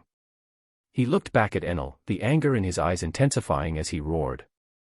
What part of you even qualifies as a god? Hee. Enel just sneered coldly, once again transforming into several streaks of lightning, and dashed towards the Ark's pre-stored energy device. It was an hourglass-shaped glass apparatus, its intricate internal structure flashing with intense electric light. Enel, using the last of his strength, punched the glass, shattering it. Crash! Glass shards flew everywhere. Enel, ignoring them, plunged his hand inside. His speed was so fast that Reiner and Luffy couldn't react in time. The next moment, electrical current, as if drawn by a magnet, spiraled and coiled around his arm like blue earthworms. Enel, who had been extremely weak moments before, instantly regained some of his vigor. Rumble. The Ark, having lost a large amount of energy, shuddered to a halt. The entire vessel rocked violently, and Luffy, losing his balance, staggered. He can even recharge in this way, but Reiner noticed the Ark had only stopped and hadn't begun to fall, his opponent hadn't completely absorbed the energy within. Even now, Enel hasn't given up on the idea of reaching the endless Earth via the Ark Maxim. 200 million volt. Amal. Thunder God. A furious roar erupted. Reiner's gaze locked tightly onto him. Berserk lightning surged around Enel's body. His elemental form expanded continuously but didn't dissipate, instead condensing as if liquid, the electric light shining with blinding intensity. Eyes wide with fury, his body massive like a great Buddha descending upon the world, several thunder dragons rose from his back, coiling around him, arcs of electricity leaping like snakes. Straw Hat Kid. Just watch helplessly as this island is reduced to nothingness. Enel's voice was sonorous as a temple bell. He reached out, placing a hand on the golden Buddha head on the Arkansas. The gold, like liquid, was drawn out, rapidly cooling and reshaping. A giant trident formed, gripped tightly in his hand, aimed straight at Luffy. Luffy. Just focus on dealing with him. Blue Ogre and Red Ogre will take care of that thing. Pointing towards the Rego slowly descending from the sky, Reiner shouted to Luffy below, then turned his gaze back to Enel in his raisin form, his expression growing grave. If Enel were in the Grand Line, he'd have a bounty of at least 500 million. In his raisin form, he possesses the power to destroy heaven and earth with a wave of his hand. This was why he'd brought Luffy here. Reiner could trade blows with Enel, even suppress him slightly, thanks to Sand's non-conductive properties combined with armament hockey, neither could be lacking. Although Reiner's own strength was greater than Luffy's, and considering Enel's arrogant personality, Reiner would likely win in a solo fight. But against Enel, Luffy was clearly a safer bet. Luffy didn't need to be as cautious as him, terrified of taking a direct hit and instantly dying. Luffy could just go all out recklessly. Enel's greatest threat was the power of his lightning, but unfortunately for him, the fruit counter was too overwhelming. With Reiner nearby, there was no worry of Luffy failing. He had come to Sky Island specifically for Enel, the Rumble ability was a must-have. Frierin's overall stats were higher than Enel's, and her stamina crushed his. In my hands, this ability's power will be even more formidable. Even in the New World, teeming with strong individuals, most people's armament hockey couldn't withstand such terrifying attacks. Got it, Reiner. Leave that thing to you. Luffy's eyes were resolute. He turned back towards Enel, spread his feet, pushed off hard, and his figure vanished once more, leaving behind wisps of white steam and a deck cracked like a spider web. Gum gum jet whip. Luffy roared furiously. His long leg lashed out like a whip, striking Enel's face, snapping his head to one side, a spray of blood erupting from his mouth. But at the same time, Enel's large palm slammed down, the air itself searing hot from the terrifying electrical current, directly blasting Luffy away, sending him crashing heavily against the bow railing. SSSS, so hot. Luffy got up, continuously blowing on himself. Several charred black marks had appeared on his body. Enel laughed savagely. Rubber may not conduct electricity, but it fears burning attacks. As long as the current is strong enough, the air itself can be heated and conduct electricity. I've already found a way to deal with you. Yee ha ha ha. Boom. Before his words faded, a massive sand python slammed down violently, its ferocious maw gaping wide as it tore towards Enel's enormous body, knocking him back over 10 meters. Blood trickled from the corner of Enel's mouth. He extended a large palm, grabbing the sand python barehanded, and crushed it with berserk electrical current until it disintegrated. Reiner stood on the hawk summon, looking down from above. Sand python banquet. Several incredibly thick sand pythons once again soared into the air, armament hockey rendering them black as ink, carrying the momentum of 1,000 June as they pounced from all directions. It's you again, bastard. Enel's eyes were bloodshot with fury. The thunder dragons coiling behind him met the sand pythons head-on, entangling and tearing at each other. Simultaneously, he raised his left hand, forming it into a palm, lightning surging and condensing within it. Elthor. God's judgment. Tenfold sand mirror. Bang. Bang. Bang. Layers of round sand shields arranged themselves in a line. The thick pillar of lightning bombarded the sand shields from below. The lightning was berserk, the pillar carrying terrifying high temperatures as it rapidly broke through one defense after another. Until the lightning finally faded, the remaining sand shields flowed and reshaped, and dozens, even hundreds, of thin sand snakes shot out like lightning, as if tearing through the air. Trifling tricks. Enel roared. The trident in his hand blazed with lightning. With a powerful upward slash carrying terrifying heat, the foremost sand snakes disintegrated. Just as he was about to swing the trident again, Enel suddenly felt a sense of alarm. Before he could react, a large sandal imprinted itself on his face. Gum gum jet stamp. Luffy's powerful kick squeezed the flesh on his face to one side, his expression instantly contorting. Boom. Enel crashed heavily to the ground. Sand snakes, flowing with the dark sheen of hockey, coiled around him, binding him tightly. Bang. A dull gunshot rang out. A sea-stone bullet accurately struck Enel's body, sending blood spraying. Rumble rumble. My rumble rumble. An excited voice approached from afar. Reiner impatiently leaped down from the sky, landing beside Enel, who lay on the deck. Bastard, cough, what is this, cough cough, thing? Enel glared fiercely at Reiner, struggling with his weakened body, looking like a writhing maggot. Get ready to go, Luffy. After I collect him, I'll need to use that move. Reiner placed a hand on Enel's shoulder, and azure flames surged out, enveloping his entire body. Got it. Luffy looked up at the sky, deactivated gear second, and let out a long breath. This bastard. Thump.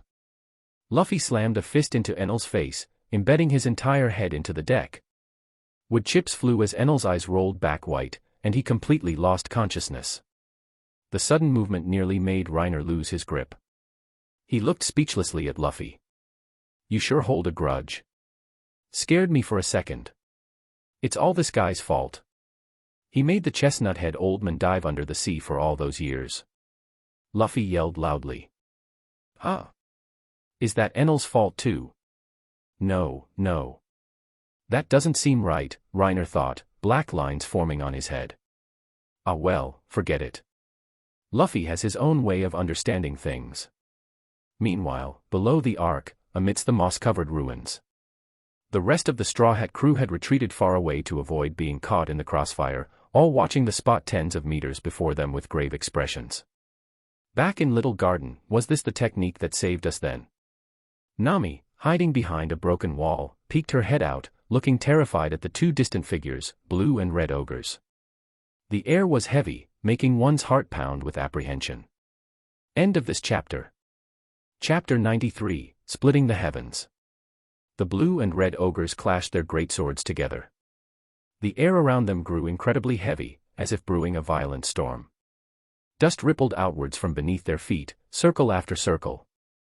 Only at close range do you realize, this aura is practically suffocating, Zoro remarked, his brow tightly furrowed, alarmed by the atmosphere permeating the air. The twin ogres looked up at the sky. Within the churning vortex of thunderclouds, the giant ball of lightning had already completely detached itself. In this dim world of gray, only the berserk and terrifying aura continuously radiating from the twin ogres shot straight into the heavens. Just then, a hawk carrying a person flew out from the Arc Maxim. Reiner looked down at the twin ogres below. This is the first time I'm using it, my Excalibur. The next moment, the majestic aura emanating from the blue and red ogres instantly condensed. The fierce winds between heaven and earth abruptly ceased. The air seemed to solidify. Time stagnated. All sound vanished without a trace. The twin ogres' greatswords clashed, then simultaneously blasted outwards. Bang! The ruins beneath their feet instantly crumbled under the unbearable load, a massive spiderweb of cracks spreading out with the ogres at its center. A fierce wind erupted. A deafening explosion ripped through everyone's ears. The berserk shockwave soared straight up into the sky. Spear of Elbaf. Hakoku. The intermingling blue and red shockwave twisted together, like two long dragons shooting straight into the clouds, piercing through the Arc Maxim. Piercing through Reigo. Its momentum undiminished, it plunged headfirst into the thick thunderclouds. The giant black ball of lightning stopped, no longer descending. Heaven and earth once again fell into a deathly silence. The next second. Boom. The colossal lightning ball directly exploded. The berserk energy, before it could even begin to wreak havoc, was blasted upwards into the heavens by the impact of Hakoku. A fierce wind suddenly surged from heaven and earth, rushing straight into the clouds. In the middle of the black thunderclouds, a circular gaping hole, as massive as an island, was instantly blasted open. The sound reverberated through the heavens. It spread throughout the entire Godland. Angel Island, Upper Yard, everyone looked up at the sky, all without exception staring dumbfounded. THTH. The sky. It's been blasted through. Terrified by the shocking scene, everyone collapsed onto the ground, deeply feeling the insignificance of humanity between heaven and earth, how powerless they were before such a cataclysmic sight. God. It's God. A true God has descended. Through the giant gaping hole in the middle of the thick black cloud layer, beams of golden warm light penetrated, sprinkling down upon this land, illuminating people's faces, making them feel as if they were in a golden fairyland. Angel Island, atop the highest island cloud. Enel, has he finally been defeated? Gonfall stared blankly at the sky, tears tracing paths down his aged face, flowing along his pure white beard. He covered his face, sobbing continuously. This country is finally saved. Thank you, truly, thank you all so much. In some ruins on the giant beanstalk, Wiper saw the scattered wreckage of the Arc Maxim and finally allowed his exhausted body to stop. He lay weakly on the ground, looking up at the sky, panting heavily. Since stepping onto this island yesterday, he hadn't closed his eyes once, fighting continuously for a day and a night. The numerous scars covering his body and the unconscious, slight twitching of his muscles all indicated his body was utterly exhausted. The moment his spirit relaxed, Wiper's vision went black, and he fainted. Nearby, on the upper ruins layer. We're back, everyone. Luffy leaped down from the hawk, landing on the ground. Hearing his voice, the others, still stunned, finally came back to their senses, their gazes shifting away from the blue and red ogres. Ah. Luffy. Nami, seeing Luffy safe and sound, stepped out from behind a broken wall, saying blankly, "Are you guys okay?" He. "We're fine." Luffy replied with his usual cheerful grin. They had also witnessed the battle on the Ark earlier. Enel's strength had made them tremble with fear. To think these two were actually fighting such a monster. Flap flap. The hawk flapped its wings, descending slowly. Reiner quickly recalled his undead, jumped off, looked around, and yelled, "Chopper! Chopper! I'm here." "What's wrong, Reiner?" Chopper, hearing the voice, jumped out frantically from behind Zoro. "I'm injured, Chopper. Quick, take a look." Hearing this, everyone looked over worriedly. Chopper fumbled even more frantically, pulling out his medical kit. "Wait, Reiner. I'll check you now. Quick, lie down." Reiner rushed over, stripped off his blue shirt, and sat on the ground, revealing several charred black patches on his body beneath his clothes. "Got zapped by Enel this morning, didn't feel much at first, but it suddenly got super itchy just now. Quick, treat me." "I know." Chopper took out tweezers and a single-eye magnifying glass, gently pushing aside the charred outer skin on Reiner's body to observe carefully. "Are you okay, Reiner?" Nami bent down. When Enel appeared on the Mary that morning, Reiner had stepped forward to protect her and Chopper. Seeing his charred wounds now, she couldn't help but worry. "If it weren't for leaving Blue Ogre and Red Ogre to protect us, you wouldn't have." Actually, it's just a minor skin burn. And it's already self-healing." Chopper sighed in relief, lifted his head, and said with his round eyes, "I'll put some medicine on it for you. With your physique, it'll probably be fine by tonight." "You're yelling like that over such a small injury." Nami gave him a palm chop, but also sighed in relief, clutching her chest. "It's good you're okay. I thought you were seriously hurt." "Is it really okay, Chopper? Look, it's bleeding here. And here. You can even see the flesh inside." However, Reiner continued to yell frantically, not looking like he was faking it at all. His reaction made the others look at him strangely. This guy, could it be? "Reiner, have you never been injured before?" Zoro couldn't help asking, rubbing his chin. "No. You think everyone's like you guys, wrapped in bandages every day?" Reiner was instantly indignant. "You all have weird bloodlines. I'm just an ordinary person. Seeing you guys get injured versus me getting injured myself, how can that be the same? Is it really okay, Chopper?" Relax," Chopper nodded with satisfaction. "Reiner takes even the slightest injury seriously. A qualified patient." "Phew, since you said so, I'm relieved." Put a lot of medicine on for me," Reiner couldn't help adding. But he looked down at the few charred patches on his body. Enel. Possessing the strength to actually injure me, terrifying. After Chopper applied the medicine and wrapped several layers of bandages, Reiner finally stood up, put his clothes back on, scanned the surroundings, and asked puzzledly, "Speaking of which, how come one person is missing?" It's Usopp." Chopper's face turned ashen. "Oh no. He still hasn't shown up." Robin looked down, glanced at Chopper, then propped her chin and said coolly, "Could he have been killed by a priest?" "Don't say such terrifying things, Robin." Deep within the forest. SPSP. Special Random Star. Usopp panted heavily, struggling to shoot the pellet from his slingshot. LL left. Before him, Satori of the forest, covered in wounds, was also half dead from exhaustion, laboriously twisting his large body to the right. Both were panting, tongues lolling out, continuously going back and forth, attack and defense shifting. "You, damn, long, nose. Bastard, don't, you dare say, nose." Swoosh bang. A shirtless figure streaked across the sky and crashed heavily between the two, kicking up a thick cloud of dust. As the smoke gradually cleared, revealing the person within, it was clearly the lifeless Enel. "Lord Enel." Satori cried out in panic, rushing forward. A palm suddenly appeared before his eyes. Hee. Got my chance, didn't I? Special attack, impact dial. Bang. The powerful impact sent Satori of the forest flying heavily. Usopp, seeing him motionless and confirming he had lost consciousness, finally let out a long sigh of relief. Phew. His body went limp, and he collapsed directly onto the ground. Usopp, panting heavily, raised his slingshot. This great one has won. In the sky, a hawk soared past. Reiner.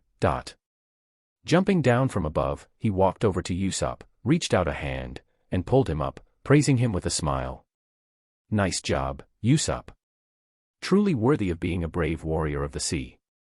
Reiner. Let me tell you. You have no idea how dangerous it was just now. Good heavens. Such a thing actually happened. Reiner exclaimed dramatically, while silently recalling the katana and chainsaw undead from the forest. End of this chapter. Chapter 94, Rumble Rumble Fruit. Night falls. Wait, Reiner. Don't. That taste. I can't stand it. Nami slumped onto the ground, looking up at him pitifully. Just eating half, how can that be enough? You need to swallow the whole thing, Nami. Reiner reached out, cupped Nami's cheeks, and with a slight squeeze, her mouth opened uncontrollably. I don't want to. Please. MMPHH. MMM sob sob. Just bear with it for a moment, Nami. Swallow it down. Gulp. Gulp. Ah, cough, cough, cough. It tastes awful. Nami raised a hand to gently wipe the corner of her mouth, grimacing as she yelled, "This devil fruit tastes absolutely horrible." Well, weren't you just complaining earlier about your strength being too poor? Reiner crouched down, pinched Nami's cheek again, then pulled her up. Do you feel anything in your body? No, Nami shook her head. How about now? A little numb and tingly, Nami's face flushed slightly. This is the manifestation of the devil fruit's power, Reiner stated with all seriousness, simultaneously letting his fingers gently stroke Nami's smooth back. Are you sure? A dark cloud formed over Nami's head as she raised a fist the size of a sandbag. What? Reiner fearlessly wrapped an arm around her waist. Nami's body trembled as two soft mounds pressed against him instantly. I'm an injured patient. You'd actually hit me. Nami's blush deepened. Gritting her teeth, she slammed a fist onto his head. Duong. Reiner lay sprawled on the ground, gritting his teeth. You vicious woman. Sooner or later, I'm going to. And nothing. Nothing at all. Reiner laughed awkwardly, waving his hands dismissively. I'll back down for now, but just you wait. That's more like it. Nami giggled, crouched down, and ruffled his golden hair. Thank you, Reiner. Heh. Didn't look like it. Reiner slowly got up, rubbing the large bump on his head. Also, Nami, I advise you to remember my good deeds and treat me better from now on. Otherwise, there'll be plenty of suffering for you in the future. Why does that sound not quite proper? Nami rolled her eyes at him. Improper is exactly right. Let's go, Nami offered him her hand with a smile. Time to go party with everyone. Okay, let's go. Reiner stood up, and the two walked towards the lively bonfire nearby. The devil fruit had been found when they were descending the giant beanstalk.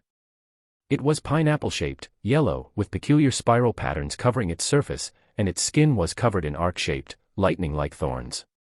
Having eaten a devil fruit before, Reiner naturally recognized what it was at a glance. Moreover, he was certain it was the rumble fruit. Enel, after taking a direct hit from Hakoku, definitely wouldn't have survived a bit. Plus, those thorns. If this isn't it, I'll eat it while doing a handstand. He didn't think it was a coincidence. Devil fruits choose their users, just like Teach's encounter with the dark fruit. This fruit was perfect for Nami. Actually, to maximize its potential, Sanji would undoubtedly be the most suitable candidate, given his physical constitution. But Nami also had a great talent for mastering lightning. She could wield it with ease. Enel used a staff, Nami used a staff, both had short tempers. Wasn't this just a female version of Enel? And so, that led to the scene of him forcefully feeding Nami the fruit.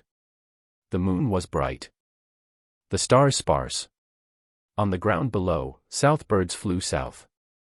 In the ruins beneath the giant beanstalk in the forest, a tall bonfire was currently blazing, illuminating the black sky with a crimson glow. Hundreds of people formed a large circle, filled with joyous laughter and lively chatter. In the center, plainly dressed Shandians held hands, cheerfully performing an ancient dance. Surrounding them, Angel Islanders sat together, cups and goblets passing back and forth, faces beaming with smiles as they cheered for the performance in the middle. After the battle ended, Gonfall had immediately gone to the hidden cloud village where the Shandians lived, acting as Angel Island's representative to hold peace talks with the Shandian chieftain.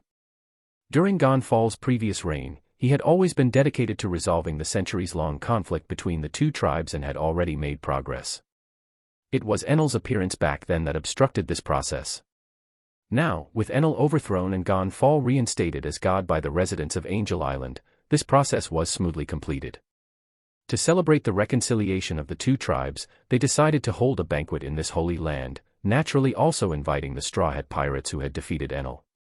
Beside the bonfire, giant wooden logs, smooth as mirrors, served as tables, laden with all sorts of food. Whole roasted lambs and pigs with crispy golden-brown skin were displayed, alongside neatly arranged beef steaks garnished with fresh green vegetables.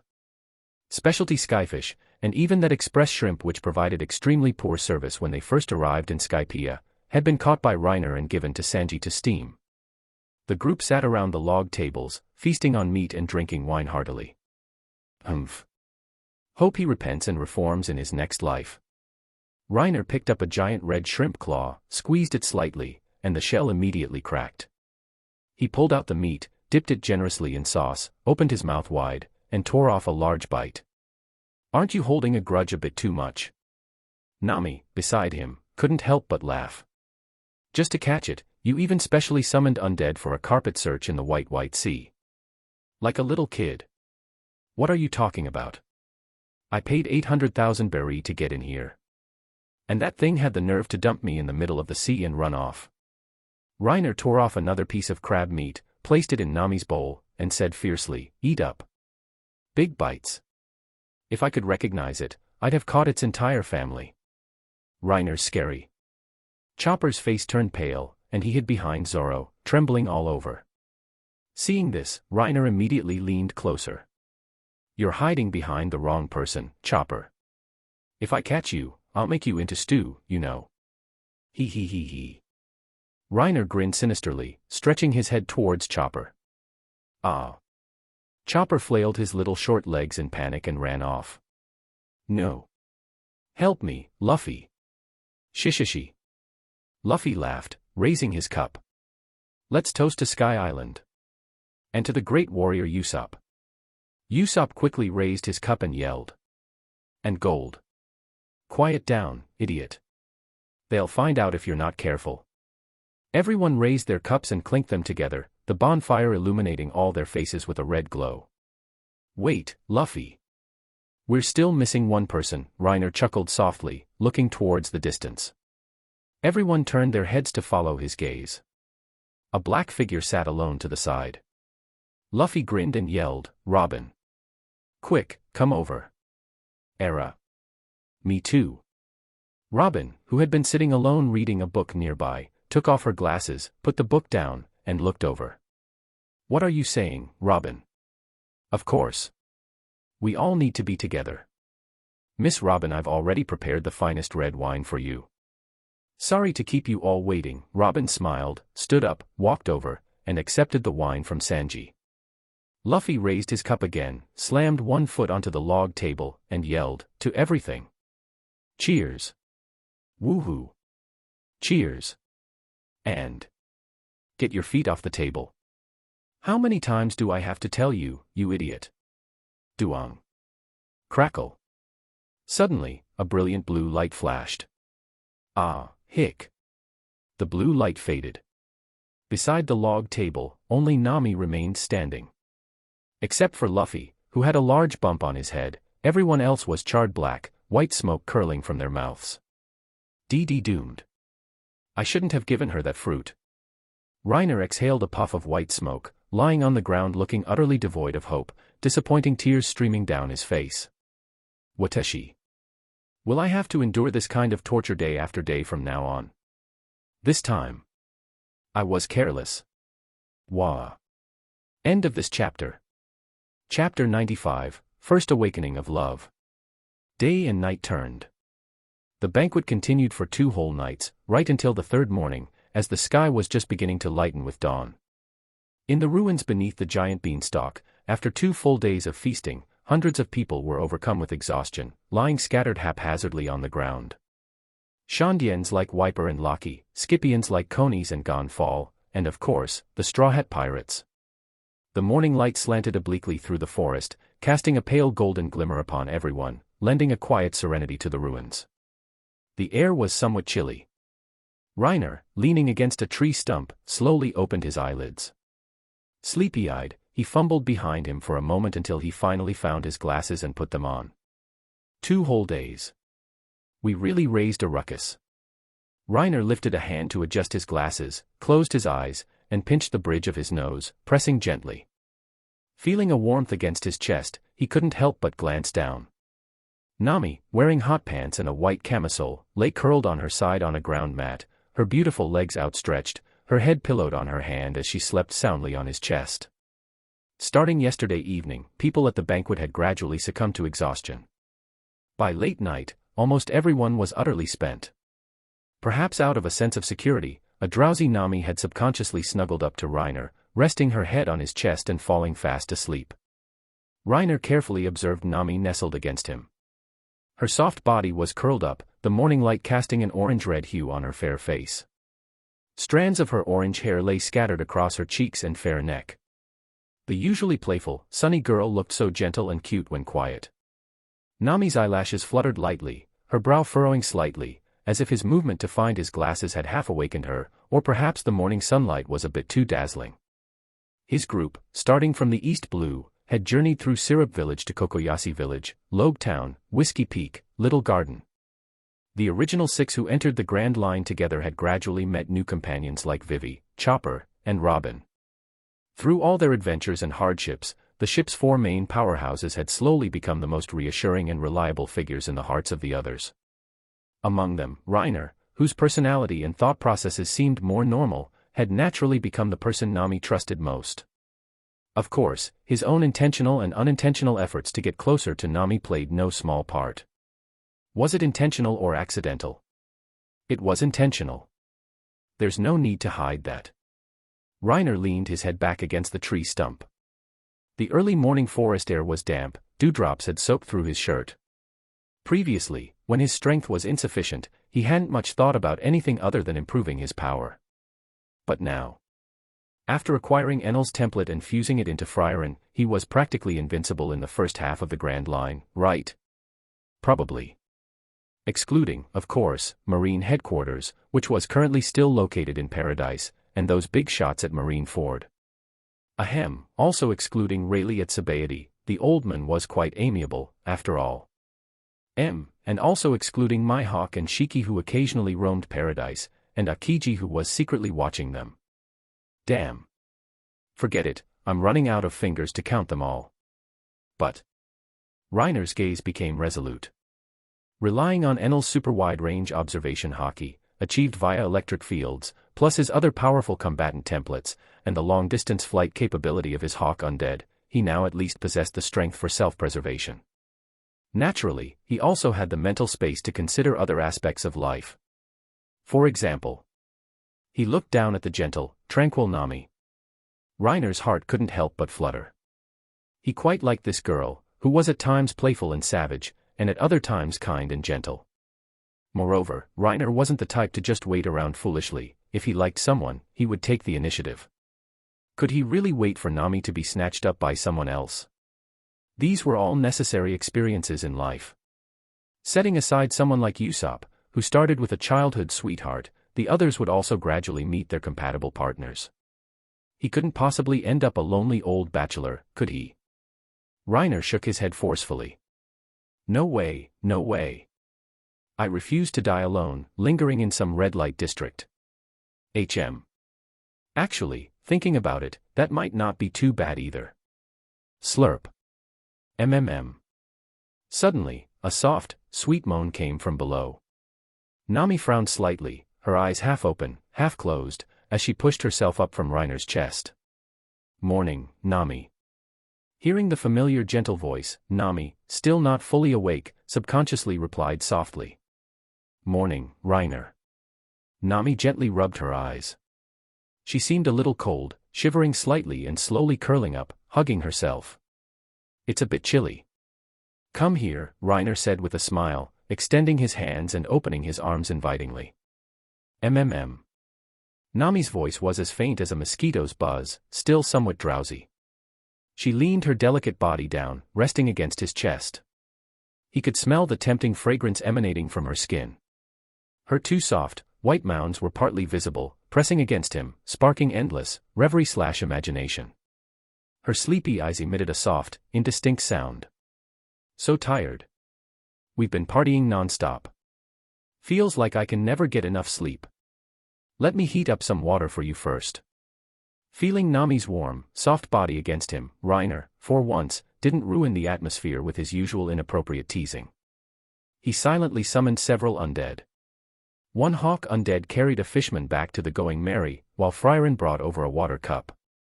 He reached out, placing his hand on Nami's head, gently ruffling her messy hair.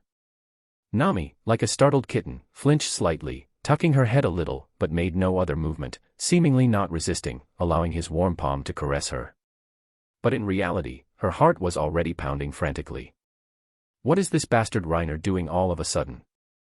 It's a bit itchy, but so warm, very comfortable. Her face gradually flushed red. As if not wanting to be discovered, she bent her arms, slowly burying her head further. A subtle atmosphere filled the air. It was incredibly quiet all around, with only the soft thumping sound of Frieren pouring water. Nami's heart beat rapidly, her thoughts surging. Nami. Nami. What's wrong with you? Get up and punch him. So embarrassing. If anyone saw, would they? No. Too shameful. Thinking this, Nami's blush deepened even further, gradually spreading. Her ears burned red hot as she buried her head deeper and deeper. This was the first time Reiner had seen Nami like this. Frieren poured a cup of water, then heated it with a small flame before crouching down and handing it over. Get up and drink some water, Reiner said softly, gently poking Nami's fair arm. Ah. Ah. Ah. Ah. Nami suddenly sat bolt upright with a start, flusteredly fidgeting with her hands. Ah. Water. Water. Blushing furiously, Nami immediately took the cup, using it to hide her face, tilted her head back, and drank in large gulps. Seeing this, Reiner couldn't help but smile. After finishing the water, Nami put the cup down heavily on the tree stump, wiped her moist lips with her wrist, looked up at him with watery eyes, and said tentatively, Reiner, your face is really red. Nanny. Hearing this, Reiner immediately panicked and pulled out a mirror from who knows where to check. Inside, a stunningly handsome face looked back, gentle and composed as usual. Where? Pfft. Nami covered her mouth, unable to stop a giggle from escaping as she saw his flustered state. Isn't it red now? Tricked. You really are. AI. Reiner scratched his head and sighed. He looked up, and his eyes met Nami's. After a long moment, they looked at each other and smiled. Whoosh. Flap flap. The hawk undead returned, flapping its wings as it landed. An undead jumped off, handing over a sable fur coat, the one Nami had bought with Vivi while shopping on Drum Island. Reiner stood up, helped Nami put on the coat, then swept her up into a princess carry, chuckling softly. Come with me. I'll show you something good. What good thing? Nami asked, lying languidly in his arms without resisting. Reiner flashed a cunning, sinister smile. Hee hee. Come with me, and you'll find out. On the horizon of the white sea, the sun was only half risen, its orange-red halo not yet dazzling. The pale golden dawn light suffused the sky, sprinkling down and illuminating the scattered island clouds. The entire white sea surface was dyed a shade of crimson, as picturesque as a painting. The hawk soared through the sky above the sea. Nami sat in front, staring blankly at the beautiful scenery before her, hands clutching the brown fur coat, the shock in her heart hard to conceal. It's truly so beautiful. Nami was immersed in the breathtaking view. The cool breeze blowing against her face ruffled strands of her hair. She sat with her legs tucked under her, duck-sitting style, her two long, fair, and slender legs completely revealed. Thank you, Reiner. Nami couldn't help but smile. She glanced back at Reiner behind her and spoke softly, clearly strong as a monster, yet so considerate and gentle. You'd definitely be in high demand out in the world. Hearing this, Reiner leaned in close immediately, boldly wrapping an arm around Nami's slender waist. He leaned down, looking at Nami's slightly blushing face, and smiled gently. Why, out in the world? Am I not wanted in here? But. Nami suddenly became flustered. She knew what Reiner implied. She wasn't without feelings for Reiner, quite the contrary. If she had to choose someone to spend her life with, Reiner was exactly her ideal type. Just as she herself had said, incredibly strong, a good personality, very gentle towards people, and, very importantly, good at making money. Reiner was wonderful, impeccable. Her future partner, if possible, she hoped it would be someone just like him. It was just that she had never considered such things before, nor did she expect Reiner to have these kinds of feelings for her. And now. Reiner, when did you? Nami actually felt a sliver of secret joy. So Reiner, he also secretly developed feelings for me. Thinking this, Nami's face instantly flushed red all the way to her neck. She ducked her head, revealing her smooth, fragrant shoulders, not daring to meet Reiner's eyes, and whispered, but, aren't we pirates? Isn't this? Well, Pirate King Roger got married and had a kid. He's a good role model, you know. Reiner said nonchalantly. Nami seemed overly nervous. He brought up another topic to ease the atmosphere, asking with a light chuckle instead, you've become a pirate, yet your thinking has become traditional. He became a pirate for freedom, how could this become his shackles? It was just a profession. Were pirates such inconvenient beings? There were plenty of pirates who got married and had children. If he couldn't have romance, why be a pirate at all? Might as well stay home and read newspapers. Did Hancock stop being a pirate when she fell for Luffy? If Sanji married Pudding, would he have to leave the crew? No way. Pirates are free. Reiner's parents in this world were pirates. After giving birth to him, they dumped him in Fuchsia village and then went off to roam the world together, eventually dying together on the free seas. Is that so? Wait a minute. You said Pirate King Roger got married and had a son. Nami suddenly realized something, her face filled with shock. The two most widely known names on the seas were undoubtedly Roger and Garp. Stories about them had been told for decades, known even to 3-year-olds. How do you know that? Nami was very excited. After all, hearing this household name, and such earth-shattering news at that, instantly ignited her gossip-loving heart. Quick, tell me. Your face changes so fast. Reiner couldn't help but scratch his head. Ahem. Just a little hint, you actually met his son after you set sail, he said, looking at Nami with interest, leaving her in suspense. I've met Roger's son. Nami gasped. As she straightened up, her impressive bust trembled. She held up her fingers and began to count. Roger was from the East Blue people I met were you guys. Luffy. No, Roger died over 20 years ago, Luffy's age doesn't match. Zoro and Sanji are a bit off too. Nami counted on her fingers one by one. Finally, her gaze fell on Reiner. Her eyes widened in disbelief. Could it be you? No wonder you know this news. Reiner. Crap. Just great. Now I've gained another father. No. It's Luffy's brother, Ace. We met him in Alabasta. Nanny. Nami was clearly thoroughly surprised. Isn't he Whitebeard's son? And Luffy. So, our captain's brother, is Roger's son. That's right. Then what's the relationship between Luffy's family and Roger? Well, Luffy's family connections are outrageously complicated. We can talk about that slowly in the future. Reiner waved his hand helplessly. Luffy's network was too complex, basically, anyone incredibly awesome on the seas could be linked to him. He returned to seriousness and smiled again.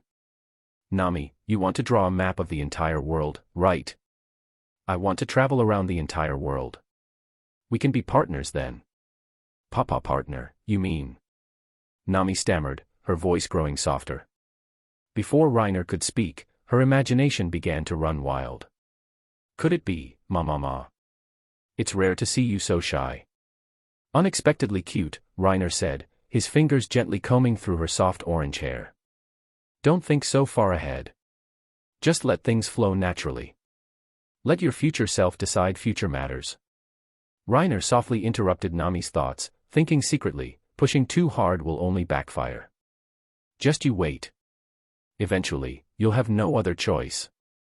Nami capture plan, Step 1, check, Step 2, in progress, Step 3. You're right. Although Nami's heart was still pounding, she felt a sense of relief. Reiner's hand remained on her slender waist, and she could feel her tense body softening. The atmosphere was already set, the scene specially chosen. Looking down at the shy girl leaning silently against his chest, her glistening white legs right before his eyes, Reiner couldn't help but reach out and slowly caress them. Nami let out a soft, delicate moan, her watery eyes downcast.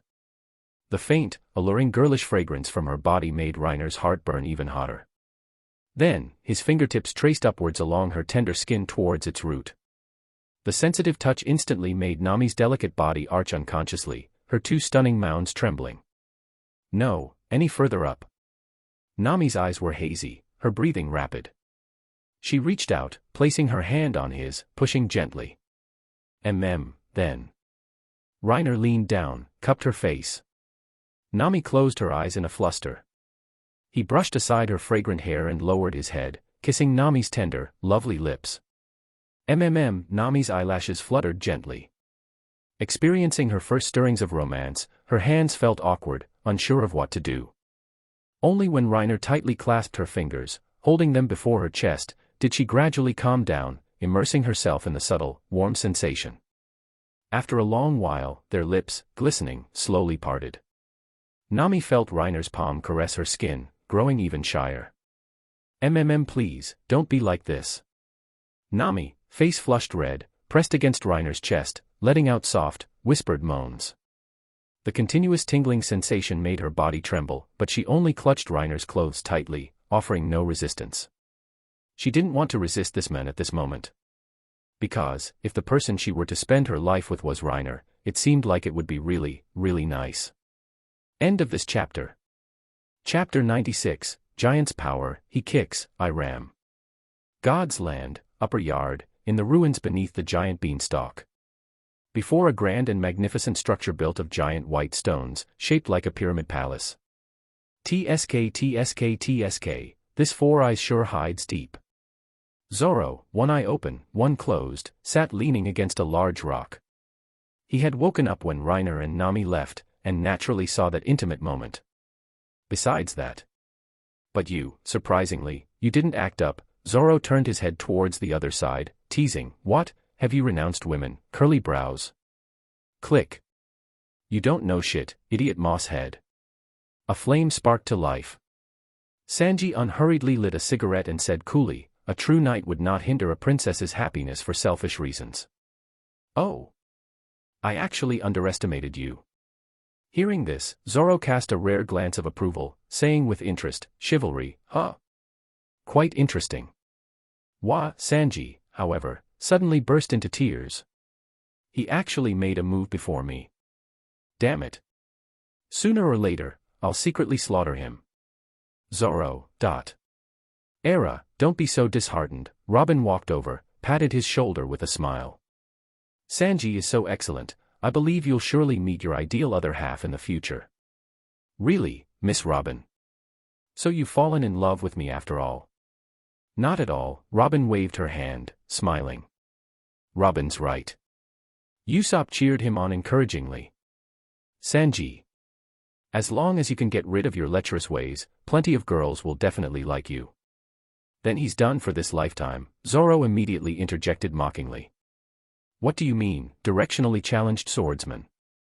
Ha. Exactly what I said, pervy cook. Or have you become unable to even understand human language anymore? Looking for a fight, are you, bastard mosshead? Bring it on. Been wanting to cut you down for ages, curly brows. Duong. So noisy. Nami descended from the sky, landing 2 punches, grimacing as she yelled, it's barely morning and you're already making a racket. Can't you quiet down for a bit, you two idiots? Sprawled on the ground, the two wore different expressions. Zoro gritted his teeth, damn stinking woman. Even angry Miss Nami is so cute. Pat. Morning everyone. Reiner jumped down from the hawk summon, refreshed and invigorated as he walked up.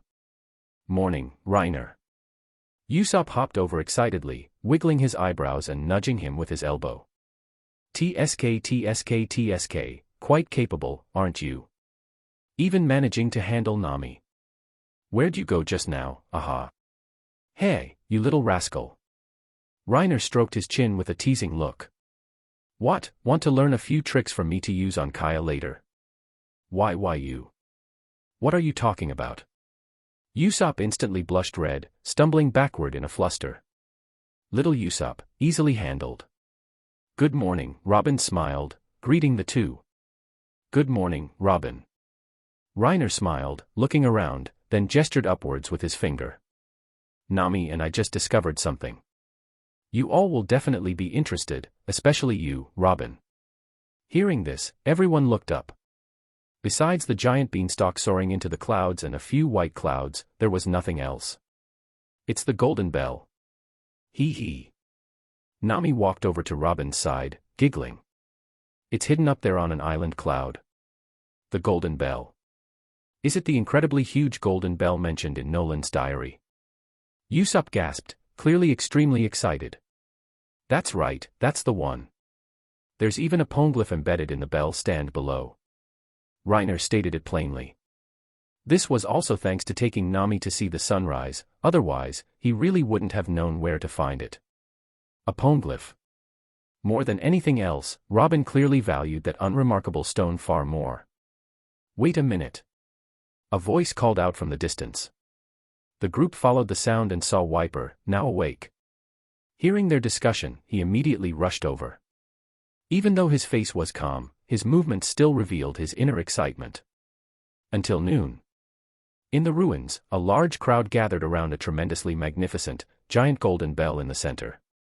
The ancient-looking Shandian chief knelt before the golden bell, eyes brimming with hot tears. Disappeared for 400 whole years.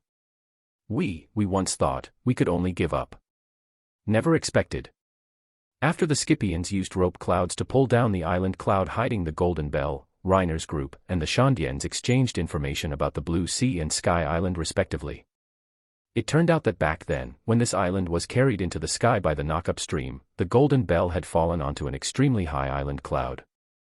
The Shandians' ancestor, the great warrior Kalgara, had made a promise to Noland that he would continuously ring the golden bell, awaiting his return. However, due to the golden bell's loss, when Noland later returned to Jaya Island, he neither found the island he once knew nor heard the clear, resonant bell sound that echoed through the heavens. Thus, he believed the city of gold had sunk into the sea. It's hard to imagine how desperate he must have felt at that time, Sanji murmured, looking down as he smoked. The story of Liar Noland, known throughout the North Blue, its full history was finally unveiled today. And the Shandians, after being swept up to Sky Island, had fought a 400-year war to defend their territory, waiting for Noland's possible return one day. Noland died without ever knowing his dearest friend was still waiting for him. Kalgara too, until the end of his life, never knew Noland was executed and slandered for centuries because of their disappearance. And the instigator of this tragedy was an unexpectedly arriving knock-up stream. Wah, I can't take it anymore. Woo-hoo-hoo. Noland wasn't a liar. He was a great hero. A great hero. Luffy, Chopper, and Usopp cried their eyes out. Fortunately, both the Shandians and Noland had descendants who spanned the river of history, brought together by the intertwining threads of fate to this very moment. Go ring the golden bell, Luffy. Reiner smiled, patting Luffy's shoulder. Let Mr. Cricket below hear it. This bell sound, awaited for 400 years. I know. Luffy looked up at the enormous golden bell, his gaze firm. Let's use that move. The one I learned from the giant misters in Little Garden. Luffy took a deep breath, bit his right thumb, and blew forcefully into it. His entire right arm immediately inflated rapidly like a balloon. Gear 3rd, Bone Balloon. WHWH, what is that? The crowd of onlookers, seeing the suddenly appearing giant arm as if they had seen a ghost, were all frightened into scattering to the sides. Reiner smiled faintly. My Kai he super, he kicks I ram, judicial great hall, one punch smash, gate of justice, directly penetrate through, day can be expected. Translator's note, a nonsensical meme/chant implying overwhelming power. Regarding Gear 3rd, Reiner had actually mentioned it to Luffy before setting sail. However, at that time, Luffy hadn't seen giants and couldn't quite visualize what it would be like, nor did he successfully develop it. It was only after Little Garden that he began to ponder and develop this move. Although Luffy hadn't started training the two types of hockey with Reiner and the others, he was also thinking of ways to improve his strength, just not as diligently as Zoro. With Luffy's physical constitution, both Gear 2nd and Gear 3rd could be developed early. Luffy himself possessed the will to become stronger, so Reiner naturally shared some ideas with him. There was no need to wait until being thrashed before starting to train. He was already wondering if Gear 2nd and 3rd could be used simultaneously, but the difficulty was very high because the principles behind the two moves placed an enormous burden if combined. Here I come, everyone. Make way. Luffy yelled, arching his giant arm.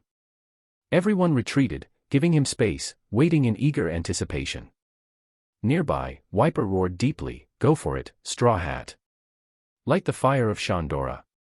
The next moment, as a red glint flashed in Luffy's eyes, the giant arm, seemingly slow, was in fact steady and swift. Under everyone's expectant gazes, the giant fist, carrying the momentum of 10,000 thunderbolts, smashed heavily onto the golden bell. Dong. The sonorous, high-pitched bell sound pierced into everyone's heart. Meanwhile, on Jaya Island, 10,000 meters below the white sea. Splash. Old man. You're back from your dive. Masira, seeing the splash by the shore, immediately ran up excitedly. TCH, looks like another fruitless day, Cricket scoffed discontentedly, gesturing for Masira and Shuju to head into the house. Suddenly. Dong. A long, drawn-out bell sound came from the sky. A clear and resonant bell sound. Old man. It's from the sky. Masira and Shuju couldn't help but yell excitedly. Cricket stood frozen on the spot, staring blankly up at the sky. Everything he had experienced in his life, the 4 centuries of his family's suffering, all sorts of fragments, continuously surged through his mind. For 400 long years, after his entire family was exiled from their country, his people were displaced, suffering scorn and abused daily like street rats. How many of his kin, believing in Noland, had set out to sea searching for the city of gold, only to disappear without a trace in the end? Cricket gazed at the sky, murmuring to himself, to make a complete break with you. I gambled the latter half of my life on this island, and the result.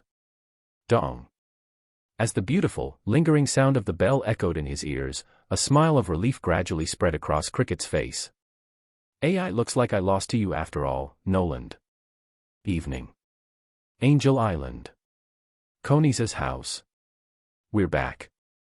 Reiner and Sanji walked through the door. After returning from God's land, Konis, representing the Scipians, hosted their group as a token of gratitude. Reiner took off the large backpack from his shoulders and upended it. Clatter clatter. A large number of Skypia dials poured out. These were what he and Sanji had purchased together, selected from the encyclopedia as dials usable in the Blue Sea. Wind dials and lamp dials made up the majority, but he had also specifically sought out and bought some rare dials from the Shandians. He also stole a good deal of gold on the side. Why stole? Because it was thrilling, of course. Could pirates really live on others' charity? As for that giant golden pillar, too much trouble, forget it. Anyway, the gold he plundered was already far more than the petty cash Luffy and the others had stolen. Usopp, catch. Reiner tossed a small bag towards the living room sofa. Ooh. Thanks, Reiner. Usopp caught it joyfully, poured the dials from the bag onto the sofa, picked up an instruction sheet from inside, and was about to start fiddling with them. Hey. Don't try them here. Reiner quickly stopped him. There were 2 extremely dangerous items inside. The one on top is a reject dial. Its maximum impact is 10 times that of an impact dial. I had Blue Ogre and Red Ogre store it full. If you don't want to die here, best not try it lightly. Nanny. 10 times. Usopp looked terrified, immediately recoiling. Even using an impact dial feels like my hand is about to break. How am I supposed to use this? Use it when you're about to die. A one-for-one trade isn't a loss. Don't say such cruel things, bastard. And the one in your hand, you're holding it backwards. Reiner stepped forward, snatched the wooden handle from Usopp's hand, and said, holding a cigarette between his lips, this was traded from a Shandian warrior. A laser dial. Reiner walked from the living room out to the balcony, pressed the top of the dial, and a blue beam instantly shot out, forming a giant laser sword. He turned back, teasing. One light swing of this thing can cut down a tree that takes 10 men to encircle. Did you know you were almost sliced in half just now? Hearing this, Usopp's face turned ashen with fright. The way he looked at the dials on the sofa instantly changed. Hey! Why are they all such dangerous things? Are you trying to murder me? Is a weapon still called a weapon if it's not dangerous? Reject dials are already on the verge of extinction, very rare.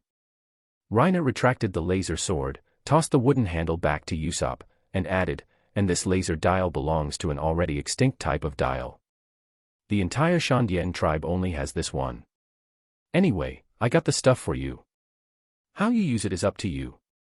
Also, your pocket money for next month is gone. That small bag of rare dials cost me over 70 million. 70 million. A furious yell erupted, startling Reiner so much his neck instantly shrank. Nami rushed over, fiercely grabbing his ear and berating loudly. Just these few little toys. Cost over 70 million. What were you thinking? If this goes on, the ship's money will be squandered by you sooner or later. Wait a minute. Can things used for battle be called toys? Reiner was dragged across the floor by his ear. Despite looking pathetic, he still retorted loudly and unyieldingly, besides. The ship's money has never been short, okay. The more we spend, the more we get. I'm starting to not even know where to hide it all. Seriously. Nami couldn't help but loosen her grip, asking tentatively, how much money exactly is on the ship right now? Excluding today's gold and the cost of purchasing Skypea dials, there's still 1.2 billion berry in cash, Reiner stated proudly. Nanny. You scored such a huge haul last time. Nami gasped. Their business reaches all over the world, you know. And it was such a large base. Reiner stood up, rubbed his ear, sat back down on the sofa, and said, anyway, no need to worry about money. Let's get ready for dinner. Humph. Fine, Nami huffed, then pinched his cheek and sat down beside him. Soon, the group finished dinner and returned to the Going Merry docked at Angel Island to rest. Night fell. On the stern deck of the Merry, Reiner lay back on a deck chair, hands behind his head, gazing at the stars. On the tranquil sea surface, the sky, unobstructed by any clouds, was filled with brilliant, twinkling stars. This is the first time I've ever seen such a bright night sky, Nami murmured, her head pillowed on his arm, her soft body snuggled against his. End of this chapter. Chapter 97, Epithets and Representative Animals. Good night. Good night. Nami stood up and walked back into the cabin. Reiner remained alone, gazing up at the starry sky, lost in thought. Akiji, he'll probably come looking for us soon, right? Reiner vividly remembered the men who displayed such crushing strength upon his debut. He knew Akiji had been secretly keeping an eye on Robin. Some time had passed since they left Alabasta, he would definitely track them down. Doflamingo was no weakling, yet before Akiji, he barely moved a finger and was taken down in one encounter. Then a sweet commander was taken down in another, and then several of Blackbeard's executives were taken down together in yet another. His own strongest solo combatant was Frieren, the summon fused with Enel's template. If Akiji didn't open with an ultimate move, she could barely exchange a few blows, but winning. Reiner still remembered Akiji's first appearance, starting straight off with Ice Age, freezing a vast expanse of the sea. That's just. AI, my head hurts. Thinking of this, Reiner couldn't help but shake his head and sigh, reaching into his shirt pocket for a cigarette. Ah. Where are my cigarettes? He sat up, baffled, patting his chest from top to bottom, then both pants pockets. Suddenly, he realized. Reiner. Damn it. What Reiner didn't know was that, besides Akiji, Doflamingo was also currently in the first half of the Grand Line. Due to Crocodile's defeat, the world government had convened a meeting regarding the successor to the warlord position, and Doflamingo had gone to attend. He arrived in paradise after the Alabasta incident and, just 2 days ago, had been pursuing the Straw Hat crew to Jaya Island. Early the next morning, at the end of the clouds on the lower White Sea, the Going Merry and a small waver were stationary. Goodbye, everyone. Conies and her father stood on the waver, waving farewell. Goodbye, Conies. And Uncle Pagaya. Thanks for the waver. The crew stood at the Merry's stern, waving back. Soon, summoned by Conies' whistle, an octopus balloon, a specialty of Skypea, appeared. Its round body swelled, inflating into a giant air sac. Its huge tentacles wrapped around the Going Merry's hull, carrying the ship and its crew gradually downwards from the 10,000-meter-high sky. In the azure blue sky, the Going Merry descended slowly like a hot air balloon. Fluffy white clouds were within arm's reach above their heads. Looking out from the bow, there was an expanse of blue and the curved sea horizon. The Merry seemed to be parallel with the sea surface, alongside the sun. Whoa-ha-ha-ha. This is amazing. It really is like a hot air balloon. On the Merry's deck, the 3 hot-blooded idiots, Luffy, Usopp, Chopper, danced around as if they'd never seen the world, Luffy even starting to tickle the octopus. Honestly, those 3 idiots. At this speed, descending 10,000 meters will take ages. Nami stood at the entrance to the second-floor living area, leaning on the railing, watching the excited trio on deck with a worried expression. I just have this feeling something unexpected is going to happen. Isn't that a certainty? Reiner patted her shoulder, jumped onto the ship's rail, squatted down, and placed his palm on one of the octopus balloon's tentacles. Azure flames surged out. After collecting its template, he turned back to Nami and smiled, "There, no problem now. Relax. Good thing there are still a few normal people on this ship." Nami finally sighed in relief. She picked up a newspaper and walked towards the stern, simultaneously lifting Reiner's chin with a slender finger, teasing him with a seductive expression, "I'm going to sunbathe. Come help me apply sunscreen." "Woohoo, coming." Reiner's heart rippled with excitement, rubbing his hands together eagerly. Nami, seeing this, switched to a mischievous grin, patting his cheek. "Just kidding. Dream on." Reiner instantly turned to stone. "You." Reiner gritted his teeth. "It was fine when I wasn't excited, but getting worked up like this and then, it's unbearable. You've learned some bad things, Nami. Learn from you. Blep blep blep. AI, let's go. It's time for my workout anyway." Arriving at the yellow stern deck, Robin was already there reading. Under a red and yellow striped awning, the 2 women leaned back on white deck chairs. Nami unfolded her newspaper and began to read. Zoro had already prepared his equipment and just started his training. "Where's Usopp? Is he not coming today?" Reiner picked up a pitch-black, shiny barbell, glancing at the spot on the deck where Usopp's usual equipment was missing. "Did he train himself to exhaustion, that kid?" "Well, he said he was going to tinker with some new invention," Zoro grunted, gritting his teeth as he swung a giant iron rod, 6 one-ton plates hanging from one end. Added another plate. "You're progressing fiercely. Still far off. How can I compare to you 2 monsters?" Zoro said gruffly. "Ah. Only mythical Zoans reign supreme over all." Reiner grinned widely. "TCH." Zoro scoffed, then turned serious. "However, lately during training, I've started to vaguely feel a strange power within my body." Reiner looked at him strangely. "Seriously? Don't tell me you're going to awaken Haki before me." "Who knows?" Zoro smirked, forcefully swinging the iron rod specifically designed for his arm strength training. Curly Brows seems to have this feeling too. "Nanny." Reiner was instantly displeased. "In terms of physique, I'm much stronger than both of them." "On what basis?" "Zoro trains like a beast, so him awakening at first is somewhat acceptable." "But Sanji too." "What, is this some kind of bloodline hacks?" Bang. Reiner slammed his barbell down heavily, storming straight into the cabin to grab more iron plates. "Extra training. Train to the death. Today, I will vindicate all ordinary people. 2 hours later. Few finished, Zoro let out a long sigh of relief, glancing to his side. Thump. Reiner lay heavily on the yellow deck, panting raggedly, tongue lolling out, looking half-dead as he crawled forward. Chopper. I'm dying, Chopper. Quick, give me a massage. Honestly. Why push yourself so hard? Nami said irritably. Bang. Reiner. What's wrong, Reiner? Chopper ran out from the back door of the cabin, yelling in panic. I need a massage, Chopper. Quick, give me a set of your acupressure techniques. You mean acupuncture and massage, right? I know. Wait, let me get my tools. Chopper's little short legs spun like wind and fire wheels as he ran back into the cabin, brushing past Sanji who was just coming out. Such a hurry. At the doorway, Sanji, dressed in his black suit and holding a tray with 2 cups of coffee, looked down at the golden-haired man sprawled on the floor and asked, puzzled, what happened to Reiner?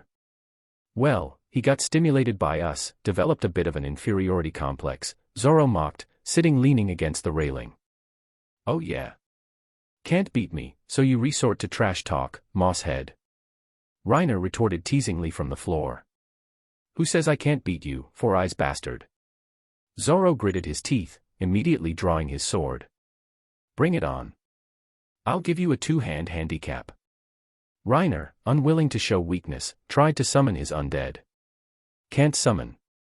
Out of stamina. Ahem. I'm in a good mood today. Won't stoop to your level, Reiner said sheepishly, turning his head towards Sanji. Me too. Get me something to drink, Sanji. Get it yourself from inside, Sanji placed the tray on the table and said coolly. I'm a chef, not a waiter. I only serve ladies.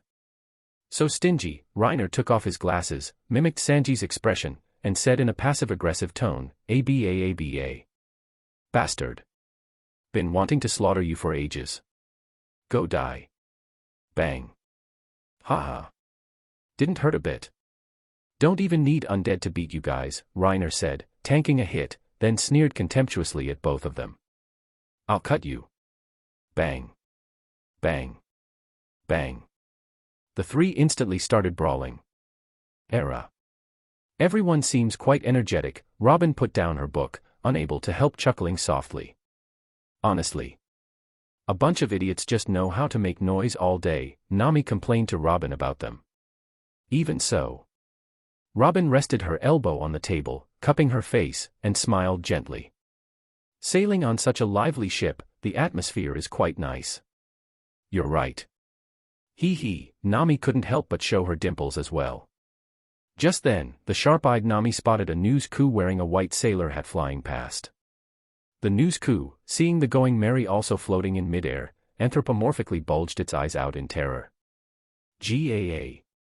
The white news coup flapped its wings frantically, shrieking in terror as it tried to flee. Hey, don't go. If you dare run, I'll send a complaint letter to your company. A loud shout reached the news coup's ears. After hesitating for a moment, it seemed to resign itself to its fate, flying dejectedly to the Going Merry's rail and perching its feet on the white railing. Here's 500 berry. The news coup held out a newspaper in its beak, then accepted the 500 berry gold coin handed over by the bossy woman, and flew away as if escaping, flapping its wings. Nami returned to her seat. As she unfolded the newspaper, she discovered several complimentary bounty posters tucked inside. Hey! Everyone, come look quickly. Nami called out urgently, spreading the bounty posters on the table. Even Luffy and the others at the front of the Merry were drawn over. Your bounties have increased. And the amounts are so high. Nami looked at the figures on the posters, her heart pounding. She had never seen bounties this high before, she even felt the urge to capture them and sell them off. The crew gathered around, looking at the bounty posters on the table, unable to help but marvel. Hee. Look at this. Mine is 150 million. Luffy picked up his own bounty poster, grinning widely, looking high-spirited and quite pleased with himself. 3 bounties over 100 million. Well, mine's only 60 million, Zoro said, holding his own bounty, in a classic humble brag. Wait a minute. This one is. Nami pointed at one of the posters. It showed a picture of Robin as a child, but the name below. Nico Robin. Robin. Is this your bounty poster? You're wanted for 79 million berry. That's mine. Robin took the poster and replied coolly, her expression calm and unchanged. Wow, Miss Robin looked so cute as a child. Stop fawning, curly brows. Doesn't look like there's a bounty for you up there. Nanny. How is that possible? TSK. And you, Zoro glanced sideways, immediately mocking Sanji, then picked up another bounty poster, displaying it teasingly to Reiner. 5 million, dead last. Yo. You're pretty impressive, Zoro. Reiner immediately picked up one of the blue/red ogre bounty posters, casting an appreciative glance at Zoro. Actually worth half a blue ogre. Terrifyingly strong. 60 million. Reiner deliberately emphasized the last two words. Sharp-tongued 4 eyes. Zoro gritted his teeth, veins bulging on his forehead. Duong. Duong. Duong. Still fooling around, you 3 idiots. Nami directly landed a punch on each of them irritably, then picked up Reiner's and Robin's bounty posters. Aside from Luffy being initially labeled Straw Hat, Reiner's and Robin's posters seemed to have epithets. Usopp pointed at the small text below the posters, examining it closely. It's true. Robin's epithet is Devil Child. Hearing this, Robin seemed to recall some past events, her expression not looking too good. Just then, a gasp of surprise from nearby made her look over, astonished. Wow. Devil Child. Robin, your epithet is so cool. Luffy looked envious, eyes sparkling. Robin couldn't help but feel puzzled. Cool? In the past, whoever heard this epithet treated her as an ill-omened child. This was the first time she had heard someone say that. Is that so? An inexplicable smile appeared on Robin's face. But, why is my epithet written where my surname should be? Reiner held his own bounty poster, looking puzzled. He wasn't too surprised about being wanted, and 5 million berry in a sea where the average bounty was 30 million was practically nothing. Usually, if there's no surname, or if the surname can't be traced, or if the epithet is more recognizable, in these cases, the epithet might be used directly for identification, Robin explained. Having spent considerable time in the Grand Line and previously working for Crocodile's criminal organization for years, she had seen many bounty posters and naturally understood these things. Speaking of which, Reiner, do you have a surname? Yeah. What is your surname? Reiner. Forget it, it's nothing. Reiner waved his hand. The crew generally didn't pry too much into each other's pasts, just like how no one knew Sanji was from the North Blue before. But Black Snake, huh? Pretty cool. But what does it have to do with me? Don't you really like snakes? Huh? Do I like snakes? Reiner was a bit baffled, he himself didn't know. Don't you? And you really resemble a snake, Nami said, looking at Reiner's eyes through his glasses, then added, for example, when you fight, you always give off a cold, snake-like feeling. And insidious too, Zoro added with disdain, then pointed at the white bone chain sword at Reiner's waist. Doesn't your weapon also look like a snake? And Reiner's fighting moves are all snake-like too. Chopper jumped up, rushing to speak, recalling Reiner's battle techniques against Enel, which almost all involved snake forms. Ah, seems like it. Haven't paid much attention, Reiner rubbed his chin. Speaking of which, the others also have corresponding representative animals. For example, monkey, that's Luffy, obviously. Tiger, cat, antelope. Now that they mention it, maybe there's some truth to it. As for being cold and insidious. No way. Reiner, am gentle, kind, humble, sunny, and righteous. And handsome. The group discussed the new bounties for a while, then dispersed to their own activities. Reiner dragged over a deck chair, laid it flat, lay down, and enjoyed a full-body massage from Chopper. The Going Merry continued to descend slowly, still in midair. Until afternoon, when a small sailboat descending from the sky gradually approached the surging sea below. Splash! The Going Merry landed on the long unseen sea surface, kicking up a giant spray of water. Woohoo, we're back! Luffy sat at the bow, raising his hands and grinning widely, shouting excitedly, towards the next island. Depart. End of this chapter. Chapter 100, Grandpa. 3 days later, on a fine, sunny morning, white clouds leisurely unfurled across the azure blue sky. Upon the sparkling sea surface, a bicycle cruised along unhurriedly. Ra, what fine weather for a stroll. A steady, deep voice spoke with a lazy tone. A tall man with a black, curly afro, dark skin, and a languid expression wore a deep blue shirt with a yellow tie, covered by a light blue vest. Akiji leisurely pedaled his bicycle towards a lush green island ahead, holding Luffy's bounty poster in his hand. Truly, a great general will not have cowardly sons. Counting the time, it should be about now. Akiji's thoughts wandered as he mumbled to himself, what should I say later? For instance, I'm just here for a walk. Or perhaps came to see Garp's grandson, something like that. Ra so troublesome. I'm too lazy to think about it. Akiji drawled on for a bit, then continued pedaling his bicycle slowly towards Long Ring Long Land. On the other side, gentle waves lapped against the shore where a small sheep-headed boat had just docked. Several figures leaped down from above. Long Ring Long Land was composed of 10 small islands arranged in a circle. The place they landed was one of them, an endless expanse of green turf.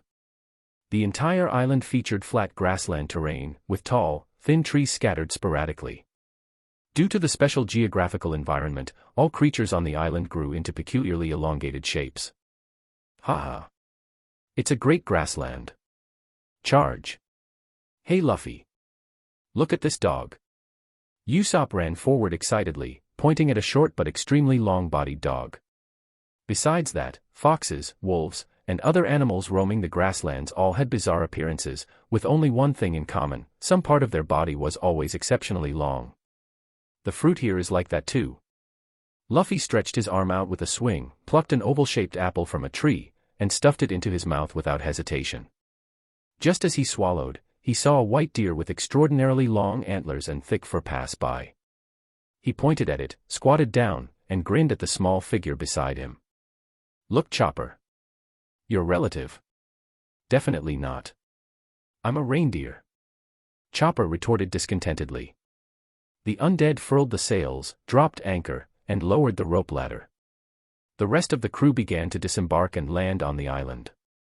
Since descending from Sky Island, the group had sailed for several more days, following the log pose to Long Ring Long Land.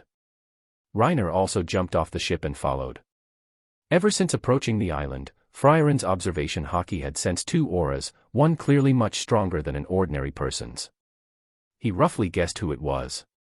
But since the person had already come here waiting, hiding was useless, a face-to-face meeting was unavoidable. This time, he hadn't left any undead to guard the ship, even recalling Friarin. If a fight can be avoided, it's best.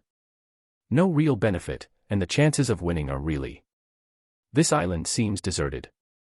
The weather is rare and nice, let's have a picnic here for lunch, Sanji suggested, looking around, then turned to Reiner. But we're low on fresh vegetables on the ship. Can you have your undead pick some from the forest later? No need, Reiner walked along with his hands in his pockets, chuckling lightly. Let's do it ourselves today. Consider it some light activity. That works too, Sanji agreed, looking back at the 3, Luffy, Chopper, Usopp, jumping around excitedly up ahead. Just right to burn off some of their energy. Maybe we can even enjoy a rare day of peace. Sanji had clearly already grouped Luffy, Chopper, and Usopp together, practically treating the 3 like pets. Look over there. Seems like a house. The sharp-eyed Usopp spotted something, leading the group towards a giant tent. Oh. It's a yurt, Reiner commented, looking at the bun-shaped white structure before them. A yurt. Just then, Robin emerged and explained to Nami.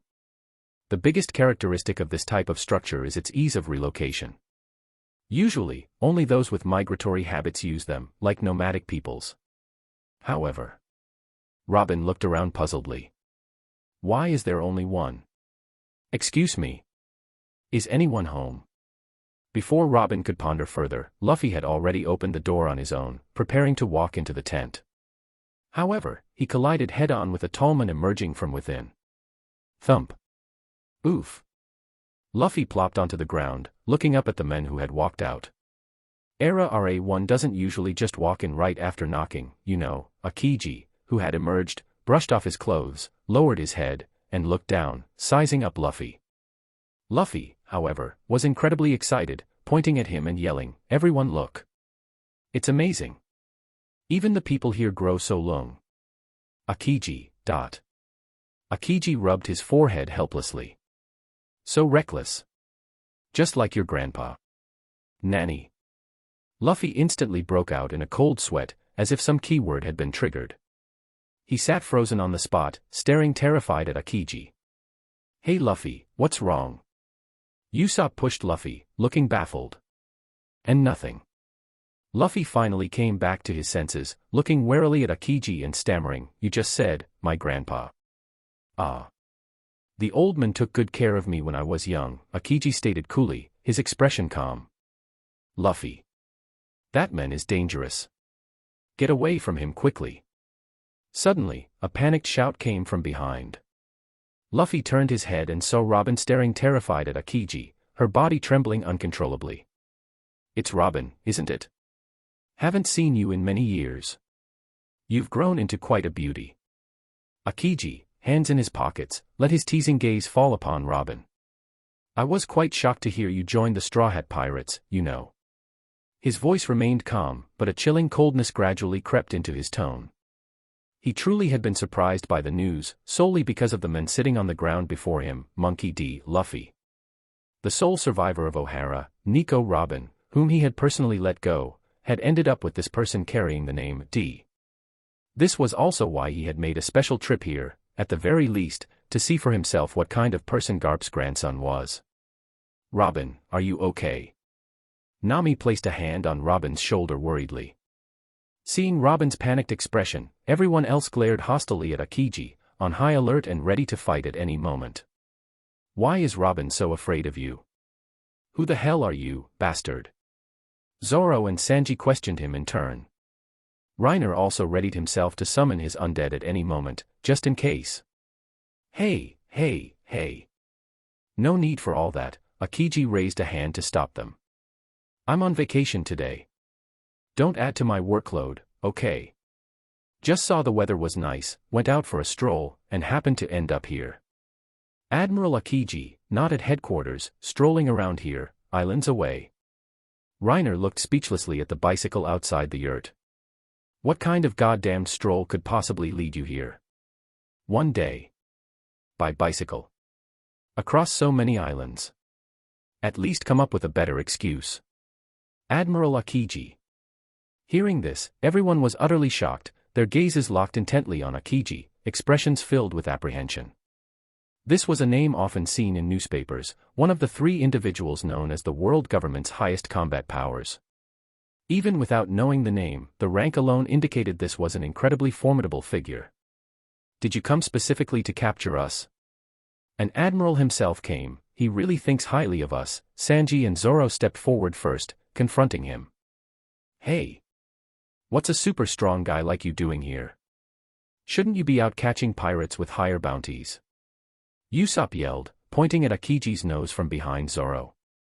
Nami, even more so, hid behind Reiner and pushed him forward. "Reiner, go. Reiner. Is this the spirit of the new Rumble fruit user? Ahem. Anyway." Akiji, seeing his stroll excuse had been exposed, couldn't be bothered to think of other justifications and stated directly. "Although I am a Marine, I adhere to lazy justice. I didn't come here today to arrest you. No need to draw knives and guns the moment we meet." "Eh? Not fighting." Luffy lowered his combat stance. "Ma told you, on vacation today. I'm tired of standing, just a sec." Akiji directly pulled out a pillow, lay down on his side on the spot, propped his head up with his elbow, looking completely languid. "Don't be that lazy.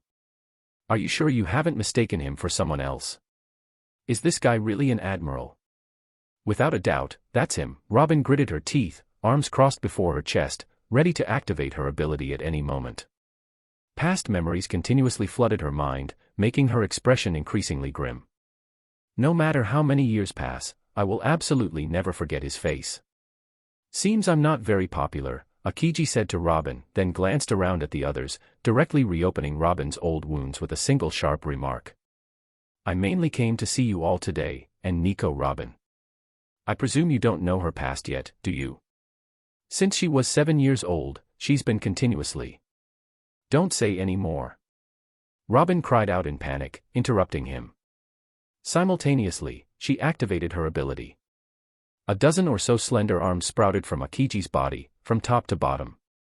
Clutch. 16 arms tightly gripped Akiji's various joints, forcefully bending his sideways lying body backward, head towards feet. Crack. However, what broke wasn't his spine, but white ice blocks shattering all over the ground. Freezing mist rose from the ground, rapidly condensing into a white ice sculpture that gradually took Akiji's form. What's going on? A devil fruit user. It's a Logia type, Reiner pushed up his reflective glasses and said coolly. Marine Admiral Akiji, user of the High Nomi, ice fruit. His desire for Akiji's ability was second only to the Rumble fruit. Because this wasn't the ability to control ice, but to control cold itself. Ice was just one of its derivative abilities. An admiral's powerful physique and haki, plus this ability to freeze anything. If he could get Akiji's template, Friaran's strength would directly surpass an admiral's. Just then, Akiji raised a hand, brushing his chest over his light blue vest, then looked at Robin with a teasing expression. So unwilling to have your past discovered. Why are you afraid to let people know? Afraid they won't trust you? Abandon you? Akiji then glanced around at the other members of the Straw Hat crew. She has hidden quite a few things from you all. Do you still think Nico Robin is your nakama? As his voice trailed off, the surrounding air began to feel somewhat colder. Thump. Robin's body went limp, and she collapsed onto the ground. Her face was an incredibly complex mix of panic, grief, and unwillingness. She knew, of course, that she was no match for Akiji. He could probably wipe them all out here with a wave of his hand. But. She had just, with great difficulty, started to fit in with them. How could it? Robin is our nakama, of course. Luffy clenched his fists and roared, gritting his teeth, veins bulging, glaring furiously at Akiji. Her past doesn't matter. I only know she's our nakama now. That's absolutely not wrong. Usopp, that's right. Zoro, how pirates do things, we don't need you Marines to teach us, do we? Nami, we all acknowledge it. Robin is our nakama. One by one, figures stepped forward, voice after voice rang out. Chopper, how you Marines see Robin is your business. Sanji, we would never abandon little Robin-chan. Reiner, he's merely an admiral. All together, they strode forward, surrounding Robin. Even Nami, who had initially hidden behind him, stepped up. Nakama. When it comes to this, even the cowardly trio wouldn't retreat half a step. Luffy, everyone. Robin sat on the ground, covering her mouth. She truly wanted to stay on this ship. Here, she had found warmth and joy she had never felt before. She was terrified of being abandoned by everyone. As long as they accepted her, she was willing to give up everything else. Arara, don't be so hasty. You're making me look like the bad guy.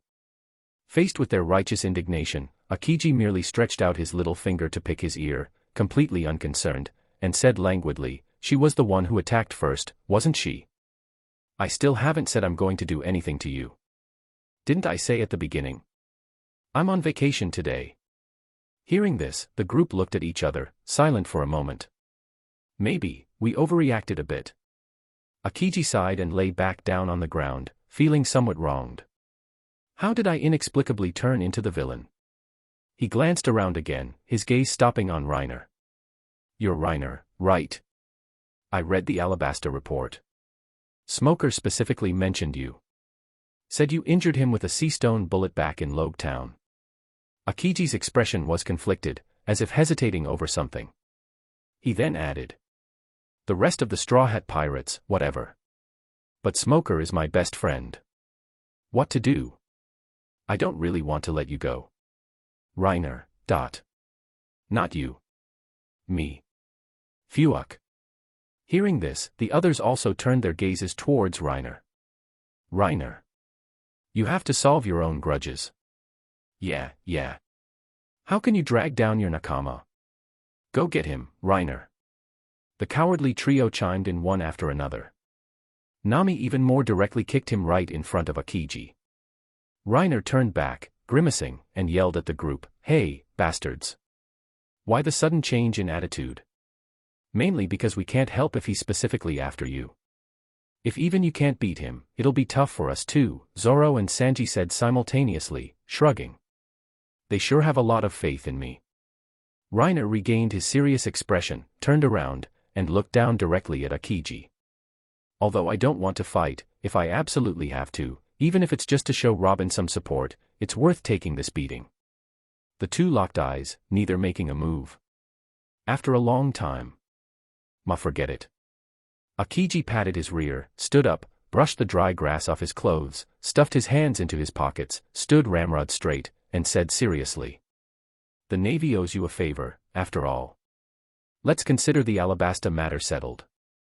Next time we meet, I won't hold back on you. Akiji felt the probing was enough. As he said at the start, he hadn't come to arrest them. Besides, Akiji couldn't help but give Reiner another look. This man is probably holding back quite a few techniques, right? Feels like fighting him would be a bit of a pain. Akiji turned his head and called out towards the yurt in his deep, heavy voice, You can come out now, old man. I'll take you to find your companions. End of this chapter. Chapter 99, A Single Thought, World of Ice and Snow. Following Akiji's call, a short figure emerged from the yurt. His face was aged, a lush white beard growing from his chin. He looked up at Akiji. Is everything all right now? Mr. Marine. This old grandpa. Luffy looked at the emerging figure, then back at Akiji, scratching his head puzzledly. Why isn't he as long as you are? Akiji. That Marine is just naturally tall, that's all. Usopp yelled irritably. The group watched as the short old man continuously pulled items out from the yurt. Akiji chatted with them casually, without any reservation.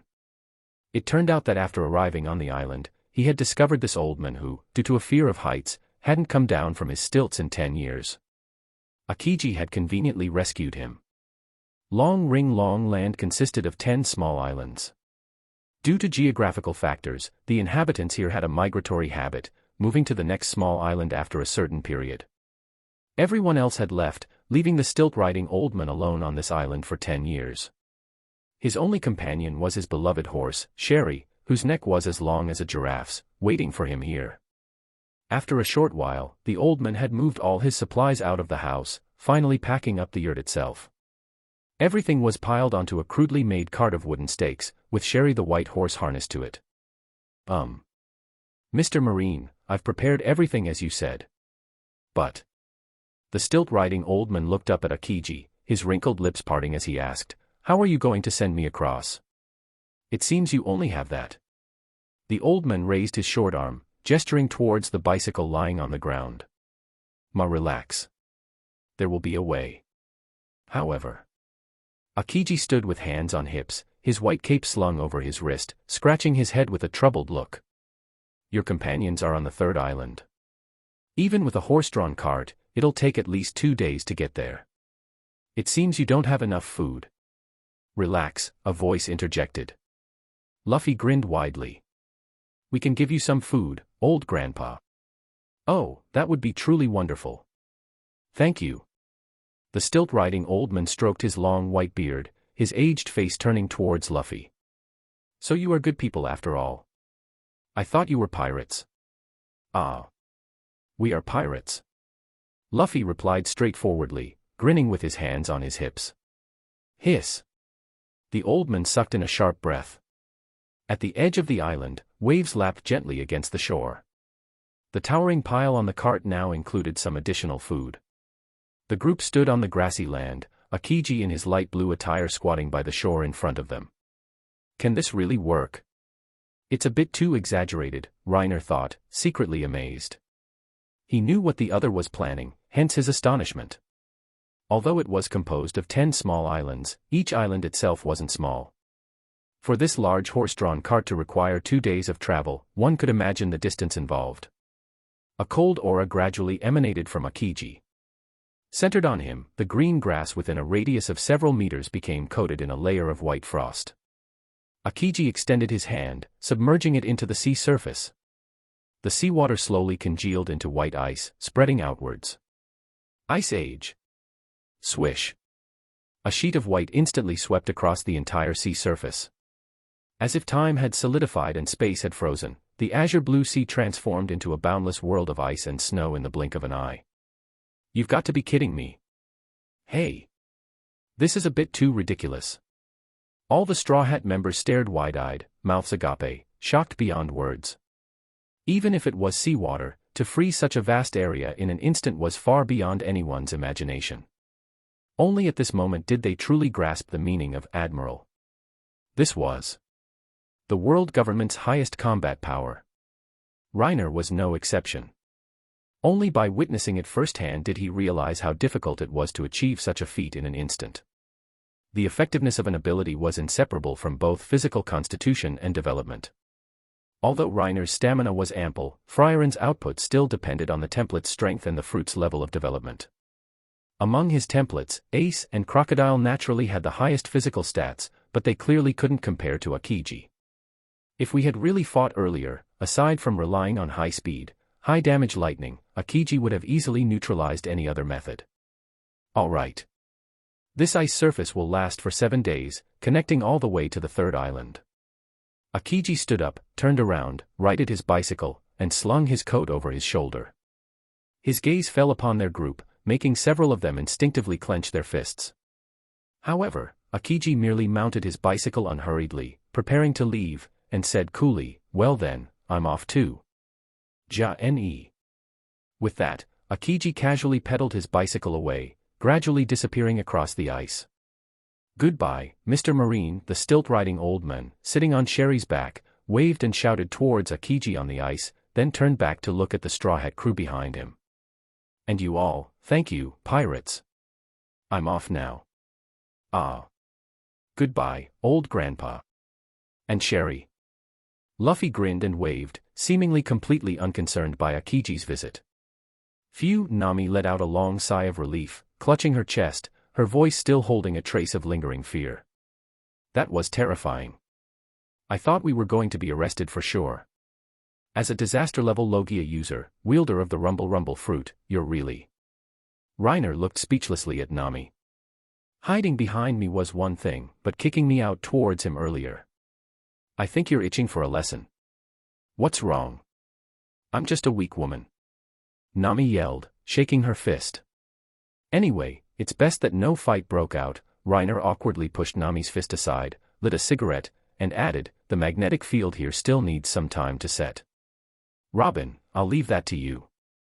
Let's go prepare for a picnic later. Sounds good. Picnic. Picnic.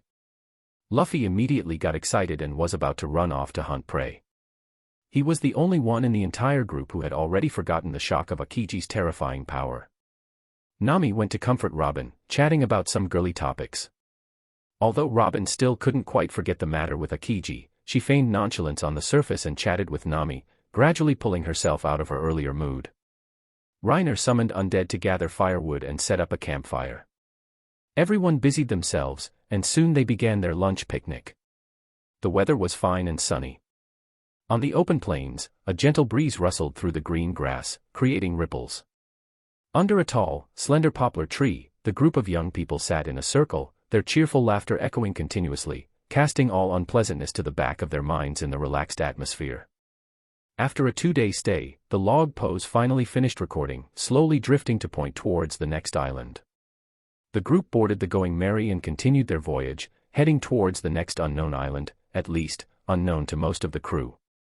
After 3 days of sailing, the sun shone brightly, white clouds unfurled leisurely. A small sheep-headed boat drifted gently on the azure blue sea. A seabird skimmed across the water, snatching up a small fish. On the Going Merry's deck, Zoro sat leaning against the thick mast, sleeping. Several others played and fooled around nearby, occasionally pranking the sleeping Zoro. And at the entrance to the second-floor living area, a small white table was placed by the ship's rail, 2 cups of coffee resting upon it.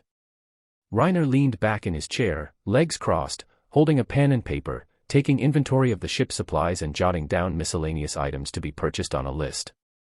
Creak. "This door is really noisy," Sanji said, emerging from the living room with a tray, looking at the rickety wooden door. From setting sail in the East Blue until now, the Mary has gotten pretty dilapidated.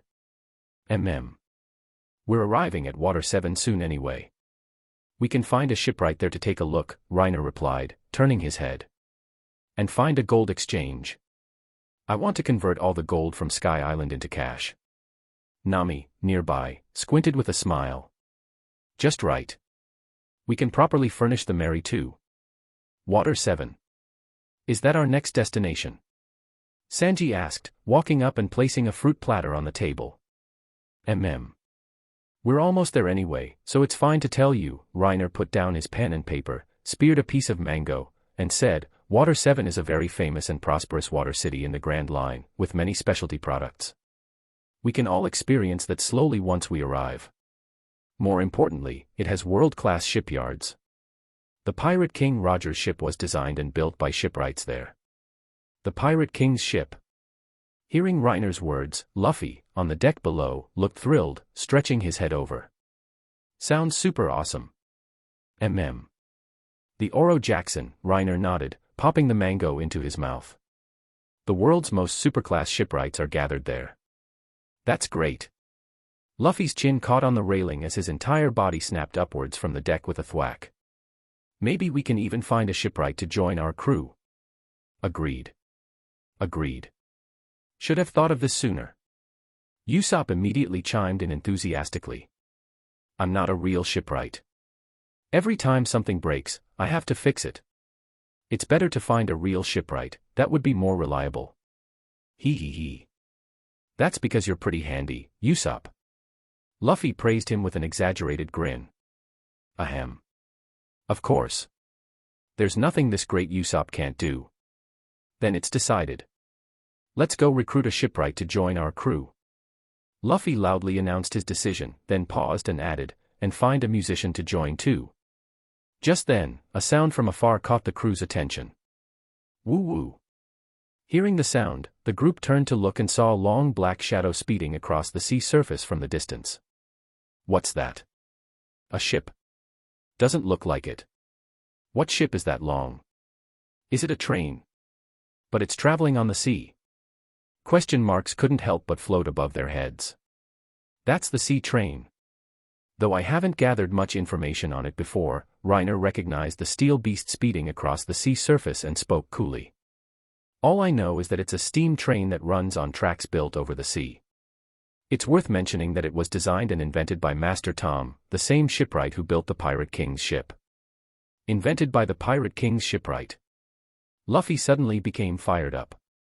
Quick! Let's follow it and see. How could we possibly catch up, idiot? Reiner said speechlessly, pointing towards the direction the train was heading, where a lighthouse stood. Let's check over there. Soon, the rudder turned, and the Going Merry tilted slightly, deviating from its course towards the lighthouse. At the base of the lighthouse stood a small wooden cabin. At the entrance stood a little girl with twin pigtails sticking up, bright lipstick on her lips, and a round, blonde face. A blue-furred rabbit with long, tied-up ears squatted at her feet. Seeing them approach, the little girl immediately shrieked towards the inside of the cabin, "Oh no! Pirates! Granny Kokoro! Pirates are here! Coming!" A figure holding a liquor bottle emerged from inside in response. Underneath long, curly blonde hair, a saggy face was heavily made up. A prominent beer belly emerged from within. Just as she was about to step out the door, one foot kicked the doorstep directly. Thump! Kokoro, having tripped, lay sprawled on the ground. She tipsily lifted her head, looking confusedly at the little girl. Eh? What was I coming out for again? She's actually a drunkard. The crew's jaws dropped to the floor as they yelled, drunk like this in broad daylight. Can she really watch the lighthouse? So unreliable. Reiner looked at the woman called Granny Kokoro, faint memories surfacing. Vaguely remember she's a mermaid, right? But looking at her chin, which seemed to merge into her neck, and that beer belly. For a mermaid, it was truly. AI Reiner couldn't help but sigh. Should I tell Sanji? I almost can't bear to. The group jumped off the ship. Nami walked up and helped Kokoro up. Are you all right, Granny? We just saw the train pass by here and came to take a look. How impolite, young lady. Who are you calling Granny? Glug glug glug. Kokoro grinned, first tilting her head back and taking a large swig of liquor before looking at them. You're talking about the Puffing Tom, right? Puffing Tom. Is that the name of that ship? No, that train. Nami asked casually, helping Kokoro over to a chair before stepping back. That's right. That's right. The little blonde girl beside her eagerly answered, seeming quite lively. Amazing, isn't it? A train that travels on the sea. Also, my name is Chimney. Hello. My name is Luffy. Luffy grinned, introducing himself, then asked, where does that train go? It departs from Water 7 and passes through Queen of Spring Town, St. Poplar, Gourmet City, Pucci, and Carnival Town, Shift Station. Kokoro answered Luffy straightforwardly, then tilted her head back for another swig of liquor, adding. The train tracks also connect to Eni's lobby. There's a special train that goes there. I see. Then let's go to Gourmet City. Luffy declared, hands on his hips, deciding for himself. Duong. Nami punched him directly on the head, yelling angrily, didn't we agree to go to Water 7 to repair the Mary? Ah, right, right. Then forget it, Luffy waved his hand sheepishly. Granny Kokoro, Reiner sidled up to Kokoro with a shifty look. That St. Poplar you mentioned, the Queen of Spring Town. TSK TSK TSK.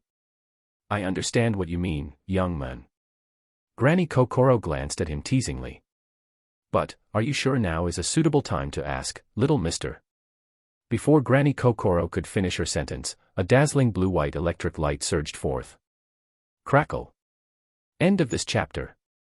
Chapter 100, Water City, Robin leashing Zoro. Such a frightening young lady.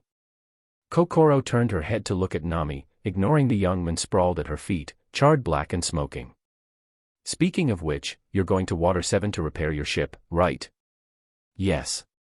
We heard the shipbuilding technology there is world-class, Nami nodded in reply, the electric sparks on her hands gradually fading. But of course. Ha ha ha. Looks like you folks know a thing or two. Kokoro grinned widely, her golden curly hair bouncing with the movement. Water 7 basically started and built its reputation on that trade. It absolutely has the world's most first-class shipyards.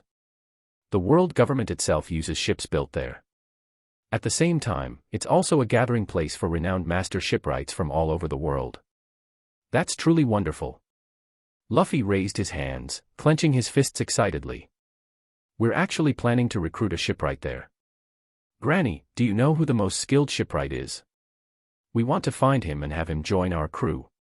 Quite discerning, aren't you? As for the most skilled shipwright I know. At this, Granny Kokoro paused, lifted her liquor bottle, and took a long swig, draining half of it before bursting into laughter. He's been dead for many years now. Ha ha ha. You're pirates, right? Getting someone to join your crew isn't easy. You'll just have to find one yourselves. I have a feeling you'll get along quite well with the shipwrights there. Is that so? Makes sense, ha ha ha. Luffy pressed his straw hat down, grinning foolishly. However, I can write a letter of introduction for you. Wait a moment, Granny Kokoro said, turning and walking back into the house. After a short while, she came out with a letter and a piece of paper, handing them to Nami. The shipbuilding company there is called Galley La. Take this to them, it might get you a bit of a discount. The other paper is a map of Water 7. Oh my. Thank you so much, Granny. Nami accepted the envelope and map with a smile, feeling more at ease. With a letter of introduction, they'll likely put in more effort for us. Ha ha ha. Then you underestimate the shipwrights there. Granny Kokoro laughed heartily, then sat back in her chair, waving her hand dismissively. The only concern is if they're unwilling to take the job. But as long as they accept it. Even without a letter of introduction, they will definitely see it through to the end. You can absolutely rest assured on that point. Those folks are all truly worthy of the name shipwright. Is that so? Nami was taken aback for a moment. Since Kokoro asserted it so confidently, it seemed that world-class reputation was backed by genuine skill. This also made the crew feel somewhat more at ease, increasing their anticipation for Water 7. After all, it concerned the Going Merry, which had carried them all the way from the East Blue to here, and the ship had become covered in scars. All of them had developed deep affection for the Merry and usually cherished the ship greatly. Only then did Reiner climb up from the ground where he had been zapped, smoothed down his golden hair, patted his clothes, and walked back to the group. He turned to Kokoro and smiled. Anyway, thank you, Granny. Let us give you a small gift in return. With that, several undead brought some items down from the ship, a few bottles of wine and some fruit. Handing over the wine, Reiner then opened 2 iron-hard coconuts, inserted straws, and gave them to the little girl Chimney and her rabbit. We brought these down from Sky Island. You can try them. Sky Island. Is that an island in the sky, big brother? Chimney took a sip from the coconut, which was bigger than her head, and her eyes immediately widened in amazement. Wow. Granny. This is so light and sweet. Ha ha ha. Sky Island, a name I haven't heard in a long time. Granny Kokoro ruffled Chimney's hair, then turned to look at the crew. So, you've already been to Sky Island, huh? Nami nodded with a smile. Yes. Granny, do you know about Sky Island too? I've never been there myself. Just heard stories from others a long time ago. Granny Kokoro grinned, a vague image surfacing in her mind. It was a very long time ago. Back then, I was still working at a certain workshop. Anyway, thank you all. A wonderful gift. Ma, don't mention it. Reiner ruffled Chimney's hair and stepped back. It's getting late, and we still have a ways to go to Water 7. We should probably get going. Right you are. In that case, goodbye then, Granny Kokoro said, pushing herself up from her chair. And then Reiner and the crew boarded the Going Merry, raised the anchor, furled the sails, and continued following the direction of the log pose, slowly sailing away from the sea-moving station. Goodbye, Granny. Chimney. And the rabbit.